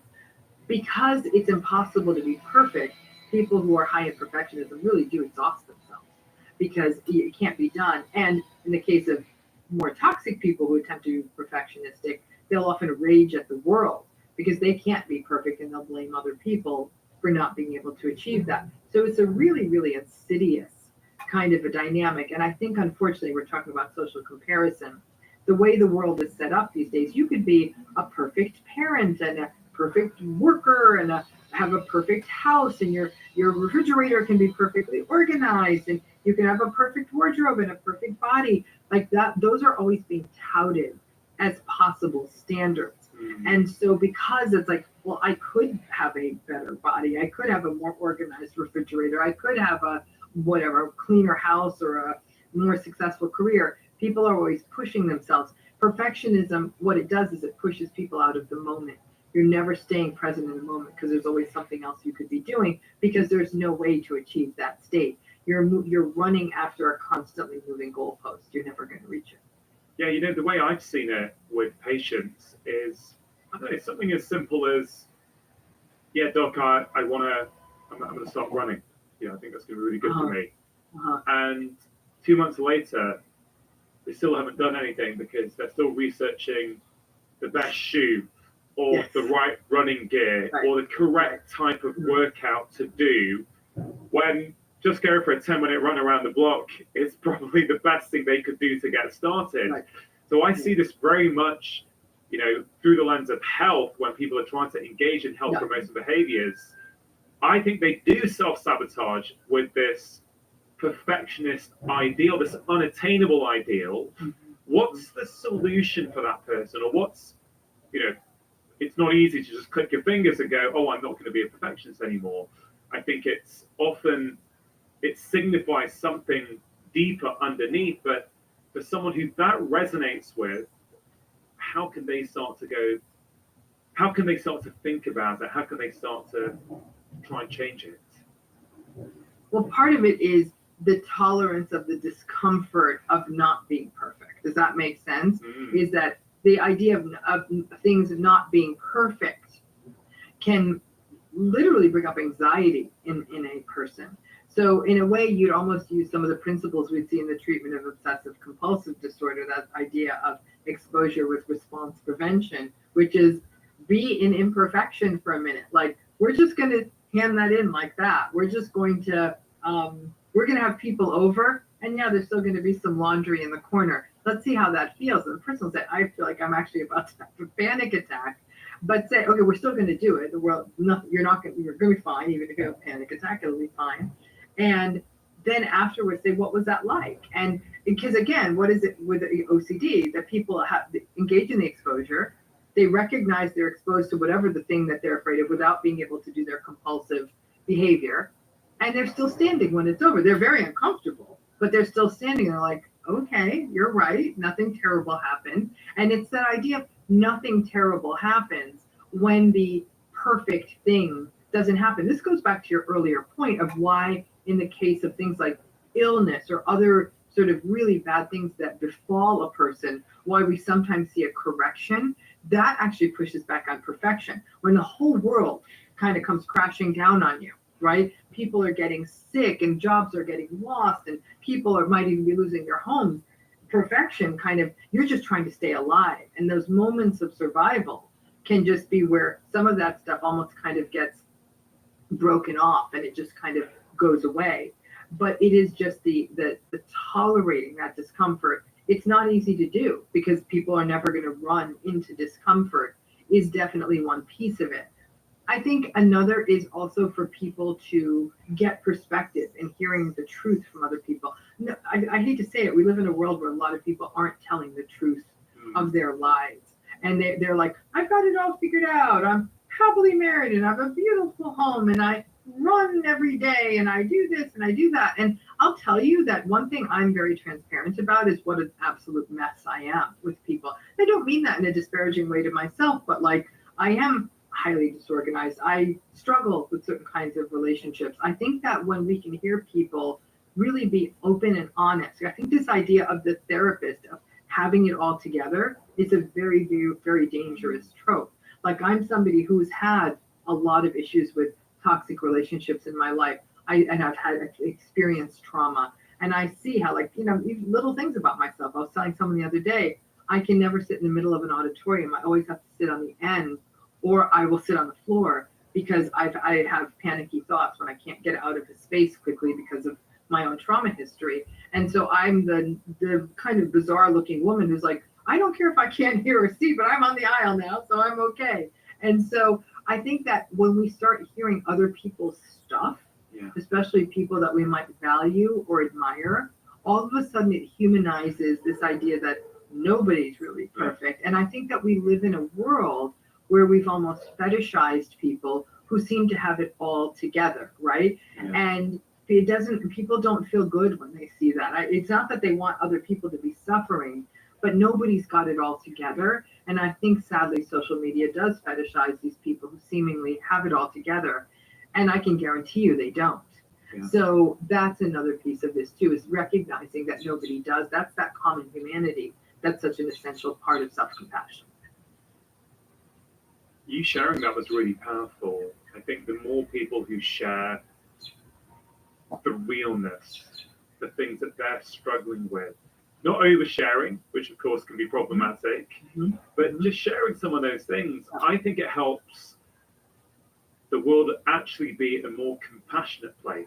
Absolutely. Because that story there about you in the auditorium, you won't sit in the middle, it has to be the aisle, or you'll be on the stairs, right? On the stairs, or I'll leave. Or you'll leave. That means that anyone who's heard that, next time, let's say they go to the theatre or a concert or a lecture, and they see someone doing that, instead of getting irritated and thinking that person's being obstructive, and exactly. They suddenly go, oh, wait a minute, Dr. Rumley said that she does that because she doesn't like being enclosed or whatever the reason might be. So it actually has that secondary benefit where it helps all of us just go, oh, I wonder if that's going on for that person. Maybe I'll approach that with a bit more kindness and empathy. So I love that. I really, really like that. And also for themselves, they may say, I am the person who has to sit in the aisle for whatever reason. It can even be a health reason, right? And I'm obstructing the aisle, and I feel really bad about that. And so that all of a sudden that they're saying, okay, that this is not like, it's okay to be the person who sits on the aisle like that. There's not that, not, I'm not being obstructive or difficult. Like, it's okay, and I'll get up, or maybe I'll show up, I'll reserve a seat in advance. I'll show up early to make sure I get the seat on the aisle. That's how important that is for me, especially if it's something that is important for me to go to. So I think that that's the piece that anything that can foster that compassion, but above all else, that none of us are perfect. All of us have a thing, as it were. And I think that what we try to do too much is we try to create the mythology of people who don't have, people who have no thing, right?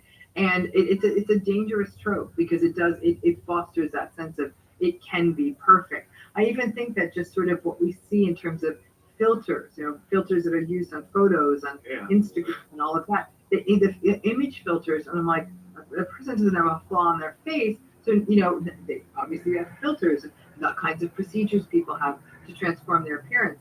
I'm a firm believer that I don't judge anyone who is going to, if this helps a person feel like I'm more in my body to change how I appear, then you do you. However, what it does do, though, is it sets up this sense of perfectionism for others. Like, look, they have the perfect abs, they have the perfect this, they have the perfect that. And I think that, again, we fetishize that. And it relates to economics and all of that. It's, if you can keep setting perfectionism as standard, people are going to keep spending money. And actually, in some ways, letting people know, like, you're kind of being a shill for an economic system every time you fall into that. People are like, oh, I don't want to be that. And it's like, then don't try to be a perfectionist. Yeah, I think this, social media, it's just inbuilt to the nature of it. I think it's almost, I don't want to be too doomsday and call it a losing battle, but there was some optimism at the start when you mentioned how the digital natives, that generation now, perhaps some of them at least, are getting the potential downsides of these platforms. But I think it's called perfectionist presentation. That's what we post online generally. We don't post the pile of dirty laundry that needs to be done, or the fact that the washing basket hasn't been emptied in 2 weeks, or the fact that your fridge is messy, because who wants to really see that? Who wants to share that? Who wants to really see that? So we can rationally know that what we're seeing from anyone who we follow is just a slither, a narrow slither of their life, right? But I don't think that rational side of us is enough. I think our brain is just absorbing these images that everyone else has got it together in a way that we don't. They're all doing exciting things. They're all seeing amazing sunsets every day, to the point where you may have just been on holiday and had a wonderful holiday, and then you come back, first day at work. Well, you know what? Someone else is going to be on holiday now, but you feel bad because you're seeing that. So I think it's a really tricky one that we're going to have to wrestle with as a society going forward. Absolutely. How do we manage this? I don't think it's a simple fix. No, it's not. Two other things, Dr. Romney, I've heard you talk about relating to self-sabotage is when we're overly invested in a specific outcome and when we pathologize our own needs. I wonder if you could speak to those two things and how they relate to self-sabotage. Yeah. So it's this idea of, if I can get this, if I can just get into this university, my life is going to be perfect. If I can just get that wedding venue, then everything in my life will be great. If I got that car, then I know I'll always be fine, right? So a person attaches their sense of well-being to some form of an external outcome, achievement, or something like that. That is a slippery slope. You go back to that idea of giving your power away. Now you're really literally hinging your entire well-being on something, A, that's not within your control, and B, is really fleeting. And what then ends up happening is the person does get into the university, maybe does get the place they want to have their party, and then it's done. And there's a real sense of, okay, now what, right? So now they might start chasing another carrot, or that thing doesn't happen, and a person falls into a depression of like, well, I didn't get this thing, so I'm never ever going to come back from this. And so I think that getting too linked to a goal versus that, these are various options. A friend of mine, a guy named Matthew Hussey, gives a lot of dating advice. He said something so beautiful to me the other day. He said, you have to fall in love with your plan B. And I loved when he said that, because I would argue that you not only have to fall in love with your plan B, you pretty much need to have a pretty good crush on your plan C and D and kind of like your plan E. Because I think what happens then is that we are opening ourselves up to option, right? The more rigid someone is, the less healthy they are. Sort of a basic premise of personality, right? The more rigid the personality style, the less healthy the person is, because they lack that flexibility to kind of go when things don't work out. And so antagonistic personalities are interesting because they're incredibly rigid and unyielding. That unyieldingness not only makes it unhealthy for the person who has it, it makes it unhealthy for other people. I always say it's like a tree. Like you'll see palm trees, they have these really elastic kinds of trunks. And so in the wind, they can go like this. But then you have like the mighty oak tree that with a big wind, the whole thing breaks because it's a rather rigid kind of tree trunk. And so that rigidity is not good. And so that idea of like not only falling in love with your plan B, but like I said, having a crush on your plan C and D is a way of saying that, okay, I'd love it if I got into this. We're going to have things we prefer. I'd love it if I got into this university. I'd love it if I got this job. But I absolutely could see really enjoying also that job. Like, it's creating the openness of possibility. And I think that the all or nothing thinking is never good. And that's what that is. It's all or nothing thinking. So I'll often do sort of guided imagery or envisioning work with clients where I'll say, okay, just close your eyes. Let's play out plan B right now. Forget plan A, we know you're going to love, right? Let's talk about plan B. And then really closing your eyes and say, okay, now I want you to imagine walking in the door there. I want you to imagine moving into there. And then the same thing with plan C, like envision those things and help people sort of almost sort of pay attention to some of the feeling and things that would come of them. And so I do believe that it's sort of fostering that kind of flexibility, but that concept, like I said, Matthew's concept of falling in love with your plan B could really be, is a very useful kind of a tool. I think with relation to health, let's say weight loss, for example, something that many people are always, struggling with, or there's many people who sort of dip in and out of trying to lose weight, and there's often this thing that when I lose weight, when I lose this amount of weight, I'll be happy. And I think this really fits into what you're talking about. You know, absolutely. They'll only be happy when that outcome occurs, which is again very rigid, because what if you get 90% of the way there? What if you have brought into your life 3 or 4 beautiful practices that give you more energy, more vitality, your relationships are better, but yeah, you didn't quite meet that goal that may have been unrealistic anyway, and everything starts to fall down. So I think this has so much crossover for so many different things. And it's even bigger than that, because as we know, the biggest predictor of eating disorders is dieting. And when you think about that number, sometimes people will get so focused, I need to hit this weight number, right? That actually people will get themselves into very disordered, sometimes even dangerous eating patterns. And I have worked with numerous clients who'll say, once I lose 60 pounds, my life is going to change. Then they lose 60 pounds and nothing changes, because they have done no inner work. It was always been about the food restriction, the excessive exercise, all these things they were doing. They get the 60 pounds off. They're actually no longer an interesting person, because all they do is be obsessive about food and exercise.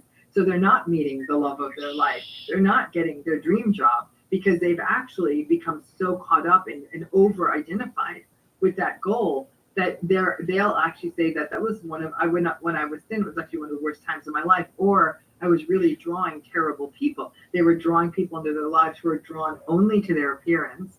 They were not good people. And so then they got themselves into this really horrific loop of saying, if I gain even a pound, I'm going to lose this relationship and this lifestyle. And I mean, sometimes even to tragic consequence. So it's a real problem. Pathologizing your own needs, what does that mean? Yes. How do we do that? What is the problem with doing that? And how can we change it? It's huge. You know, someone was asking me, like, if you could have people just learn one thing in the world, I would say to find a healthy way to express their needs.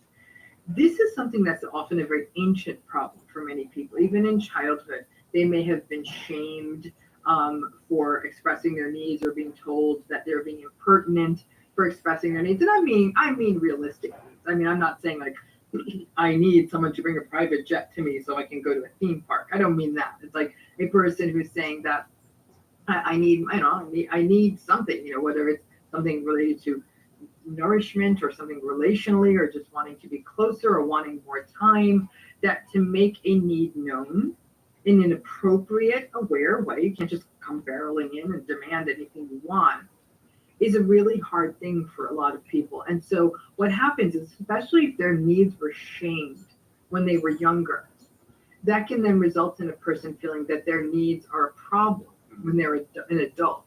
They feel either that they don't have permission to ask for anything, or if they do, they're being demanding, they're being needy. And if they're in a toxic relationship, they're being told that they're being demanding and being needy.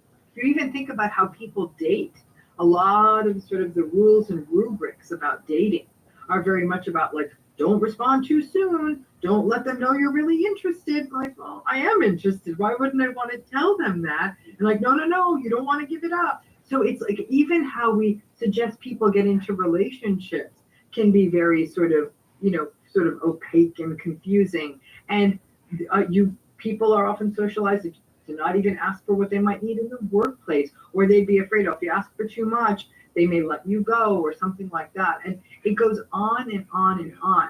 So what happens is that people don't learn to express their needs directly in a healthy way, but what they may learn is to express those needs in an unhealthy, kind of passive aggressive or manipulative way, which isn't good for relationships.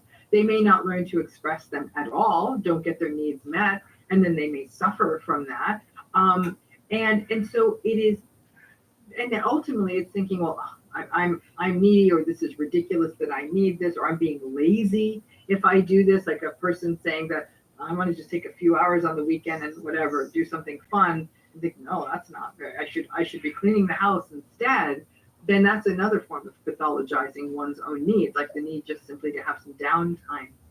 So I think that messaging that people get, and again, it often starts quite young, if we don't break out of that, then we often don't give ourselves, we don't nourish ourselves with what we need, which, like I said, maybe downtime, maybe a day off, maybe spending, going to therapy, whatever it may be. That when people don't getting what you need out of a relationship, that people don't get those things, it can really be bad for them. And I'm even going to push it further, because where it can even start to get dangerous is when people ignore their needs for long enough, they literally start to ignore their bodies. And people may actually ignore symptoms on their bodies. They may put off getting preventative health care. They may say, oh, I don't want to make the appointment. That's a little dramatic going to the doctor for this. And then may have found out that this is something that they should have absolutely seen and communicated with a healthcare provider about. So that pathologizing one's needs isn't simply somebody pathologizing the need for a few hours off, or just wanting to take an afternoon to themselves. It could actually be for much more severe things like health crises. Yeah, really, really helpful. I think we've done a really, hopefully, useful deep dive for people on self-sabotage, and I think there was about 7 ways there that we covered, which, I'd be surprised if everyone doesn't at least connect with one of them at some point in their life, right? So we're all human. We all fall into these traps and patterns from time to time. As we sort of head towards the end of our conversation, I wanted to ask you about raising children. Mm-hmm. You've been in practice for decades now, for many, many years. Mm-hmm. And what I'm interested in is you've seen a lot of adults who are struggling with various aspects of their life. And a lot of those aspects that they're struggling with may in some way be related to their childhoods. Mm-hmm. So given what you've seen, what have you learned is the most important thing, or some of the most important things that we can do as parents for our kids to prevent them being those adults who show up needing help in the future? I think number one, going back to that perfectionism, is we may not make the mistakes our parents made, we're going to make new mistakes. And so that, that if we look at Winnicott's work, he's an object relations theorist. We look at Winnicott's work, he talked about the good enough parents, right? Good enough mother, but good enough parents. And the good enough parent makes just enough mistakes that the child has to figure some of this stuff out on their own. You don't want to respond to the child's every need. The kid's got to figure some stuff out on their own. It's a balancing act, right? You want to be responsive enough that the child believes that they have a secure base, that they learn to regulate, that they feel safe in the world, but not so much that they feel hovered over and don't ever get to make a mistake on their own that they can solve and resolve and regulate and soothe themselves. You want the child to learn how to self-soothe. And so I think that what we need to understand is that all any of us can do is be that good enough parent. But in our terror of not wanting to repeat the patterns that our own parents committed, we may rather unseeingly walk into a whole new set of mistakes. And it's basically that there's a real risk of overcorrection. I can say very frankly, I did that. It was very difficult for my parents. They were immigrants. They got a lot of stuff wrong. It harmed me. It's no two ways about it. The fact, and I understand that. I'm able to see that in a very circumspect context. But in my zeal to avoid what they did wrong, I got to make a whole new series of mistakes. And so I think that if I were to go backwards, I think in some ways the best way I can give parenting advice is to look back at what I didn't get right. And I understand some of it was circumstantial. I've been divorced, and I know that took its own toll on my children. And I certainly can't sit here and say, well, I wish I had been better at choosing a more compatible partner with me. So I didn't do that. I did, and so it is.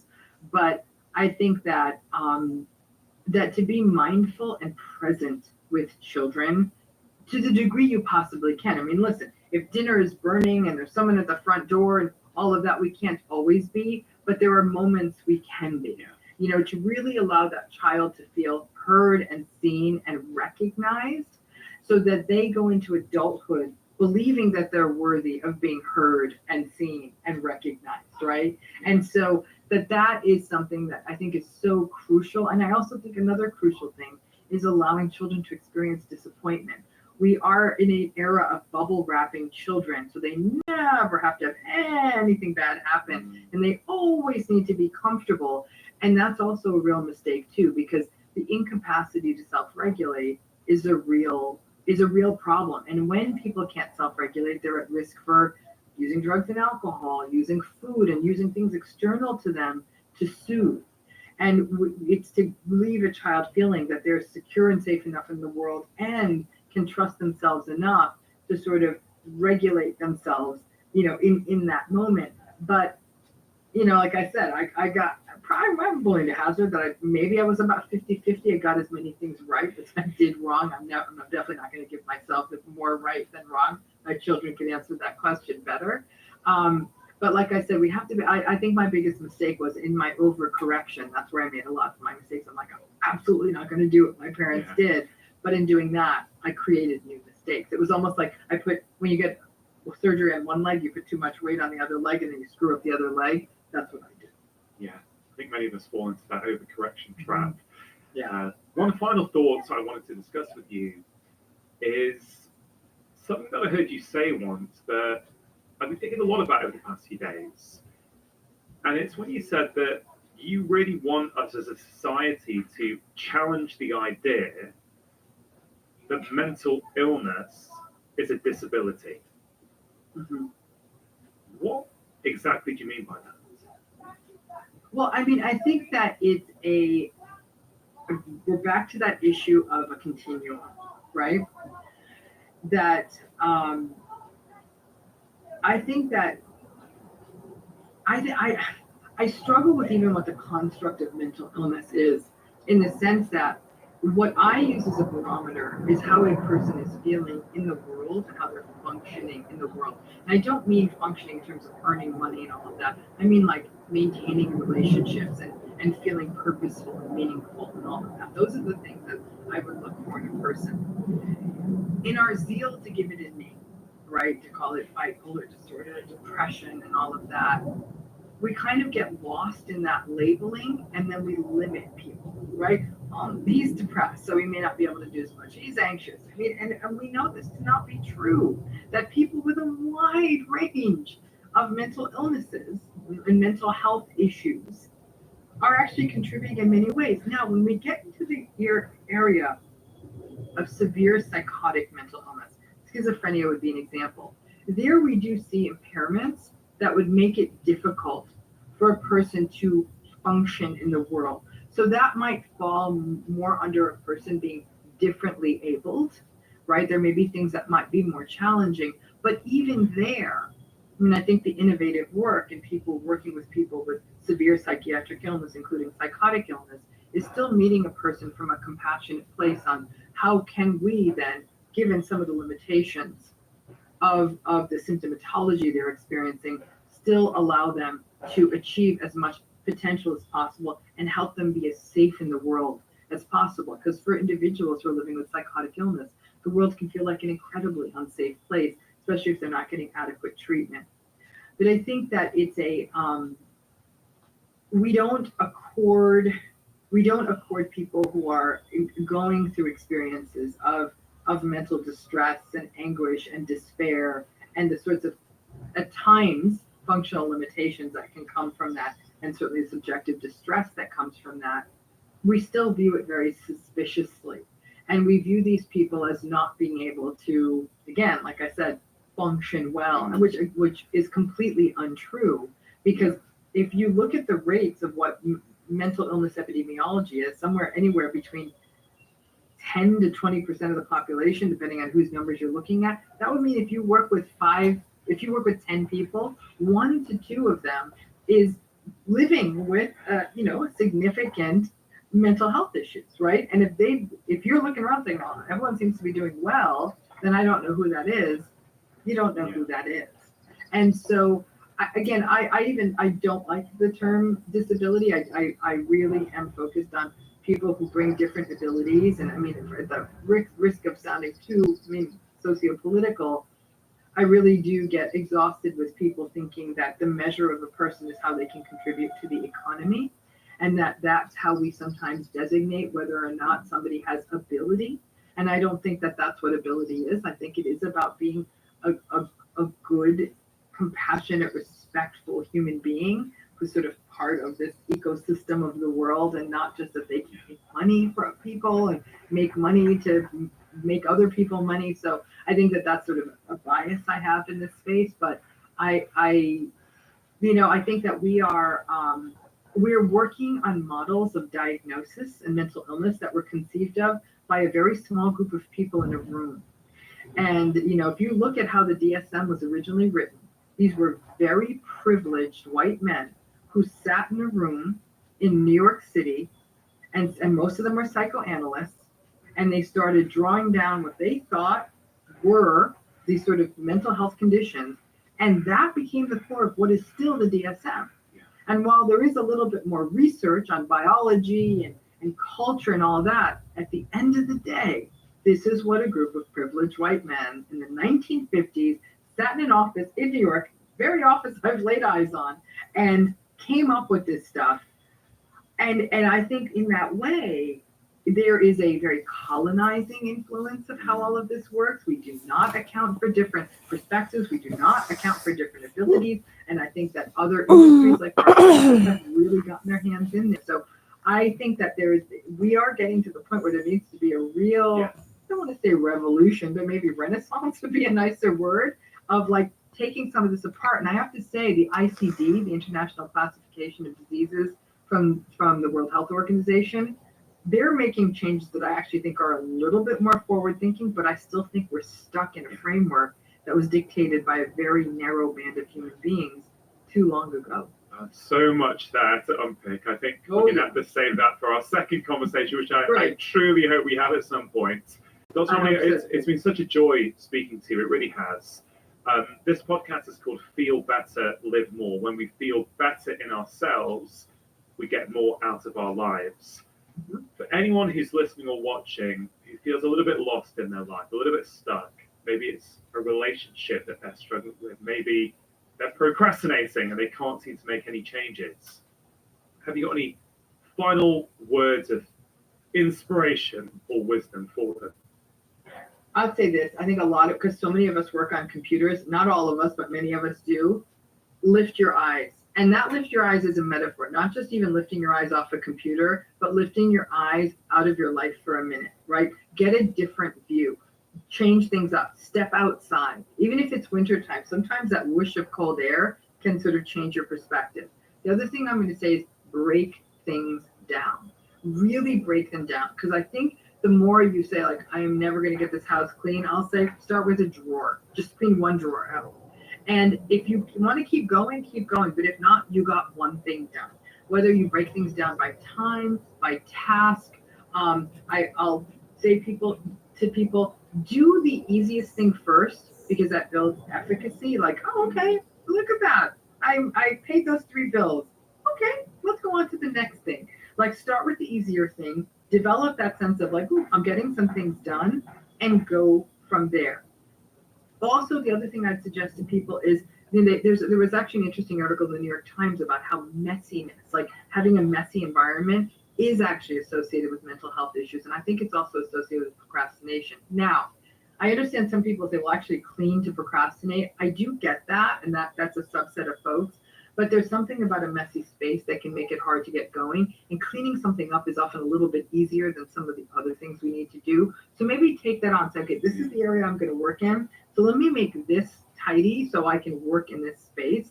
That could be another thing that you do. And then have some clear rewards. Say, if I work for 2 hours, 1 hour, 3 hours, whatever, 15 minutes, at the end of that, I'm going to allow myself to, whatever that 2 is. I'm going to take a walk. I'm going to allow myself to play one game on my phone. I'm going to play with my dog. I'm going to call a friend. Give yourself little meaningful rewards that actually feel good, so that, listen, again, like I said, we are existential rats in a maze. We always need some cheese to be hunted for. So figure out what your cheese is. Give yourself those rewards, because I think that can also feel like, okay, I did this and now I'm doing this other thing and this is my reward, and so I'm going to keep going. You associate the task accomplishment or getting things done with a meaningful reward. Yeah, love that. Fantastic advice. I know you've got 2 books out at the moment. Should I stay or should I go? Don't you know who I am? We've mentioned your online membership community. Yeah. You've also got a quite wonderful YouTube channel. Anywhere else you'd want people to go to check out your work? Yeah, you can check, we're on all social media, Dr. Ramani, DOCTOR, Ramani, RAMANI. Go to my website. That's probably where you find everything in one place. If you are trying to heal from a toxic relationship and just sort of want more information, you could join that healing program. You can go check out YouTube if you want basic info. And I have a new book coming out in February 2024. So I hope we talk right before that so I can remind everyone of that and let them know how that's shaping up. Yeah. 100%. That's an open invitation. We'll get that in the diary. Thank you for coming on the show. I appreciate that. Thank you so much for having me. Thank you. If you enjoyed that conversation, I think you are really going to enjoy this one, all about addiction, trauma, and why so many of us feel lost. Addiction is the most human thing there is. All addictions attempt to gain pain relief, emotional pain relief, or something or another. Then this whole society is so expert at selling us stuff to fill those holes temporarily. This is the whole ethic of this culture.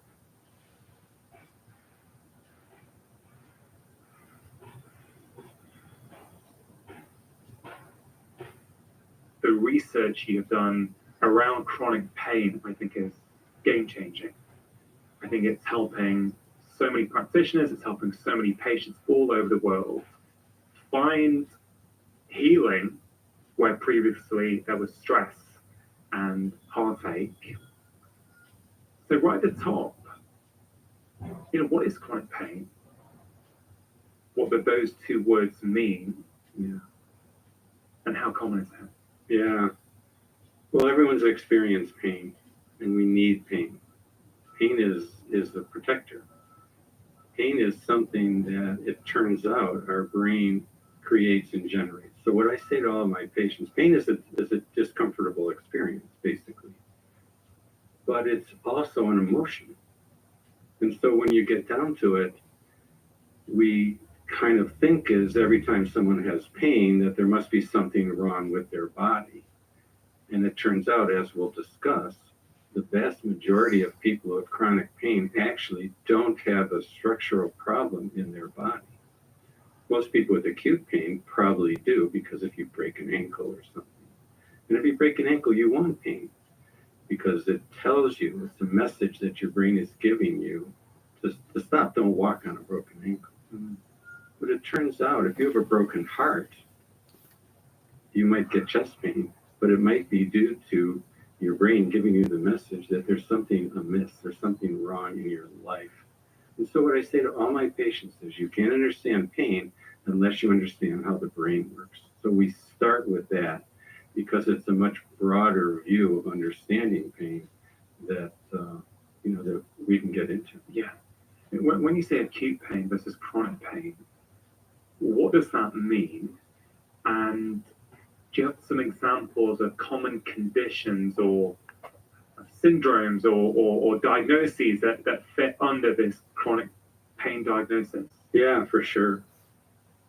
Take headaches. In the US, 25 million people suffer with chronic headaches. And so if you have headaches, you think there must be something wrong. There is something wrong. You have pain. But it's chronic. It's not like you hit your head and you have an injury to your forehead and it hurts and it's going to go away in a couple of days, or you have a tumor or an infection or a bleed. As physicians, we know there's certain structural problems that cause headaches. But the vast majority, 95, 98% of people with chronic headaches don't have a structural disorder. They go to the doctor, they get their CAT scan or MRI, they get tested for their sinuses, their teeth, their ears, their mouth, etc. And there's nothing wrong. So what's the cause? It's chronic headache pain, what we call primary headache, right? What's the cause of that? Most doctors say, well, it's genetic, or I don't know, or whatever. And what we're saying is we know exactly why people have chronic headaches, because we can talk to them, we can listen to them, we can hear their story, and we understand how the brain works and how the brain can create a cycle of pain due to neural circuits that get activated due to stress and emotions and life situations. And then it continues to get activated by this vicious cycle of pain leading to fear of pain, which leads to more pain. You know, I reflect back on my career to date, and I remember early on as a primary care doctor, some of the most frustrating cases were those patients who would come in with chronic pain, whether it be chronic migraines, headaches, bilateral arm pain, you know, whatever it might have been, because as a medical doctor, certainly back then as a very junior medical doctor, I didn't really feel I had the tools to help these people. You know, as I say that, Howard, I remember distinctly one afternoon I was in Timperley, I was in practice in Timperley. I can remember this lady coming in, maybe 60, 62, and she would smoke 15 or 20 cigarettes a day. She was really struggling with life. She was on a whole host of painkillers. You know, I had all these letters from the pain clinic. You know, just increase the pregabalin by 25 milligrams. I remember seeing her thinking, everything we're doing, nothing's working. And all I've got is a specialist letter telling me to increase the dose of the pain medication by 25 milligrams, even though nothing's working anyway.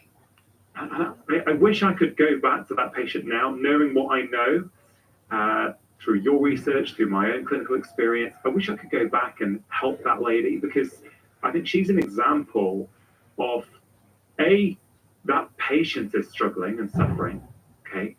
But I also think doctors, I think they feel really powerless and frustrated with cases like that. I think what ends up happening, in my experience, is that the patient often feels that they haven't been heard. This guy, this woman, whoever it be, this healthcare professional is not taking me seriously. We are spending billions and trillions of dollars for Band-Aids. We're talking about Band-Aid care, put something over it, as opposed to look and find the underlying cause.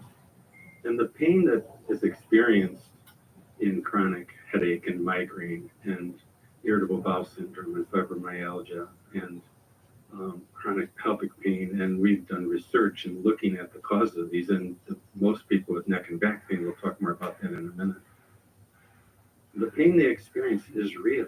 It's not imaginary, it's not in their head, but it is in their brain because of neurocircuits in their brain when the doctors can't find anything wrong, which is the case most of the time, as you've experienced. So the doctors are frustrated. They can't find anything that's wrong. They can say, oh, have this surgery or do this to fix it. That's not going to happen. But they can get better. And that's the work that we've been doing, and a lot of other people are doing as well. But it starts with understanding the person. It's listening to them and understanding them and getting to know them and understanding what's going on in their life so they can see what are the things which led to this situation, and they can know that you're not invalidating them, you're not stigmatizing them, you're not blaming them, that the pain is real and that they can get better. What a hopeful message, as opposed to the incurable message that are mainly given by so many doctors and groups that are working in that space.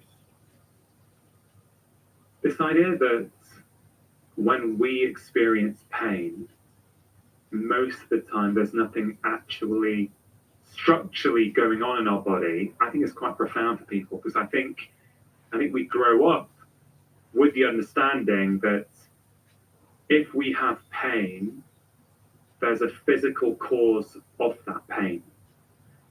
And you mentioned earlier on that the brain creates this experience of pain. You mentioned something that I think many people have experienced. When they have a broken heart, they can literally feel a pain in their heart, right? But nothing physical has actually happened. So help us understand that. What's going on? How does the brain generate this experience of pain, and why does it do it as well? Yeah, it is amazing. The book that I recommend to people is How Emotions Matter by Lisa Barrett, neuroscientist in the States. And there's some very famous British neuroscientists, Friston and Clark particularly, have written about this extensively. Their work is a little harder to read. It's very deep. But this is emerging neuroscience of how the brain works. Well, how does the brain work? Our brain creates what we experience. How do we see? We don't see with our eyes. We don't. Light comes in our eyes. But the light impulses have to be transformed electrically through the visual cortex to create the images that we see. And so our brain creates what we see, and part of it occurs in what we expect to see. The other day I was driving by my friend's house. I hadn't seen him in a while. He was on vacation. I drove by. He's standing in his doorway. It's like, oh, wow, he's home. Awesome. I drive up to the drive, knock on the door. There's no one home. My brain created the image of him standing there, basically a hallucination. And police officers, this is controversial. My wife doesn't like me to talk about it, but they go to the scenes of crazy stuff, especially in the States, and they have to say, do I see a gun or not? Well, sometimes they see a gun that's not actually there, or vice versa. If I gave you prism glasses that turn the world upside down, you'd see everything upside down, but only for a few days, and then your brain would switch the images to be right side up again, because our brain creates what we see. Our brain creates what we hear. The other day I was at a meeting, a young woman got up and said, "Good morning, America," which is, that's a weird thing to say. She actually said, "Good morning, I'm Erica," but I didn't know her name. But my brain was just latching onto something and creating something. And so when you break an ankle, it's not your ankle causing pain. An ankle can't cause pain. When you touch a hot stove, it's not your finger. The impulses go to the brain, but the brain decides, and this is the craziest thing, but it's true neuroscientifically, the brain decides whether to actually turn on pain or not, whether to give you the experience of pain or not. How do we know that? Because a lot of people have experienced themselves, you get an injury and you have no pain at all. So the brain decides whether to turn on pain or not, and it's there to protect you. It's something that everyone needs. It's like a smoke alarm. And, well, the research shows, neuroscience research shows that emotions and stress activate the exact same parts of the brain as does a physical injury. And we can talk about why our brain might do that. We don't know for sure, but whether God created us that way or we evolved that way, but that's how our brain works. So the pain that occurs due to a fracture is exactly the same as the pain that occurs due to a stressful situation that occurs in our life. It's real pain, and it can be severe pain.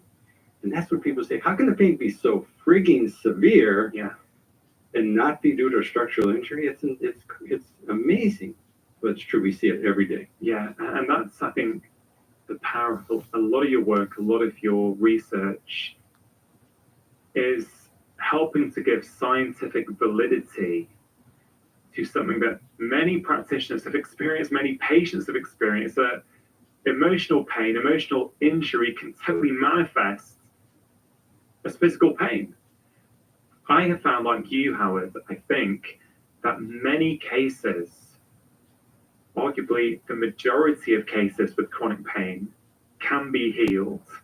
In my experience, at least, I'd love your view on that, without using any medication, if you take time to help the patient understand what's going on, get to the root cause. I mean, what would you say to that? Exactly. It's 100% true. And we have data now showing that. I can talk about that in a second. But the most important thing is that it's not all in your head. When the doctor says, or anybody says it's all in your head, it's cruel. Yeah. And it's ignorant, because it implies that it's their fault, that they want the pain somehow, that they're crazy or mentally deficient, or making it up. And none of that is true at all.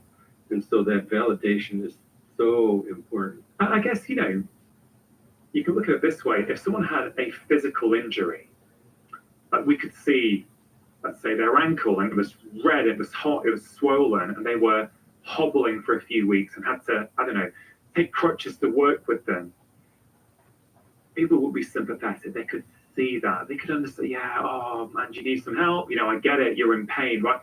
We have an understanding of that. But a lot of emotional pain is hidden. We can't see it.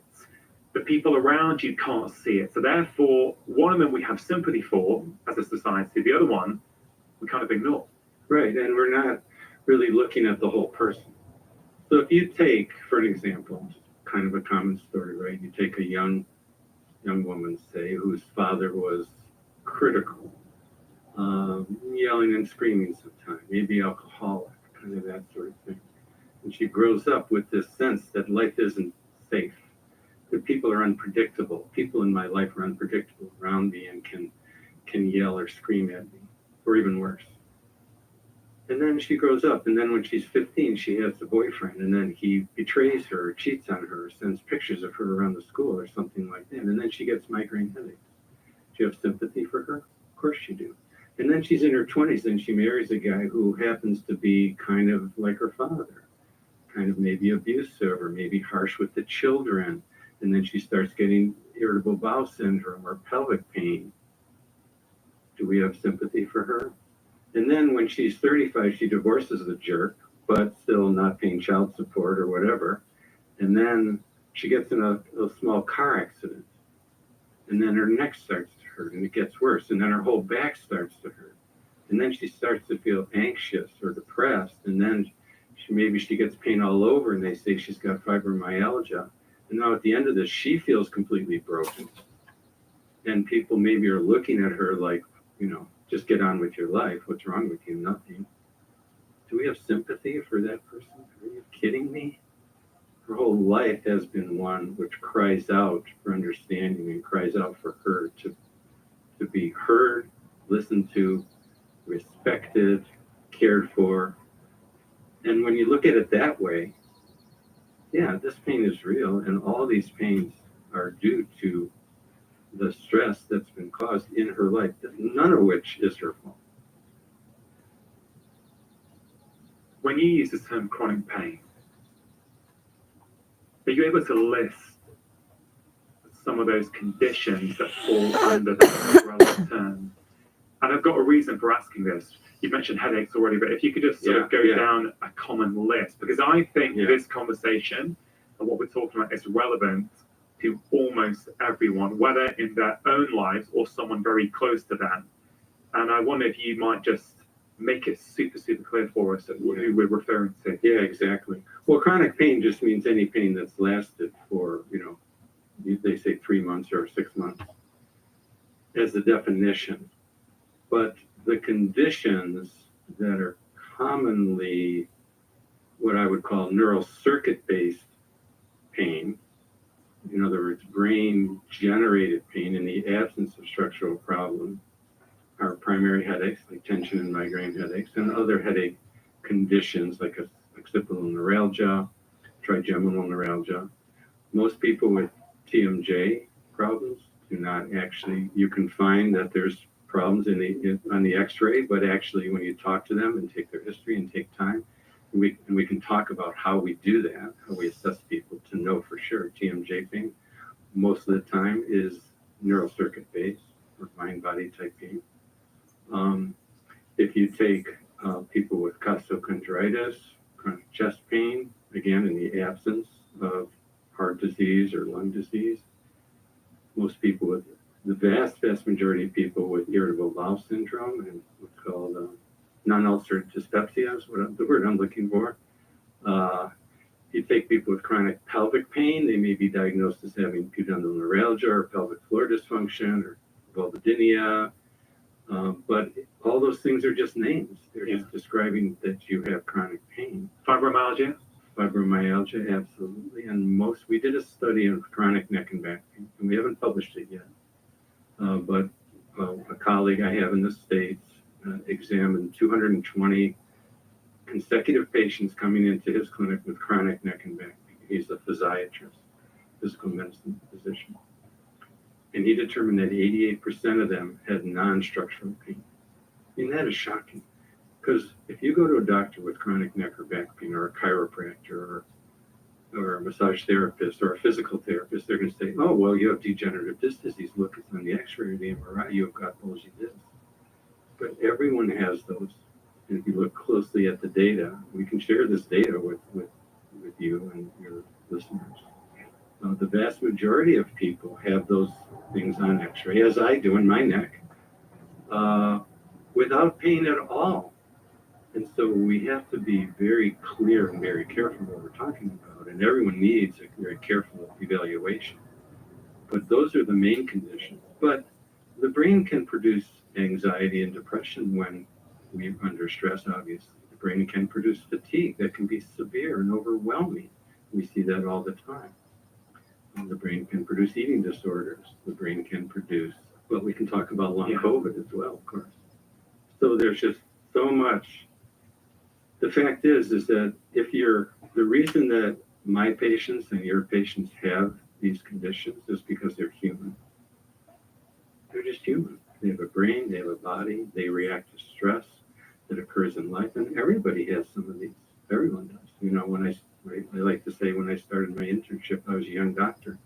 I got diarrhea for 6 months. Well, was that diarrhea real? Well, it's real. You can see it. But it wasn't because I had something wrong in my bowel. If I can say this on there, I was scared shitless. You know, being a young doctor and making mistakes and hurting people. And I was just being human. You know what's interesting about all those conditions that you've just listed is that almost without fail, I would say those are the conditions that we manage in medicine pretty poorly. I don't think that's controversial to say. I think patients know it. We as medical doctors know it. Those are the conditions where it's often, as I've already mentioned, quite frustrating because actually the tools with which we're trained, the tools that we learn in medical school, just don't work that well. And this is, I guess, one of my biggest realizations as a doctor throughout my career has been how important the mind is in our lives, our physical health, our vitality, how much a role it plays that we are literally taught zero about that in medical school. Now, that could all speak because research was limited at the time when I was at med school, but I don't see much evidence of that changing at the moment. You know, when I've spoken to a mutual friend of ours, Gabor Mate, in the past, and Gabor talks a lot about trauma and how still in many medical schools, the trauma word doesn't even come up at all in the entirety of medical education. And now that we know how much early life trauma affects our risk of autoimmune disease and all kinds of other conditions later on in life, it's baffling as to why it's taking this long for it to get into medical school training, because doctors are getting frustrated, patients are feeling underserved. But that thing you just mentioned, Howard, about MRI scans, I think that's a really great point to dive into. I wonder if you could share some of those statistics that you happen to hand. If you take 30-year-olds, people in their 30s, and you do an MRI, these are people with no pain at all. 40% of them have degenerative disc disease. 30% have bulging disc. These are 30-year-olds. These are normal findings that occur with aging. So what happens when you're 50? 50-year-olds, 80% of people have degenerative disc disease with no pain. 60% have bulging discs with no pain. 30% have herniated discs with no pain. So here's the problem that I've seen as a medical professional, right? That the patients there, they've either seen a specialist or got a scan. As the primary care doctor, you get the scan results, and it will say bulging disc at L4 or L5, right? No nerve impingement or something. There'll be some kind of report. And then you'll say, or as a professional will often say, oh, the reason you have your pain is because of that disc problem on your scan. And that's a very dangerous thing to say to that patient, I think. What would you say to that? Incredibly dangerous and maddening. Because, why maddening? Well, because it not only gives them the erroneous diagnosis, and also I want to talk to you more later about how we assess to make sure that we know that the bulging disc isn't the cause of pain. But it's giving them an erroneous diagnosis. So it's making them think that there's a problem that can't be fixed or needs fixing with medication or injections or even surgery. And we see so much, maybe not quite as much here as in the States, but so many surgeries that are being done on people's necks and backs for treating the MRI, not treating the patient. And there's never been a randomized controlled trial showing that surgery for neck or back pain, axial pain, is better than watching it or exercise or physical therapy or anything. There's no evidence that this is what we should be doing, but we're spending billions of dollars, trillions of dollars, billions. But it's not that so much, it's that it also makes people worse. Because what happens is in the brain, we'll talk more about this, what happens in the brain is that the more you're fearful of the diet, every time, if you have back pain, the more fearful you are of it, it's going to get worse over time. Because the neural circuits in the brain, you're getting a positive feedback loop, whereas pain leading to fear, focus on it, worry about it, frustration with it, it actually makes it worse because that's how those neural circuits work.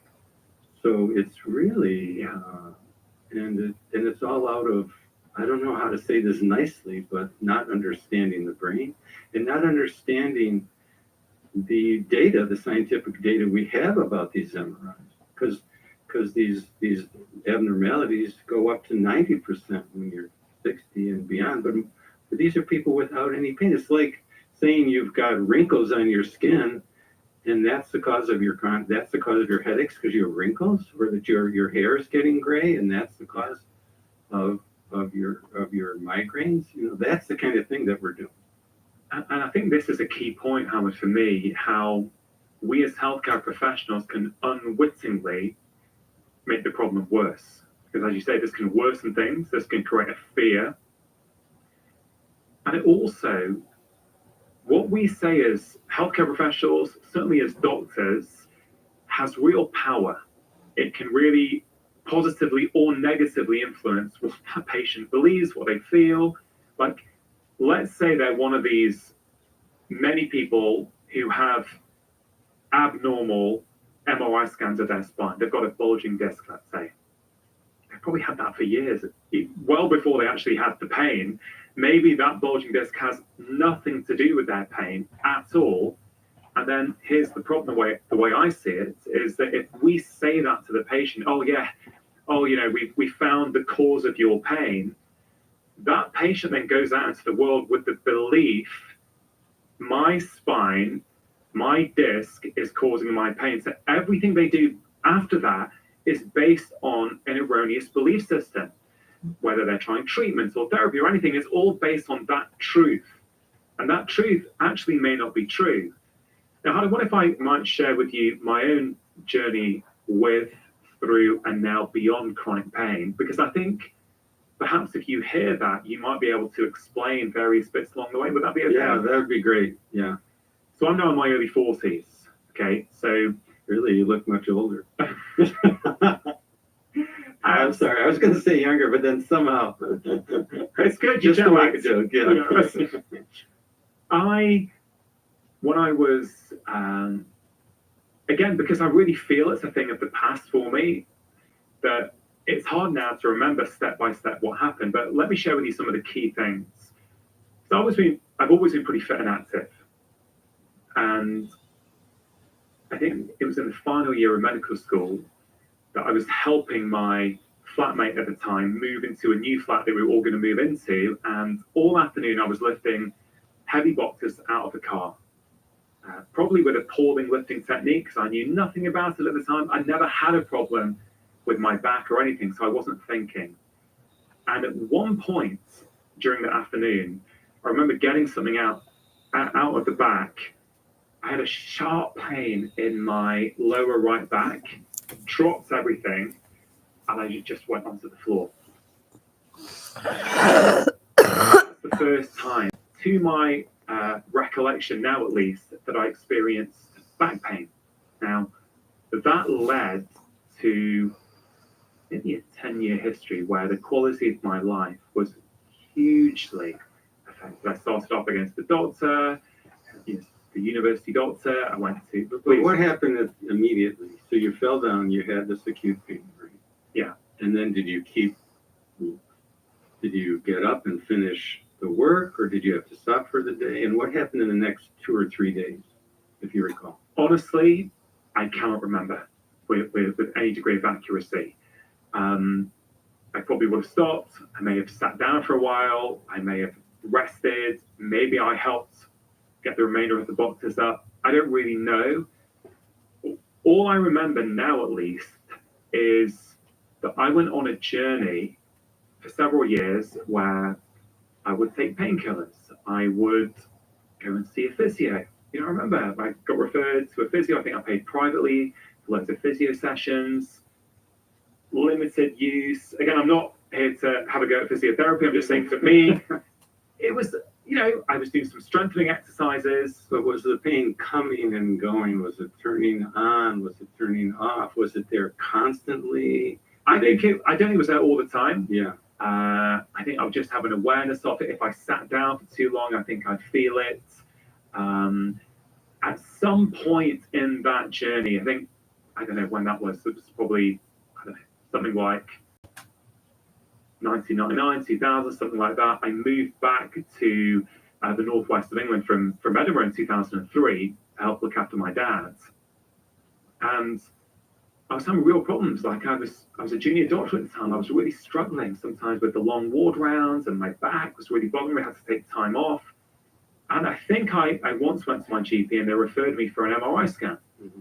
Or I actually think it was at the hospital I worked. Mm-hmm. I got an MRI scan there. And this is the first time, and I give the spinal surgeon who had the consultation with me a huge amount of credit for this. This would have been back around 2003, 2004. There was a disc abnormality on my MRI scan, and I would have been, in my mid-20s, something like that. And he said to me, yes, you have a disc abnormality, L4, L5, but you've got to understand that I could take 100 people off the street and your age, do an MRI scan on them. A lot of them would have the same scan as you, and most of them would have no pain at all. So to be fair to him, back then, he was basically saying this is a static scan. This simply cannot tell me if you have the pain. So I've got other things to share, but any comments so far? Yeah. Well, first of all, the data of these MRIs being abnormal in normal people goes back to the 1980s. So it's not really all that new. It's been compiling over the years. But the thing is that what happened at that initial moment? You might have twisted your back. You might have had a back injury due to lifting improperly or whatever. Or your brain might have said, it's been a long day. You've been working really hard. Maybe this guy's not really appreciative. Maybe he's got too many boxes. Maybe they're too heavy. There's a certain amount of stress going on, and your brain might have said, time out. You got to stop doing this. And your brain can't talk to you. It doesn't speak English. It can only speak in some kind of message. So it might have sent a pain. So in either case, the point is you had pain in your lower back at that moment. And then you did the appropriate thing. You rested. And then you didn't stress out about it too much, and you didn't use your body too much, but then you gradually started to get back into action. And if it was an injury, it had healed. Because all injuries heal. And so if it was an injury, it healed, and then you would be fine, unless the neural circuit for that pain continued. And what causes a neural circuit for pain to become chronic or to continue? It's that memory of it. It's the fear of it.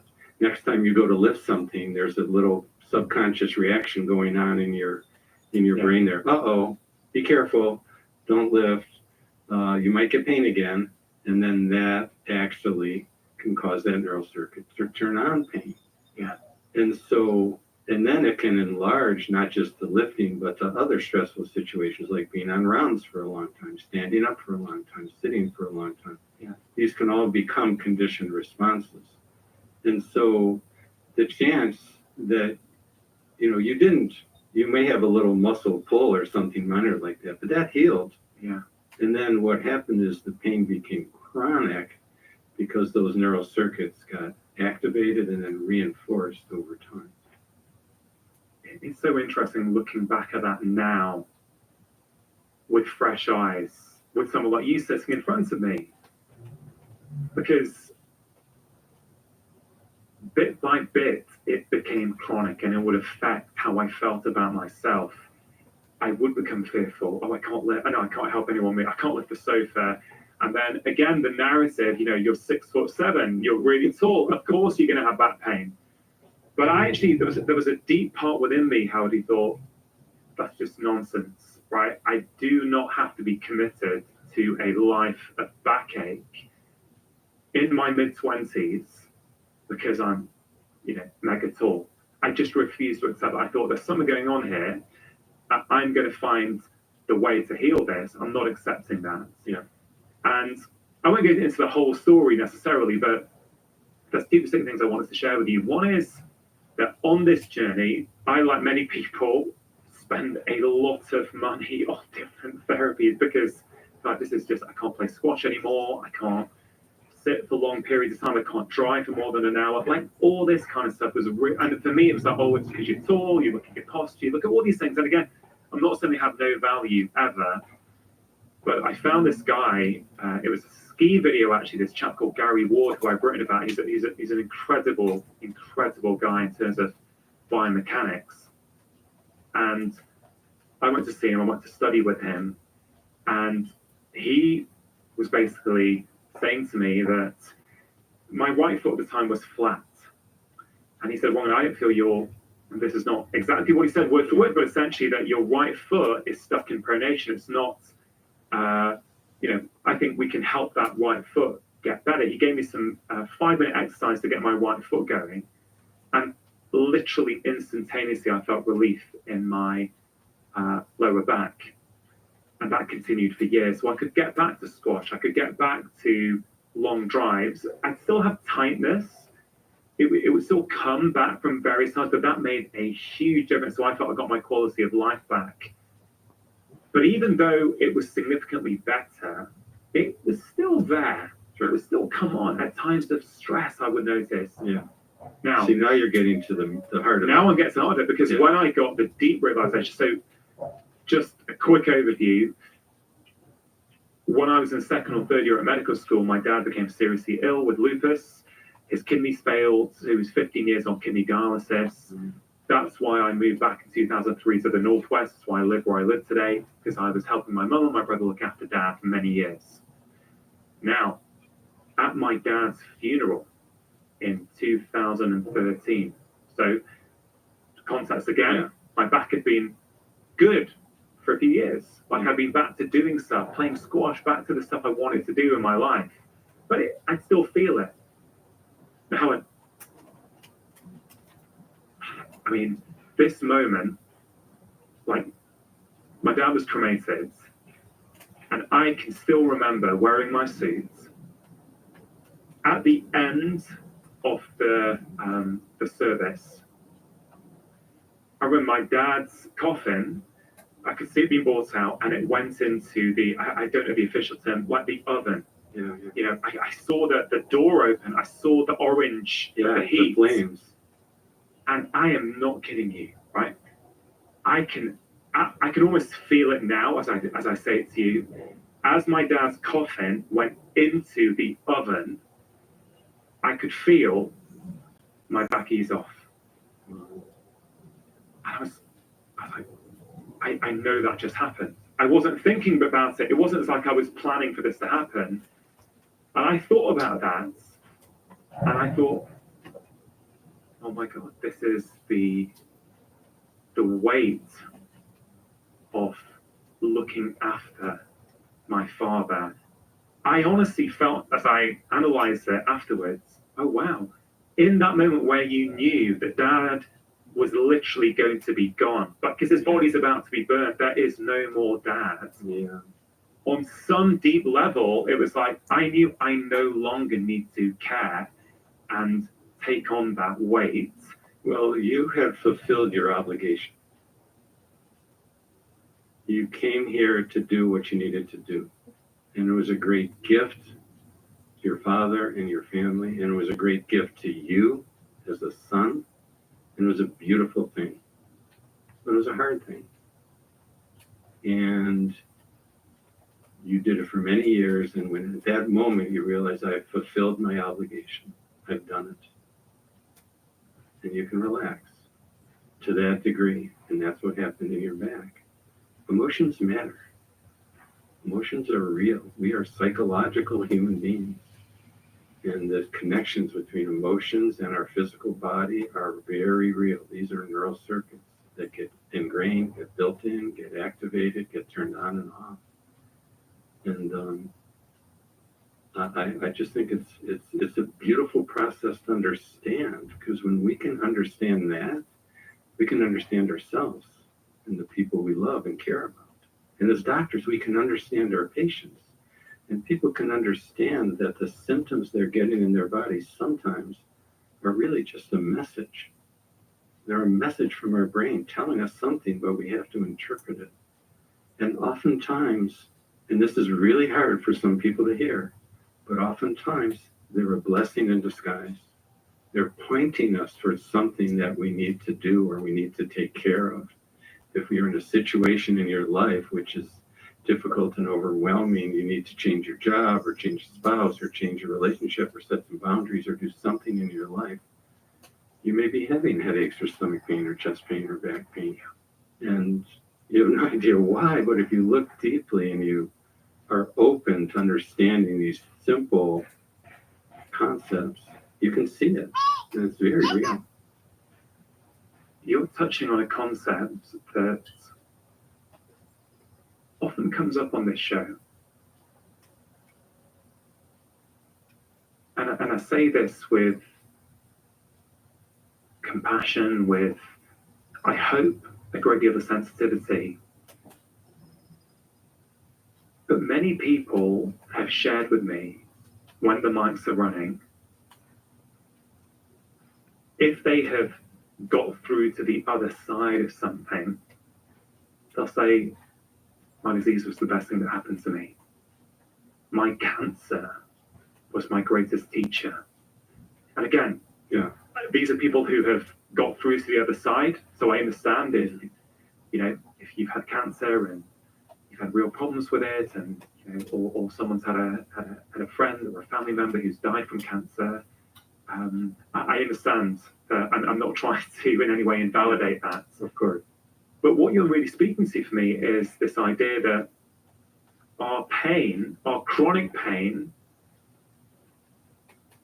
is a signal.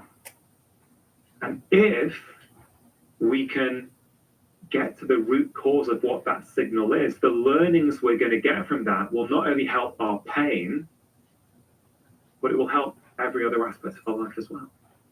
The pain is not the problem, it's the solution. What a weird thing to say. It's the solution that our brain has come up with to alert us to a problem.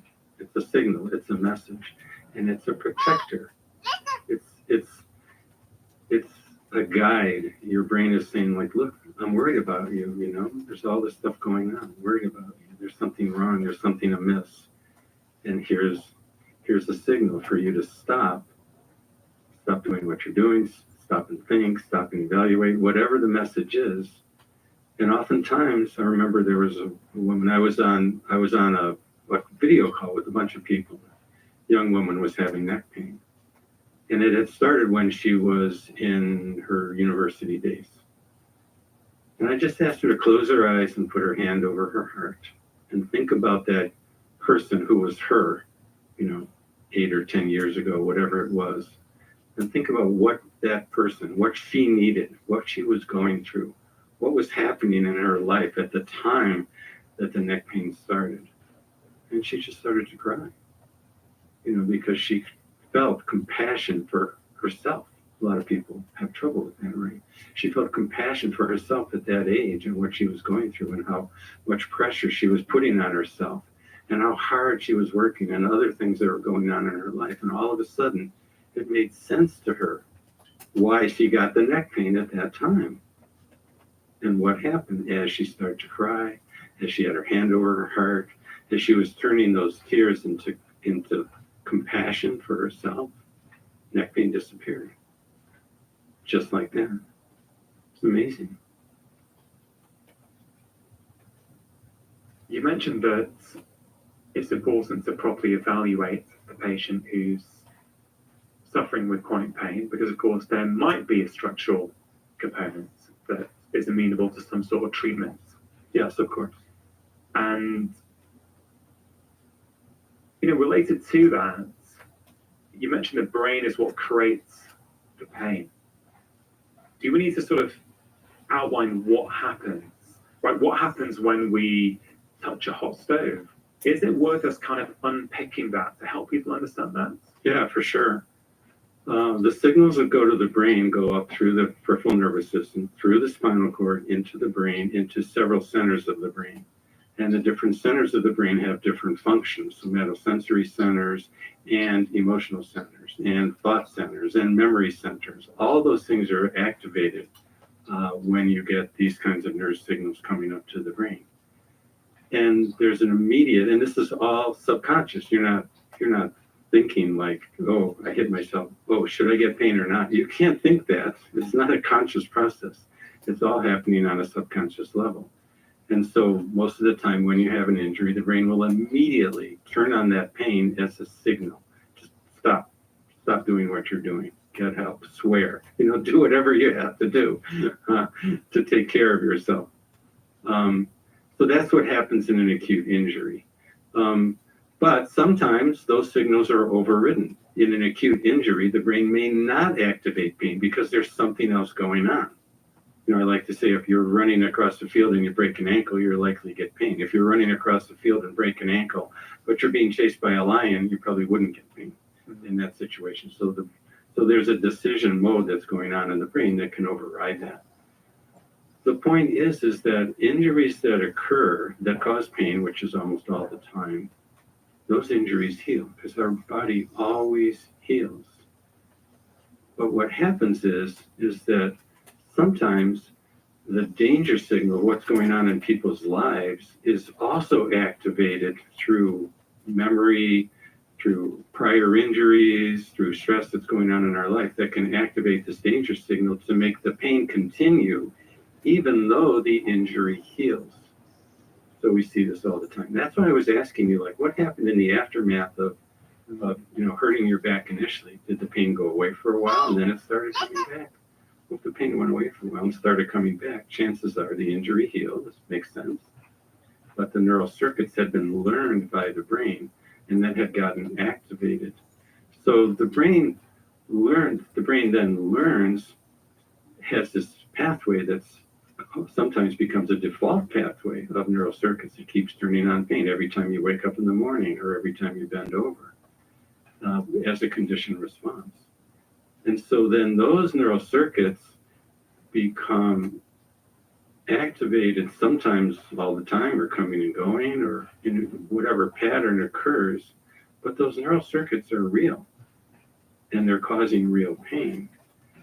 But it's not because of the injury. So that's the critical thing that we and physicians and PTs and everyone need to understand, to look carefully, to really listen to people of what happened with the injury, what happened with the healing, and what is the history of the pain. Because if the pain is turning on and off, structurally, if you break your arm, the pain doesn't turn on and off. Yeah. If you go away on vacation, it goes away, and you come back to work, it comes back again. That's a neural circuit problem.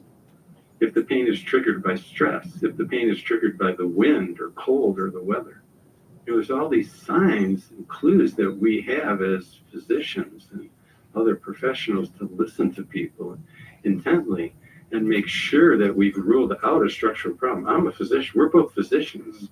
We know that the last thing we want to do is miss a tumor, miss an infection, miss an inflammatory condition, miss something. We desperately want to avoid doing that. Yes.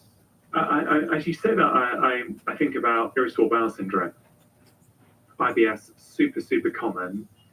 And for years, it was that diagnosis of exclusion. Oh, well, you've got these problems, these stomach cramps, this constipation, this diarrhea, bloating, whatever it might be.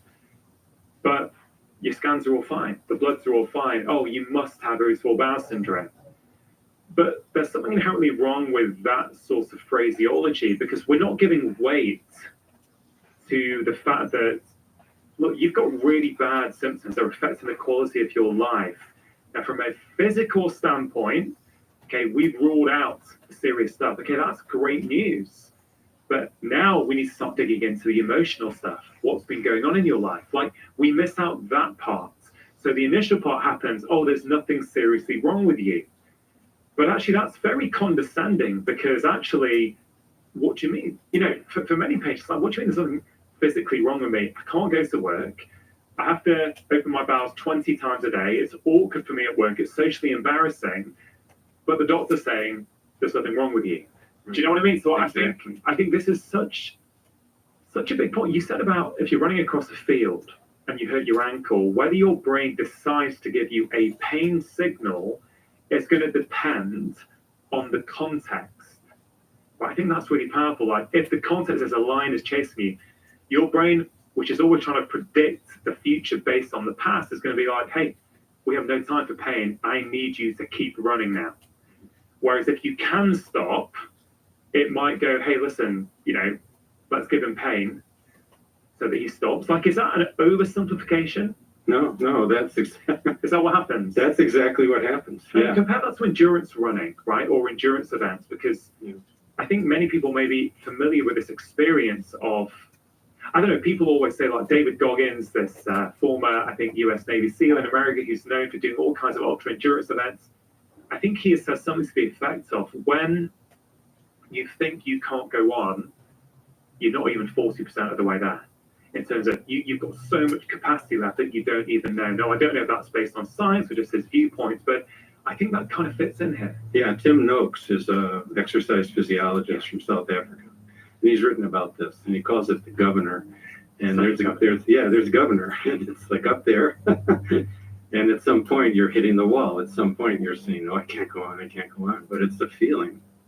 It's a protection. Again, the brain is protecting you. It's saying, like, hey, why are you doing that? You know, it's way too much. You know, you can't handle it. Everyone talks to themselves. All great athletes talk to themselves.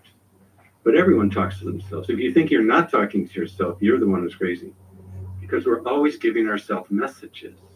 And if we're saying to ourselves, oh, my back is always going to be bad, that's a message that's making the brain make it worse and worse over time. If you're saying to yourself, I can't handle this marathon, or I can't handle this 5K, or whatever, that message is going to affect how you feel and how tired you are and how much you can run. Literally will do that, because the brain has power over our muscles and over our sensations and over our feelings. That's just how the brain and the body work. And so if we can really understand, and great athletes understand it, they know, say, oh yeah, I know, I'm really tired. That's okay. I can handle this. And then they keep going. It's just so fascinating to me. Another thing just came up there, Howard, literally a few weeks ago. So I consider myself for many years now to not have a back problem. I will lift beds, sofas. I'm not limited in anything I do anymore because of my back. It's a long journey. I've shared with you some of the things in the journey: therapy, IFS, which we may talk about, and other things. This kind of holistic approach to my own healing has massively helped, I'm sure. Listeners of the show will know that I've spoken about my mum several times. Mum's quite elderly now. She's very immobile. She needs a lot of care. And sometimes she'll slip off the bed or have a fall. And the carer, or often it's me or my brother, will go around and try and help Mum get her back on the bed or get onto a chair. Now, what's really interesting is, even though my back has been healed for years, usually before I'd lift Mum up, I would be thinking, oh man, I hope this doesn't strain my back. Oh man, I've got something important this weekend. I hope I don't pull my back. You know, there's this kind of almost self-fulfilling narrative before I do it. And invariably, the next day I'd feel a bit of tightness, and then it would go. And sometimes it would last a few days, and I'd be thinking, oh man, it's because I lifted mum. Which kind of makes sense based upon the narratives that we pick up. But a few weeks ago, this is exactly what happened.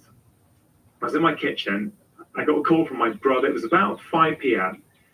And he said, hey, mate, are you around? Like, mum slipped off the bed. I need some help. I said, is mum okay? Is this an emergency? He said, mum's okay, but we need to get her up. Took a few deep breaths. And I thought, hey, want me to go around? Don't show any stress. Be totally calm. This is not a bad thing. I'm lucky that I live nearby. I can go and help my elderly mother now. Like, I reframed the narrative in my head. This is my self-talk.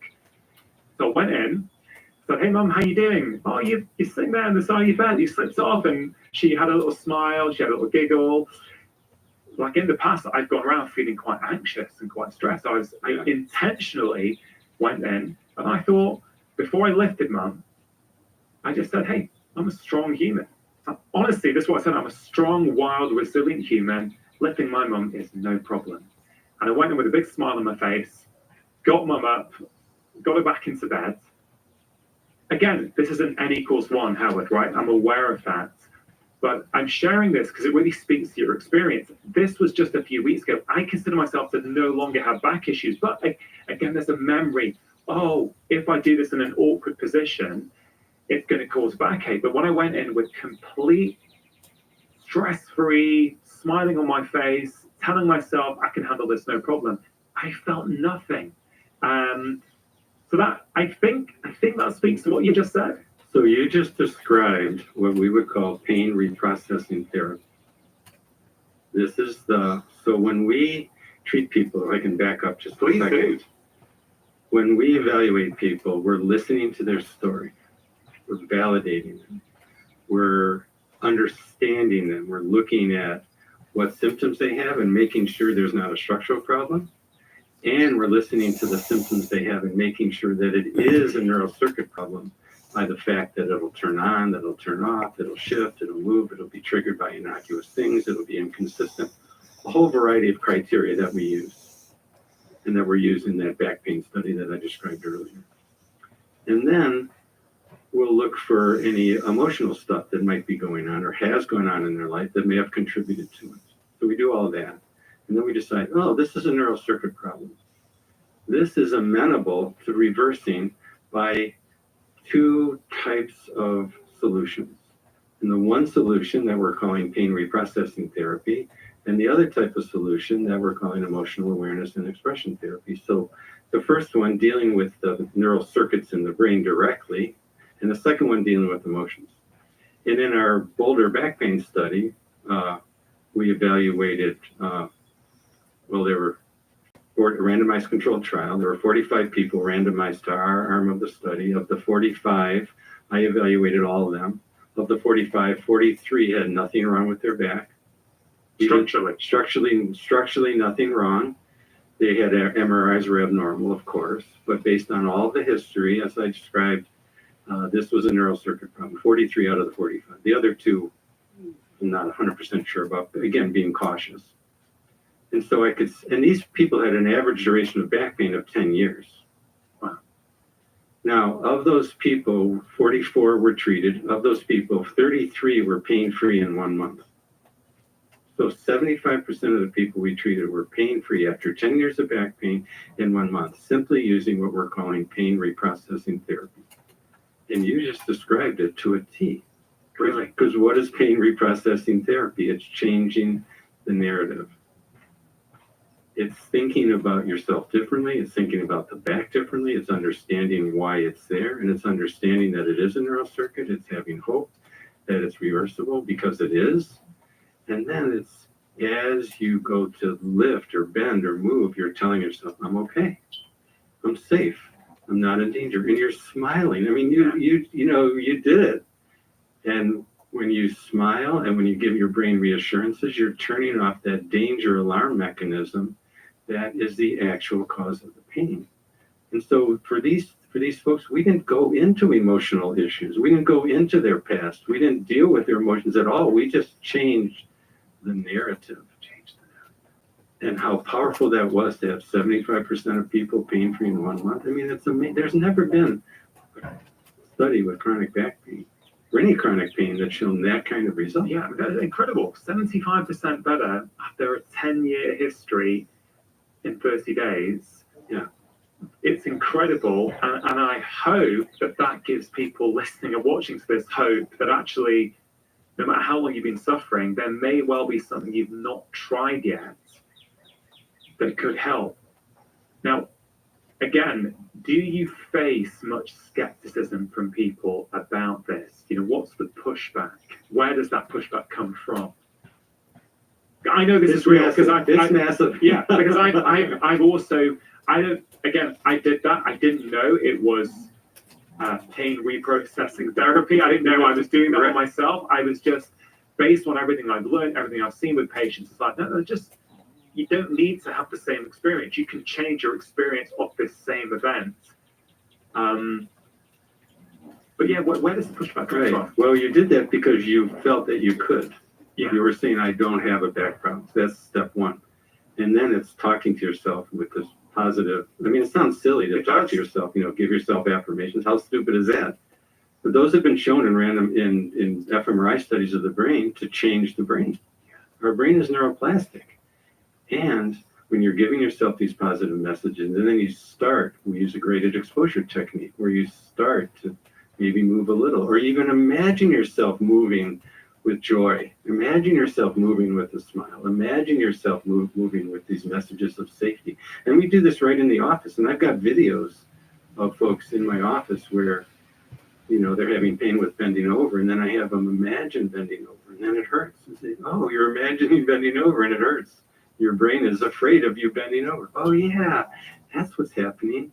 And now tell yourself you're safe and you're not in danger, and smile and bend over 5 degrees and then 10 degrees. And pretty soon they're bending over because those neural circuits are changeable because it's not a structural problem. It's amazing that we see this happening on a oftentimes really quick basis. Not always, but oftentimes. You know, it's interesting that as you were describing that, the name Eliud Kipchoge came to mind for you. Are you familiar with Eliud Kipchoge? He's a Kenyan marathon runner. Oh. He's from what we know, he's the fastest marathon runner of all time. With help from his sponsors and a lot of pacers, he actually broke 2 hours for running a marathon maybe a year ago, something like that. But why that came to mind, even though I don't think Eliud talks about pain, describes pain. In fact, I'd love your comments on this. When he's running, because I was watching that sub 2 hour marathon race with my 2 kids, we were watching it on my computer. And at various times, he just starts smiling. And I think I've heard him say in interviews that when he's really hurting, when there's pain, he smiles. He intentionally chooses to smile. Yeah. Now, again, he's not someone with, to my knowledge, a history of chronic pain, but it's the same idea, isn't it? He's kind of almost trying to battle or buffer the pain by changing his experience of it. Yeah, if you're interested in running, the book by Chris McDougall called Born to Run is amazing. Amazing book. Not Bruce Springsteen, Born to Run. It's a great album as well. Yeah, right. And he talks about the research showing that the more structure the shoes, you know, the shoe companies, the more structure they give, the more people have pain, as opposed to the less structure. And he talks about running with freedom and running with joy in that book, and how these ultra marathon runners from Mexico do it, you know, really in the same way. And so it's amazing how powerful our mental experience is in determining how we function day to day in our lives. Now, is there pushback on this? It is massive. I mean, prepare yourself for letters and you know, people, you know, really, you know, misunderstanding the idea of the pain being real, of the symptoms, of the suffering being real. You know, and I've been there and you've been there. You know, when my mom was dying, I had, this horrible upper back and neck pain, and it just lasted and lasted and lasted. And when my dad was dying, I had leg pains shooting down my leg, and I still get pains now sometimes, even for no reason. And I'm walking around, or I'm going to play golf, which is supposed to be relaxing, but it's actually kind of frustrating and humbling. But the point is that this stuff that we're talking about is really misunderstood, and it's so easy to take it as it's all in your head, and if you're making it up, and we're mean and cruel people. And on the other hand, the other extreme is that, oh yeah, you're incurable. There's nothing we can do because the chronic fatigue or the fibromyalgia or the irritable bowel or the back pain is totally, you're going to have to live with it the rest of your life. And what kind of message is that? So horrible. And so we're talking about a new way of dealing with these disorders, which are the major cause of disability worldwide, by far. The major cause of disability worldwide is chronic neck and back pain, headaches, anxiety, depression, irritable bowel, fibromyalgia, etc., etc., etc. I think I heard you in an interview once say that the increasing prevalence of chronic pain has mirrored or certainly followed the increase in anxiety and depression in society. 100%. And there's a great study on that by Tim Brown from Berkeley. And he took, in the US, Berkeley, California, he took data, nationwide data on stress and anxiety in the country following 9/11, 2001. And you could see it rising up over those next couple of years. And then he took data in the country on back pain, and you start mirroring, rising up in the same, exactly the same. And then as the stress went down after a couple of years, I think it was,